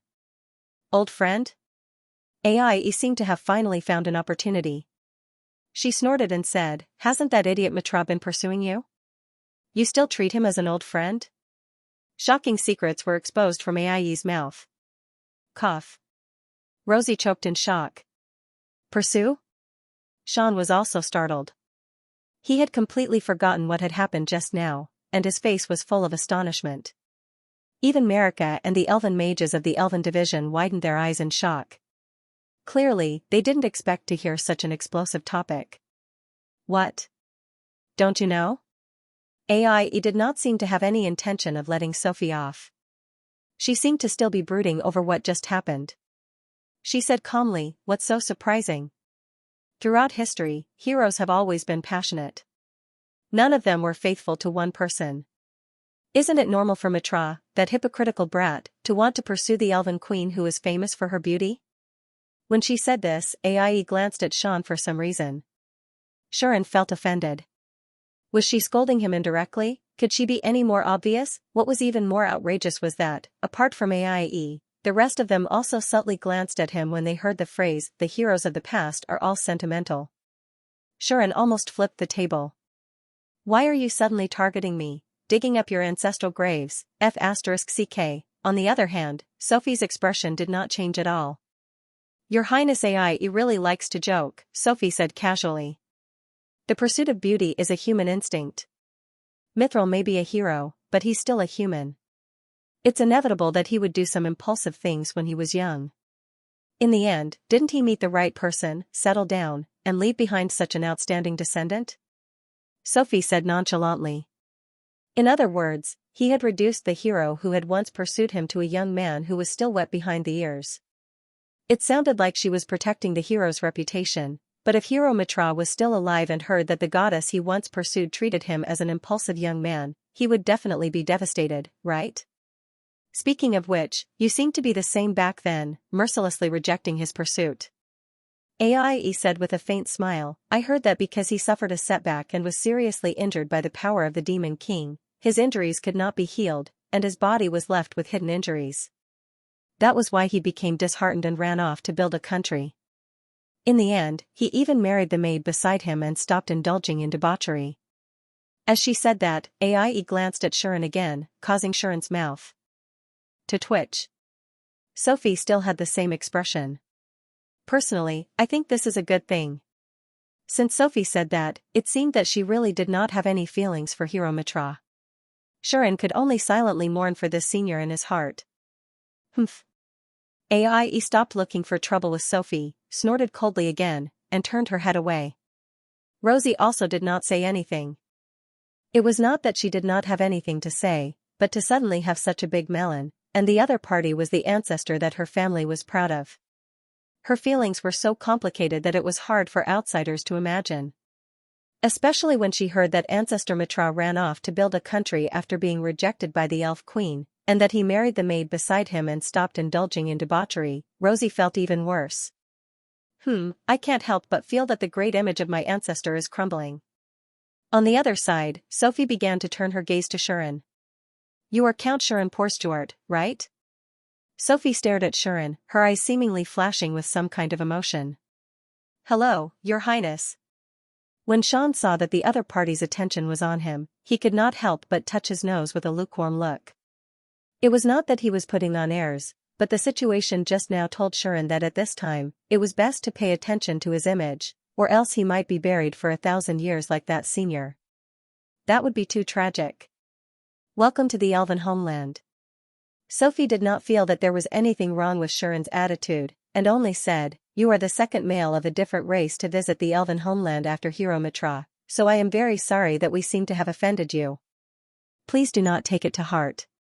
What she meant was that the elves rarely entertained the opposite sex, and if there was anything inconsiderate, there was nothing that could be done about it. This made Shuren realize that the Elf Queen had some tricks up her sleeve. She actually managed to change the nature of the situation with just a few words, as if she was able to silently turn a big problem into a small one, and a small one into nothing. Then can I go in now? Sharon's tone was somewhat emotional. Of course. Sophie's expression did not change. Since you have received the acknowledgement of our people during the peace offering and have received a proper invitation, you may enter the elven homeland and participate in the peace offering. Sophie's words made Caroline, who was standing at the side, speak up. But Your Highness, his body. Caroline wanted to explain the condition of Sharon's body. However, it was not as if Sophie did not notice that something was amiss. Boztid is a human hero who is protected by the demons and the Protoss. He has powerful magic and outstanding strength, so it is not surprising that he has some special traits. Sophie shook her head at Caroline, and said, he is not an intruder, nor is he someone with ill intentions. Instead, he is a guest invited by our people, but we have chased him away for our own reasons. Not only is this not in line with etiquette, but it is also a form of offense. At the moment of the peace sacrifice, what we need to promote to the outside world is peace and the concept of unity. We shouldn't exclude others because of some imaginary worries. Moreover, this person has received the acknowledgement of our people. Chasing him away like this will be a very painful thing for the child who has acknowledged him, Caroline. Hearing this, Caroline was slightly startled, and looked in Marika's direction. Elder sister Caroline, a soft voice that could be easily overlooked rang out. When it fell into Caroline's ears, she was instantly rendered speechless. That was because the voice was filled with undetectable embarrassment and grievance. Caroline could see that Marika, who was with Sharon and the rest, was at a complete loss and on the verge of tears. One could imagine how complicated Marika's emotions were at this moment. That was only natural. Initially, Sharon and the rest were invited by Marika, but they were mercilessly rejected by the elder sister who had once taught them the basics of magic, and was even prepared to chase them out. One could imagine how Marika was feeling right now. On one side were the guests whom she had invited, including her sweetheart, and on the other side were her clansmen who were as close as blood relatives. How could Marika, who was caught in the middle, not feel at a loss and put in a difficult position? Moreover, Marika tried to stop them and explain, but was ruthlessly interrupted several times before she could even finish her sentence. As such, Marika was naturally extremely anxious, and she almost burst into tears. Even when the Elven Queen appeared, she could not react in time and bow to the Elven Queen. This made Caroline speechless, and she fell silent. In fact, from her point of view, everything she had done was not wrong. For the sake of the elves and the homeland of the elves, it was understandable that she wanted to put an end to all accidents. But was Sharon in the wrong? He was only there as a guest to sightsee, and did not have anything to ask of them. In the end, he was rejected by them for some groundless reason. Given his bad temper, he naturally would not say anything, and would first beat them up before talking. Of course, this was their territory, and it was their freedom not to let him in. Since he had no enmity with them, he did not want to make things too ugly. Hence, Sharon's idea was to frustrate the other party's spirit. After venting his anger, he would simply turn around and leave, looking for another place to have fun. However, if he did that, Marika would definitely feel sad. For this reason, Sean intended to have a good talk with this so-called deputy division leader, and at the same time, verify that his progress in magic was not bad. Who would have thought that the Elven Queen Sophie would suddenly appear and stop him? Since neither party was in the wrong, it was especially important for Sophie to step in. Otherwise, while they would not start a massacre, they would definitely have to fight a little. Caroline was not a fool, and at this moment, she could tell what Sharon was planning. Otherwise, if he really wanted to fight, Sharon would not have stopped Lilith. The result would definitely not be as simple as breaking a cleansing flower screen. I understand. Caroline was silent for a moment, and then nodded to admit it, retreating to the side. Her attitude showed that she approved of the way this matter was handled, but she didn't think that she was wrong. Just as he displayed himself, he was a little inflexible, but he was also a person who could be impartial for the sake of the elven race and the elven homeland. Hence, Caroline didn't say anything even after seeing Marika's sad expression. Sophie did not say anything else, and only turned to look at Marika. The guest you invited back is very outstanding, Marika, Sophie said. You must have gained a lot from your years outside. You have to tell me about it later. Sophie said in a comforting tone, "You must have gained a lot from your years outside. You have to tell me about it later, okay?" Sophie spoke to Marika gently and amiably, as if she were talking to a child, without the arrogance of royalty. Marika's gains were indeed great, so great that even Sophie was surprised. At least, when she felt Marika's magic power, Sophie did not want to believe that Marika's magic power had increased so much in less than 2 years. At the very least, when Sophie first felt Marika's mana, she was unwilling to believe that Marika's mana had increased by so much in less than 2 years of training outside.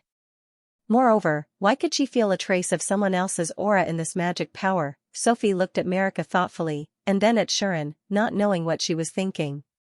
On the other hand, Marika only now knelt on one knee in front of Sophie in panic, paying her respects as a subject. On the other hand, it was only at this moment that Melika hurriedly knelt down on one knee in front of Sophie, paying her respects as a subject. Marika said to Sophie, "Mr. Xianxia really wouldn't do anything to the elven homeland. Please believe me." Melika said to Sophie, "Mr. Xianxia really won't do anything to the elven homeland. Please believe me." Marika was still trying to plead for Xianxia. It had to be said that Xianxia was moved by the desperate look on his face. Sophie was also very surprised. After all, the elves were naturally wary of males of other races. Even if they were kind and innocent by nature, it was unheard of for them to desperately plead for a male of a different race. For Marika to do this for Xianxia, it was clear that she valued him greatly, and it was even possible. Sophie smiled bitterly as a guess flashed through her mind. This did not seem to be a good thing. There was nothing she could do about it. Most elven relationships were unattainable. Even if they did not end in tragedy, they would not end well. As the elven queen, it was not that Sophie had never seen elves in love. However, in the past thousands of years, there were almost no elves who had a good ending. Is this child following in the footsteps of those pitiful elves? Sophie felt very distressed. However, this was the fate of elves in love.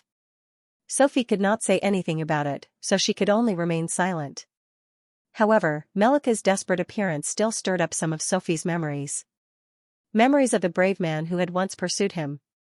As a hero, and the strongest hero in history, Mitra was not as unbearable as Aie made him out to be. He had a strong sense of justice and was very decisive. For the sake of this world that had nothing to do with him, he constantly ran around the battlefield and every corner of the continent, never stopping to rest. Coupled with his powerful strength, handsome appearance, and special status, this hero was undoubtedly the Prince Charming in the hearts of many girls. However, faced with this Prince Charming's pursuit, Sophie did not hesitate to reject him. Not for any other reason, but because she knew very well that elven relationships did not have a good ending. This was especially true for herself. As a member of the elven royal family, she had more responsibilities and obligations than other elves. She simply could not allow herself to fall in love. The love of elves was very pure and holy. For this love that did not have a good ending, they were willing to sacrifice everything, including their lives. When she thought of the consequences, Sophie felt that she would not be able to bear it. It was not that she would not do this. On the contrary, she was worried that she would do this and endanger the existence of the elven race. She did not want to one day abandon the elven race for the sake of so-called love, or even sacrifice the elven race to wholeheartedly devote herself to the other party. Because of this, Sophie had sealed her heart from the start, not allowing herself the chance to fall in love with someone else. When facing Hero Mitra, Sophie had done the same. From the start, she had restrained herself, not allowing herself to have too much contact with him, lest she fall in love with him. In other words, Sophie was actually more vigilant towards men of other races than anyone else in the elven race. However, Sophie hid it very well and never showed it. When she interacted with men of other races, she basically greeted them with a smile, but always kept a distance and estrangement from them. It was the same when she faced the hero. Perhaps even Aie did not know that in fact, Mitra was not the first hero to pursue Sophie. In her thousands of years of existence, Sophie had met and been courted by many of the brave. Even the hero who founded the Ragnar Empire had pursued Sophie. In the elven race, which was famous for its outstanding appearance, the appearance of the elven royal family was superior to that of all the other clansmen, even comparable to that of the goddess. It was very normal for such an elven queen to be pursued by men. However, Sophie had never accepted any of them. This was the case no matter how outstanding the other party was. The reason was simply because she did not dare to. She did not dare to let herself fall in love, like those clansmen who welcomed sorrow, giving everything and getting nothing in the end. Phew, Sophie let out a sigh of relief. After calming down her emotions, she shook her head at Marika. "All right, Marika, I already understand," Sophie said softly. "Get up first." Then. Marika did not do as she was told immediately. Instead, she looked at Sophie uneasily. Seeing this, Sophie could not help but smile. "As I said, Borstud is also a guest that we should welcome," Sophie said to Marika with a smile. "We won't chase him away. Don't worry." Hearing this, Marika heaved a sigh of relief. Xianxia had been looking at Marika like this, and his emotions were very complicated. He suddenly realized that he seemed to have underestimated this girl's feelings for him. This was no longer something that could be described as free. It had reached a very silly level. Xianxia was not the only one who had such thoughts. "So silly," Rosie muttered at the side, but the way she looked at Marika was much gentler than before. Ai seemed to be the same, and she glanced at Marika discreetly. However, in return, the two girls glared at Xianxia. Xianxia felt two sharp gazes piercing into his back, which made him feel very pressured. Fortunately, Sophie saved him. "Well then, everyone, please enter the home of elves." Sophie smiled at Xianxia and the others while speaking to Caroline at the side. "Give these people the best treatment. Treat them well, and don't be rude again. Understood?" Hearing Sophie's words, Caroline lowered her head and accepted the order. "We'll take our leave first." Sophie then lowered her head and said, "Please forgive us for our negligence." After saying that, an emerald green radiance appeared around Sophie's body again. Behind her, Rhea and Naya, who had been silent all along, also raised their staffs. The leaves and petals curled up and wrapped around the emerald green radiance. The next second, under the illumination of the leaves and petals, the light soared into the sky and flew into the depths of the elven homeland. Caroline led the group of elves to where Xianxia and the others were. "Please come with me, distinguished guests." Caroline spoke matter-of-factly. Rosie, Aie, Lilith, Xianxia, and Marika all looked at Xianxia. Xianxia pursed his lips, feeling a little bored. Now that things had become like this, he really did not want to enter the home of elves anymore. However, since they had already persuaded him with kind words, and Marika had done this much, it would not be right for Xianxia to just leave. Thus, Xianxia could only speak uninterestedly. "Let's go." Hearing his words, everyone nodded one after another. Caroline gave him a deep look, and then led the group of elves in as if they were really escorting distinguished guests. Only then did the elves and butterflies come out from behind the trees of light. However, the elves looked at the leaving group, or rather, at Xianxia in the crowd. After a moment of commotion, they finally could not help but flap their tiny wings and quietly chase after him. From this scene, it could be seen that some of Caroline's worries were not completely unreasonable. These elves who had yet to gain intelligence and had become elves were indeed attracted by Xianxia's aura and magic power.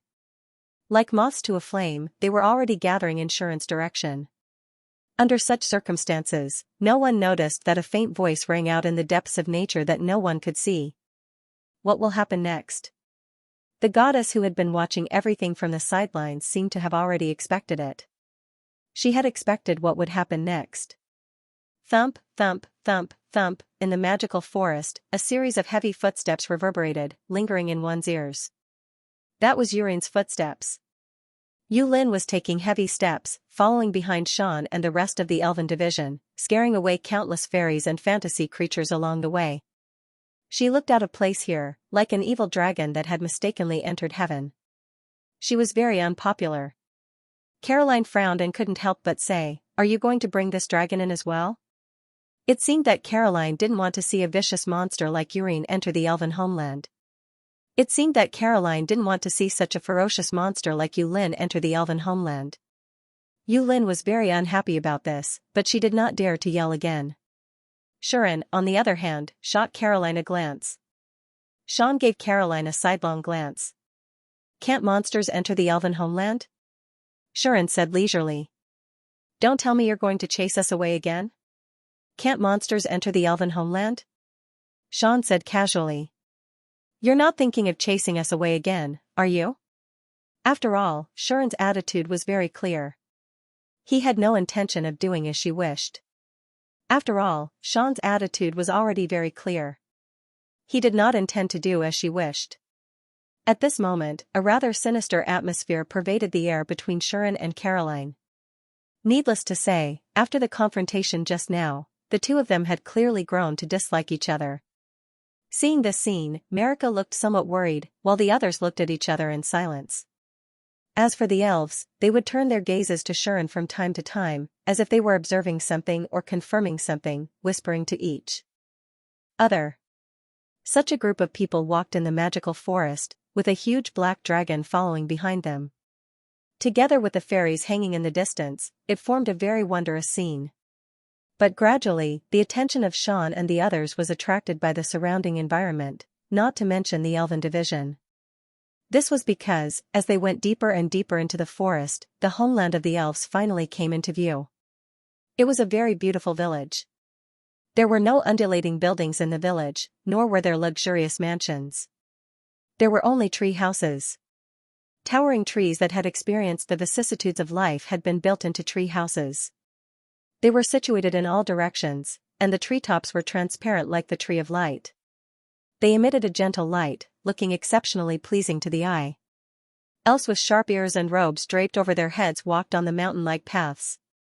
The paths were surrounded by the singing of birds and the fragrance of flowers. There was a dazzling array of flowers and trees, giving off the feeling of a country of dreams. There were also little fairies flying around here, and elven children playing on unicorns. There were even elves using water magic to wash clothes or earth magic to plant food and trees. It was like a scene from a fairy tale, and the living environment and style of the outside world were clearly different. The arrival of Sharon's group undoubtedly attracted the attention of the people here. Look over there. Humans? Are they guests invited by one of our clansmen to participate in the peace ceremony? That human girl over there is so pretty. There are also two cute little girls. Even the maidservants are so pretty, but why are there dragons? Those are adult dragons, right? There are actually dragons visiting the elf's homeland? There are actually men. It can't be, right? In an instant, all the elves in the elf's homeland were in an uproar, and it became incomparably lively. Some of them were curious, some were nervous, some were surprised, and some were fearful. They showed all kinds of reactions. Sharon's group looked at each other, not knowing how to react. There was nothing they could do about it. Previously, because of the tense atmosphere, Sean and the others did not pay much attention to it.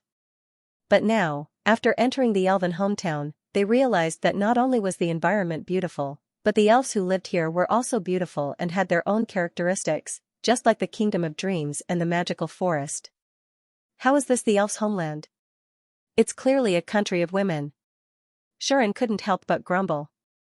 The elves that appeared in front of them were all fairer and more beautiful than the last, and they were all prettier and cuter than the last.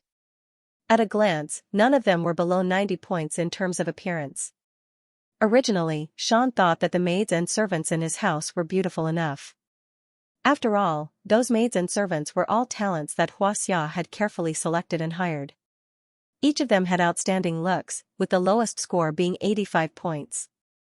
Perhaps they were not beautiful enough to cause the downfall of a nation, but they were definitely captivating. After all, those maidservants were all talents that Xianxia had carefully selected and hired. Each of them had outstanding looks, and the lowest one had a score of 85. They might not be devastatingly beautiful, but they were definitely captivating. The dazzling beauties appeared one after another, and there wasn't a single man among them. Naturally, Sharon's heart trembled. Rosie and the others were the same. Seeing so many beautiful elves gathering in groups, they were somewhat amazed. Only Marika took a step forward excitedly. Everyone! I'm back! Marika said excitedly. In the elves' homeland, the elves who were in a heated discussion were startled at first, but then they revealed looks of joy. It's Marika! Marika is back! Marika! The elves immediately surrounded Marika one after another. Marika wore a happy smile that couldn't be seen on the outside. With tears in her eyes, she excitedly hugged her clansmen. Sean and the others couldn't help but smile at the warm and harmonious scene. Caroline also relaxed her expression, and the corners of her lips curled up for a moment. The elven corps, on the other hand, began to laugh. How exaggerated. Marika has only left for less than 2 years. It's not like she's been gone for 200 years. Why are you all so excited? That's right. When I left the village to train outside, I didn't see them so excited and happy even after 80 years. I was even more miserable. I left for 120 years, and when I came back, some of them had forgotten about me. I left for 188 years, and when I came back, I almost couldn't recognize the way home. In the end, the queen sensed my magic power and sent people to bring me back. I didn't dare to go out again. Ah, you're the most miserable. The elven corps joked with each other, and their bell-like laughter rang out. Obviously, they were in a good mood. Listening to the melodious laughter and banter, Shuren had to admit that he was really a bit melted this time. The elven ladies here were all more beautiful than the last, and their voices were all more pleasant to listen to. When they were all gathered together, Shuren felt like he was dreaming. No wonder those stinky men outside want to come in. Shuren patted his chest. Originally, he wanted to pat his waist. Because he felt that 2 kidneys weren't enough for him to stay here. This place wasn't very friendly to men. Well, it mainly affected his body. At this moment, Shuren was really afraid that he wouldn't be willing to leave if he stayed here for too long. Thus, Shuren hurriedly hugged Rosie and kissed her on the cheek. What are you doing? Rosie was stunned, and when she came to her senses, she blushed. But looking at this delicate princess, Shuren calmed his inner emotions. Your man almost couldn't come back just now, Shuren said with lingering fear. Fortunately, my wife is prettier than all of them. You're so talkative. Rosie was very satisfied with Shuren's words, but she was still shy and quickly pushed him away. At the side, Ai was dissatisfied, but Xianxia didn't seem to be surprised. Only Lilith blinked her big eyes and immediately ran to Shuren. She raised her little face and looked expectant. Shuren understood and was also attracted by her cuteness. He picked up the little girl and directly bit her delicate cheek. My Lilith is also beautiful, and she doesn't lose to those elven women at all. Sean praised her with all his might. His high-spirited appearance made him feel like he had the world under his control with the lowly in his hands. Hee. Lilith immediately laughed happily, her eyes turning into crescent moons. She seemed to be very happy with Shuren's intimate behavior. Humph. Ai finally couldn't help but snort coldly. The dissatisfaction in her heart seemed to have accumulated to the limit. What? Shuren raised an eyebrow. You want me to kiss you too? With these words, Shuren received Ai's death stare. Alright, I'll just say it casually. As if sensing the murderous intent, Shuren shrank back and didn't say anything else. Shuren didn't notice that there was something wrong with Ai's eyes. This was because Shuren's words just now reminded her of a dream that she didn't know if it was too wonderful or too shameful. This caused Ai to feel ashamed and resentful. She couldn't help but glare at Shuren, full of murderous intent. At this moment, let Marika stay here and have a good gathering with the clansmen. Caroline turned to Shuren and said, Everyone, follow me. Everyone, please follow me. I will arrange your accommodations. With that, Caroline walked forward. Shuren and the others subconsciously glanced in Marika's direction. They saw that she was still happily gathering with the elves, and there was even an elven girl in her arms who was hugging her tightly. The group immediately decided not to disturb this girl.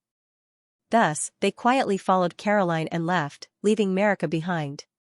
She was surrounded by the elves, and for a moment, the place was filled with laughter. Caroline had arranged the best accommodations for Shuren's group in the elven homeland. The best here did not refer to how luxurious the accommodations were. The residences in the elven homeland were all treehouses, and there was no difference in luxury. The only differences were size, and the environment was good or bad.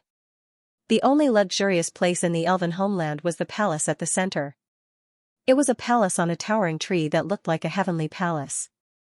That palace was the residence of the elf queen. Aie had mentioned that palace to Shuren. That's not an ordinary palace. It's a very precious magical tool, and it's a magical tool that the goddess of nature asked the god of forging to make. Not only can it change its size freely, but it can also fly in the air. It can also communicate with the mana in nature, allowing the wielder to sense the mana in nature and spy on all the mana and aura within thousands of miles. I'm afraid that the source of the barrier around the elven homeland is that palace. In the final battle 1,000 years ago, the elf queen rode in that palace and led the elven army to sweep across the entire battlefield. Just imagining that scene was a nightmare. Rosie let out a sigh. I've also heard that in that battle, the elven army first used the cleansing flower curtain, the strongest defensive magic unique to the elves, to envelop the entire queen's palace and block all malicious attacks. Then, with the help of the queen's palace, they flew freely on the battlefield and unscrupulously used high-power large-scale magic spells that were at least high-level and killed countless demons. In this case, it was no wonder that Aie would specifically mention this palace. The Queen's Palace and the Cleansing Flower Curtain were the elf's treasures and were very famous in the Omnipotensen. The residence of Shuren and the others in the elven homeland was next to the towering tree where the Queen's Palace was located. There were also many towering trees there, and many huge tree houses were built on them. These tree houses could be considered as mansions in the elven homeland. Shuren and the others lived in the tallest and largest tree house on the tree crown. When they arrived, vines hung down from the tree and intertwined with each other, turning into vine bridges. People only needed to sit on these vine bridges, and the vine bridges would automatically rise and send them to the tree houses. In the tree houses, there were also some tree people who were tidying up the rooms. It was extremely magical. Through the wooden windows, they could clearly see the scenery outside. They could even reach out and touch the floating clouds. Living here was simply a kind of enjoyment. It's so good to be here. Rosie lost her composure for a moment and revealed her true nature. She cheered, causing Aie, Lilith, and even Xianxia to stare blankly. Vivian and Lumia will definitely regret not coming. Shuren also felt a burst of joy in his body and mind. He pointed at a passing tree person who was pouring tea, startling the other party. These tree people didn't seem to be monsters, but fantasy creatures created by magic that Melika had mentioned before. During the peace ceremony, please stay here for the time being. Caroline was the only one from the elven squad who'd come up with them. She spoke in a serious manner. There are still 7 days before the peace ceremony officially begins. In these 7 days, you can move about as you please in the elven homeland. I believe you won't be disappointed. With that, Caroline looked at Shuren. However, please don't do anything suspicious. Every blade of grass and tree here is actually our sentinel. If you do anything suspicious, they will immediately react instinctively and send feedback to the Queen's Palace through magic power. When the time comes, we will know. This was a warning that was neither too big nor too small. Shuren really wanted to retort. Then, will every blade of grass and tree here peep at people going to the toilet or changing clothes? Unfortunately, he didn't get the chance to say this before Caroline took her leave. I still have work to do, so I won't accompany you. I hope you'll have a good time in the elven homeland. Leaving these words, Caroline turned around and left. Shuren had no intention of asking her to stay. He smiled at the people who were looking around and said, "All right, the hindrance has left. All right, the troublemaker has left. Let's go pick a room." Everyone immediately raised their hands in approval. Shuren's party's fun in the elven homeland thus began. At the same time, rumors related to Shuren and his group began to appear in the elven homeland. After 1,000 years, the elven hometown welcomed a second male visitor of a different race, which undoubtedly caused an uproar. Since the population of the elves was very small, this news spread very quickly, and many people reacted to it. Why did they suddenly welcome a male of a different race? And the queen personally went to welcome him? Who on earth is he? Even Hero Mitra didn't receive such treatment. I heard that the male of a different race was invited by Marika. Really? He won't do anything to us, right? Who knows? Anyway, I've heard from my seniors many times that males of different races basically don't have good intentions towards us elves. I hope that the elven division can restrain him. That's right. Many elves were engaged in such conversations, making the usually peaceful elven homeland extremely lively. Clearly, the elves were very concerned about this matter. Thanks to this, Marika, who had just returned to the elven homeland and reunited with her elven companions, was surrounded by her people. Some of these elves were curious, some were worried, some were vigilant, and some were disgusted. For various reasons, they all asked Marika about Shuren. Because of this, Shuren's group included the descendant of the hero, who was known as the kingdom's most precious treasure, the kingdom's second princess, and even a dragon. All of these were ignored by the elves. One could imagine that for the elves, the existence of a male of a different race was definitely more important than anything else. The elves who had gone out to train were fine, but the elves who had never left the elven homeland were almost overly worried.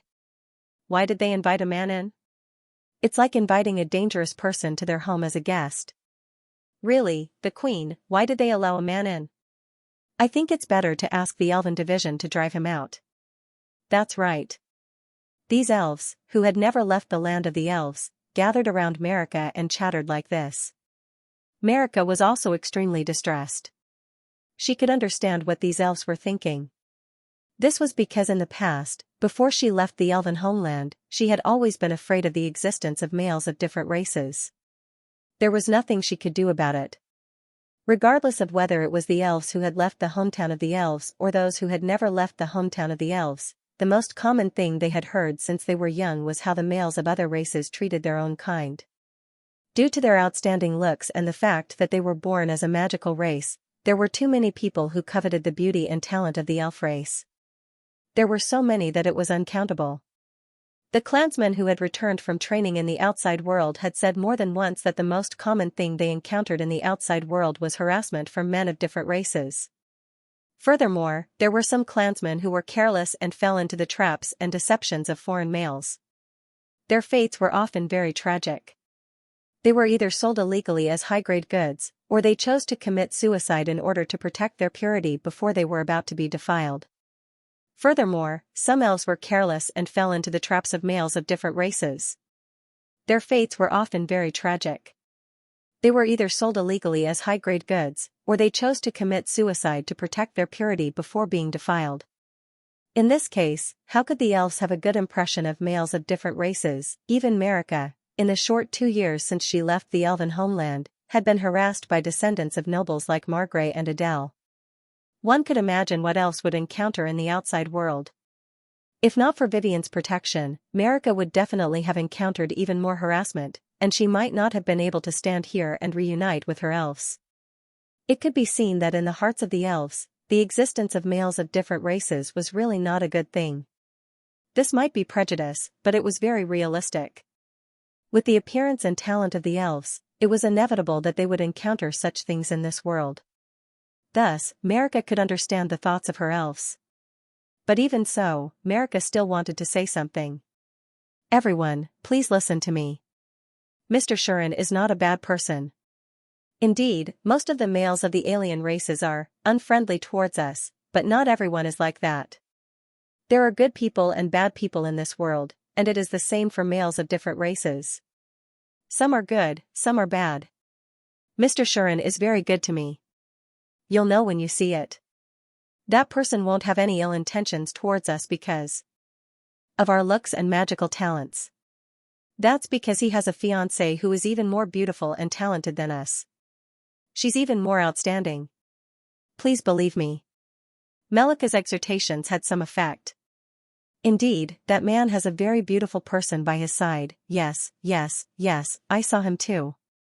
That child is really too beautiful, not inferior to Her Majesty the Queen at all. Ray. Really? Apart from the goddess, is there anyone else who looks as good as Her Majesty the Queen? You don't believe me? You will know when you go and take a look. That girl is the fiancée of that male of different races? How unexpected, no. But with such a beautiful fiancée, that male of different races won't be interested in us, right? Don't be careless. I heard that the male of different races is a noble, and a high-ranking noble at that. It's normal for him to have many wives. I think so too. We still can't let our guard down. It's not like you don't know the faces of those males of different races. They all look like they want to eat us up. 3 wives and 4 concubines? He might not even marry you. I'm just afraid that he will only want to take away your purity. Sob sob, so scary. The group of elven girls couldn't help but chatter and discuss this matter endlessly. It won't be like that. Marika could only continue to try to persuade them. However, Marika was always followed by an elven girl of similar age. Seeing Marika desperately trying to dissuade her, the elven girl seemed to be in a terrible mood. Just like this, countless people were discussing this topic in the streets and alleys of the elven homeland. And all of this was seen by Sophie in the queen's palace. That's how it is, queen. Rhea told Sophie about what had happened in the elven homeland. Sophie, who was sitting on a throne made of thick tree roots, fell into deep thought. As expected, the arrival of the male of different races has made our people anxious. Sophie seemed to have expected something like this to happen. Now, our people have begun to question you, thinking that you shouldn't have allowed the male of different races to enter the elven homeland, Naya said indignantly. Naya, on the other hand, said indignantly, those guys should really be punished by the elven squad. Hearing this, Sophie laughed and shook her head. This is a deep-rooted problem that has always existed in our elven race. We can't blame them, Sophie said.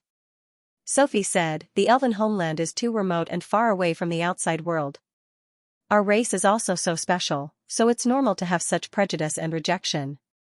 Then what should we do, Your Majesty? Rhea said worriedly. For our people, the existence of the male of different races is really a big problem. Rhea said worriedly, for our people, the existence of non-human males is a huge problem. Naya agreed. 1,000 years ago, the existence of the male of different races is a big problem for the clansmen. Yes. Naya agreed.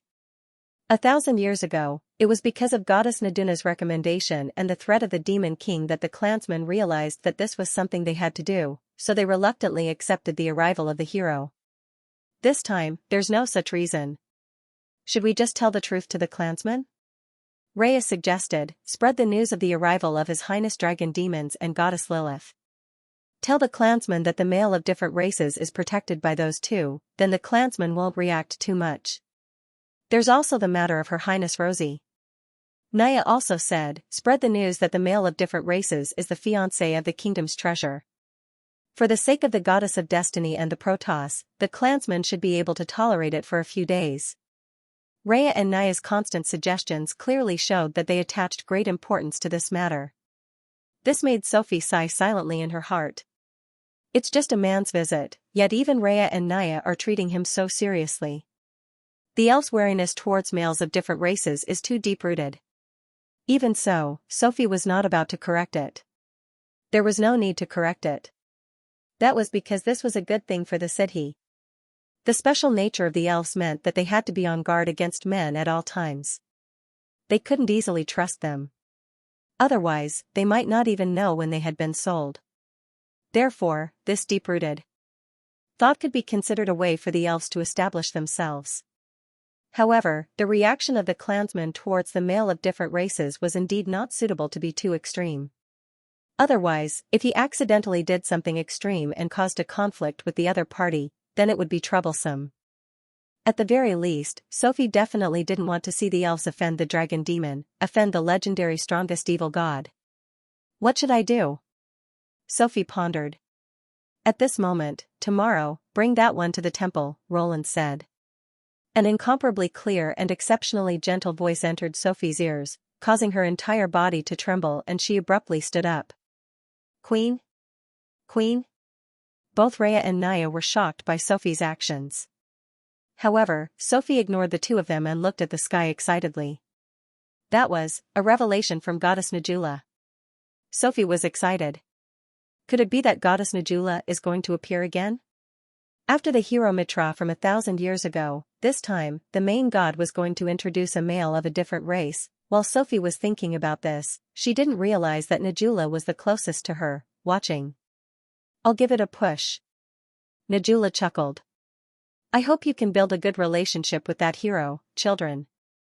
In this hustle and bustle, night finally came to the land of elves. The land of elves at night was undoubtedly more beautiful than it was during the day. Although it was deep in the mountains and forests, and there were ferocious monsters everywhere, the land of elves was protected by a barrier and was not affected at all. Like a village welcoming a magical night, there was a faint tranquility pervading the air. The tree of light emitted a faint brilliance. The fairies and butterflies danced in the air, dragging long tails of light behind them as they drew beautiful patterns in the air. The unicorns and other fantasy creatures seemed to have fallen asleep. The elves seemed to be carrying out their after-dinner activities. Some were taking a walk, some were doing handicrafts, as if preparing for tomorrow's morning. Xianxia and the others also settled down in their own treehouse and had dinner. Dinner was prepared by Xianxia. No one knew when this amazing elder sister had gone to find a bunch of ingredients that no one had ever seen before. Then, she calmly cooked them and made a luxurious dinner. The dishes for dinner were said to be the type that Xianxia had never made before. However, even though they had never been made before, the dishes were still so delicious that they made people want to swallow the plates and tongues. It was even more magical than the land of elves. Fortunately, Xianxia had already given up on investigating, otherwise he would definitely not be able to sleep at night. In short, he just said elder sister is invincible, and that was it. After dinner, everyone gathered together and chatted for a while before dispersing on the spot. I'm sleepy, don't call me if there's nothing important. Ai straightforwardly threw down this sentence, then immediately hid in her room and slept soundly.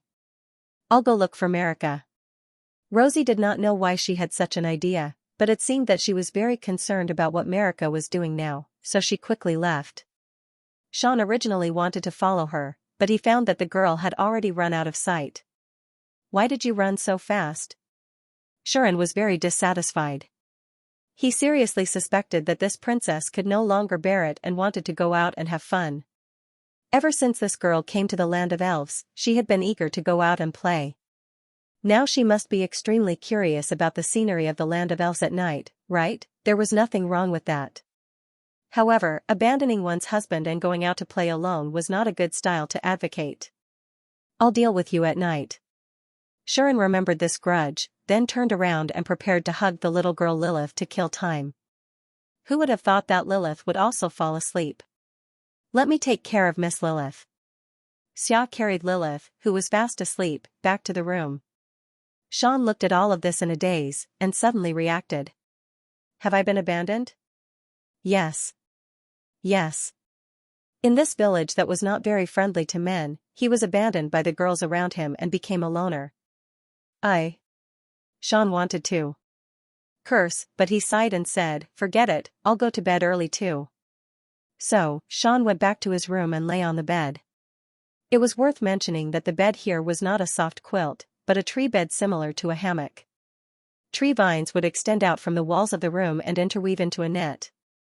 The net would be covered with leaves and unknown herbs, causing the bed to emit a refreshing fragrance.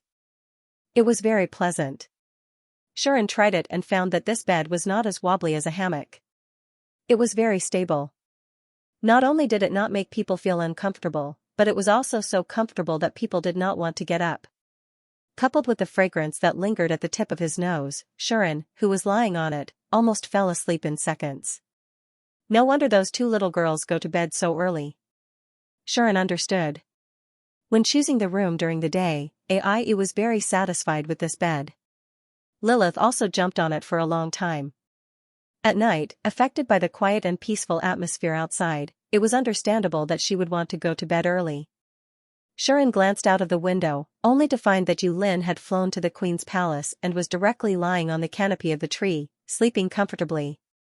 That scene almost made Xianxia think that the village had been occupied by the dragon, and that the dragon was now sleeping at the highest point of the elven homeland, acting like a lord. That fellow is taking revenge for what happened during the day, isn't she? Xianxia almost laughed out loud.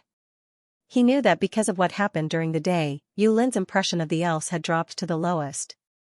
Now that she was sleeping at the highest point of the elven homeland, with the queen's palace below her, it was obvious that she wanted to discuss the elves. This little female dragon is becoming more and more humane. Xianxia sighed. Although Yulin was also very smart in the past and could understand human language and respond to a certain extent, she would not make such a humane move. Until recently, this black dragon of Adel seemed to be more and more humane. Not only would she roar a few times when she saw a beautiful scene, but she would also deliberately disgust people like this when she was in a bad mood. Compared to the past, she was much more intelligent. Is she really going to transform into a human? Shuren peeked at her with destiny of external perception, and found that the magic power in Yulin's body seemed to have changed. It was not a matter of increasing or decreasing, but it seemed that the way it operated had changed. In the past, Yulin had a lot of magic power in her body, but this magic power only existed in Yulin's body, like stored energy. But now, the magic power in Yulin's body was like a humanoid life form. Not only was it stored, but it also flowed and operated in a fixed pattern. Although it was still a little jerky, somewhat complicated, and unclear, Shuren always felt that if this continued, the magic power in this dragon's body would circulate and operate like a human's. At that time, would this girl transform into a human and advance into demons? You don't say. I'm still a little looking forward to it. Shuren smiled slightly and decided to give this female Tyrannosaurus a meal in the future. His magic power would definitely be of great use to that girl. Whether it was to be absorbed, used to increase her power, analyzed, or used to learn how human magic worked, Yulin would definitely need it. As long as he continued to provide magic power, Yulin might be able to shorten the time it took to transform into a human. At the very least, it could increase her level and strength. Why not? In any case, Shuren had so much magic power that he had nowhere to use it. Even if he used it up, it would recover in a very short time. There was no pressure at all to provide more to Yulin. The rest is up to that girl. With that said, Shuren left the window, glanced at the bed, and thought for a moment. He decided not to lie down. Let's take a bath first. It had become a habit to take a bath every day and go to bed after a comfortable bath. Now, Shuren really couldn't do it without taking a bath. But, where is the bathroom? Shuren scratched his head and walked around the treehouse, but he didn't find a bathroom or a bathing area. Let's go out and ask. In the end, Shuren walked out of the treehouse and went outside. The treehouse where Shuren and the others lived was very high, at least more than 100 meters. It was a little cold at night, but there was no strong wind at high altitudes. He didn't know if the barrier of the elven hometown blocked the wind or if there was some magical mechanism at work. After Shuren came out of the treehouse, he simply jumped down. Generally speaking, coming out of the treehouse was to take a bridge made of tree vines and be sent to the ground. Unfortunately, this looked romantic and magical, but it was a bit of a waste of time. If he was with everyone, Shuren wouldn't mind spending some time to go down slowly. Now that he was alone, he didn't want to go through so much trouble and just jump down. If it were in his previous life, if Shuren dared to do this, he would definitely end up with 2 broken legs, and that would be the lightest punishment. Now, Shuren didn't need to do anything and could easily resolve the falling force. As if riding the wind, he landed on the ground steadily and elegantly. Then, Shuren wandered around the elven hometown. His goal was to capture an elf and ask him about the bathroom.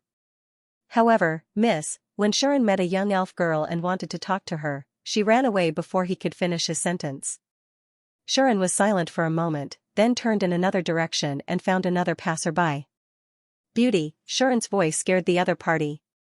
Don't come over. The other party screamed and ran away in a panic as if she had encountered a hooligan on a night trip. Shuren was silent again and changed his target. Miss E. This child's shoes? Aha. This, man. About 10 minutes later, Shuren stood expressionlessly on a street and looked at the elves who were screaming and running away as if they had encountered a plague. He finally admitted a fact. That was, in this place, he was being rejected. I think I should just destroy this village, Shuren said in a low voice. A voice immediately replied to him. What terrible things are you talking about? Hearing this, Shuren turned his head and looked behind him. There, a young elf girl was staring at him as if she was staring at a dangerous person. Who else could it be other than Caroline? So you're here? Sean wasn't surprised at all and said faintly. What do you think? Caroline was not to be outdone and said calmly, with an unstable factor like you in the village, how can I not monitor you? So? Sharon retorted, you're just going to watch me suffer unfair treatment in your village? It's not unfair. Caroline frowned and retorted, all men in the elven hometown are treated the same way. So that's how it is. That's fair. Do you think I'll say that? Fair my ass, for all. Sharon had long since sensed that Caroline was spying on him. Fate perception's senses were much stronger than Sharon's in the past. It wasn't just limited to hostility and magic, but could also sense all kinds of malicious intent and life auras. Add to that his heightened sixth sense, Sharon could see through all lies. If he couldn't sense that someone was watching him from the shadows, then it would be a waste of such a powerful skill. However, Sharon didn't plan on paying attention to Caroline. He knew that Caroline was just worried about a man like him walking around the elven homeland. She didn't want to do anything to him. Thus, Sharon let her be.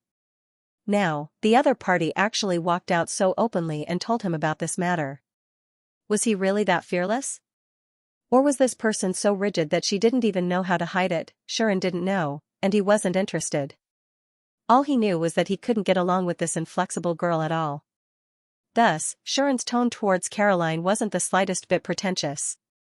Since you're here, then tell me where the bathroom is.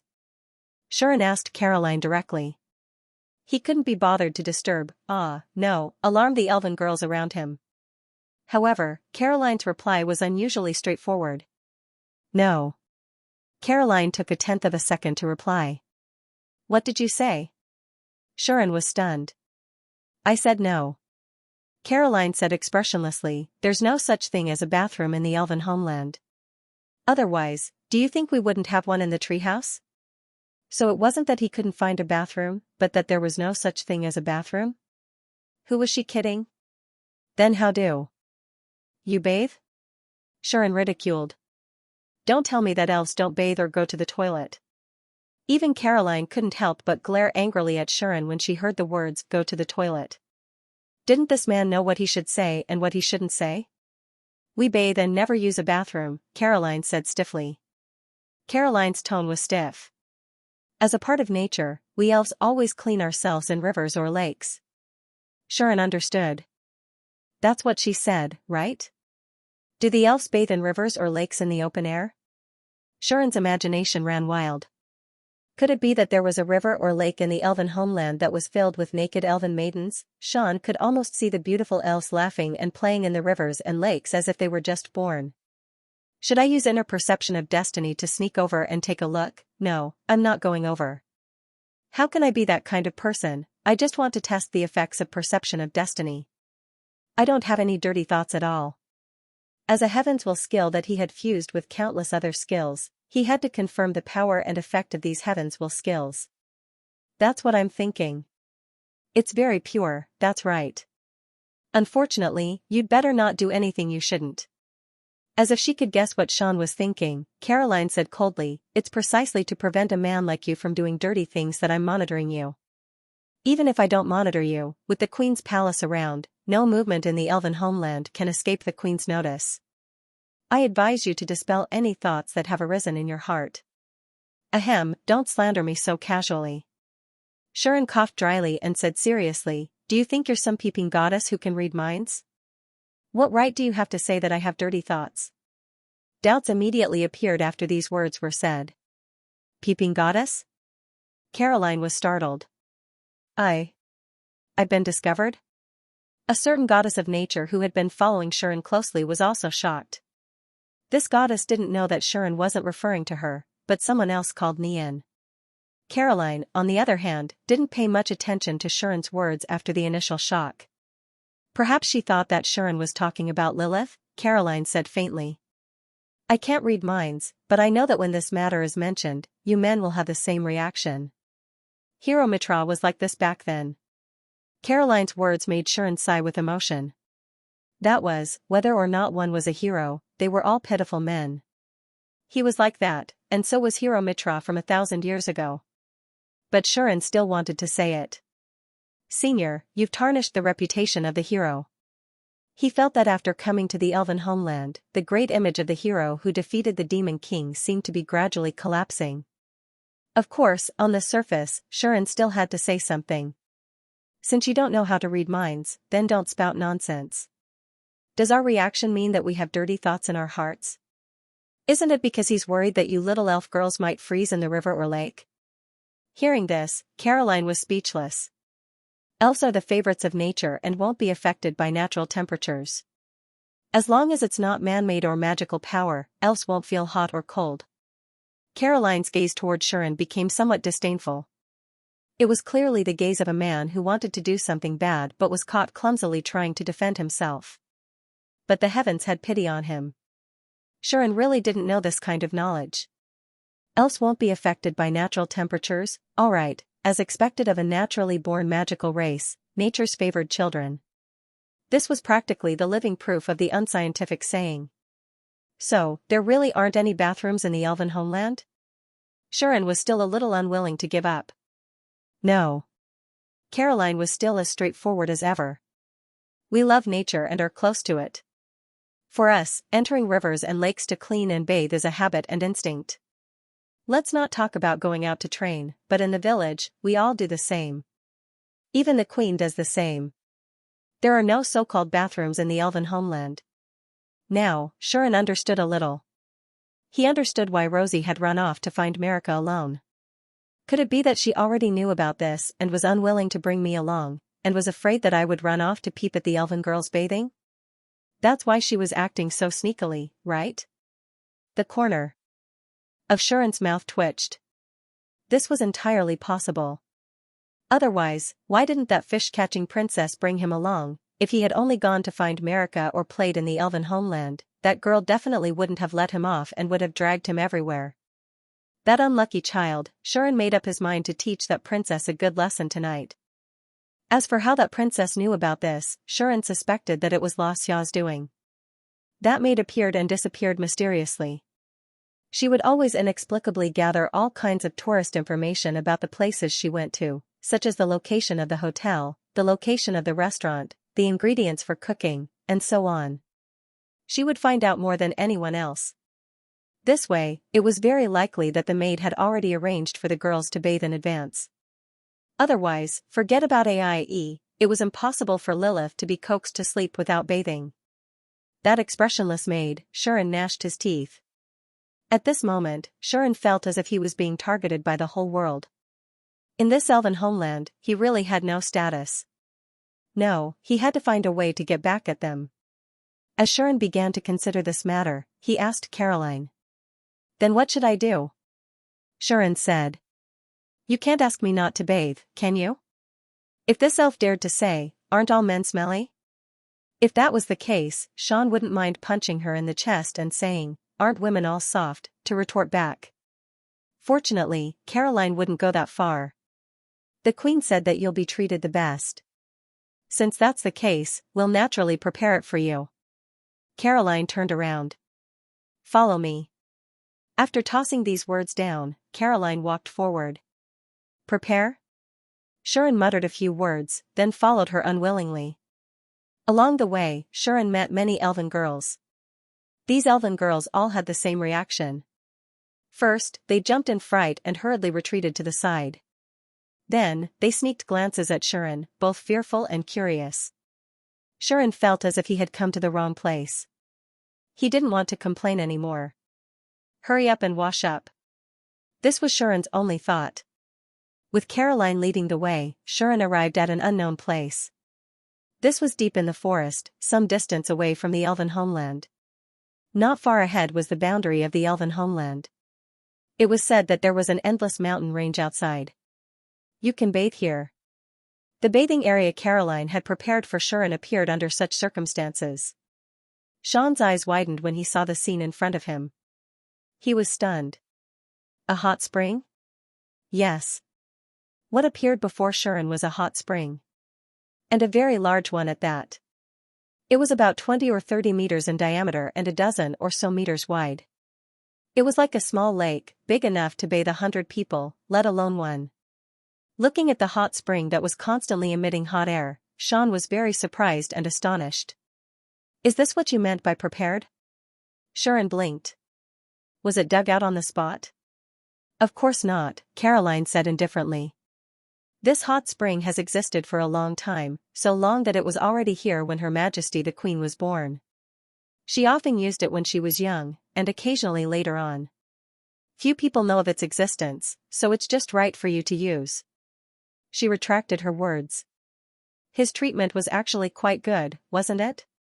Sharon was quite satisfied with the treatment of having a natural hot spring all to himself. It was just a pity that he didn't have Tear by his side to enjoy the pleasure of bathing with. Thinking of the girl who was proactive and resolute, Sean felt a little nostalgic and missed her. Well, it's only half a month anyway.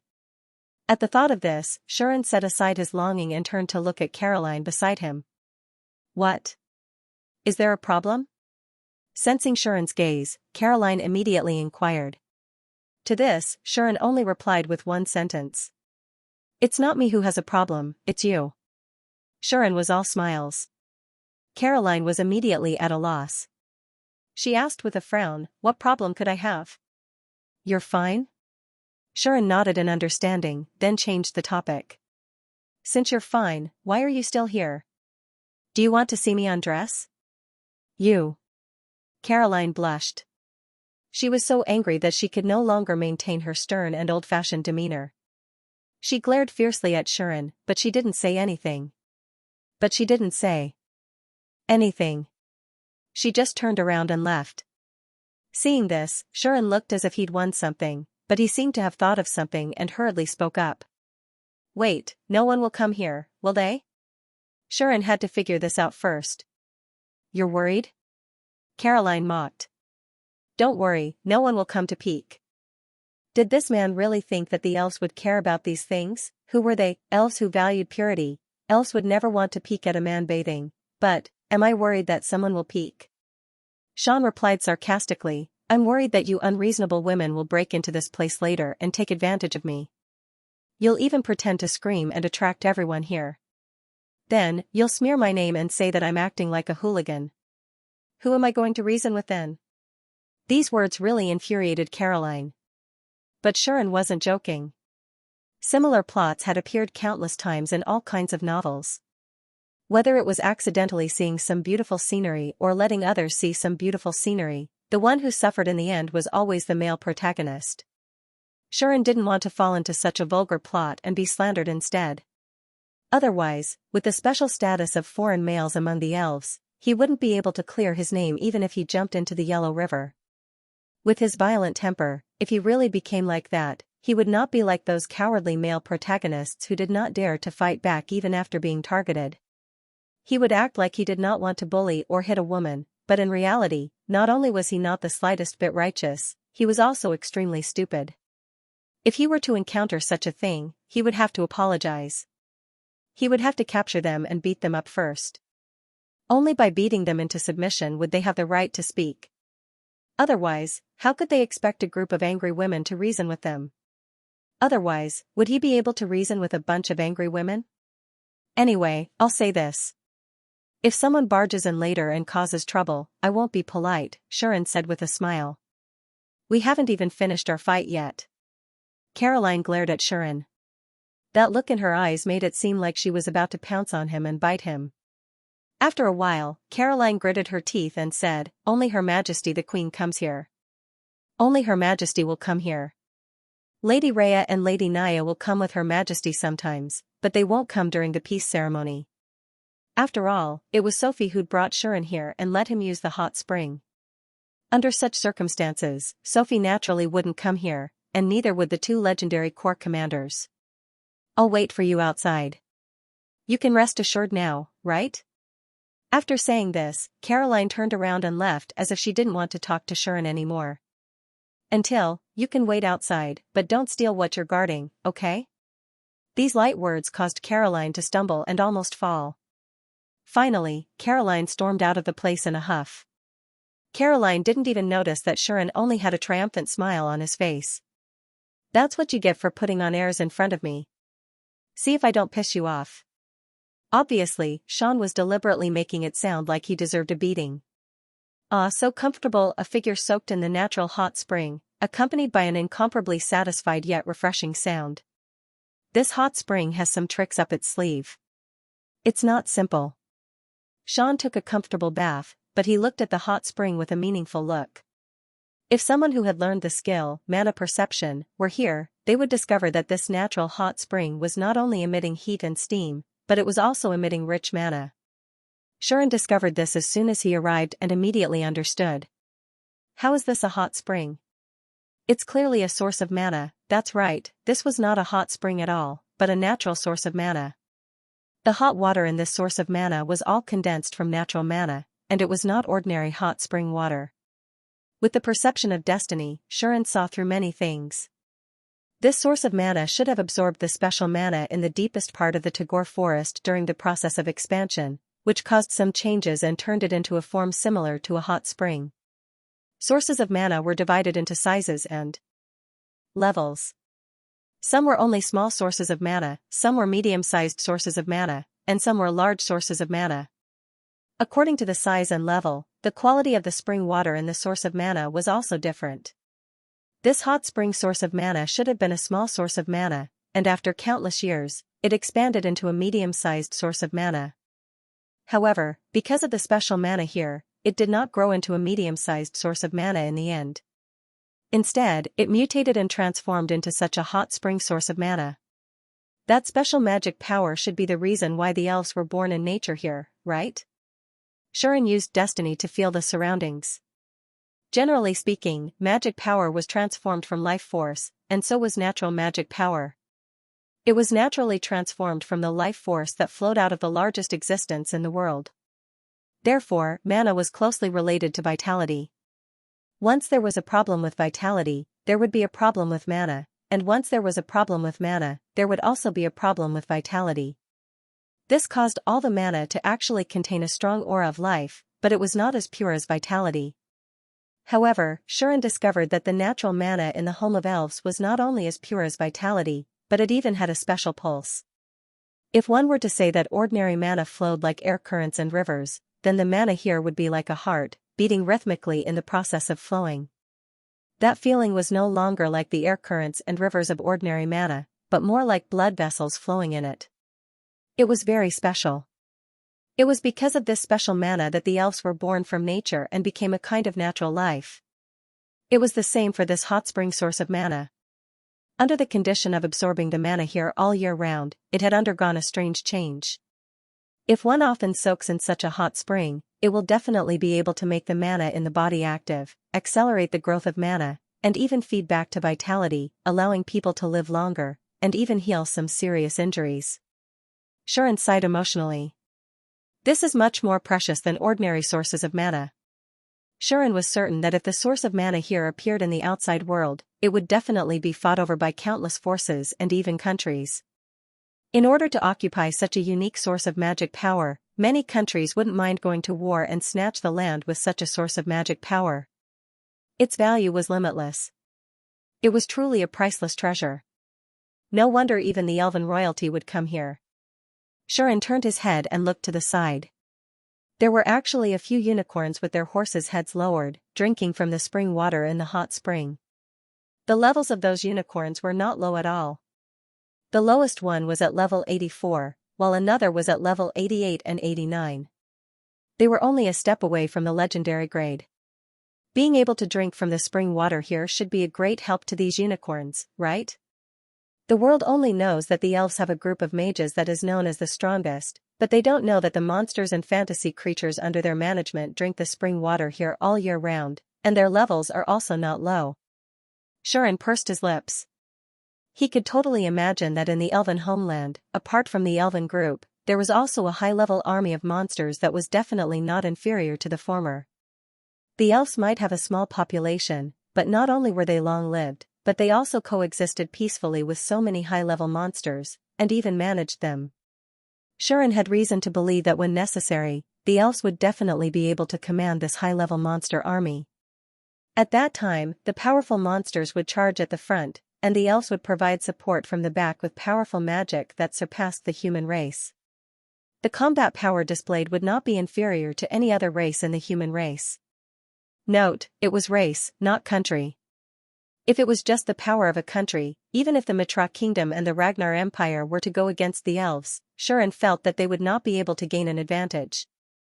Of course, no matter how much combat power they have, they are no different from ants in the eyes of the transcendent level that has broken through the limits of life.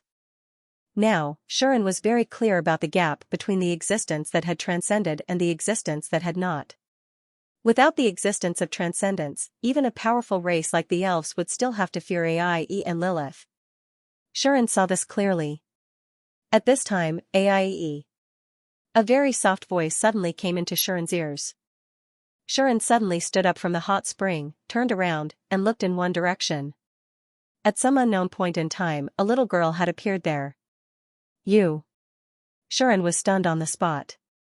Obviously, he did not expect the voice just now to come from such a little girl.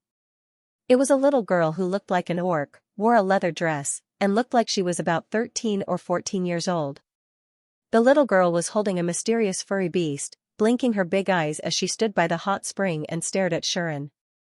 Shuren was first stunned by the other party's appearance and age, and then he could not help but narrow his eyes. That was because he actually felt a rather terrifying magic power from the little girl, as well as a fiendish aura that seemed to be able to crush heaven and earth. It felt like a ferocious beast that could destroy the world had suddenly appeared in front of him.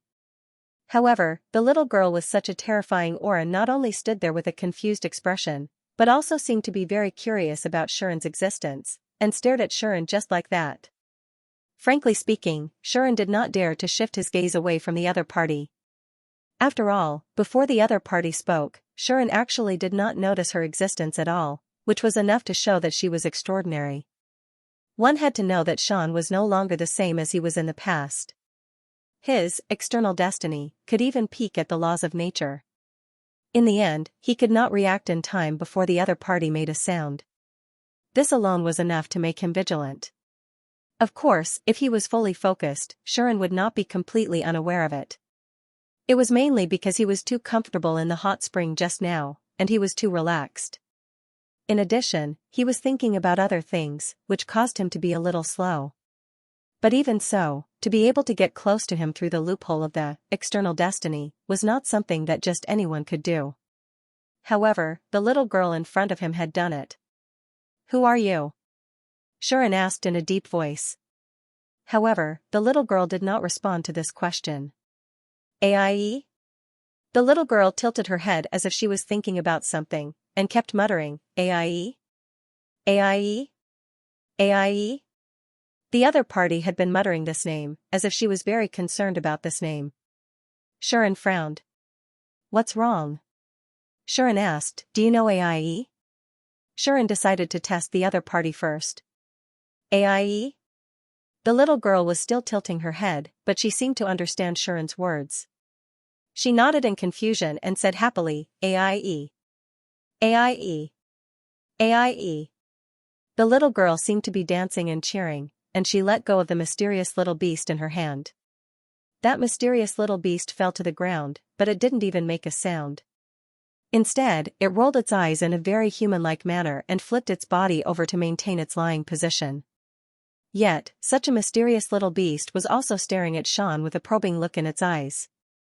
It was really unimaginable. Naturally, Shuren also noticed this mysterious little beast, and then he realized something. That was, the terrifying aura of a ferocious beast that he had sensed earlier actually came from this mysterious little beast. As for the little girl, the aura on her body was very obscure, but she had a very strong magic power. That magic power was even stronger than Rosie's, and it was stronger than anyone that Shuren had seen so far, which surprised him.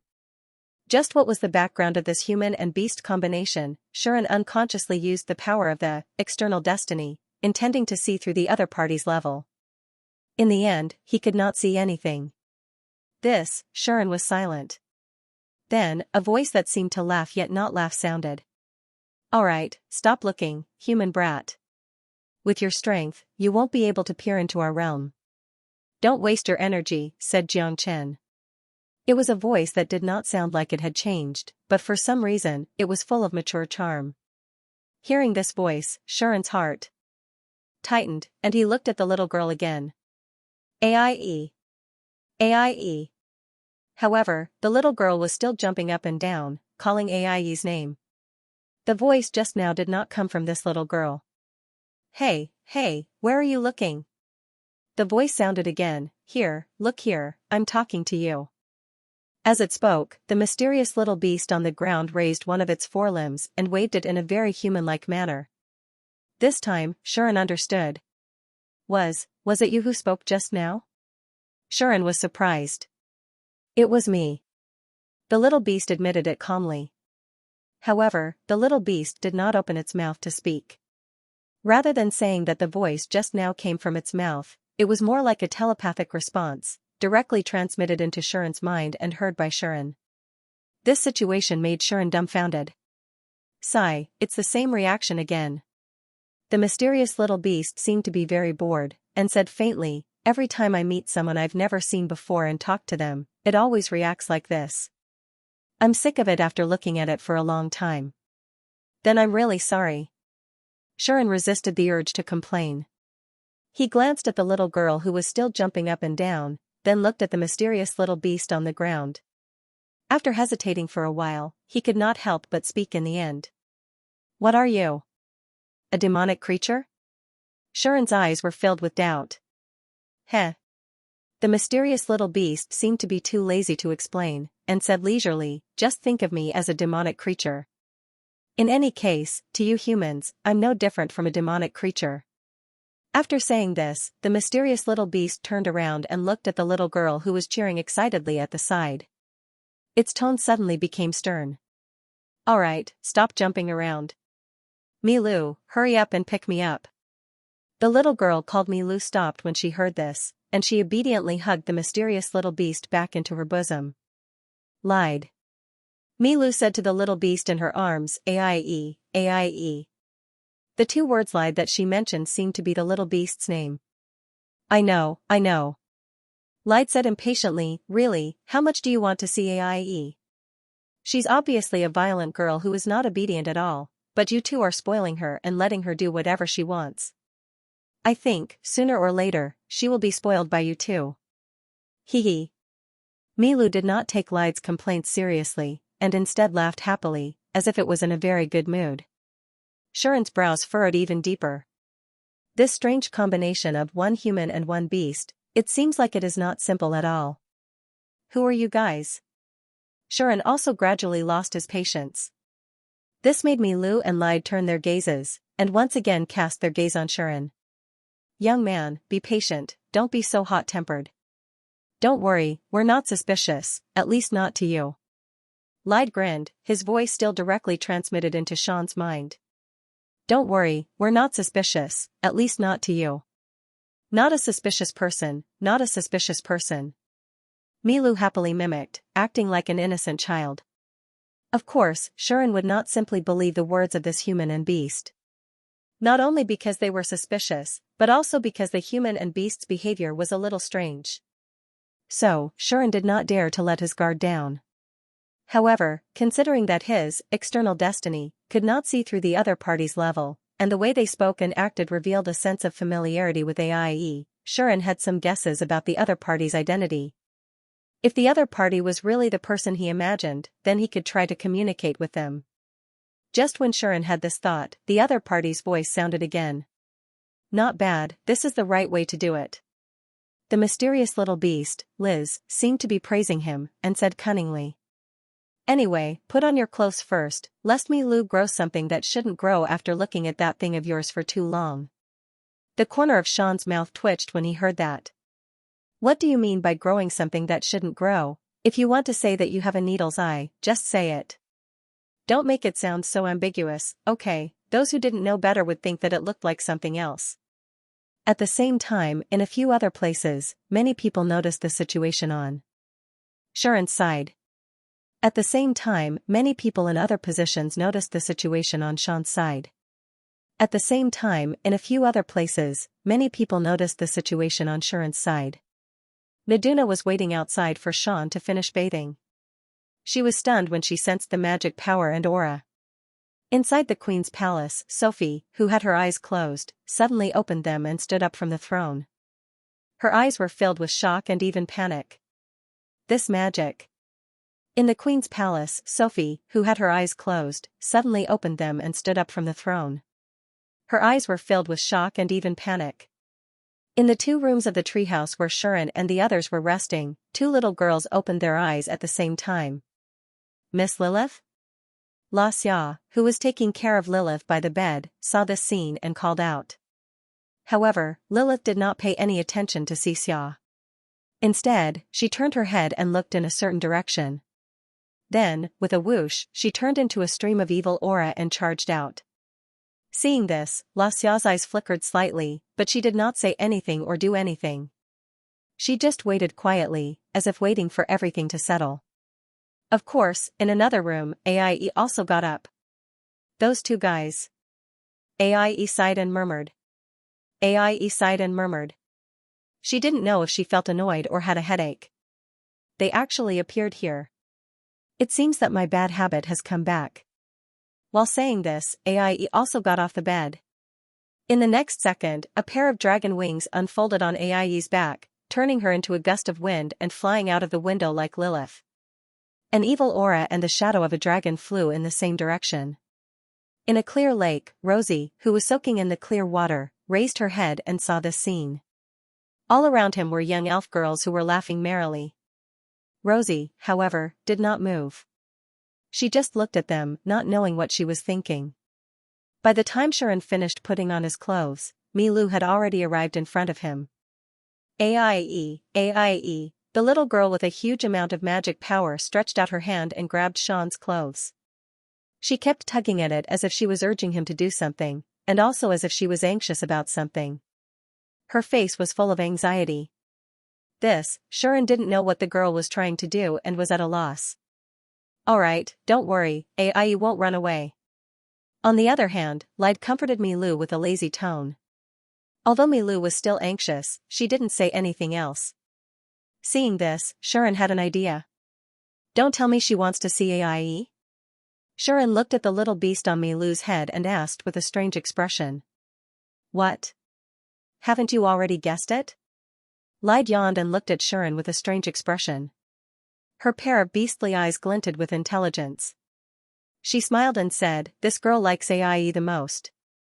As long as she sees Aie, she will keep pestering her until Aie is annoyed.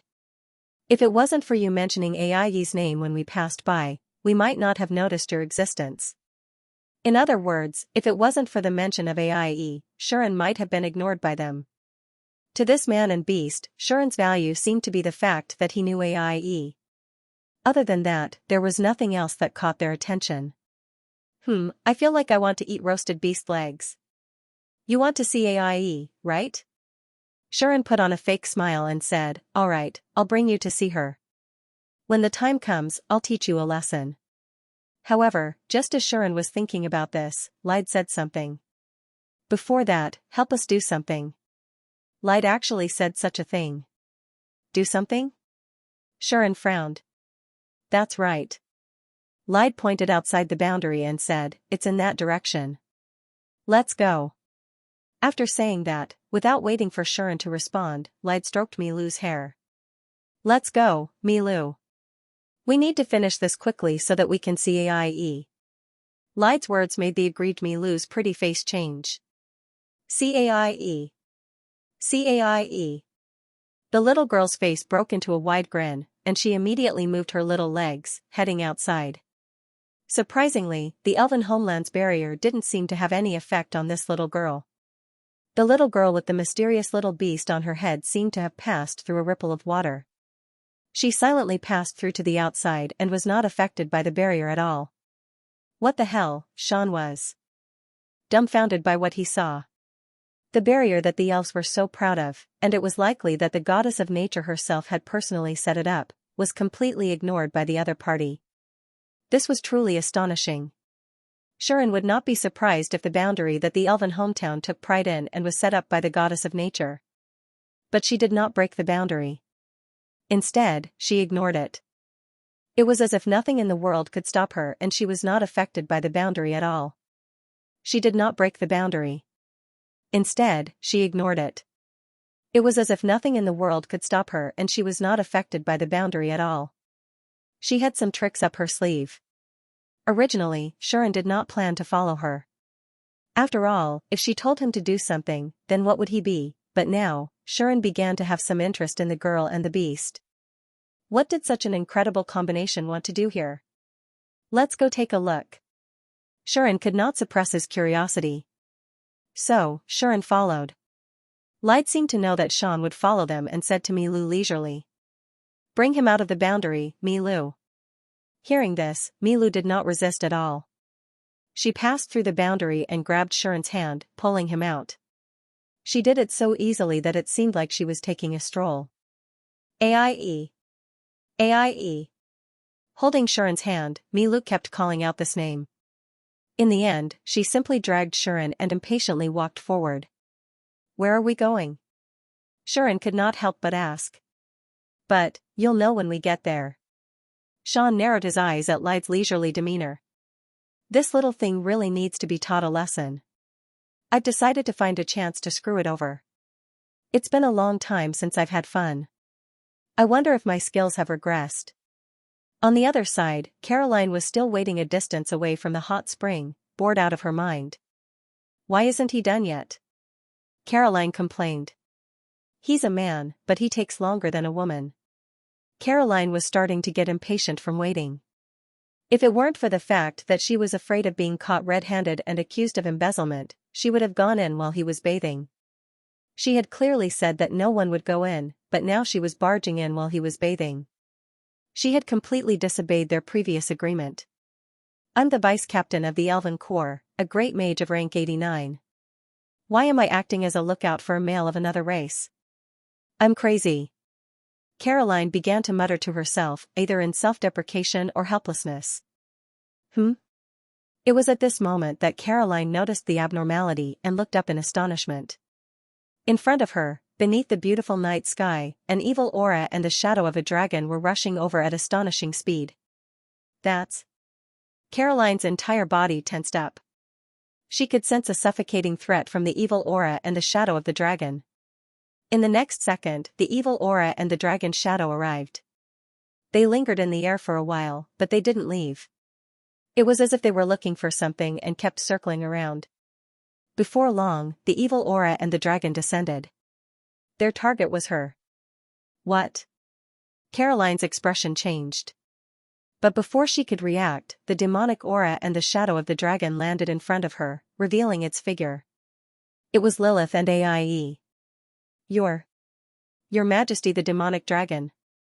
And Goddess Lilith. Caroline held her breath. But Aie and Lilith clearly weren't in the mood to chat with Caroline. Where's Shuren? Aie asked straightforwardly. Shuren? Caroline was startled at first, but she quickly reacted and said, It's Borstot. He's bathing inside. Inside? Aie looked deeply at Caroline, making her hair stand on end. Only then did she say indifferently, he's already left the elven homeland and is outside the barrier. What? Caroline's eyes widened in astonishment. She said hurriedly, that's impossible, the boundary of the home of the elves is still in effect. Since it's still in effect, only we elves can open the entrance to the boundary and enter freely. No one else can enter or leave as they please. This was a barrier set up by the goddess of nature. It used the power and environment of nature. If one didn't know the way to enter and exit, even an extreme-level expert wouldn't be able to enter and exit freely. Even a transcendent-level expert could only rely on their strength to break it. Under such circumstances, the barrier was still active. Logically speaking, unless someone from the elven race was leading the way, Shuren should still be within the barrier. Now, Aie said that Shuren had already left the barrier. It was no wonder that Caroline was shocked. But this was the truth. It's because he left the enchantment that the magic power I placed on him was isolated. Even the connection between Lilith and her, true seal, was blurred, so we couldn't find his location. Aie was very calm. She muttered as if she was talking to herself, however, if it's them, they can indeed easily enter and exit the barrier here. Moreover, they've isolated our senses, making it impossible for us to locate Shuren. Aie seemed to have guessed the reason behind this. On the side, the evil aura on Lilith's body was constantly fluctuating, telling others that her emotions were very unstable. This caused Caroline to tremble with fear. Caroline was a little worried that Lilith would cause a ruckus in the elven homeland. If that happened, it would be troublesome. Fortunately, a savior soon appeared. Your Highness Aie, Lady Lilith. Along with such a call, an emerald green radiance descended from the sky, turning into the graceful figure of the elf queen. Sophie? Aie wasn't surprised by Sophie's arrival at all. She asked directly, you felt it too, right? Yes. Sophie sighed, then nodded gravely. Such magical power, is it really those two? It can only be them, Aie said unhappily. Aie was very dissatisfied. Apart from them, who else would wander around in this ancient forest full of monsters? Then, Sophie said worriedly, since those two have appeared here, does it mean that something has happened to Tagor's forest? Who knows? Aie said coldly. I just want to know what they're planning to do by abducting my man. Is it Borstit? Sophie said hesitantly, isn't it because of Her Highness Aie that he was taken away? Aie immediately glared at Sophie, causing Sophie to laugh awkwardly. She knew that she had revealed the truth, causing Aie, who had intended to play dumb, to be unable to continue pretending. Do you want me to send someone to look for him? Sophie could only suggest this. Forget it. Aie's face was still full of dissatisfaction, but after thinking for a while, she said, if it was in the past, I would be a little worried that Shuren would be toyed with by those two. Now, that guy's strength has increased by leaps and bounds, and he should be able to handle those two by himself. As long as those two don't go too far. At the end of her words, Aie finally showed a look of a headache. Lilith immediately pulled on Aie's clothes, as if objecting to Aie's actions. Don't worry. Aie comforted Lilith. He is still very safe. Otherwise, no matter how strong the separation is, you will be able to sense his location through the true seal. Once the host of the true seal encountered danger, the owner of the true seal would immediately sense it, and through the connection of the true seal, they would instantly arrive at the host's location. Since Lilith could not sense Shuren, it proved that Shuren was not in danger. Thinking of this, Lilith calmed down. Only Aie was left looking at the depths of the forest in front of her with a fierce glint in her eyes. If you don't bring him back in one piece, Milu lied, you will be in for it. Aie muttered. The night continued. Unlike the hometown of the elves, the nights in the Tagor forest were very scary and gloomy. There was no light here. There was no beautiful scenery here. There was only a forest shrouded in darkness. The moonlight and starlight were covered by tall trees. There were no sounds of birds, beasts, or insects in the surroundings, but there was a burst of deliberately suppressed magical power and ominous aura. At this time, only the nocturnal monsters would be active in the Tagor forest. Nocturnal monsters were usually carnivorous, and were very cruel and gloomy. In addition, this was the depths of the Tagor forest, and the monsters lurking in the surroundings were of extremely high levels. It was believed that even a legendary powerhouse would need to be especially vigilant and cautious when walking in such a place and at such a time. However, under such circumstances, a little girl, a mysterious little beast, and a human noble youth swaggered in the forest. Milu, who was walking in the front, was like a primary school student on a spring outing. She was hopping and humming a strange song, which seemed so out of place in the gloomy environment around her. Halide, who was lying on Milu's head, kept yawning. That look, rather than saying that she wanted to sleep, it would be better to say that she was simply bored. Shuren blinked his eyes and followed the two without saying a word. At the same time, he kept telling himself, don't mind, if he complained, he would lose. But Shuren was indeed a little regretful. He regretted following this person and beast out of the hometown of the elves. Am I stupid? Isn't it nice to soak in a natural hot spring? Isn't it nice to look at elven girls? At the very least, I can go home and play games with Rosie that are good for my health, right? Why come out for a night outing just because of a little curiosity and interest? Shuren almost doubted his life. The main thing was that after following this person and beast for so long, he did not know what they were going to do. It really made Shuren feel a little pain. Don't tell me they just want to come out for a walk?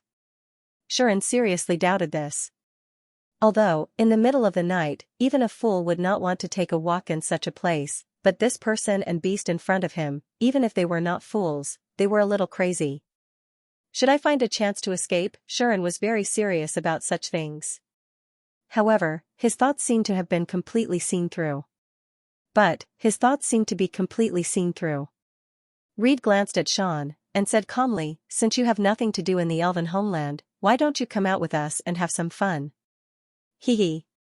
Sean threw a two-word mantra over and said, are you sure I'll be happier this time around than in the elven homeland? Are you sure you don't know that I have a fiancée who is the most beautiful woman of the human race? Just as Sharon was thinking of this, Sharon. At least it will be exciting. Lyde patted his chest and said. I guarantee that you will have a good workout, the kind that will make you sweat a lot.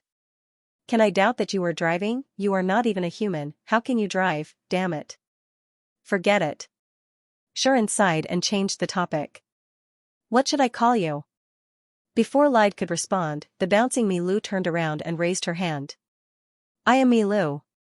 Milou was as excited as a primary school student being called by a teacher. Well, you can just call us by our names. Since you know AIE and have such a good relationship with her, just call us by our names, no one will say anything. Lyde said indifferently, since you know AIE and have such a good relationship with her, no one will say anything. Is that so? Sharon pursed his lips. Are you sure I don't need to add a title or something? Your Highness Milou? Your Highness Lyde? Oh, Milou immediately puffed up her cheeks and corrected him. It's Milou. Me. Lou. In other words, just call them by their names and don't need to use honorifics, right? Lyde also gave Sharon a meaningful look. Seems like you have guessed our identities. Lyde said lazily. Not bad, you are quite smart. Haha. Sharon was speechless again. It's not that I am smart, it's just that there aren't many people in this world who can directly call AIE by her name and have such a large amount of mana and aura.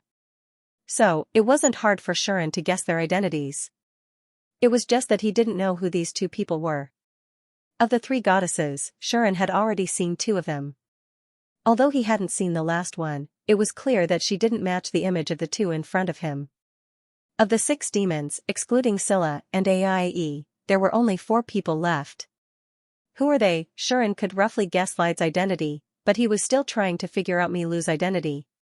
He didn't know if Lyde knew about this, but he propped himself up and looked at Sharon with a meaningful look. I said you're smart, not because you can guess our identities, but because you know what kind of attitude you should use to face us. Lyde grinned and looked quite ferocious. A man that AIE likes shouldn't be afraid of us, nor should he be afraid of our identity and background. You know who we are, but you can still use such a calm and casual tone to face us. Just this alone is enough to give you extra points. Yes. Milou nodded and said in a clear voice. Extra points. Extra points. Unfortunately, Sharon didn't care about this. Maybe it's just that I'm impudent and have no self-awareness.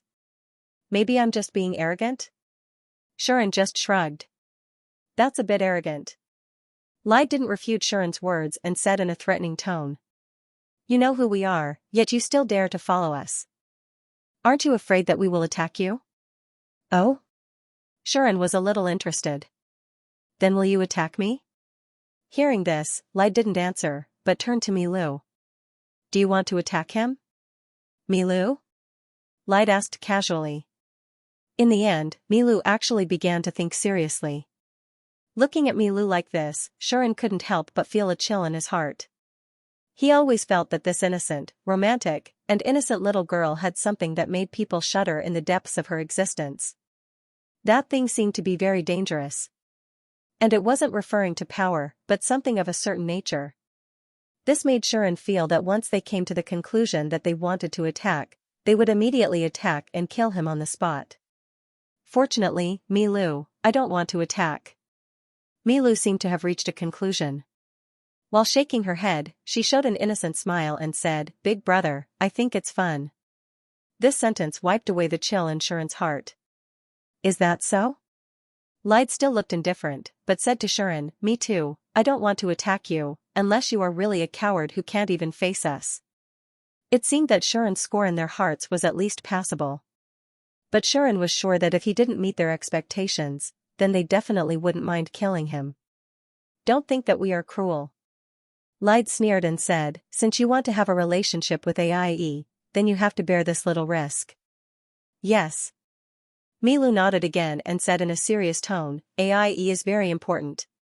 Leaving these words behind, Milu led Lied and skipped forward again. Shuren rolled his eyes, as if he didn't care about the words of the woman and the beast. Of course, Shuren couldn't completely ignore the threat of the two. Shuren did listen to their words, but he didn't take it seriously. "Tu si mei kong," Shuren muttered to himself. Milu stopped and tilted her head, as if she didn't know what was going on. "What did you say?" Lied narrowed her eyes, her expression a little unfriendly. "Nothing." Shuren naturally wouldn't admit it. He gave the woman and the beast a big smile and said, "Let's go, you two, let's continue our stroll." "Stroll?" Milu's head tilted even more. "This is not a stroll." Lied retorted. Yes. Shuren still didn't take it seriously. If it was someone else, they would definitely be angry, but Milu and Lied didn't. One continued to be confused, and the other seemed to be too lazy to argue.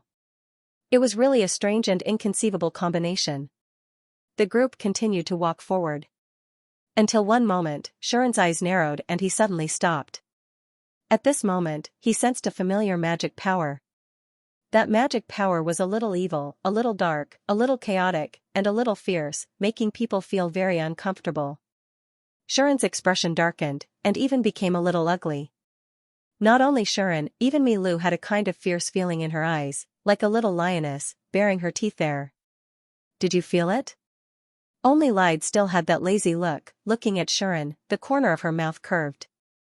Shuren didn't say anything, he just suddenly sped up, turned into a ghostly figure, and dashed forward. At his waist, the sealed holy sword had already been pulled out. At the same time that Shuren pulled out the sword, deep in the forest ahead, a black shadow suddenly jumped out like a beast that had been lying in ambush. Roar! A furious roar rang out from the other party's mouth. Upon a closer look, it was actually a very ferocious and terrifying monster.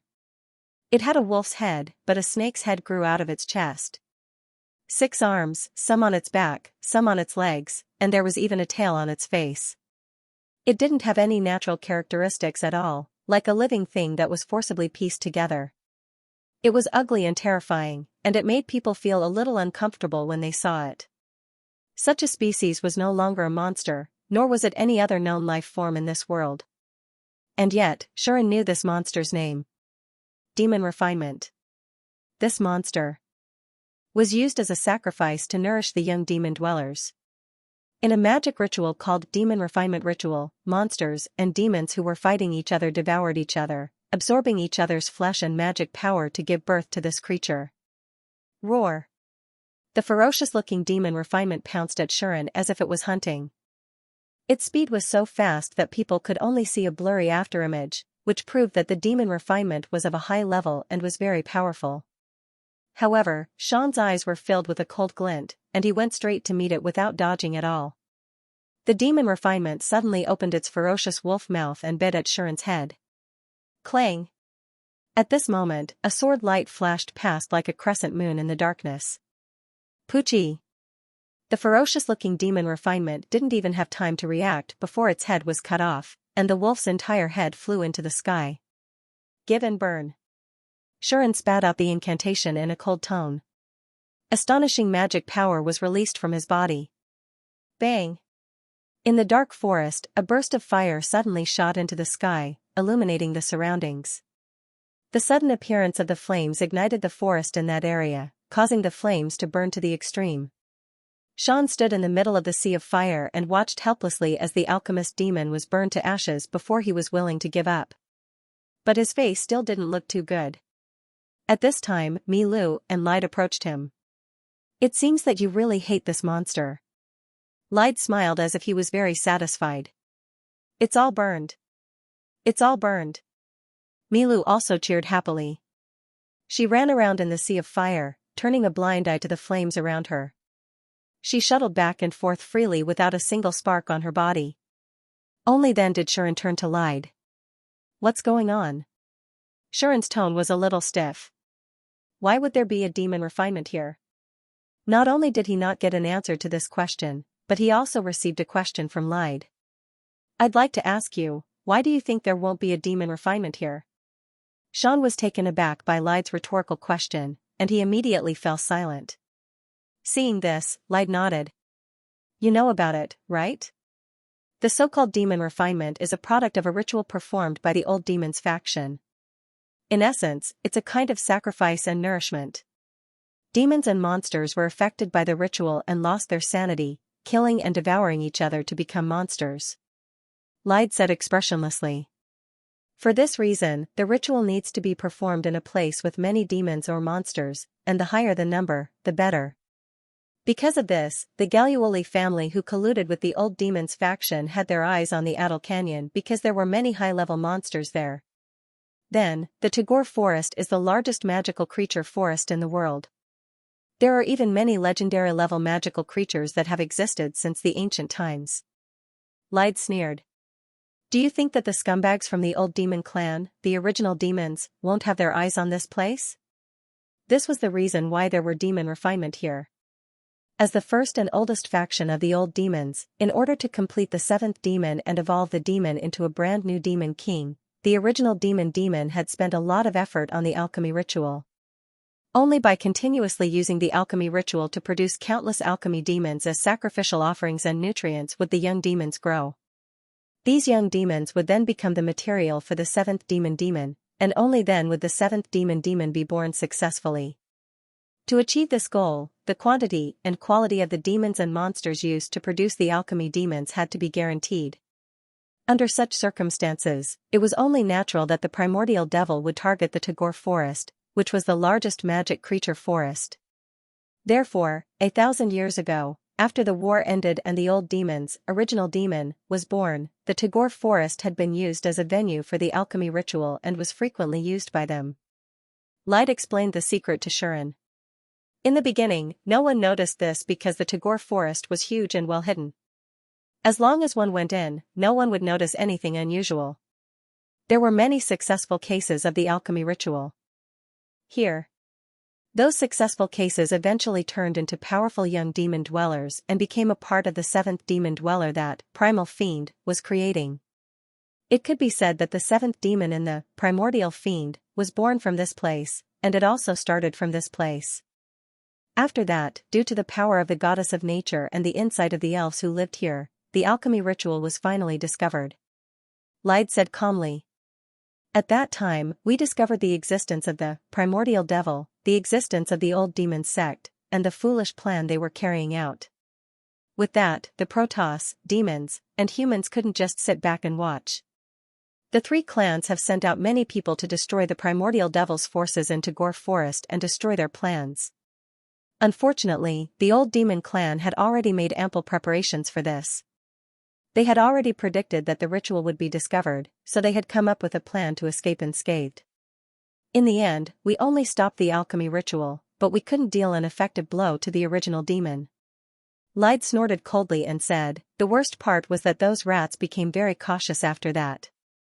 For 1,000 years, they didn't give themselves away. Previously in the Adel Canyon, AIE had also said that this primordial demon would never easily expose himself. Instead, he would give the young demons to the old demon sects or even human forces that wanted to do something. He would use those forces to hold rituals and collect sacrifices to achieve his own goals. Because of this, the most ancient old demon sect had also become the most mysterious old demon sect. Until now, they had never revealed themselves, so it was extremely difficult to cause effective harm to them. And when we retreat from the Tagore Forest, those bastards will seize the opportunity to make a comeback. They've been using the Tagore Forest to hold demon refining rituals to complete the demon dweller infant and complete the seventh demon dweller. Once we receive the news, they'll immediately retreat without any reluctance. For thousands of years, the three clans have been fooled by this primordial demon. At this point, Lide's voice inevitably carried a trace of anger. Even Milu, who was beside him, was fuming with anger, but an astonishing murderous aura surged around her. Shuren could imagine how aggrieved the three races were after being fooled by the original demon. The goddess of nature, Nadura, had made a few moves and used her power to monitor the world. The goddess of fate, Lidas, had also used her power many times to try to find them, but they seemed to have expected it. They kept moving back and forth between the human realm and the demon realm, changing their bases frequently. They also used various means to avoid the interference of the Protoss's power. In the end, even the Protoss couldn't do anything to them. Lide sighed and said, "In desperation, we could only use some stupid methods. We set up some hidden sentries in places that they would often keep an eye on, especially this Tagore forest. It was a ritual site that they couldn't give up no matter what. So, the Tagore forest seemed to be a very dangerous place where no one would come under normal circumstances. In fact, not only were the original demons active from time to time, but even the hidden sentries and spies of the various races would often come and go. This was the reason why Lide and Milu were here. Among the demons, Milu and I are the closest to the monsters. Most of the territories under our jurisdiction have all kinds of monsters. Plus, we are special, and it's difficult to act alone under normal circumstances. So, we often team up and move around the Tagore forest together." Lide finally said the reason why she was here. "It's the same this time. Because my subordinates reported that there was a new alchemy ritual, Milu and I came to the human realm, to the Tagore forest. The two also knew the habitat of the elves, and that the elven homeland was nearby. So, during their time here, the two would go to the elven homeland from time to time. First, it was to relax, and second, it was because of Milu's strong curiosity and playfulness. Third, it was to use it as a supply station. Sometimes, they would find some food in the human realm to eat. And sometimes, they would find a place to take a bath. At least, in the past, whenever there was an alchemy ritual in the Tagore forest, they would have to deal with it. This time, it was the same for the two. I didn't expect to meet you." Lide looked at Shuren and said, "This is an unexpected gain, right?" Milu nodded. Obviously, the two already knew of Shuren's existence, and the relationship between Shuren and AIE. This time, when Shuren came to the elven homeland and accidentally mentioned AIE's name, the two appeared and immediately guessed Shuren's identity, just like how Shuren guessed their identities. At first, I thought that girl must have gone crazy. A dignified demonic dragon, one of the 6 great demons, actually went to mess around with a human brat. If I didn't know that girl's personality, I would have suspected that she slept too long and became muddle-headed. Lide's words could be considered very vicious. Milu was still nodding, which made it impossible for them to criticize her. Of course, that was what the two thought at first. But now, although I still don't quite understand what's wrong with that girl, since Big Sister has approved of you, we don't intend to pursue the matter between the two of you. You seem to be quite powerful. You're obviously so young, but you have the strength of at least the legendary realm. Most importantly, you're not afraid of us at all and have the guts to face us. We'll let you pass this condition for now." Lide's evaluation could be considered very harsh. But all in all, Sean was still in their good graces. If not for this, perhaps, the two of them would have really made a move on Shuren. In Lide's words, since he wanted to have a relationship with AIE, then this little risk, Shuren had to bear.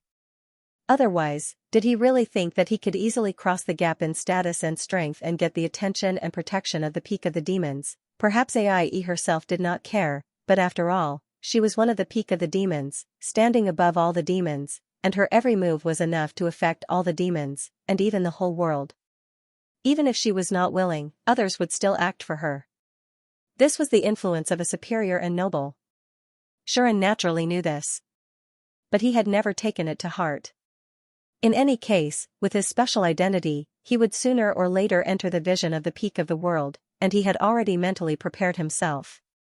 Now, although his strength could not be said to be without scruples, at least he had a way to give himself some confidence, so he was not afraid and dared to directly leave the elven homeland with Milu and Lide. Thanks to this, if it was any other time, he would definitely retort when faced with Lide's self-righteous evaluation. But now, he was more concerned about another matter. In other words, the demon refining ritual is still being held in the Tagore woods? Sharon asked. Have you found the original demon? Lyde's answer to this question was very straightforward. No. Lyde replied. If it was so easy to find them, the oldest faction of the old demons would not have survived for 1,000 years, they would have been uprooted long ago. Yes. Milu also nodded heavily as if agreeing, and even made a fist gesture. She punched out, and her small fist directly stirred up a shocking wave of wind, blowing away the surrounding sea of fire. What a terrifying yuppie. Sharon instantly went silent and sighed. What's wrong? Lyde asked. Do you have a grudge against the original demon? Seeing that Sharon was so concerned about the original demon and the demon refining ritual, Lyde more or less wanted to pursue the matter. Grudge? Sharon pursed his lips. If you really want to put a finger on it, you can't say that I don't have any. Although the Gaglioli family was the main culprit of the incident at the Adro Canyon, it was not as if Sharon did not secretly remember the original demon as the mastermind behind it. In addition, Sean was not on good terms with the Old Devil sect, so he was naturally an enemy of the most mysterious and ancient Old Devil sect. Of course, the real reason why Sharon was concerned about the original demon was the seventh demon and the creation of a new demon king.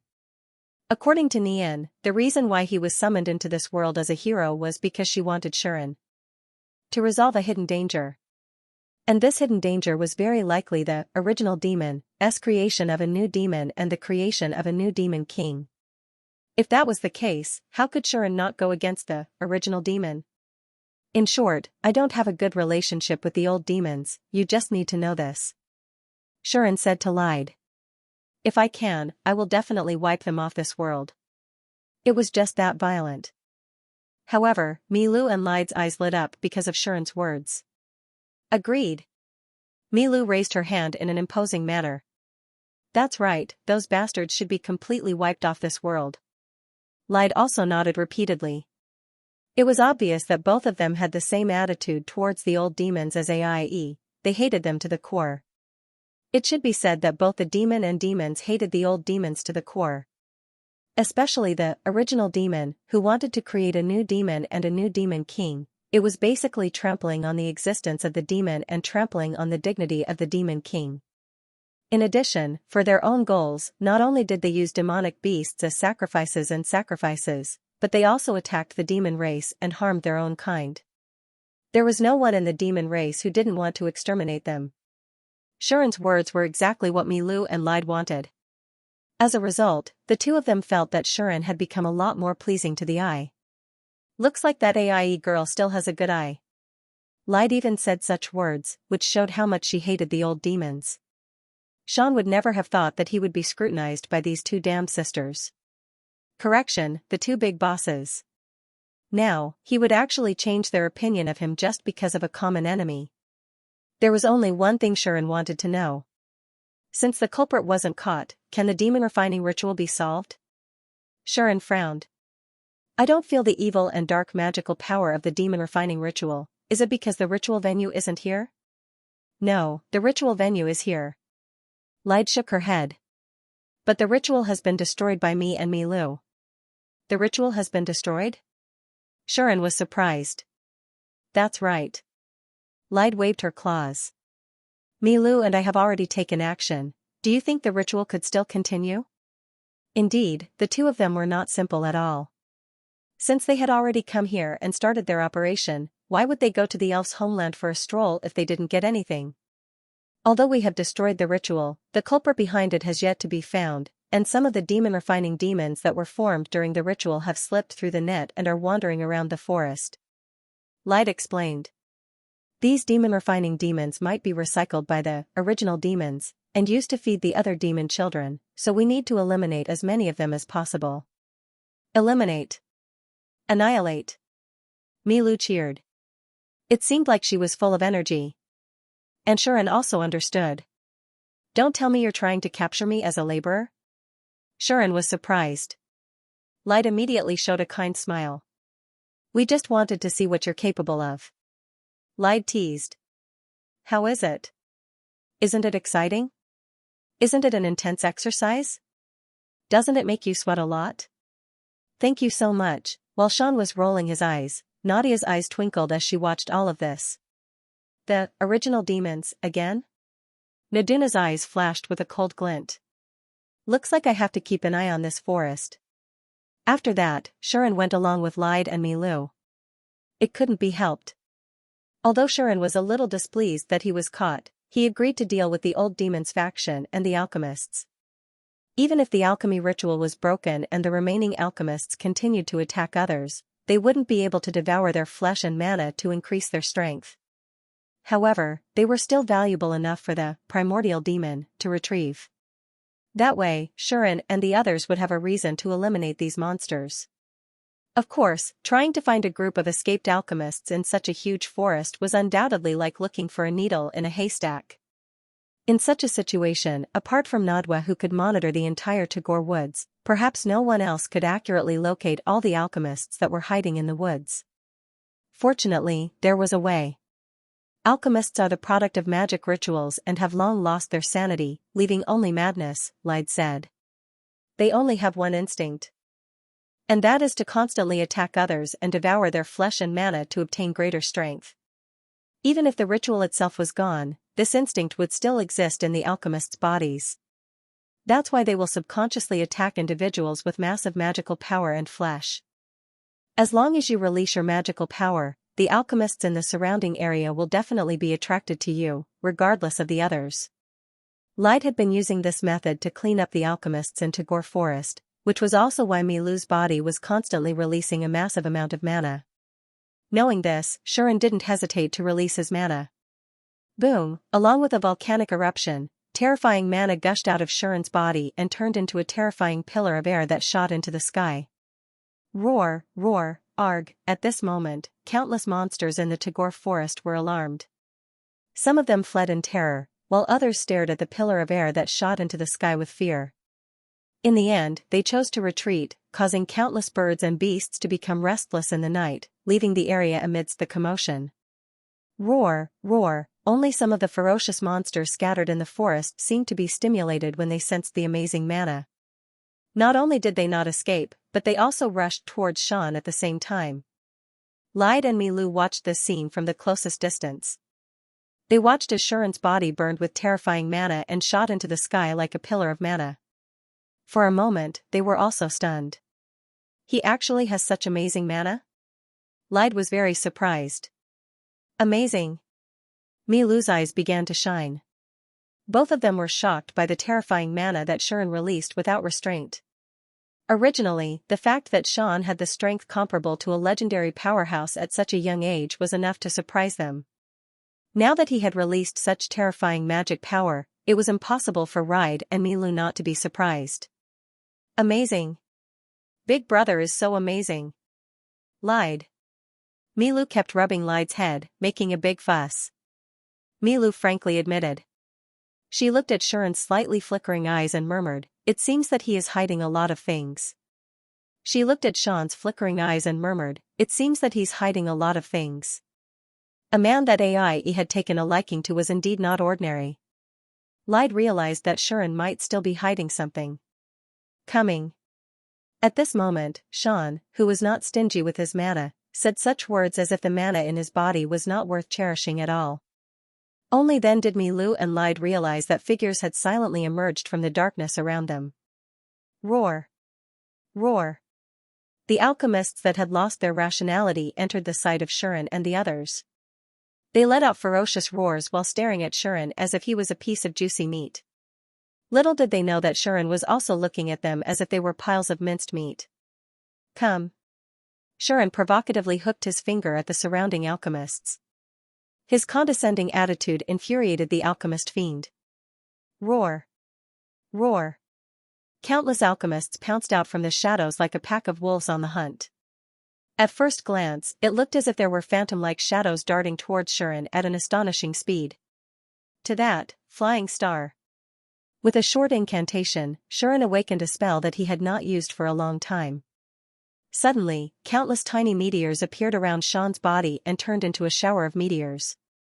Like a violent storm, they blasted towards the surroundings. Bang! Bang! Bang! Bang!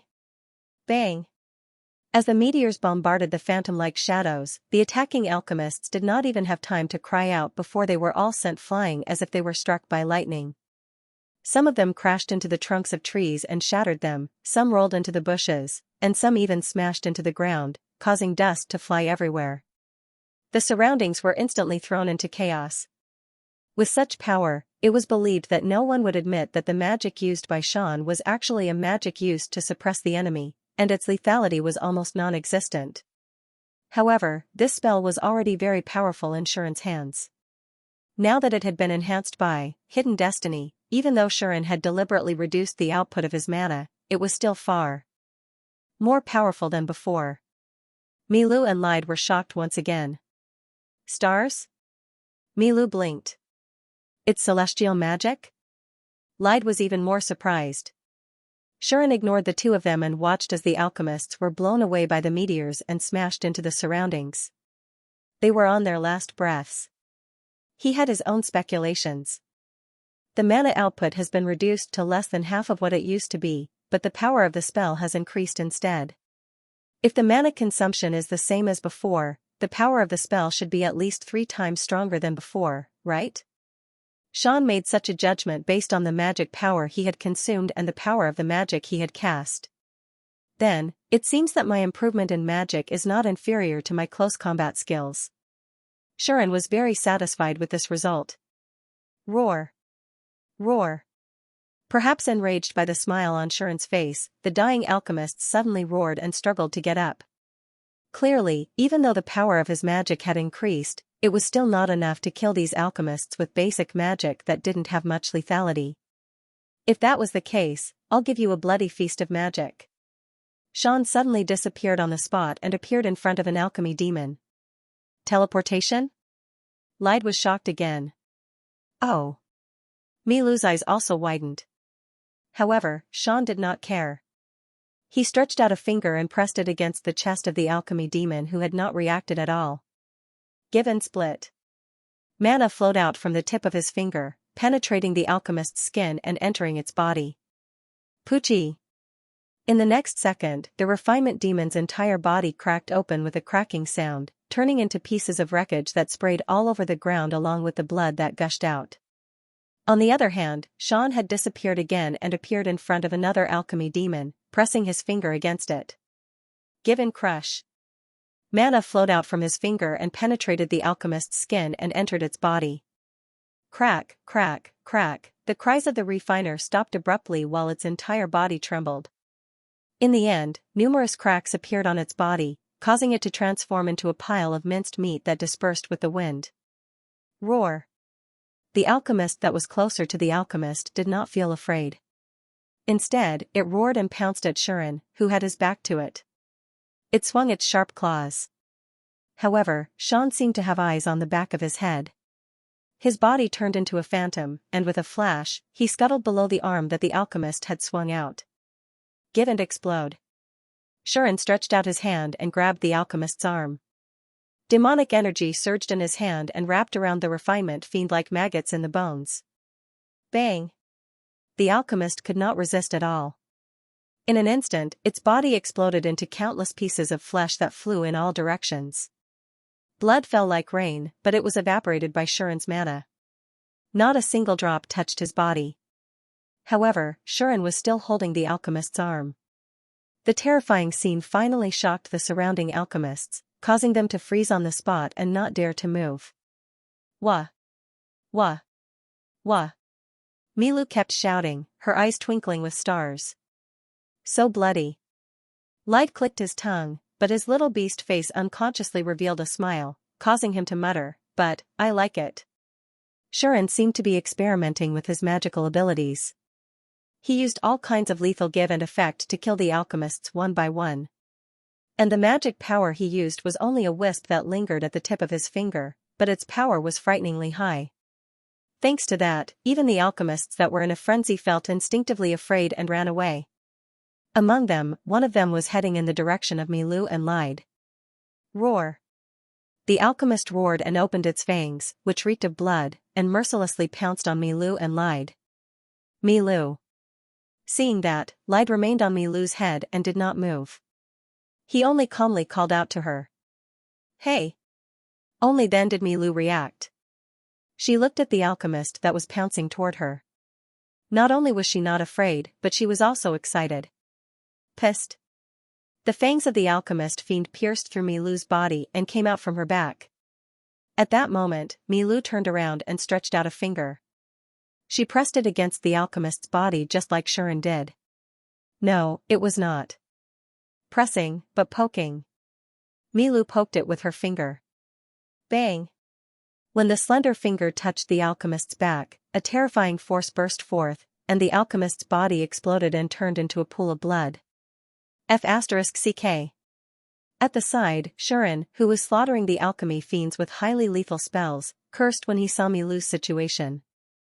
It looked like she was doing the same thing as Xianxia, but anyone with a bit of insight could see that the results were the same, but what Xianxia and Milu were doing was worlds apart. Xianxia had relied on highly lethal spells to kill the explosion alchemy fiend with a single finger. What about Milu? She did not use any spells at all. She did not even use any skills.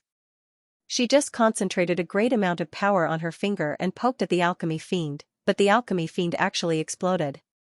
The power that burst out in that instant could probably even blow up a small mountain. Even Xianxia and Yulin could not achieve such terrifying power. Perhaps only Aie and Lilith could challenge it. How could Xianxia not let out a foul word? Don't let those alchemy fiends escape, Milu. On the other hand, Light had been lying on Milu's head and calmly gave instructions. Okay. Milu nodded her head obediently. In the next second, she turned into a blur and scurried away. The afterimage was not fast.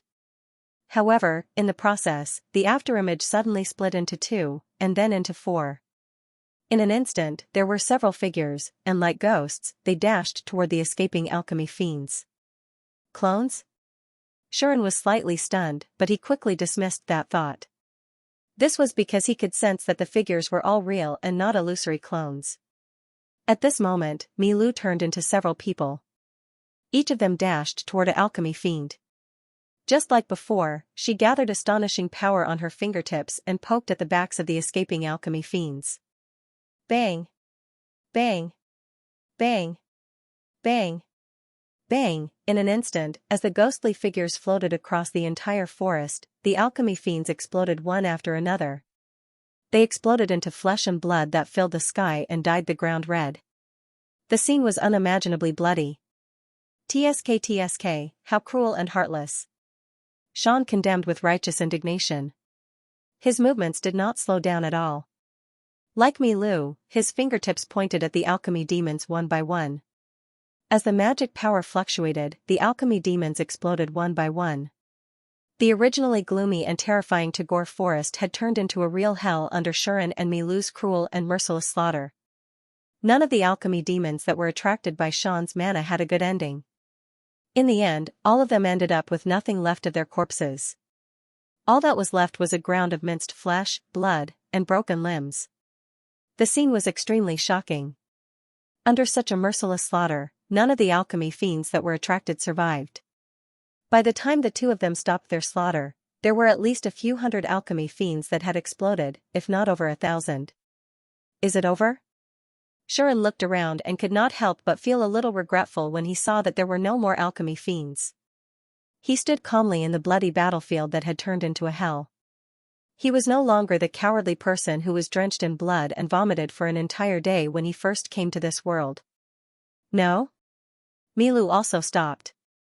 One of her slender fingers was still upright, and all the alchemy fiends had returned to one. She looked like she had not had enough fun. The alchemy fiends in the vicinity should have been cleared out. Light glanced at the two of them and said unhappily, "What? Don't you think it's enough?"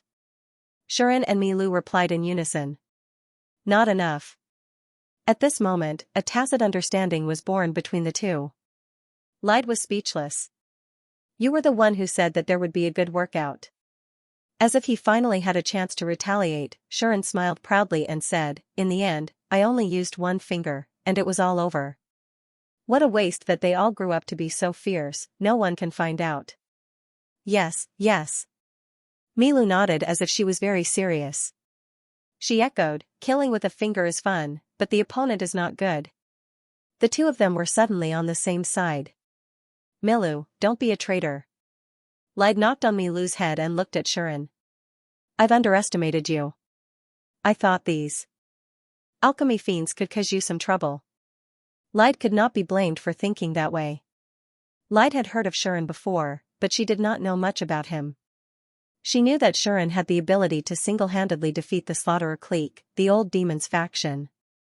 He also had the ability to single-handedly destroy nearly half of the kingdom's knights. He even destroyed the noble district of the Mitra kingdom. However, Shuren was only in his early 20s, and he was a human. He was not a natural-born magician like the elves, nor was he a natural-born melee fighter like the orcs.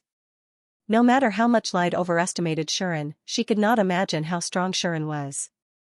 Therefore, from Lide's point of view, it was already amazing that Shuren could enter the legendary tier at such a young age. Looking at the entire human race, perhaps only the most valuable treasure of the kingdom could rival him. Who would have thought that Shuren's strength was much better than she had imagined? His level might not seem high, but his strength was far beyond his level. Just from what she had shown so far, Shuren's performance was not inferior to any of the 13 heroes. Of this, Lide could guarantee. After all, among the demons, no one knew the 13 heroes better than she did. I'm starting to get curious now. Lide narrowed her eyes and said, why haven't I heard of a little monster like you before? With the strength and talent that Shuren had shown, it was impossible for him not to be famous. But in reality, about half a year ago, no one had heard of the name Shuren. It was as if this fellow had appeared out of thin air, suddenly becoming famous and showing off his abilities. He had become a big shot that no one in the entire world dared to ignore. He was a big shot that everyone in the world knew. Before this, Lide did not pay much attention to this. Until now, she felt a little strange and a little curious. Big Sister and AIE should know something, right? Lide had such a premonition. Otherwise, with that cautious elder sister's personality, it was impossible for her to allow AIE to hang out with a human boy of unknown origin all day long. Did AIE, that damned girl, take a fancy to this human brat because of this secret? After Lide understood this, she finally became a little interested in Shuren. On the other hand, Milu seemed to have taken a liking to Shuren. At this time, she was already hugging his thigh and smiling. Big brother, it's really fun. Milu smiled so much that even her eyes were curved. This made Shuren feel uncomfortable. Thinking about the scene of this seemingly innocent and romantic little girl using her fingers to blow up the alchemy demons, Shuren could not help but worry that the hand that was hugging his thigh would accidentally use a little strength and break his leg. Thinking about how this girl did not feel scared at all when she saw the bloody scene, but laughed happily and thought it was fun, Shuren felt that his previous premonition was right. There was a part of this little girl's nature that was rather dangerous. Moreover, her power was quite strange. She could ignore boundaries and the enemy's attacks, as if she did not exist in this world and was just a mirage. Whether she was being burned by fire or bitten by the fangs of the alchemy demons, she could turn a blind eye. All attacks would pass through her body, unable to touch her. She also had absolute strength, enough to blow up an alchemy demon with one finger. Apart from that, she could also clone herself, which was strange and terrifying. Shuren felt that this innocent and romantic little girl was not human at all. She was more like a ghost. Therefore, when it came to Milu, Shuren always felt an indescribable chill lingering in his heart. On the contrary, he was more or less curious about Lide, this rather mysterious furry little beast. By the way, why didn't you attack just now? Shuren asked Lide. I wanted to see how you would attack. Hearing this, Lide glanced at Shuren. If the other humans knew about your thoughts, I'm afraid they would drown you in curses. Then, Lide uttered a strange sentence. What do you mean by that? Shuren raised an eyebrow. It's very simple. Lide smiled leisurely and said, because they are different from you, they would never want to see me attack. Of course, Shuren did not understand this sentence. Only Nadwa, who had turned into nature, could not help but shudder as if she had been traumatized. Looking at Milu, who was happily hugging Shuren's thigh, and Lide, who was lying lazily on Milu's head, Nadwa let out a bitter laugh. Only she knew exactly how terrifying this strange combination of man and beast was. Let's put it this way. If it was said that in the demon clan, the most ferocious were the dragon demons and the poison demons, then the most dangerous were the two people in front of him. The dragon demons and the poison demon were feared because of their cruel temperament, but this human and beast were not. Their personalities were not bad. One was naive, romantic, and innocent, while the other was lazy, mature, and easy to talk to.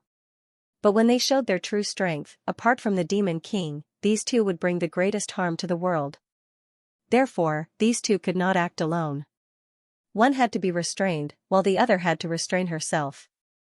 And once these restraints were removed, they would instantly transform into the most terrifying existence, bringing disaster to the world. To put it bluntly, the evil god Lilith, who once turned the world into purgatory, was probably on par with these two. If Lilith was the strongest evil god, then these two were the strongest evil demons. Fortunately, these two are not as unstable as the dragon demons and the poison demon. They are easier to deal with. Nadwa could only be glad that Shuren met these two.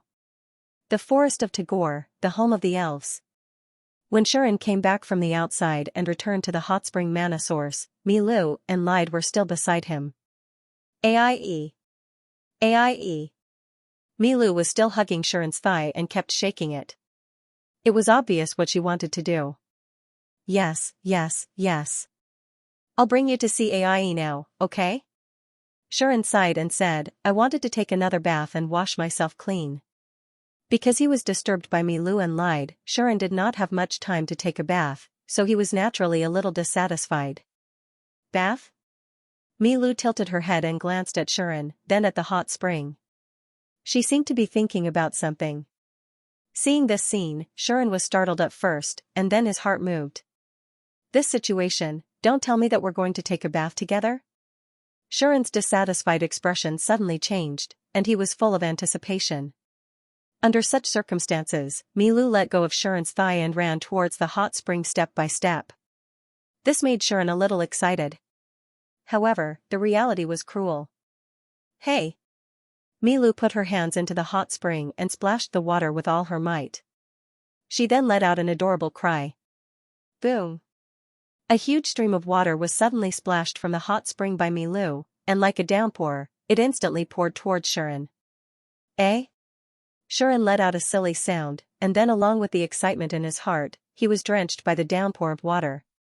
When the water subsided, Shan, who was standing there, had become a drenched chicken. He seemed to be in a daze, and could not react for a long time. Bath. Done. Milu ran back, hugged Shuren's thigh again, and said with a smile, Aie. Aie. This little girl did not want to take a bath with Shuren, but to quickly see Aie and help Shuren take a bath.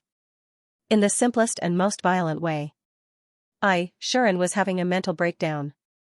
Damn, this bath is better than not taking a bath. Pfft. Ha ha ha ha. Lide, who was lying on Milu's head, could not help but laugh. That unbridled laughter infuriated Shan. He grabbed the furry little beast and ravaged it with all his might. You did it on purpose, didn't you? On purpose, right? Shuren was furious as he rubbed Lide around. Hey! Stop. Don't do this to me. Lide didn't expect Shan to attack her, or rather, she didn't expect that someone would dare to treat her like this. She was shocked, and then struggled, her voice full of anger. However, Shan did not care. After venting his frustrations, he felt a little better. Let's go, I'll bring you to see Aie. After tossing Reed back onto Milu's head, Shan wiped the water off his face and led the way in front with a lifeless look on his face. Aie. Milu, who had been stunned by Shuren's ravaging of Lide, immediately threw everything to the back of her mind and happily followed. Milu, who was initially stunned by Shan's actions, immediately threw everything to the back of her mind and happily followed behind. This brat, how dare he treat me like this? Lide, on the other hand, was lying on Milu's head, tidying up his messy fur while gritting his teeth and muttering. Lide lay on Milu's head, muttering through clenched teeth as she tidied up her messy fur. After leaving the area where the hot spring was, Shan saw it. he saw Caroline pacing back and forth in front of him, looking rather vexed and anxious. "You're back." Caroline seemed to have sensed some movement. She turned her head and looked in this direction. After seeing Sean, she immediately rushed over excitedly. "Why are you so excited?" Sean didn't expect the inflexible elf maiden to be so worried about him, and was a little surprised for a moment. Who would have thought that the agitated Caroline would raise the staff in her hand and knock it on Sean's head without a word? Bang, with a crisp sound, Shuren caught Caroline's staff and stopped it above his head. "I knew it." Shuren looked as if he had expected this. "Let go." Caroline abruptly retracted her staff and glared at Sean. She said hatefully, "Didn't I tell you not to do anything suspicious?" It was obvious that Shuren's disappearance had left Caroline in a terrible mood. "Suspicious?" Sean blinked and said innocently, "I'm just taking a walk around." "Is this considered doing something suspicious?" "You." Caroline was furious. "Did you know that Her Highness Aie and Lilith almost caused a huge ruckus in the elven homeland because of your disappearance?" This? Shuren really didn't know. However, he could imagine the situation. "Looks like I made them anxious." Shuren scratched his head and laughed wryly. "Great, I'll definitely be scolded when I get back." These words didn't elicit a response from Caroline. Instead, it attracted Reed's attention. "From what you've said, that girl cares a lot about you." Reed sighed with mixed feelings. "She's so nervous after leaving for such a short time. It's hard to imagine that Aie would do something like this." "Yes, yes." Milu nodded repeatedly in agreement. "You are." Only then did Caroline notice Reed and Milu's presence. Seeing the human and beast duo, the anger in her heart was replaced by doubt. Shuren ignored her. "Let's go back first." Shuren called out to Milu and Reed, intending to take them back to the treehouse. However, Reed spoke up at this moment. "Take Milu there," Reed said to Shuren. "I'm going to see the Elven Queen." The one who reacted to these words was none other than Caroline. "See the Queen?" Caroline wasn't shocked by Lyde's ability to speak. Instead, she became vigilant and said to Lyde, "Who are you? Why do you want to see the Queen?" Caroline stared warily at Lyde. "Don't worry, little elven girl." Reed wasn't angered by Caroline's attitude. Instead, he said with a smile that wasn't quite a smile, "I'm just going to talk to that little girl Sophie about what happened in Tagore Forest. I won't do anything to her." Little girl?" Caroline's expression immediately froze.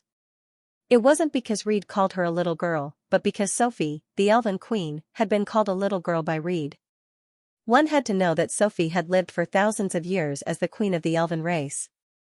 There were only a handful of people in the Omnipotensen who could call Sophie a little girl. And it was obvious that all of them were existences of higher status than Sophie. How could Caroline not freeze up, but Reed was no longer paying attention to her. "I'll head over to your side later," Reed said to Shuren, "help me keep an eye on Milu. Don't let her run around, got it?" After that, Lyde stood up from Milu's head for the first time. With a swoosh sound, he turned into a black shadow and instantly disappeared in the direction of the Queen's palace. "Wait." Caroline wanted to stop him, but she couldn't make it in time. This made Caroline want to chase after him subconsciously. "All right, sister, don't worry too much. Don't worry about so many things, okay?" Sean stretched out his hand, grabbed the back collar of the deputy division leader of the Elven division, and pulled him back. "What are you doing?" Caroline struggled. Unfortunately, Caroline might be an excellent mage, but she wasn't an excellent athlete. In front of Sean, the strength of her struggle was completely insufficient. Shuren calmly carried the struggling elf girl in one hand, and the happy Milu in the other. He walked towards the treehouse as he spoke. "Why?" Shuren said, "If she really wanted to do anything to your queen, she would have died 1,000 years ago." Caroline's movements froze at these words. 1,000 years ago. How could Caroline not have guessed something when this sensitive year had been brought up? Back then, Sophie, as the Elven Queen, had not only led the elves to participate in the final battle against the Demon King, but had also joined forces with Rhea and Naya to form a team of 13 heroes to fight against the demon beasts of the 6 demons. Now that Shuren had mentioned 1,000 years ago and said that the mysterious little beast had wanted to do something to the queen would have been finished then. There was no need to say what this would make people think of. Could it be that the talking monster is? Caroline shuddered. Only then did Shuren smile playfully. Of course it's your queen's old rival. That was it. The elven homeland, the queen's palace. At this moment, Sophie, who had been sitting upright on the throne, had opened her eyes and walked down from her throne. In front of him, Rhea and Naya had also arrived, but their faces were tense, and they looked very nervous. Sophie arrived in front of Rhea and Naya, as if bringing these two close officials with her as she stared at the opposite side. There, a mysterious furry little beast appeared and landed in front of the three legendary elven mages. Long time no see, Sophie. Lighter looked at the three familiar faces in front of her and grinned. Sophie took a deep breath as she stared at this little beast that was much smaller than it was 1,000 years ago. Yet, she could still sense a trace of terrifying malevolent aura from it. Rhea and Naya were already bowing to him. Greetings, Your Highness. Greetings, Your Highness. Rhea and Naya bowed respectfully, their tone filled with reverence. Sophie did the same. It's really been a long time. Sophie's voice spread respectfully. Demon beasts, Your Highnessly Dorma. In a trance, Sophie felt as if she had returned to the suffocating battlefield. On the battlefield, high-powered magic intertwined like artillery fire, gradually bombarding groups of enemies. The human warriors were roaring and charging. The demons were slaughtering in a frenzy. The Protoss goddess appeared in every corner like a commander who dominated the situation. The sky, the earth, the sea, everything seemed to have ushered in the end of the world, bathed in blood and fear, as if it could be destroyed at any moment. As the elf queen, she was at the center of the battlefield. Beside her, other than the two trustworthy elves, there were also the brave companions, as well as the heroes of the human race and other races. A total of 13 of them, they were regarded as the stars of the battlefield, the existence that had reached the limit of their lives, stepping into the realm known as legendary. They even had the ability to change the situation of the battlefield, changing the current situation of the war. Humans and even the Protoss had high hopes for them. However, reality slapped them hard in the face. To this day, Sophie could still remember how hopeless she had felt when she saw that appear. It was a roar that shook the world. It was a horn that announced death. The roar spread through the air. The trembling sound came from under her feet. It just like that, like a natural disaster that could destroy the world, suddenly appeared. A gigantic body that covered the sky. A loud roar that awakened fear. A ferocious appearance. A terrifying murderous aura. The largest beast in the world appeared on the battlefield, moving its limbs that were as big as mountains, moving its body that was as big as a continent, bringing the entire battlefield under its feet. People saw it kick over the mountains with their own eyes. People saw it break through the clouds with their own eyes. Fear. Despair. Insignificance. Powerlessness. Those were the emotions in the hearts of everyone on the battlefield at that time. Sophie could even clearly see her trusted subordinates and the other 10 heroes of the human race trembling. The trembling that originated from instinct uncontrollably emerged from the bottom of everyone's heart. Even the existence known as heroes couldn't avoid it. Because, after all, they were still mortals. Because, after all, they were still mortals. It was no longer a matter of whether or not they had the chance to win, but whether they were on the same level. Sophie could be sure that, if it weren't for the wailing around them and the fall of so many companions, the 13 of them wouldn't have the courage to challenge the world-destroying beast. And in the situation where they overestimated themselves and issued the challenge, in the end, more than half of the 13 people were still killed on the spot. Sophie was lucky. No, not only Sophie, but Rhea and Naya were also lucky. This was because they were not warriors who needed to charge and break through the enemy lines, but mages who needed to support from the rear. That world-destroying ferocious beast had never cast its gaze on the insignificant mages. It only attacked the flies that were harassing it and rushing toward it. So, the 3 of them all survived.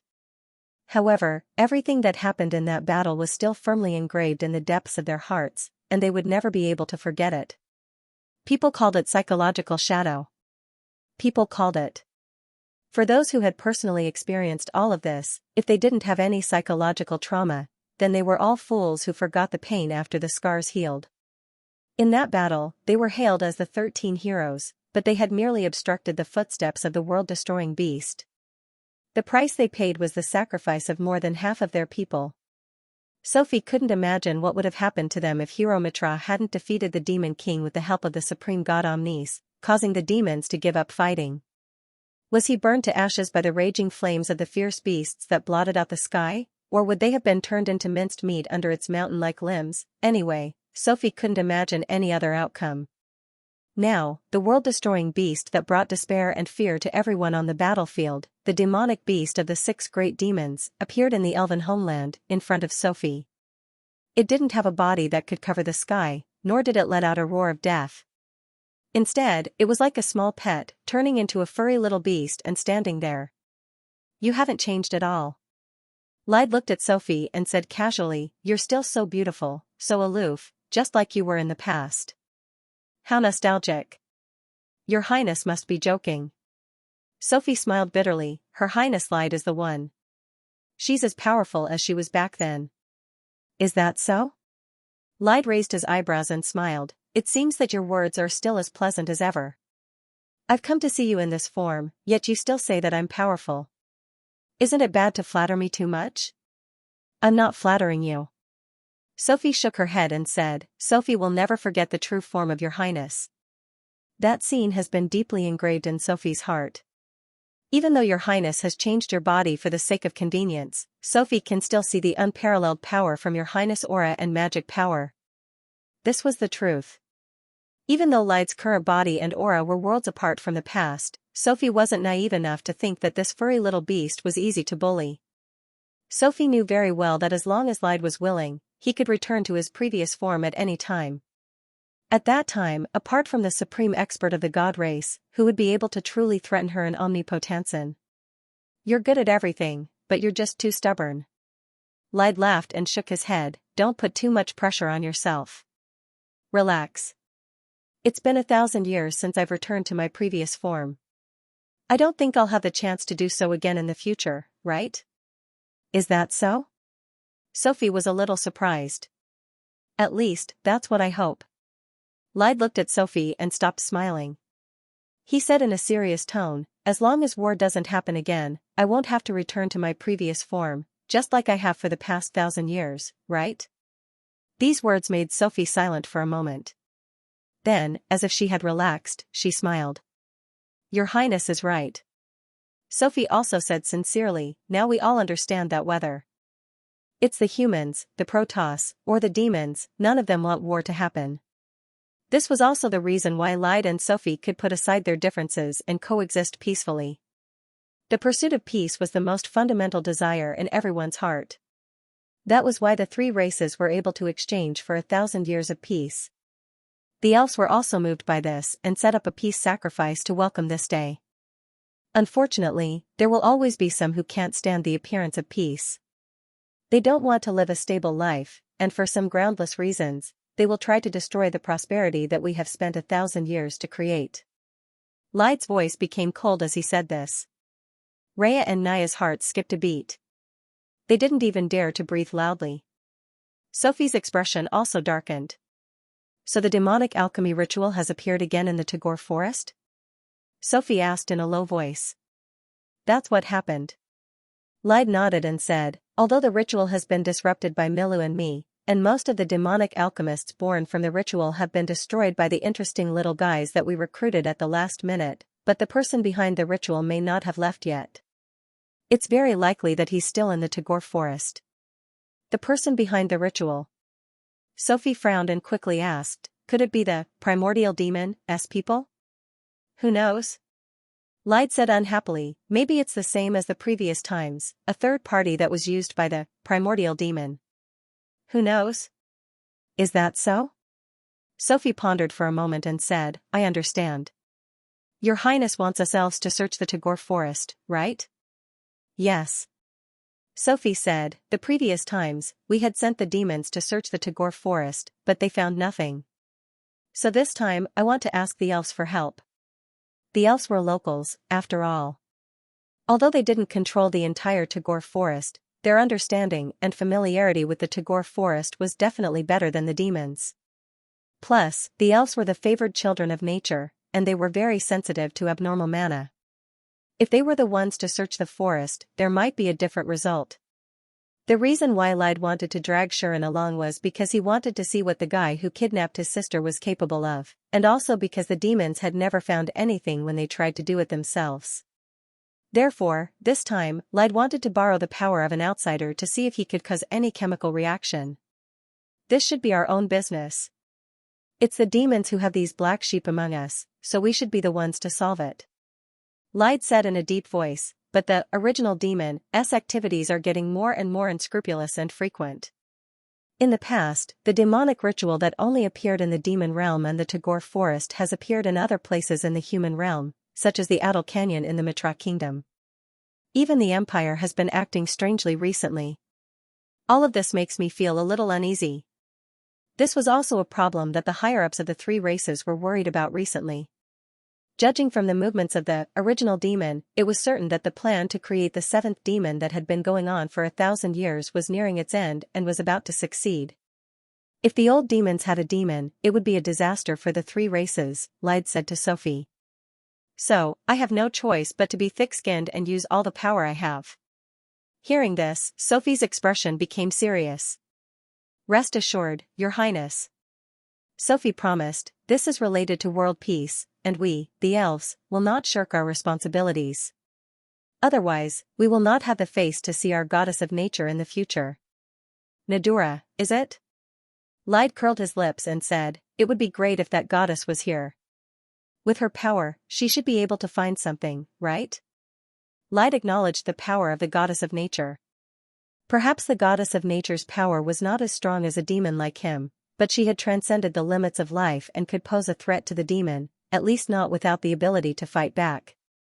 Moreover, the most troublesome thing about the goddess of nature was that she could manipulate nature and even transform herself into nature. Once she used this power, other than the demon king and the supreme god, no one would be able to detect her existence, let alone hurt her. She could spy on the entire world, and except for a few special situations, nothing could escape her eyes since she had become one with nature. Even the supreme of the demons, Scylla, once felt that this was extremely troublesome.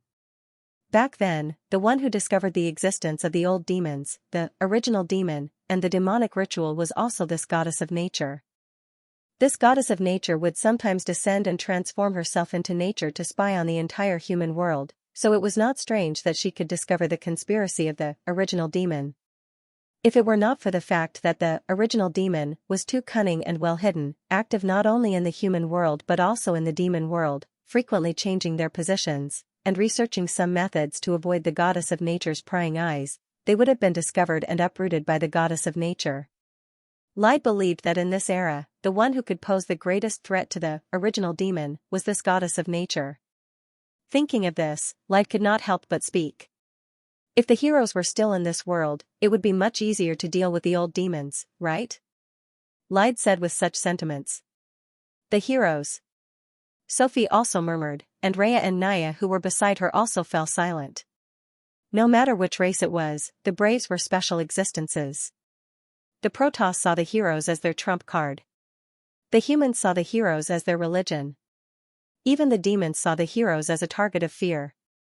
If there were still heroes in this era, would the so-called old demons still dare to be so arrogant? Would the original demon, the seventh demon and the new demon king still be a threat when facing the heroes of the legends? This thought made Sophie feel a little melancholy. Perhaps, the heroes could really appear again, Sophie said. Mitra's sacred sword has been inherited by the kingdom's treasure, and in time, she will definitely become the hero of this era. Perhaps.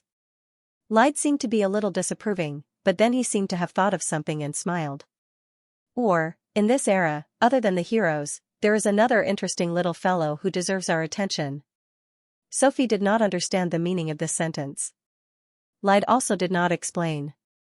Anyway, I will leave this matter to you too. Lyde said to Sophie again. During this period, we will temporarily stay here. If there is any situation, you can inform me. Yes. Sophie nodded solemnly. If there is any situation, I will inform your highness immediately. Good. A trace of fierceness flashed on Lide's face as he said, this time, not only me and Milu, but also Aie and the evil god Lilith are here. I don't believe that in the face of this power, a mere, original demon, can cause any trouble. Leaving such words behind, Lide disappeared in a flash. Only Sophie was left, looking in the direction where Lide disappeared. After a long time, she spoke in a faint voice. Can we really hope that the heroes will appear? This was a question without an answer. Elf's homeland, treehouse.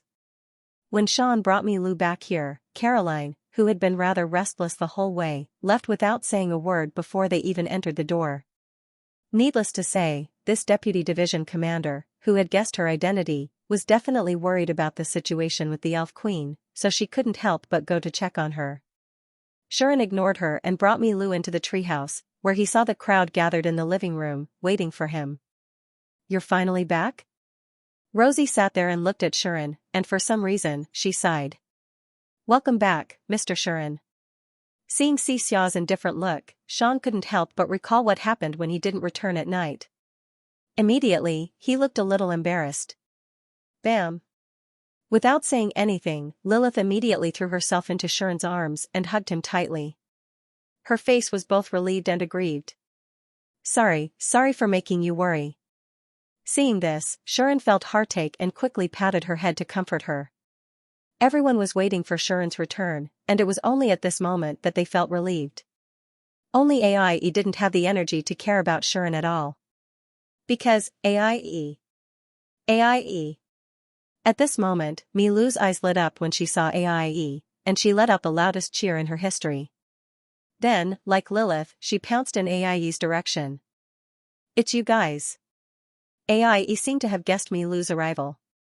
She sighed and tried to dodge, but she couldn't avoid Milu's pounce at all. Milu hugged Aie tightly, rubbing Aie's face as she cried out happily. Aie. The entire treehouse was instantly filled with Milu's joyful laughter. That laughter had a kind of feeling that made people want to smile knowingly. However, seeing such a strange little girl suddenly hugging Aie and making Aie show a look of resistance, everyone couldn't help but be shocked. Don't tell me this is. Rosie's eyes widened in shock. La Xiao was also looking at Milu in silence, and her eyes were slightly lowered. Lilith tilted her head, looking confused. Especially when they saw Aie's unwilling face, but completely unable to resist being hugged and rubbed by Milu, it was easy to imagine how surprised they were.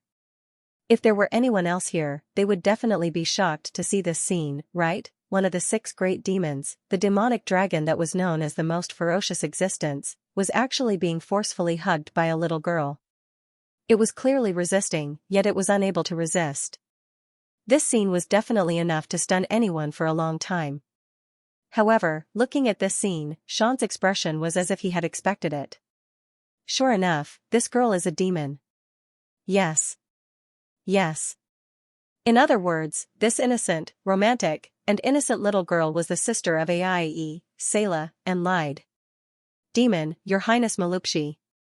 Devil, Her Highness Miliapesh, this was Malupshi. This Malupshi. This was Lu's real. Was me. It was the same for Lide. She had been calling herself by her nickname and had not revealed her real name yet. Aie. Milu hugged Aie tightly, as if she was hugging her most beloved toy. She cried out continuously, her voice filled with happiness and joy. On the other hand, Aie only felt reluctant and unhappy about Milu's behavior. Alright, stop shouting. Aie said in annoyance, every time you see your sister, you are so excited, how lonely are you? Yes. Milu nodded repeatedly and said pitifully, Milu is very lonely, Aie is always not here. The little girl's face was full of grievance. Unfortunately, Aie, a person with a heart of stone, did not fall for it at all. Stop it. Aie exposed Milu and said, you are with Lide every day, how can you feel lonely? Others may not know, but Aie could not be clearer. Milu had always been accompanied by Lide, and she had never acted alone. There was no other reason than that this devil's mind was relatively immature, like a child who only knew how to make a scene, and rarely had her own judgment and principles. If someone were to dangle a lollipop in front of her, this devil would definitely follow them. She was easily deceived and committed a grave crime. Therefore, no one was willing to let Milou act alone. Coincidentally, if Light acted alone, once she entered a state of battle, she would become a very dangerous type. Therefore, this pair of human and beast sisters had been together for more than 10,000 years, always moving in and out together. One usually restrained her strength and was protected by Milou in a relatively weak manner, so that it was convenient for her to act, while the other acted according to Light's instructions, so that she would not deviate from the norm and do something terrible. Under such circumstances, Milou always had Light by her side, so it was impossible for her to feel lonely. Of course, it's not the same, Milou said very seriously. Light is the elder sister, Aie is the younger sister. How is it not the same? Aie retorted, it's not the same, it's not the same. Ugh. Milou immediately puffed up her cheeks and protested, it's not the same, it's not the same. Sigh. Aie suddenly felt a headache, you only know how to be difficult. Who is the elder sister and who is the younger sister? The two sisters reunited after a long time and became a mess. It must be said that the scene was quite interesting, and even Xianxia watched with a face full of interest. Suddenly, a sharp pain came from his waist, causing Xianxia to involuntarily suck in a breath of cold air. You bastard, he saw that Rosie had come to Xianxia's side, one hand was pinching the soft flesh of Xianxia's waist, looking angry. What are you doing? Xianxia rebuked. However, this action was met with Rosie's angry glare. That's what I want to ask. What have you done? Rosie lowered her voice and said angrily, what have you done? Why are you with Devil? Why is Devil here? What the hell happened? Rosie tossed out a series of questions. Clearly, Milou's appearance had made the princess a little flustered. Well, it's a long story. Xianxia did not know how to explain. Could it be that he coincidentally met her when he was taking a bath? *T. Then you better make it short. Rosie had no intention of letting Xianxia off. The couple immediately became entangled and even attracted Lilith's attention. At this moment, none of them realized that Milou, who was entangled with Aie, suddenly caught a glimpse of Xianxia, who was standing expressionlessly at the side. The innocent smile on her face froze, and her whole body trembled violently, causing her to become sluggish. Milou. Aie's face darkened when she realized this, and she secretly cursed in her heart. However, Milou just stared blankly at Xianxia and did not react for a long time. Seeing Milou like this, Xianxia did not bow, but just stared at her. Finally, she reached out her hand and touched Milou's head. This action not only stunned Aie, but also caused Milou's emotions to explode. Woo, Milou suddenly burst into tears and began to cry. Huh? What? Xianxia and Rosie, who were whispering to each other, finally noticed this scene. Looking at the crying Milou, they were dumbfounded. Aie was at a loss, which was rare. On the contrary, Xianxia was not moved at all. She just quietly touched Milou's head, as if she was silently comforting her. This development caused the entire treehouse to become silent. Everyone could only look at each other, completely at a loss of what to do. No one knew how long this scene lasted. Until a faint voice came. All right, Milou, don't cry. Along with such a voice, the furry mysterious little critter appeared in the treehouse. Huh? Lilith blinked her eyes. You are. Rosie was shocked, and her expression changed abruptly.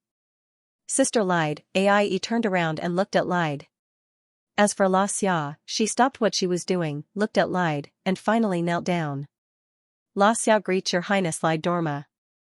Xianxia respectfully bowed to Lied, just like the first time she met Sala and Aie.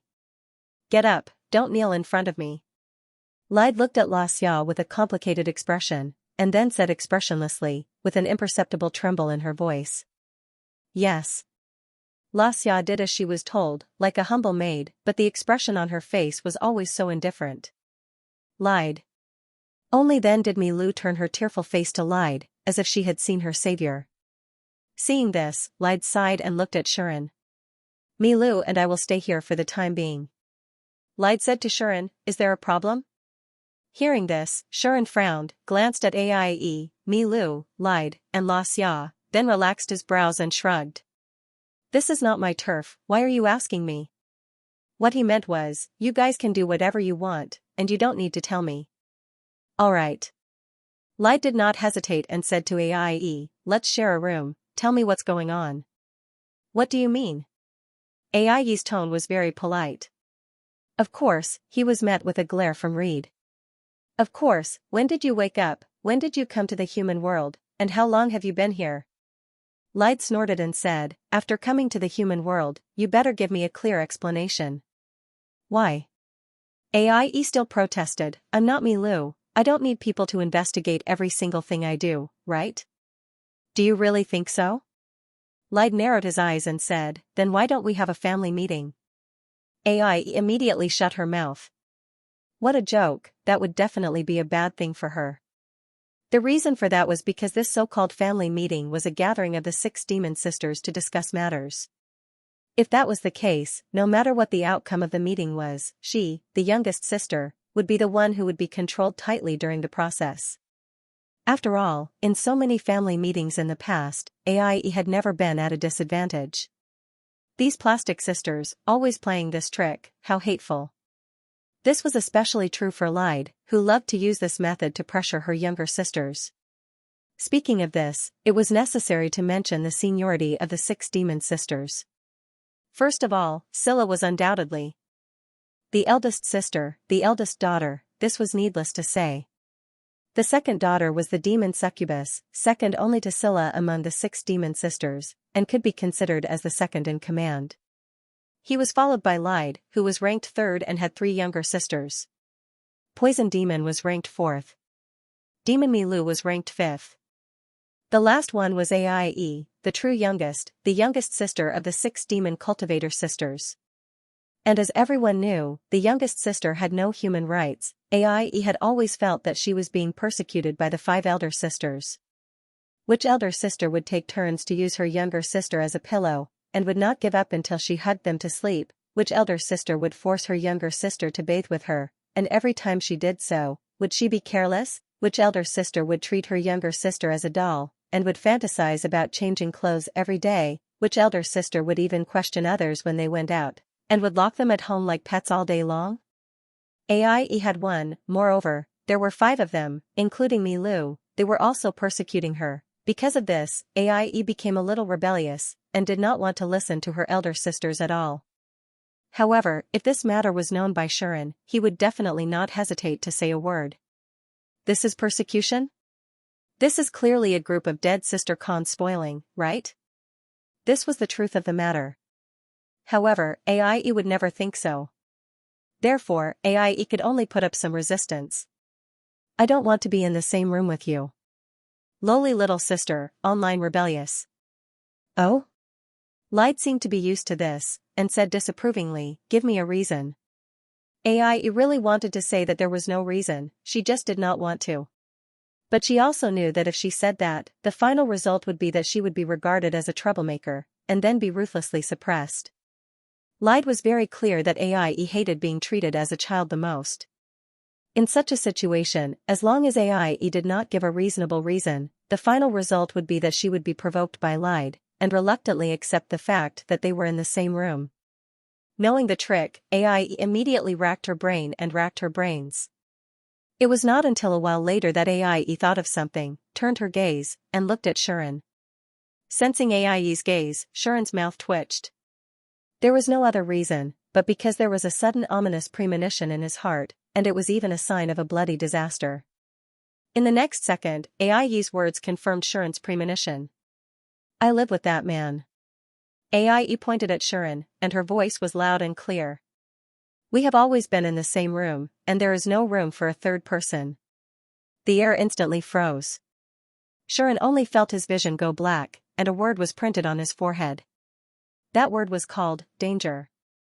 At this moment, a bone-piercing chill began to spread throughout the silent treehouse. It was a murderous aura. A real murderous aura. Both Rosie and Lyde were exuding a strong murderous aura at this moment, causing Mi Lu, who had been crying, to stop. Is what she said true? Lyde stared at Shuren, his beastly eyes emotionless. He looked at Shuren as if he was looking at a piece of meat that was about to enter his stomach. I want to know too. Rosie nodded. Her movements were light and her voice was pleasant, but the murderous aura on her body was even stronger than that of the ferocious demon beast. Haha. Shuren laughed. What else could he do but laugh, cry? He wanted to, but the people here did not seem to want to give him the chance. Especially Aie, who seemed to have sensed nothing and directly spoke. Of course it's true. Aie said faintly, he even saw my chest. What do you think? Pfft. Shuren vomited blood. Hua hua. The murderous aura on Lyde and Rosie's bodies became even stronger. It had already turned into a solid substance, to the extent that it could cut a person into 1,000 pieces. Under this murderous aura, Lilith and Milu looked at each other, seemingly unaware of what was happening, or perhaps they did not feel that anything was wrong. On the contrary, Xianxia, for some reason, was exuding a cold aura like Lyde and Rosie, and the way she looked at Shuren had become unprecedentedly cold. This made Shuren unable to help but speak loudly. Don't tell me you really believe it. Shuren wanted to say, how can such a clumsy lie fool people? Both of you are at the top of your respective races, you can't be so stupid, right? However, just as Shuren was about to say so, Rosie spoke first. I believe it. Rosie looked at Shuren with disdain and said, because this is definitely something a thick-skinned guy like you would do. Shuren's words and actions in the past were finally met with retribution here. I believe it too. After all, as far as I know, the two of you have always been together, and you have never been separated. And I know this girl well, she would never use something that has never happened to fool people, because she disdains it. Lyde's voice was even colder. This time, Shuren really vomited. However, he had to admit that Lyde's words made some sense. Haven't you slept with me before? Aie stared at Shuren. Sean was speechless. In his memory, he had indeed used this lass as a pillow a few times and slept comfortably on the same bed as her. Haven't you seen my chest? Sean's mouth twitched. It seems like I've probably seen it before. Lyde and Rosie sneered at the same time, as if they were judges who had decided on a case. Their murderous aura surged. Lyde and Rosie sneered at the same time, as if they were judges who had decided on a case, and their murderous aura swelled. Sean had to clear his name. Although I've slept with this girl a few times, we haven't slept together every day. She's spreading rumors. Although this girl would never fool people with something that had never happened, she definitely had the ability to make things sound serious. Although this girl wouldn't fool people with something that didn't happen, she definitely had the ability to make things sound serious. Even if it was just a few times, you two did sleep together, didn't you? Even if it was only a few times, you did sleep together, didn't you? And you've seen my chest, haven't you? Rosie also stared at Shuren, her eyes burning with anger. Rosie also stared at Sean, her eyes burning with anger. Rosie stared at Shuren, her eyes burning with anger. Shuren was still trying to defend himself. He was sure that both Rosie and Lyde had already gotten the wrong idea. He had only seen the scenery under Aie's pillow. It wasn't as if he had seen through her clothes. Other than being shocked, he had not enjoyed anything else. However, after hearing Shuren's words, Lyde and Rosie obviously misunderstood. But Lyde muttered. Just. Rosie looked at Shuren as if she was looking at a beast. Even Xianxia, who was at the side, spoke up. I know Mr. Shuren is very thirsty. Xianxia dropped the last bomb with an expressionless face and said, next time, I will try to improve it so that Mr. Shuren can do it here, instead of touching a child. As soon as she said that, the murderous aura exploded. You even touched her? Aie's expression changed. She stared at Shuren with a cold expression. Even Mi Lu stared at him as if someone important to her was being bullied. Haha. Ha ha ha. Shuren laughed again. His laughter was extremely hollow. He knew that no matter what he said, it would be useless. Countless cliché plots told him that in this situation, it was impossible to make a group of angry women listen to him, understand him, and solve the misunderstanding. At this time, they had become the most unreasonable beings in the world. No matter what he said, they would not listen. Okay. Shuren immediately went into a state of desperation. Isn't it just the Sharaba? Come on. I want to see what you can do. Shuren gave up on defending himself and pulled out the holy sword from his waist. Seeing this, the women's expressions changed again. Interesting. You want to fight us with your sword? Lyde licked her fangs. You want to fight back? Rosie was even more furious. He didn't say anything. Seeing Shuren draw his sword without hesitation, she slowly got down from her seat. Bad guy. Milu might not have understood everything, but she seemed to have decided to target Shuren. Her face puffed up like a meat bun. In front of Shuren, the group of girls entered a state of battle. This was undoubtedly a group of terrifying opponents. 3 of the 6 demons were the Dragon Demon, the Beast Demon, and the Devil Demon. The Kingdom's Treasure, the successor of Mitra's Holy Sword, and the human princess who was known as the modern hero. In addition, Xianxia quietly retreated to the side. She had no intention of pleading for Shuren and chose to watch from the sidelines. Without a doubt, this was the most luxurious lineup that Shuren had ever seen. Shuren was under a lot of pressure. Really. He didn't have the confidence to win against any of the people in front of him. Now that they had joined forces, how could he not feel pressured, including Rosie? Shuren did not dare to underestimate them. This princess already had Mitra's holy sword. Once the holy sword was unsealed, she would at least be on the same level as Alidia. Not to mention, this princess still had a unique skill that she had never shown before. Therefore, even when facing Rosie, Shuren had a feeling that he would be forced to use all his skills, not to mention that there were still 3 of the 6 demons eyeing him. Fortunately, Shuren was not completely without help. Swoosh! In a flash, Lilith appeared in front of Shuren. Her body was surging with evil energy, exuding an extremely terrifying aura. That aura caused Aie, Lida, and Milu's eyes to freeze. Lilith, step back. Aie said to Lilith in a deep voice. Lilith naturally would not step back. She did not know what was going on. She only knew that these people in front of her were planning to bully Shuren. Since they were planning to bully Shuren, then no matter who they were all her enemies. Therefore, Lilith shook her head decisively. Lilith. Shuren was touched. Sure enough, the little cotton-padded jacket that sticks to me the most is the best. I didn't hurt her in vain at all. Good boy, today we will fight against these unreasonable women together and tell them that the truth is justice. Shuren said this to the strongest goddess who was in charge of evil. Okay.